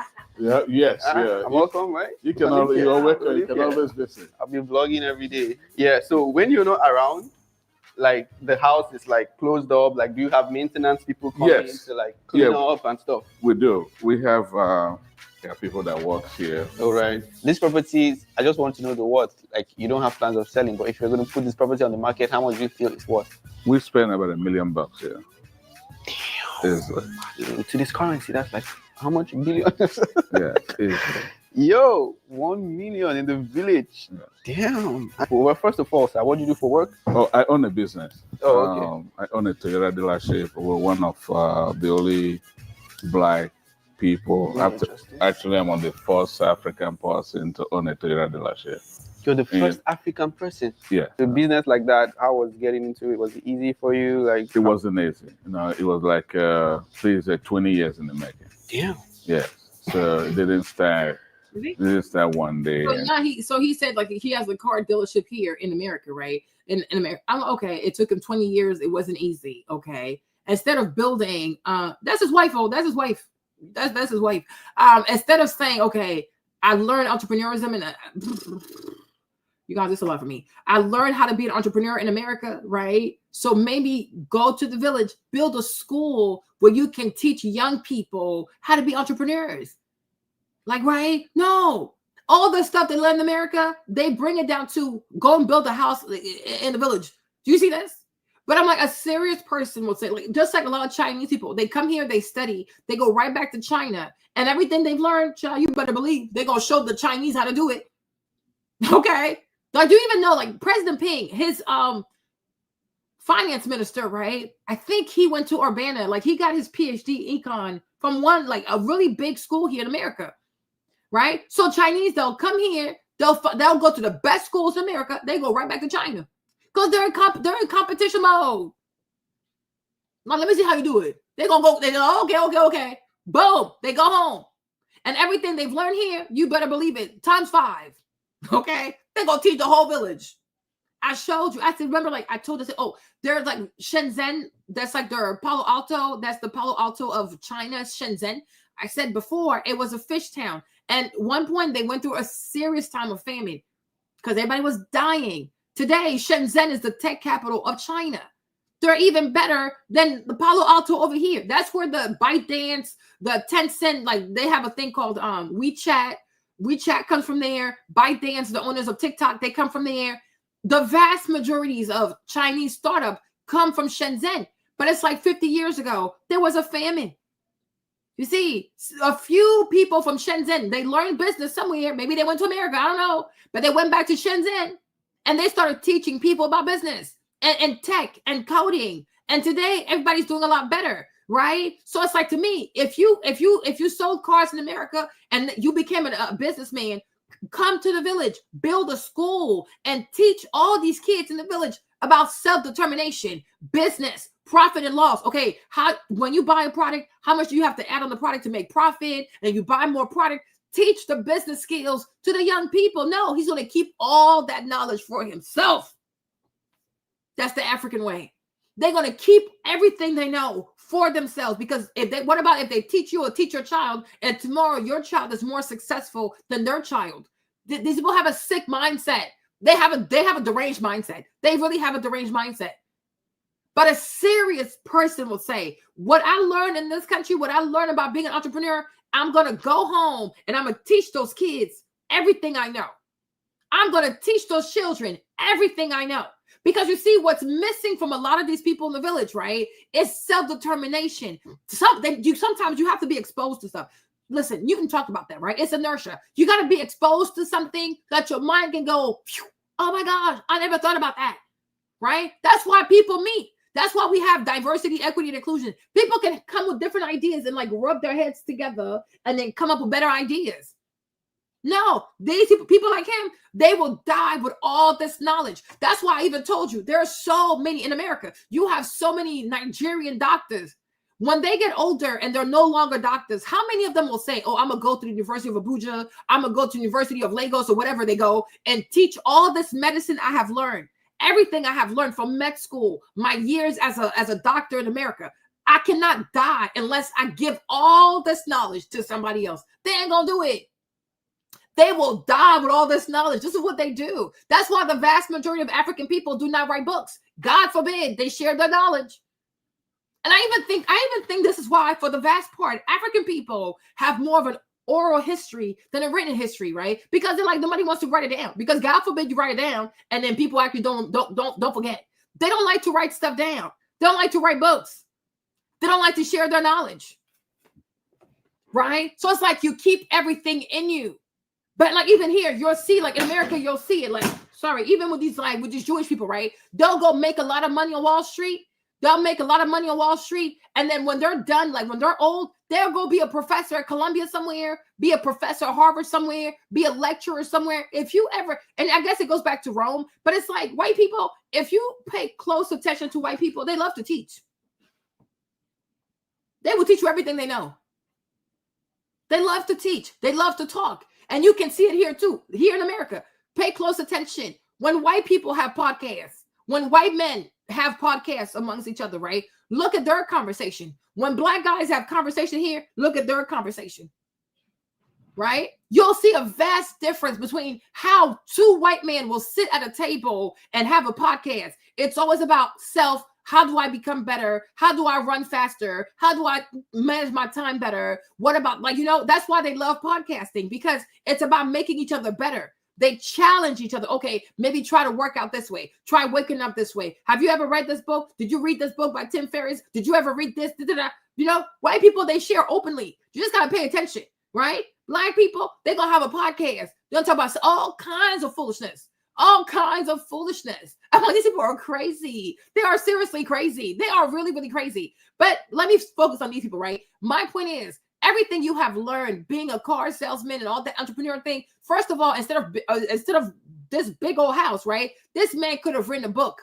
So he could have shared his knowledge with other people. That's number one. Number two, when it comes to the village, because you should understand what has helped these Europeans get out of poverty is by being entrepreneurs. Entrepreneurs, capitalism, it lifts people out of poverty. So therefore, in the village, you should build some kind of school where you teach people how to become better entrepreneurs, right? Whether they're selling plantains, whether they're selling cassava, whether they're selling sand, I don't know what it is. But based on what you know, you can make those people a lot better. Growing up, somebody that I used to look up to because he had that kind of mindset. Okay, let me show you. Okay, right? An icon, a goat. Okay, so George Washington Carver, if you've ever heard his voice, I think he was castrated in a way. I think he was castrated, but I think he was born to slavery, most likely castrated. So he was abused, severely abused, right? But George Washington Carver, when the people come out of slavery, the vast majority of the people only know how to grow cotton. But the problem with cotton is that it robs the soil of nutrients. So if you're not careful, you will have a desert on your hands, right? So the thing is, they come out of slavery. Many of them, all they know how to do is work their hands. They work the land, but they only know how to do cotton. Many of them also go into sharecropping. So sharecropping, you have to pay rent. And then whatever's left, that's your money. So he realized that these people, if they keep doing this whole cotton business, the land's going to go dry and they're going to go right back into slavery. So this is when he starts teaching people how to grow beans. Like it was beans, like the small stuff. That's why when you look at a lot of African-American cuisine, you have like all these beans and stuff like black-eyed peas, is beans, is black-eyed peas, all these things. It came from him because he was like, you can't do cotton all the time. You have to let the earth breathe. And then you have to grow stuff that is not as taxing to the soil, that it doesn't take so much nutrients out the soil, right? He did such a good job that Booker T. Washington hired him to be a professor of agriculture at the Tuskegee Institute. Like he was one of the main teachers there. He taught a lot of black people how to be farmers. He saved a lot of people from famine, from slavery, from going back into the shackles of servitude. You understand? When you know a thing, it is your job to teach it to your people. Like, you know what? This right here that you're doing, that's not going to end well for you. You're going to go right back into servitude. I see it. Because he understood. He understood the land. This man is really smart. He never had children. Because I think they castrated him. The day I heard his voice, he sounds like Mickey Mouse. I said, oh my gosh, the man was castrated. In a way. But when he was at Tuskegee, the vast majority of the boys there, they loved him so much because he poured so much into these young people. Because at Tuskegee, it was quite interesting, I guess college, university, I don't know what it was. But my thing is like, it wasn't just about going to class. It's kind of like Orania. Like you went to class, but they also had like a whole like, it wasn't just theory. Like you also had like a whole practical side to it. So you had to learn how to farm. You had to learn how to, build things and things like that. Because you had to learn how to take care of yourself. You can't just be a book nerd. You got to be able to do things with your hands, right?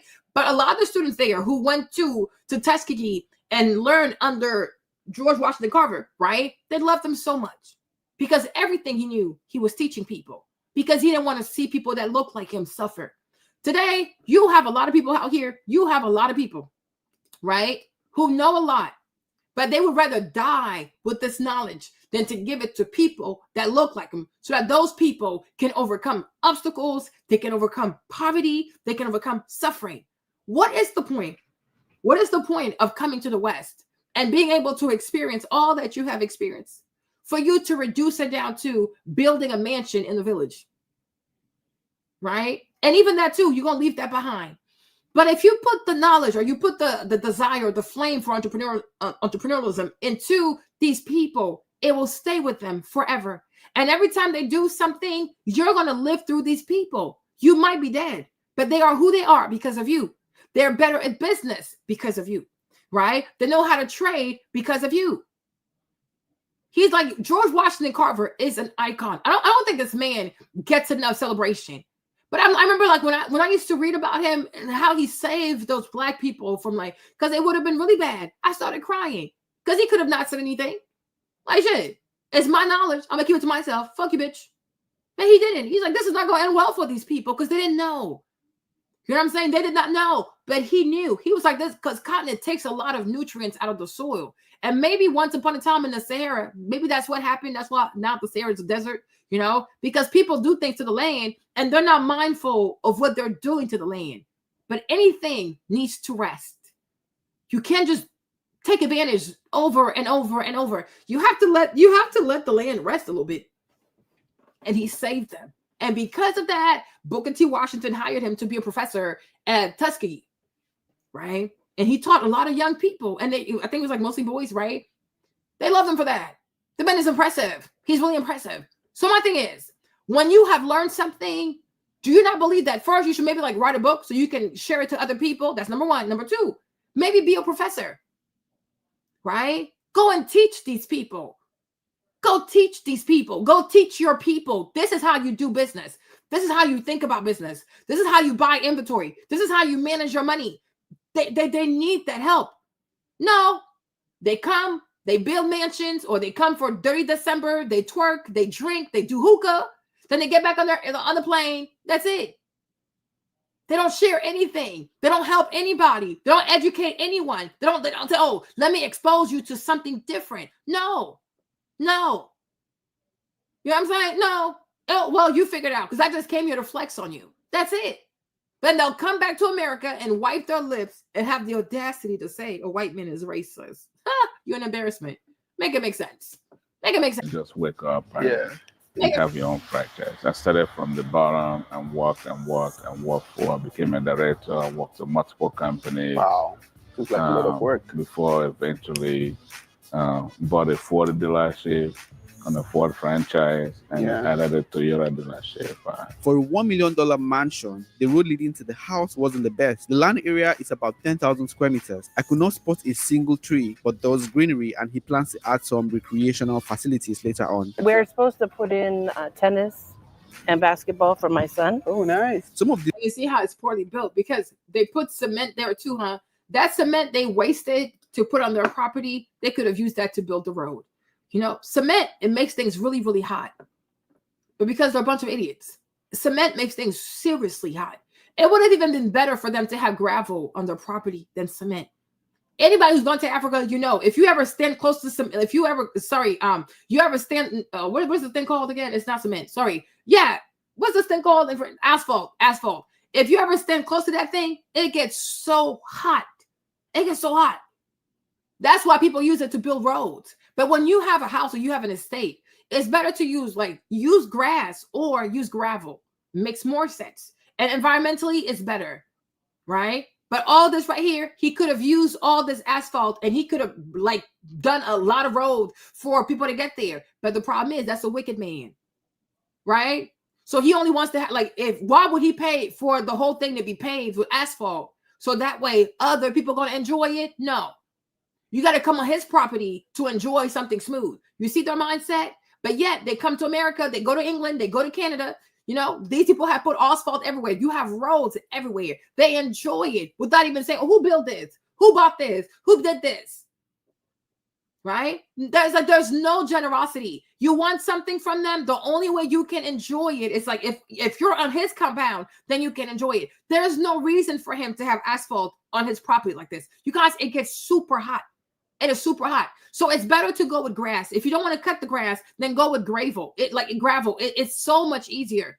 And it doesn't get as hot. Now, it's a bit dusty, but it's not that bad, though. Compared to this is going to get hot. The whole property is artificially going to be hot. And also, even the way he built this house.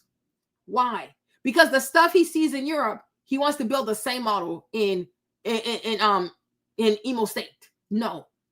Come up with a house, like come up with some designs, right, that are more compatible with Nigeria, right? We're not in England.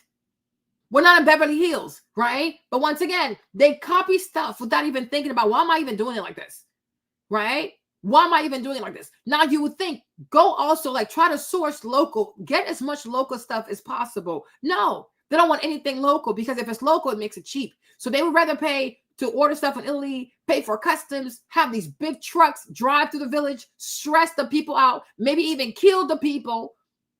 Because there's no way nobody got injured doing this, right? And now these poor villagers, they're not going to be able to sleep. It's going to be like big trucks after big trucks after big truck because this person does not want to source anything locally. They import everything. They will, and mind you, they're going to pay the duties fees on. They're going to pay the custom fees. They will pay the custom fees. These people have money. But they don't want to share their wealth with people that look like them, speak their own languages. We want people to sit here and act surprised as to why slavery happened. Oh, no, it's not just white people now. You're seeing it right here. It is not just white people. Yeah, I'm like, why are you built like, and see, white people do these like pointy ass roof because they go into their attics. Nobody goes in an attic in Africa. Like, you're not going to go in the attic. And most likely it'll be super hot in there anyway. So why is your house built like this? Do all kinds of foolishness. Do all kinds of foolishness. There was even like, there's this one area in China where a man tried to, he wasted so much money trying to replicate like this whole Parisian neighborhood, right? The Chinese were not interested. They don't want to live in Paris and China. If we want to go to Paris, we'll just go to Paris. They wanted something more Chinese. It's like, why does your house look like this? Later on. We're supposed to put in tennis and basketball for my son. Oh, nice. Some of these mansions serve as inspiration for a lot of Nigerians and me myself. Guys, look at this. There's way more than this. Is like what? 50. You see how Africans are so stupid? You see? When we went to Narnia, the white people place, do you see how many solar panels they had? The house in the village, no solar panels.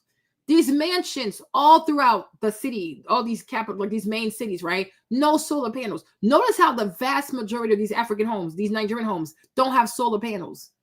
Yet Africans probably have, compared to most people in the world, we probably have like 13, 14, if not 16 hours of sunlight, right? So the sun is just beaming on our heads all day, every day. And nobody says to themselves, hey, you know what? Maybe I should capture this sunlight so I don't have to pull so much from the grid all the time. Especially the mention in the village. That guy in the village, he's probably pulling most of the energy in the village. He's probably consuming the most from the grid. That's incredibly selfish. Because if there's a hospital, especially if that hospital has incubators, he's going to drain the grid for his goofy ass 12-bedroom house. But because people like this don't get taxed, because once again, Africans don't take stuff seriously. But notice how the vast majority, tell me when you start seeing even one solar panel. That's how idiotic they are. You know, when you're so busy just copying and paste, you don't even stop for a second and say to yourself, is that suitable for me? And maybe because of these roofs, they can't do the solar panels because they're trying to copy stuff from England, right? Because like Don told you, said, maybe if they had flat roofs, because nobody's going up there. So maybe if they had flatter roofs, they could have solar panels. And not just that, they could have way more solar panels.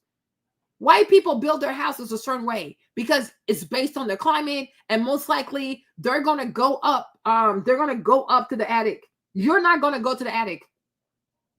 You're never going to go there. So there's no need to have that. There's no need to have that. Make the roof flat.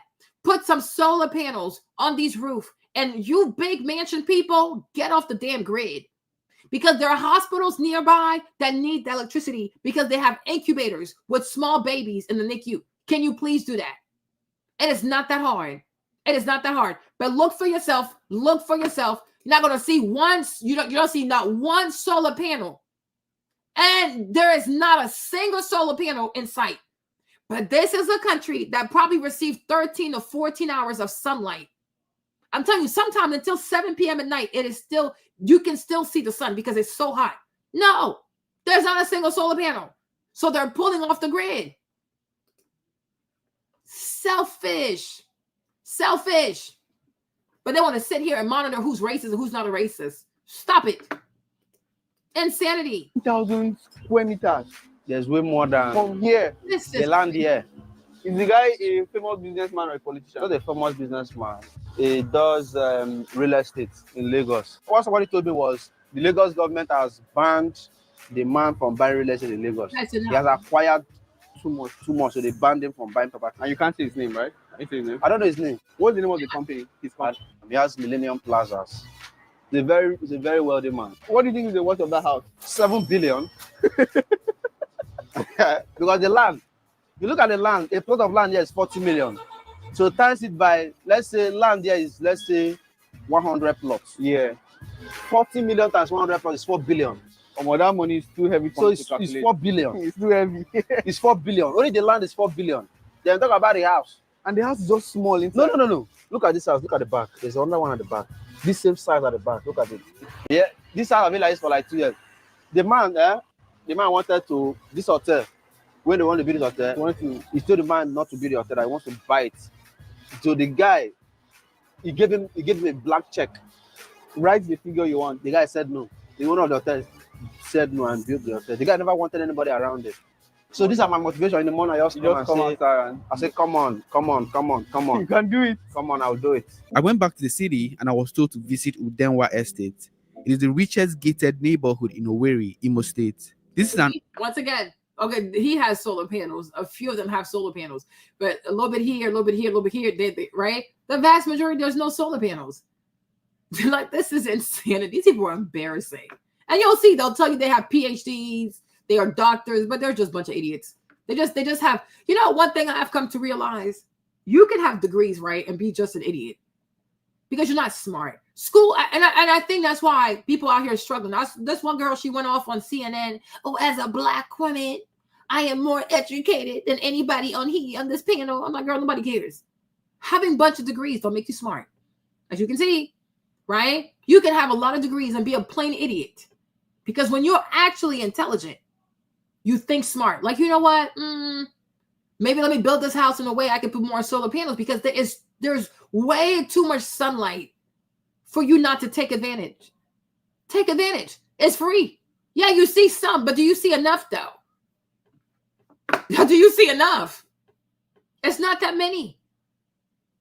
Right? And the thing is also, like, here in America too, like Americans, like when they build their houses, like it's a lot of paper. It's a little bit of wood, but it's a lot of paper. In Africa, when they build houses, the vast majority of the house is built with cement. There's a lot of cement. So cement it's really hard to cool down. So for you to like whatever, like even here in the summer, like in America, like if you live somewhere that's hot in the summer, whatever your power bill would be, whatever energy it will take you to cool down your house in America, because a lot of the stuff is paper. Okay. Sheetrock, is that what's called? Sheetrock, right? There you go. Right? It's a lot easier to cool this down.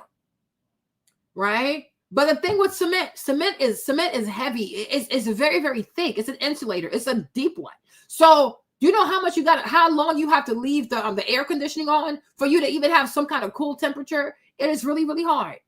So sometimes what you'll also see is that people will build these big houses, but because they can't keep up with the power bill, they put fans all over the place.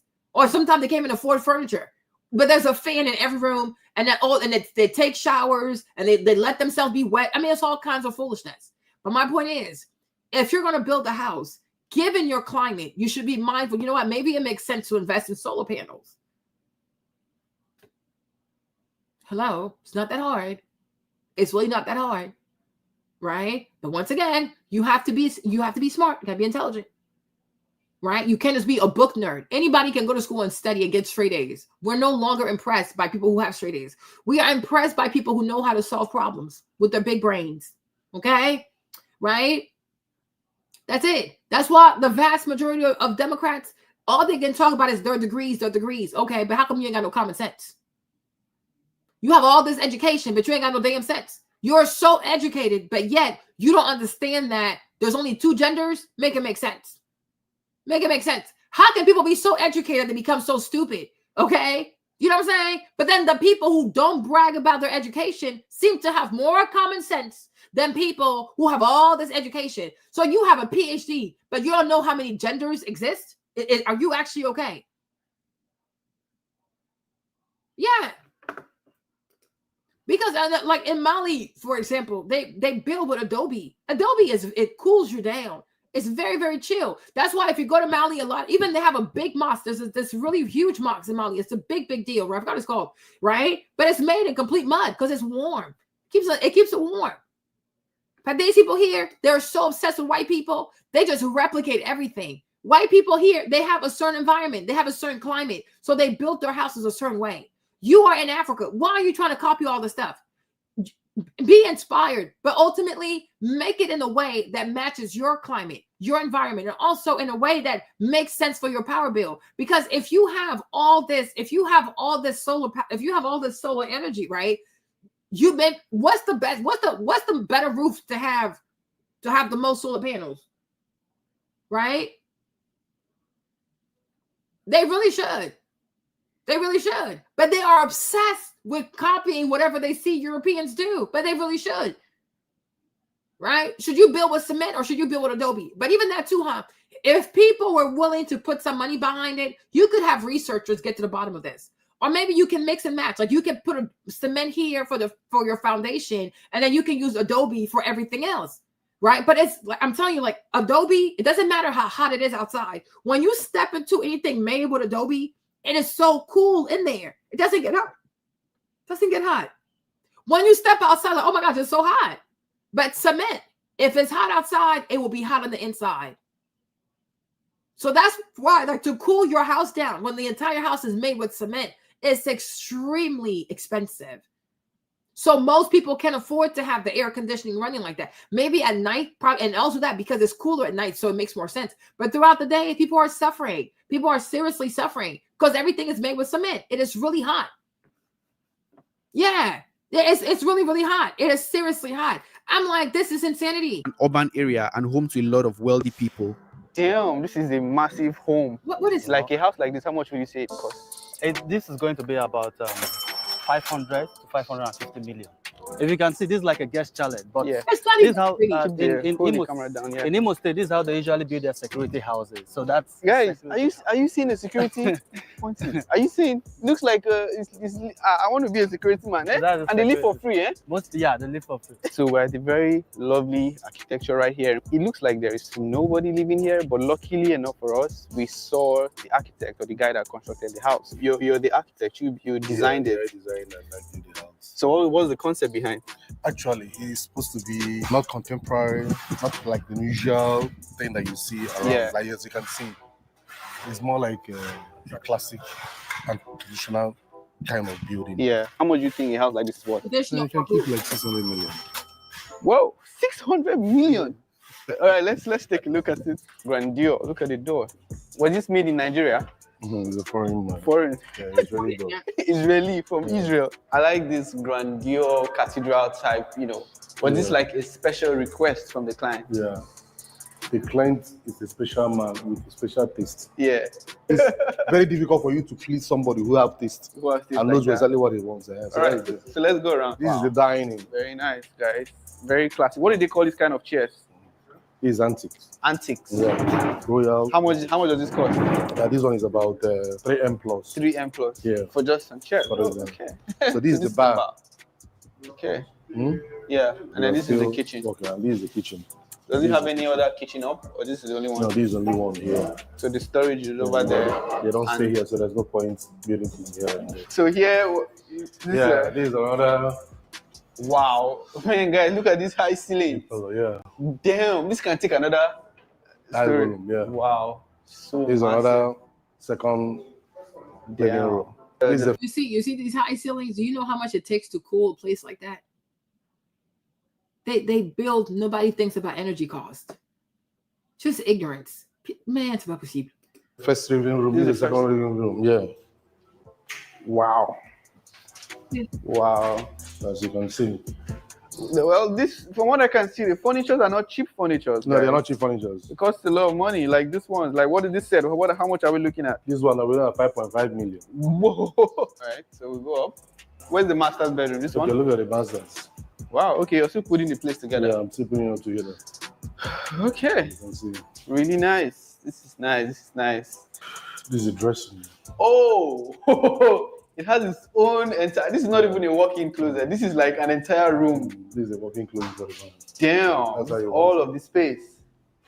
Does he have that much clothes? And the thing for me is like they just made it big for the sake of making it big. The actual design of the house, to me, that's like the way the layout, the rooms and stuff. It's a mess. It's just a mess. Wow, it's just a mess. So what is this? Yeah, that's the bedroom. Just a standing shower, no bathtub. What is this? How long did it take you to build, to design all of these? Everything about this house within 6 months. 6 months you were able to do this? Yeah. Wow. I wanted to ask, like most of the things you use here, were they imported? Were they locally made? Imported. Is it because that's what the client wanted? No, because of what the client wants. One thing you would immediately spot is the use of heavily imported accessories and a taste for a European themed interior finishing. Yeah, I was in Qatar a few months ago. Even though it looked like a modern city, Yeah, I love how they still You see? People who live in the desert, people who live where it's hot. You see how their stuff is flat? You see this? Because these are intelligent people. Degrees don't make you intelligent. There are too many African people who take pride in how many degrees they have. Degrees, oh, shut the hell up, okay? You're just amassing paper because you're scared. Bunch of cowards. Don't make no change, right? Just want to be employees. They have degrees just so they can get a job. They don't have careers. They don't have degrees to innovate. Like me, Marlene, man, please. Oh, I have 4 degrees. Okay, what'd you create? What'd you innovate? What business did you start? Nothing. Employed somewhere, working for somebody somewhere, per usual, right? But do you see how the people, and these are actually richer people, huh? These are oil people, seriously oil people. Do you see how they built their house? And do you see their material? They are still out here trying to use more mud. You guys, it gets hot. Maybe by the grace of God, some of you guys, you get to, if you're African American, if you're Black from somewhere else, one day you'll get to visit at least one African country. When I tell you it gets hot, you guys, it gets hot. It gets hot. It gets so hot sometimes you can get dizzy. You're like, oh, Lord. You're like, oh my gosh, it is so hot, you guys. It is hot. That's why a lot of African women, like especially in West Africa, South Africa is a bit different because they have a better climate. But a lot of people in West Africa don't wear makeup. It is hot. It's just too hot. But they have a fan. People are hot. People are seriously hot. I know one time my mom was going back to Abidjan. I gave her this little portable fan and she was so happy. Oh, girl, yes, okay. It is seriously hot. It is hot. It is hot. It's really, really hot. So look at the Arabs. This is what you call being intelligent. Not just educated, but actually intelligent. Intelligent people make smart decisions. And also when you build, you think about your power bill. You see how their stuff is flat? Their roofs are flat. Everything is flat. You see this? It's flat. And they're still using mud. There's different kind of mud. You don't have to use the red one if you don't want to. Right? And I promise you, it's a lot cooler in there. And I promise you, it costs these people less money to keep these buildings cool. Because they're not building. You know one thing, if you compare African people to Arabs, right? These people are not embarrassed. They're not ashamed. They're proud of being Arabs. I think for y'all over there, it's a lot of embarrassment. That's why instead of coming with a building style that matches Nigeria or a style that matches the Ivory Coast or a style that matches like Benin, we want to build houses like we're in Beverly Hills. It is Africa. We're not in Beverly Hills. Doesn't make any sense, right? But yeah, because people say, "Oh, you live in a mud house," so they're triggered. Stop being triggered. Mud is cool. Like it's a good cooling material. It's amazing. And if you use it right, you can polish it. That's what they've done. But you see, Arabs, they're proud of that. They're proud of being nomads. They're proud of being in the desert. They're really proud of being Arabs. They're not embarrassed. And sand is part of their culture. And they make the most out of it. But if you have mud at your disposal, why are you wasting your money on cement? Maybe the foundation, like even here in America, when they build the houses, the foundation is made of cement because that's the foundation. But do you need like this amount of cement to build a house? Like it's crazy. Well, you see, you're in line there too, huh?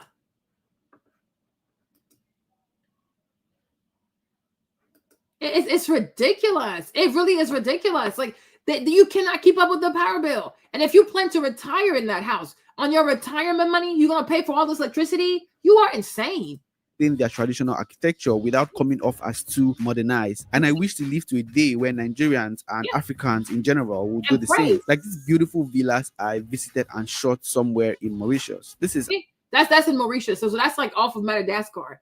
But this is also really cute though, you guys. It's cute. It's cute.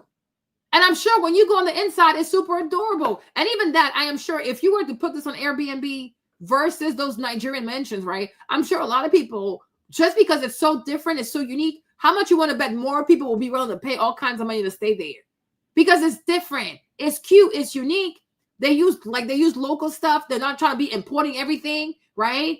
But my thing is, the power bill is probably so much lower. It's probably so much lower. They hate white people, but they copy and paste everything. No, come up with a style of building that would be beautiful for Nigeria. Like maybe we inspire ourselves from like designs from like, the old people back in the day, right? But there has to be a style of design that is typical for Nigeria. And we just got to modernize what it looks like. And this is why you should have serious architects, not people who just copy and paste. Let me show you this thing. Hold on.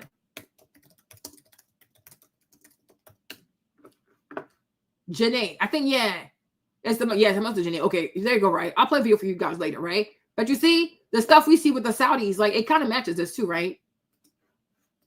Hold on. Close this out, right? Accept. What? You see this? This is a very famous mosque in Mali. It's called the Mosque of Janae. But it's very cool on the inside. It's completely made out of mud. Super pretty. But it fits. It just fits. It makes sense. Imagine these people trying to build houses like the Europeans. It doesn't even fit. It looks bizarre. Right? Like, be proud of yourself. Make something that fits who you are and your culture, your environment, locally, what you have access to, right? And then what you really don't have access to, that part you can import. But at least try to make something that matches who you are. That's it. But I'm like, why are you building houses with attics like you're really about to go in the attic? You will never go up there. An African-themed villa. They're so beautiful. All right, so I'm going to take a second and give the sponsors of this video a shout out. The sponsors of this video, Tribitat, is. But Bite people. Awesome video. I then flew to Awka in Anambra, home to some of the richest and famous people in Nigeria. On arriving, I visited Linus Williams, popularly known as B-Lord. He lives in Ngozika Estate, where very influential people live. You get to see like what prominent people. So you have like I share first with the deputy governor. What's the average price of any 5-bedroom, 6-bedroom, 7-bedroom there? The average price we're looking at 300 million. Wow. He's a very influential figure in Nigeria and is a known businessman in the tech and crypto space. He then decided to drive me to his village mansion, which was really what brought me here. We drove about 25 kilometers from Awka. B-Lord Ifejika Avenue is an avenue. Wow. So we're doing the drainage now. We're going to do the road. B-Lord Avenue, approved by the local government. So this is my house. Wow. Your mansion in the village? Yes, my mansion in the village. One of the biggest houses in the village. Yeah. So we got to his village mansion. It's sitting on 8 plots of land. This home is worth at least $400,000, and he only gets to visit the house twice a year during Easter and the Christmas holiday. 8 plots of land. 7-bedroom. 7-bedroom and 5-bedroom there. Okay, let's this is a duplex too on his own. It has parlor, has kitchen, has everything. So it's 7. That one is 4 bedrooms. So who stays here in this one? My cousins, my aunties, children, all of them. Everybody. It's a children's section. Yeah. So you have a pool inside. So this one, yeah. Let's get inside. This is the living room. The mayor of Anambra, wherever they are, right? He's not serious also, because he should be taxing the dog shit out these people. If he was taxing these people, it's like he's just happy to have people, so he can, I know so and so. No, do your job. Tax these people. They just start having property taxes. Tax them. So you can take the money, build roads, build schools. This is why here in America, public schools are funded through property taxes.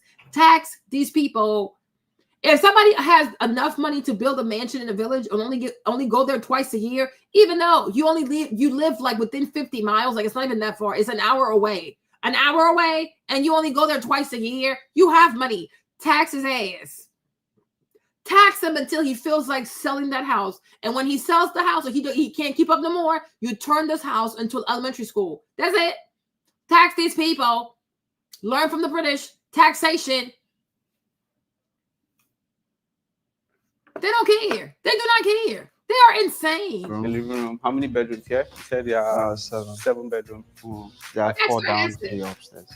Your whole family can stay here. Yeah, my whole family. You see how he has a fan right here? Well, I told you. Because he can't afford to keep this house. Look, a fan. You're going to see all kinds of fans. Because the power bill is outrageous. But then the ones that are not immediate family, they go to the other side. Very super high ceilings, as always. With big chandeliers. Big chandeliers. That's Igbo culture. Well, this is where we play game here too. When we come for okay. Family lounge here. So this is the outside view. But I think the beauty would come out at night actually. Yeah, in the night. A very big, spacious compound. Yeah, with green areas. Yeah, but you have a chandelier outside. But if you on this, like, okay, in the night. In the night.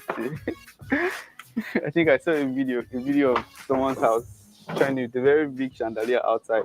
Driving all through these neighborhoods, I was impressed with the type of buildings built, and surprisingly, the owners have locked up their homes and have gone back to the city or abroad because the Christmas holiday has come to an end. I mean, I'm not trying to sneak in. The owner gave me approval to get it. So I am in Nimo, somewhere in Anambra State, and we are in a massive property. Just by eyesight, I can say it's probably anywhere around 6,000 square meters. We can't really go inside to show you guys, but this is a typical Igbo's man.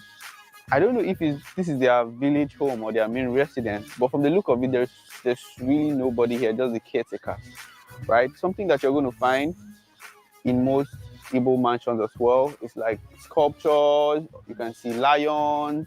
The property has like driveways, and just by looking at it, it looks like a 6-7 bedroom, 2 living room. Property is sitting on 6,000 square meters.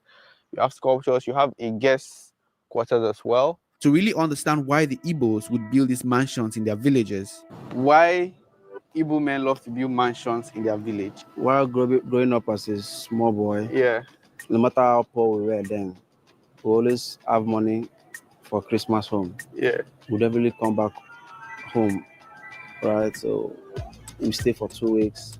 We still even have to borrow money to go back home, but we must come for that Christmas. Just to see our cousins, our brothers, loved ones, and everything. So it's now a thing of what we inherited from grandparents, parents. So every year we have to come back for village. There's no way coming back home. You see all these young people, the vast majority are unemployed, uneducated, unemployed. A lot of these grandmothers, they're gonna die over some foolishness. They're gonna die for something. She's gonna die for something so stupid. You'll see. She's gonna pass over something that maybe $200 could have saved her from. But all these young people, they're not educated, unemployed, no future. And instead of building a school, oh no, I need to be known for my house. But what would happen if like a lot of Nigerian people who build houses in the village, like what would happen if they started competing on who built the biggest hospital? Who built the most schools? I'm not trying to be funny, but who built the most hospitals? Who built the most schools? Who created the most jobs? Always competing backwards. This is so crazy to me. I want to be known for how big my house is. How about you be known for how many people you gave a job to? How many jobs you created? And that's the difference between the West and those people, is that here, people are celebrated for creating jobs. They create jobs. And the more jobs you create, the more people respect you, right? Elon Musk, you think if he wasn't out here creating all these jobs with Tesla and SpaceX, people would be giving them about this man. But they can't really mess with him because he creates a lot of jobs. The same thing for Jeff Bezos. He creates a lot of jobs. They create jobs. They're not just billionaires. They are people who create jobs. They call them the big seven, right? All like Meta, the Alphabet, right? But even your boy, Mark Zuckerberg, so how many people does he hire at Alphabet over there with Google, right? Against 2 white boys, Sergey Brin and his homie, right? How many jobs does Alphabet from Google to YouTube, like how many jobs have they created? Right? At Apple, white people, how many jobs have they created? How about you compete on job creation? Compete on who's going to build the biggest hospital. Compete on, I built the most high schools. I built the most elementary school. I have this many students in my school. No. Compete on cars. Who can have cars? who can have a Mercedes, who can have this. And you see, their competition requires them buying stuff from white people. You will never be free. White people live rent-free in their heads. It's crazy to me, right? But what if he had built a school? Like, imagine how many people he would have lifted out of poverty. What if you go there? What if you go there and like you I don't know, you teach people a trade or something. I'm not saying don't have a beautiful house in the village. You can have a beautiful house, but I'm saying it doesn't have to be excessive. But if you're going to be excessive in like building schools and teaching people and getting people out of poverty. That's what should make you proud. Like, you know what? I'm a proud son of Ann Arbor State because when I go there, I can say, yeah, I created a job for 100 people. I built a school, and right now there's 200 kids in my school, and nobody has to pay for the school fees. There you go. Right? No, I built the house. I only go there twice a year. When I'm not there, the house is locked down, and then that's it. And I bring my Mercedes. Like, what in the world? Like, it's so primitive to me. It's so embarrassing. This is so embarrassing. And you will not be comfortable. So we need that comfort. Yeah. So that's why we always. Yes, he said, "Oh, we need the comfort." Yeah, because you want to be surrounded by a bunch of poor people because then it makes you feel good about yourself, right? They love keeping people poor. This is sick as hell. Mansion. So that anytime we come back, we'll have that. But you're building mansion in a place in a whole year. How many times you spend time here in this place? 2 times in a year. In a whole year. Easter and Christmas. But those Easter and Christmas cover up every the whole year. The joy you have that period, is unmatchable. Because if I use because I come only 2 times and I have the money and I say I will not build. If I come up for Christmas, where will I stay? You don't want to come and marry my sister. I take it to one useless house. I say this is Bilot's family house. Okay. But my sister now, if you want to get married to my sister now, they will do it. How often is your sister going to get married? She's going to get married once. You see how they justify their stupidity? Because a lot of people are just idiots. Oh, if you want to marry my sister and ask for her hand in marriage, so I need to have a house in the village. Okay. By God's grace, she only gets married once. So why do we need something like this big for something that's only going to happen one time in a lifetime? You can have a reasonable size house. It doesn't have to be all of this. But the thing is, you love seeing all these poor people covet what you have because it makes you feel special. Because in your everyday life, you feel unseen. That's the real problem. You understand? But you want to marry my sister and I take you to my father's house. You don't think you'll be, if you go back to the city, you say, look at where Bilot is staying in the village, right? Yeah. So my village, in Igbo, they prefer you build a house, a mansion in your father's house before building outside. Igbos generally believe in Akuluono. What does that mean? Akuluono? Yeah, they say Akuluono. What does that mean? Yeah, so if wealth gets home, it will tell who the owner of the wealth is. Our culture, we believe that if you have whatever you have and it's not come to your hometown, it's nothing. And they say that has to be a house. It can be a hospital. It can be a school. It can be a nursery. It can be you buying all kinds of ambulance for these people. Like, they sound so damn stupid. And one thing I have noticed about people, when they don't want to change their bad attitudes, their bad mindset, they'll say to you, oh, it's our culture. It's our culture. Cultures can evolve. They really can. But I understand the notion of, like, if you're Igbo, bring something home. Absolutely. Everybody should have that mindset. But it doesn't mean do this. I don't think the people who came up with this wisdom, this is what they had in mind. Build something nice. Like when you come, you have somewhere to stay, of course, but it doesn't have to do this. You can build yourself a nice house and you can build other things that other people can enjoy the wealth that you have also. A school, a small hospital, a small nurseries, right? They were not employed. I don't know what you're talking about. How many people you think it takes to build that house? He didn't employ anybody. Like, you keep saying things like, how many did he employ? He employed who? Right? Because most likely the workers came from the city. They didn't come from the village. They didn't come there. So I don't know why you say he employed. Who did he employ? I'm like, what? What happened? But are you surprised? It's the same DNA child. But I'm saying to them, I'm focusing over there. Yeah, but the builders did not come from the village. Why are you assuming that? Maybe a few people helped, but it's not enough to change the economy. Otherwise, you would see it. Right? If he imported everything in that house, most likely the builders came from the city. They're not local builders. Whoever the architect is for the house, they have their own team. So he's not hiring people from the city. He's not hiring people from the village. He's not doing that. Trust me, I know my people. He's not doing that. But my thing is, I understand wealth has to come home. Everybody does it. Chinese, everybody does it. It is what it is. But I'm like, well, the coming home doesn't have to look like, oh, everything centers around you. And you build a mansion for $1 million, and then when you're not there, you lock the doors. I don't think this is what these old people had in mind when they said, oh, an Igbo person got to bring the money back. You can compete also with building hospitals. That's bringing the wealth back. And when you go, people can still go to the hospital. You can build a nursery. You can build, elementary school. You can build a college. You can build a middle school. You can build a high school.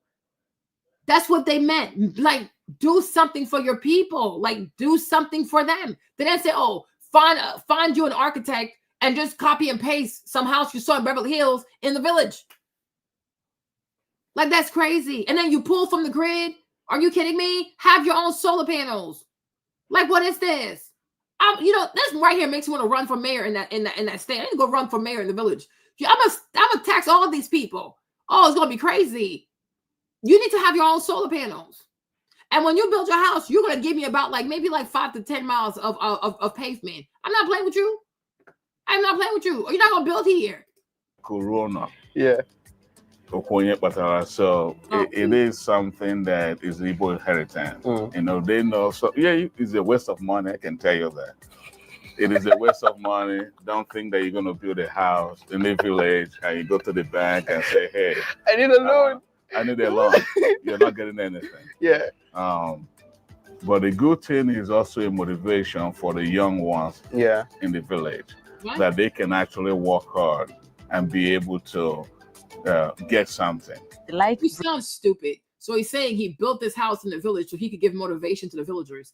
You see? So you think young people in the village should aspire to build mansions? Not to own factories. Like you have car dealerships here. Instead of saying be a motivation to inspire people to be entrepreneurs, no, they should aspire to want to buy big houses. Black people, like, no, they don't need to buy. They don't need to build a big house. They should not look up to you. If they work hard, get you a reasonable house, but be known for what you have built to move your people forward. Like, make it make sense. Make it make sense, right?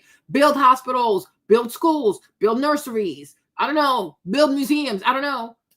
Yeah, he wants people to envy. I told you, it's all about envy. They want to be envied. This is it's an entire culture built on very toxic competition. I'm starting to notice that. I'm like, this culture here is built on very toxic competition, and they compete for all the wrong things.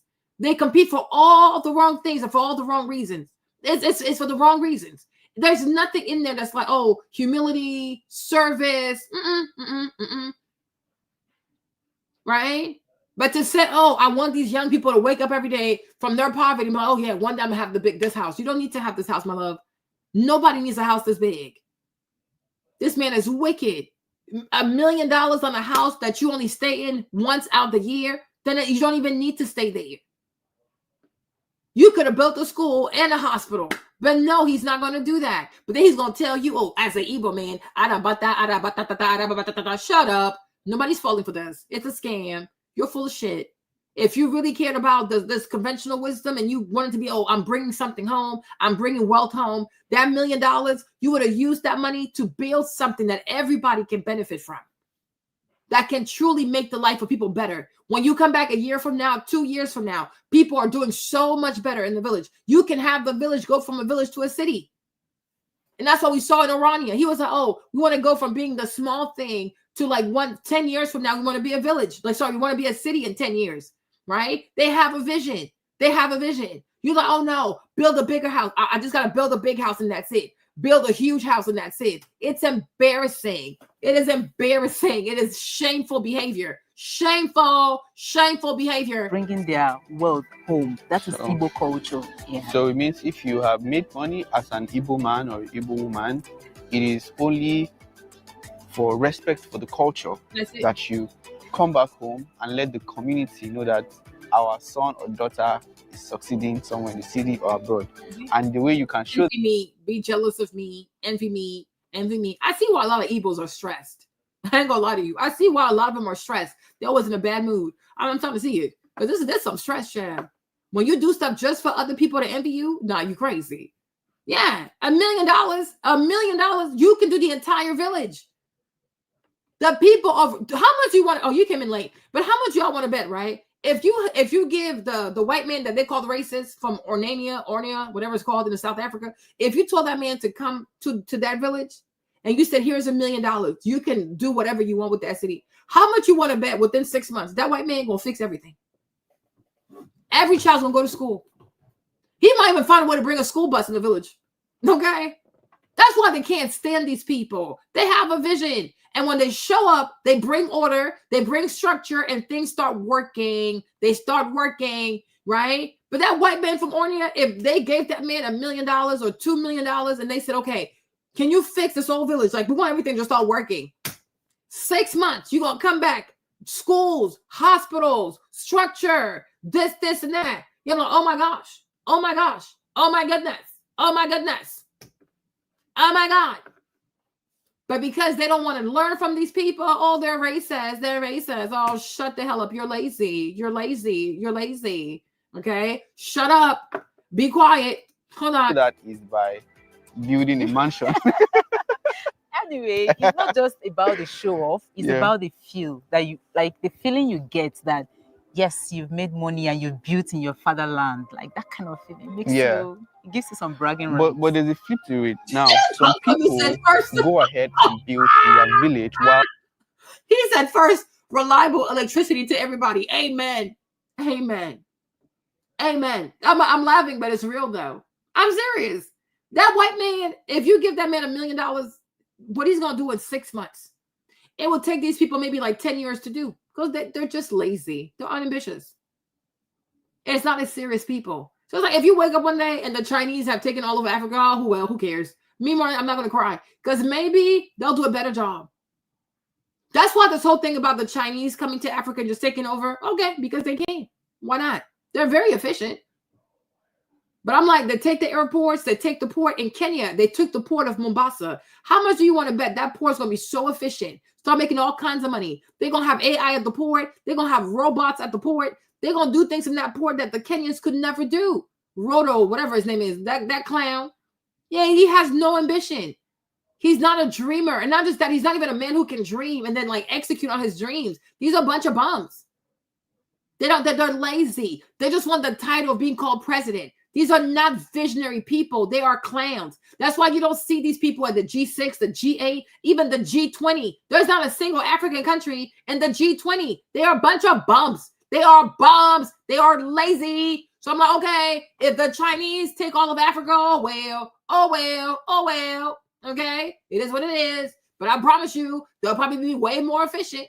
They'll be way more efficient and they will create jobs. I can tell you that. They might not pay the people well, but then again, they were starving. So, hey, they are lazy. They are unambitious. All they want to do is show off, party, show off, have sex, get drunk, smoke hookah. That's all they want to do. They love that. Easy life. Immature. It's a bunch of immature people. There's a bunch of immature people. No. Nope.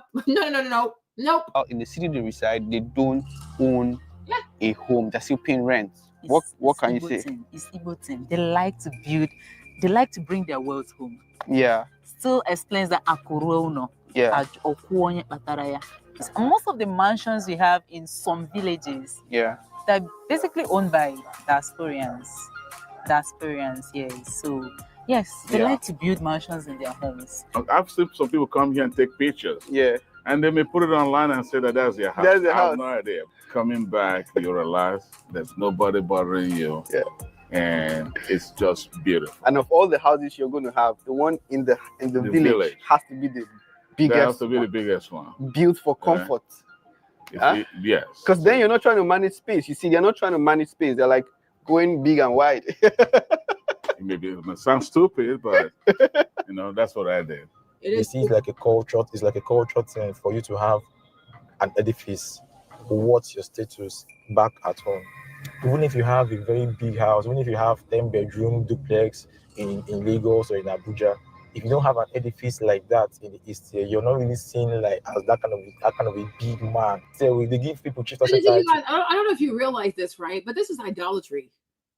This is idolatry. These are altars. I'm like, these are not even just, they're not even just houses. You know how like in the Bible, what's it called? No, it was Darius, right? Remember? No, even Nebuchadnezzar did it too, right? Build a statue and then require everybody to worship the statue, require Daniel to worship the statue. He was like, I'm going to worship no damn statue, you weirdos, right? But this is what it is. It's way more than a house. It's an altar. It's an altar. This is idolatry. Because he said, even in a city, in Abuja, in Lagos, they're living in an apartment. They live in a townhouse or something really small. So they're even where they live, they're not even comfortable where they live. But they'll go and build a mansion in the village. When, I'm like, why don't you just buy a better house in the city where you live? And I'm even wondering, like, the evil people who do that, I'm even wondering if it's not a covenant with the weird spirit, like a spirit of poverty. So that way you put your money in the village and it just stays there. It doesn't multiply itself. I'm like, it's giving weird. It's really, really bizarre. It's very bizarre.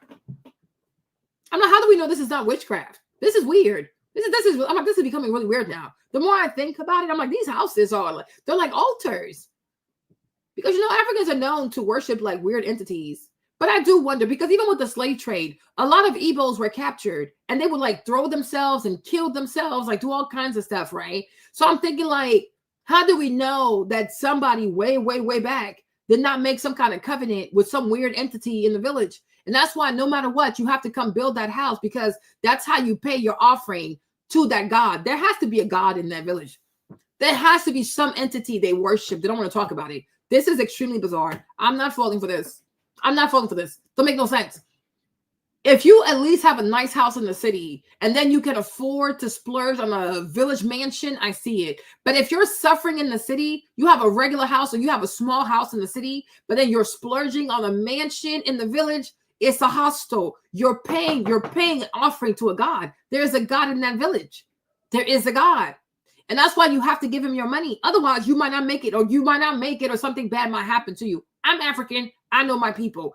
This right here is you're paying an offering to a God. There is a God. These evil people, I'm sure if you study their history, they used to worship a certain God. They probably did. And it's that God that requires all of this, because this doesn't make any sense. Because like I said, I could see if you have a comfortable house in the city and then you splurge on that, okay, cool. No, I'm going to splurge in the house in the village. I only go there twice a year. I'm never there. And then I go back to the city and I'm suffering financially. Doesn't that sound like a weird covenant with the spirit of poverty? These are altars, Mark. These are not regular houses. But they don't want to say it. These are not regular houses. These are covenants. And as long as you do this, you will be blessed. So that's why they go so big. Because if it was really about bringing the wealth back home, you'd be like, okay, it doesn't have to be this big, but we can do something else like schools, parks, hospitals, this, and that. They do nothing to uplift people. And that's usually how you recognize an African that's involved in witchcraft. Not to be offensive, but that's usually how it is. Because when you do witchcraft, when you're involved in juju for your business to work, I would not be surprised. I'm not trying to be funny. I'm not trying to be mean, but I would not be surprised if a lot of evil people are involved in juju for their businesses. I would not be surprised, because that's exactly what juju people do. When you get your wealth from a dark source, you cannot help other people. You cannot help. The devil does not like charity. So I'm like, so that it's not making sense. Right? Or you only do charity at certain times in the year because it's an offering to that altar. Am I making sense, you guys? I'm like, I'm going to ask some people, but I asked one girl. She told me in one place they do practice witchcraft, right? Who's this one?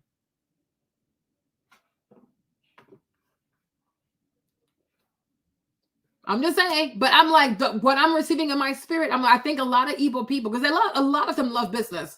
A lot of them love business. And I would not be surprised if these houses are altars. I promise you. And I would not be surprised that even when they build these houses, they bury something under the house. I would be surprised. I would not be surprised. But they can't tell you, oh, we're connected to some deity. Oh, no, it's just the culture. Bring the wealth back home. No, these are altars. So if you don't pay your dues, you're not going to be successful in whatever you do. So therefore, you built the house, you call the house, but there's something buried underneath. And that's why you don't help the poor. Because when you're helping when you have money from the devil, you cannot help poor people. That's why, look, even here in America, look at all these celebrities, even Black American celebrities, right? Look at how all the money they have. They don't help anybody because it's not good money. When you don't make money the right way, you can't help people. When you start helping people, the devil come after your ass. He will come after your ass because you're not supposed to help the people. You can't help people. That's why here too, there's a lot of money, but it's like, does it trickle down to the Black people? No, right? Even Beyonce, you see how she goes on tour all the time? She's the only one that makes all the money. And people who go to see her after the concert, they have all kinds of financial problems. They can't pay their bills. They can't pay their bills. But I'm like, I would not be surprised though. Knowing what I know about my culture, I would not be surprised. Yeah, I would not be surprised. I would not be surprised. I would not be surprised. I would, because I'm like, this right here, this is something else. Because he was like, oh, you're living in a small apartment, but it's not a big deal because you got to build this house. You got to build this house. It has to be really, really big. You got to spend all this money.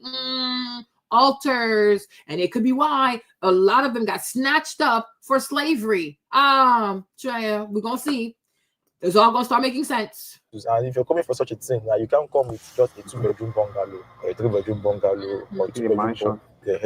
You must have, even if a cathedral, I don't even call it a mansion. So it's something like a cathedral. Something that when people come and see, they'll be like, wow. Some people say they do it so that they can oppress people. Yes, that's why I said status, so that people will know that yes, you have come. If you see an Odogu, this is what will show that yes, an Odogu. It's just for name, just for status. That you own a mansion in your village. So do you feel like you at some point when you make money, do you feel you are going to do the same thing?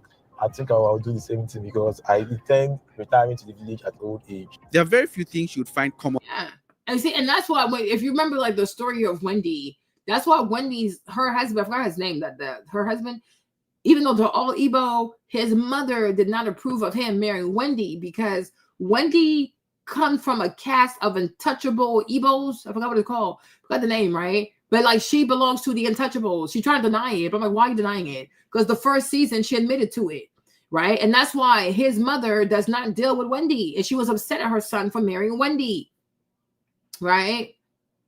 Yeah, but I'm like, there's something spiritual going on here. It's not a random act. Oh, I just want to build a big house. Or building a big house. Oh no. This right here is a covenant. In those villages, they are deities that reign supreme over these villages. And when you build these houses, even though you can suffer financially and you can have harm financially, it's a way of paying you pay your offerings, but you do it through a house. And most likely you bury something underneath. And they have all these weird incantations. So that way, wherever you go, you'll have success in your businesses. You'll make a lot of money in your businesses. Like a lot of people, they do rituals to make money. They sure do. They do. One among these mansions in the east. First is the architectural style. It features huge pillars at the front that are very visible. They adopt the hip and valley roofing style that elevates high up. I even saw a lady on X, and this lady was trying to ask the same question, like, why build your roof so high? Look, every house, they have big roof, like bigger roof than the house itself. Why is it like that in Araiba? What is it with the Easterners and building like roofs that are going high up like this? Has the concept of a mansion, you know. Oh, okay. So the architectural design. So they hire the roof. The more bigger it looks. Yes. Another thing is these guys are abroad and they're throwing money down for someone to build for them. You know, some of them don't even get to see the house until it's finished. Finished. Some of them don't even know where the house is located. They just see the picture of the house. They don't know the location because they are not here. Now, just to let you know, this roofing style is very expensive because of the number of materials required. Some go as far as tiling the exterior of their homes. Millions of naira invested in these homes. However, beyond the luxury facade, flaunting and displaying a life filled with abundance, these rich Nigerians, all Nigerians in diaspora building these huge properties, contribute in developing their communities. We just finished building that school. You're building a school? Yes. For the community? For the community, yeah. He said he just finished. Do y'all see a school anywhere? Where is the school? I was like, I'm like, this man is so full of shit. Where is the school?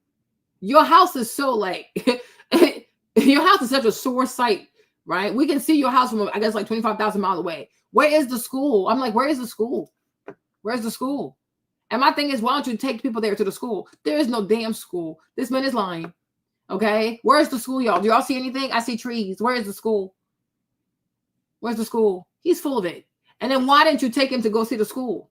Like, where is the school? Like, where's the school? There's nothing there. There's nothing there. He's just lying.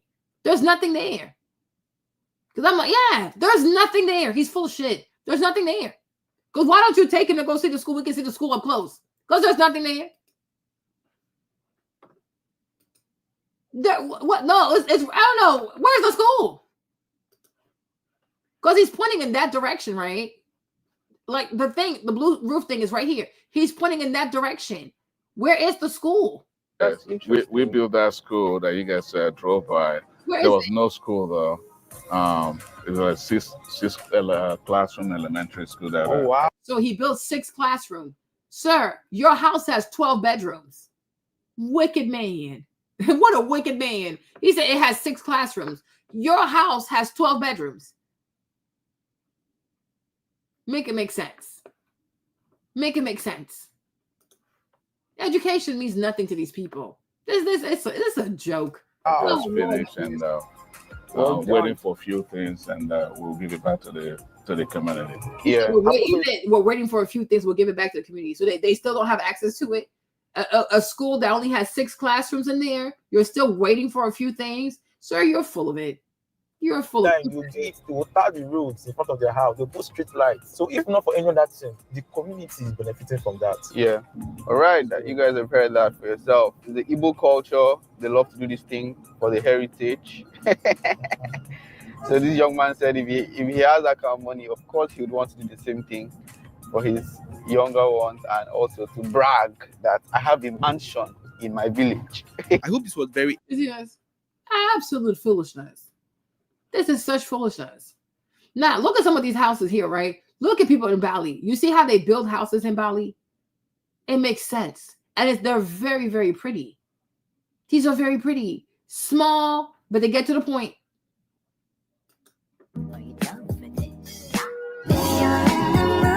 You see? You see how they build in Bali? Stuff is small, but the stuff, it makes sense, right? This is very pretty. And they build for their climate and they build for the environment. You see? Look, the roofs ain't crazy. It don't have to be crazy. You see this? House made out of bamboo. Look at that. Right? What is this? So, like I said, we're not saying don't build in a village, but it's like you can't build something like that actually makes sense and stuff like that. That can be really pretty. That's very aesthetic. It is not, you're not doing the very most. But they have beautiful houses. They have gorgeous houses in Bali. And these people know how to build. Like they actually build with taste. This is really pretty. Let's see this one. This is nice, you guys. This is really nice. You see? Taste. And how much you want to bet that is actually affordable to cool this house?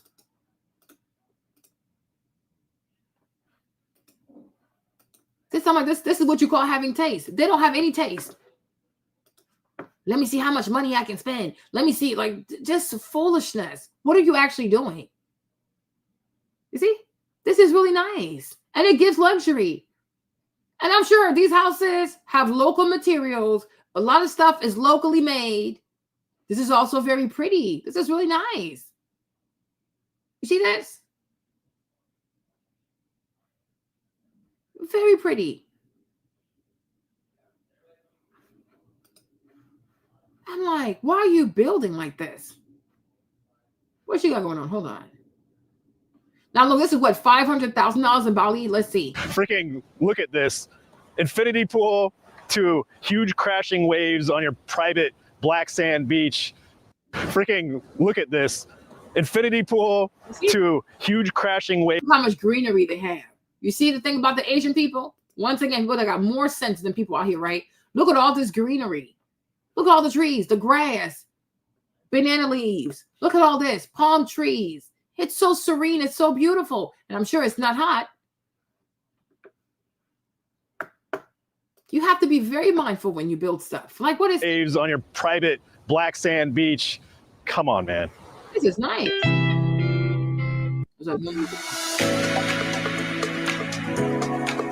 And this is a beachfront estate that's in Pasut Beach. It's about look at all this greenery stuff. Look at that. It's so pretty. 35 minutes drive away from Canggu, Bali. It is a remarkable experience walking up here. All of this, they have this in Nigeria also. Banana trees, they have plenty, okay? West Africa is full of banana trees. Banana trees, palm trees, we have all of that. Greenery, right? Look at this, y'all. Look at this. It's so zen. So it goes to show you, if you're going to build in Nigeria, like maybe inspire yourself from what they're doing in Bali and not what they're doing in London or Beverly Hills. It's not the same climate. Copy this kind of stuff. This is extremely pretty. Here, this is what makes this an estate because it is on 17 ara. It's 5-bedroom villa. The building itself is 300 square meters. We can actually see waves crashing through the entranceway here. So we know that we're about to walk into something extra special. Tons of space. You can see the bedrooms scattered around us with even their own separate courtyards dividing them. So look at all this wood stuff. Look at this compared to like ordering that crazy ass Louis XVI furniture. You see that? This is like, this is just crazy. we have just this connection with nature here that is profound. But then you get a real sense of this backyard that goes to the infinity pool, huge infinity pool, down to your own private beach, which is right there, private gate, waves crashing on the sand in front of your face. But during your walk, you're going to stop for a second and enjoy this. This is really nice. This is really pretty. And look at the price.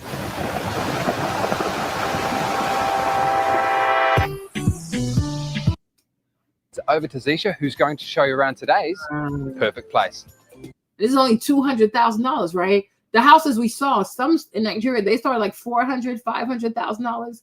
So this house is only $200,000, and I'm sure it costs less because they source a lot of local material. Come with us.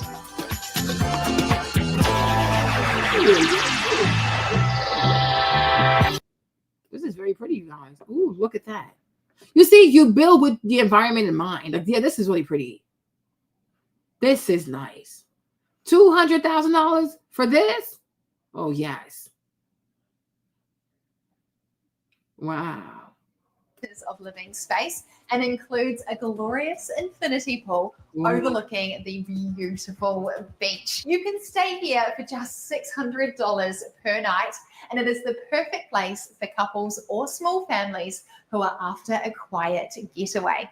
Villa Oi is the perfect place to rest, relax, and recharge in the perfect views, and the stay itself is very immersive. I can't help but feel we are in a life-size sand castle. They've really blended the architecture beautifully with that blue ocean view. It's almost as if you're standing on the beach right where the water meets the land. I absolutely love the choice of finishings and fixtures in this space because it's very intentional, very mindful, very demure. This is very pretty. It truly is like the color of sand, isn't it? That's right, and it truly is a perfect place. We've been loving every single moment we've been staying here. Villa Oi has captured the atmosphere within this space just perfectly. They truly have, and this leads us through into the open. This is really pretty.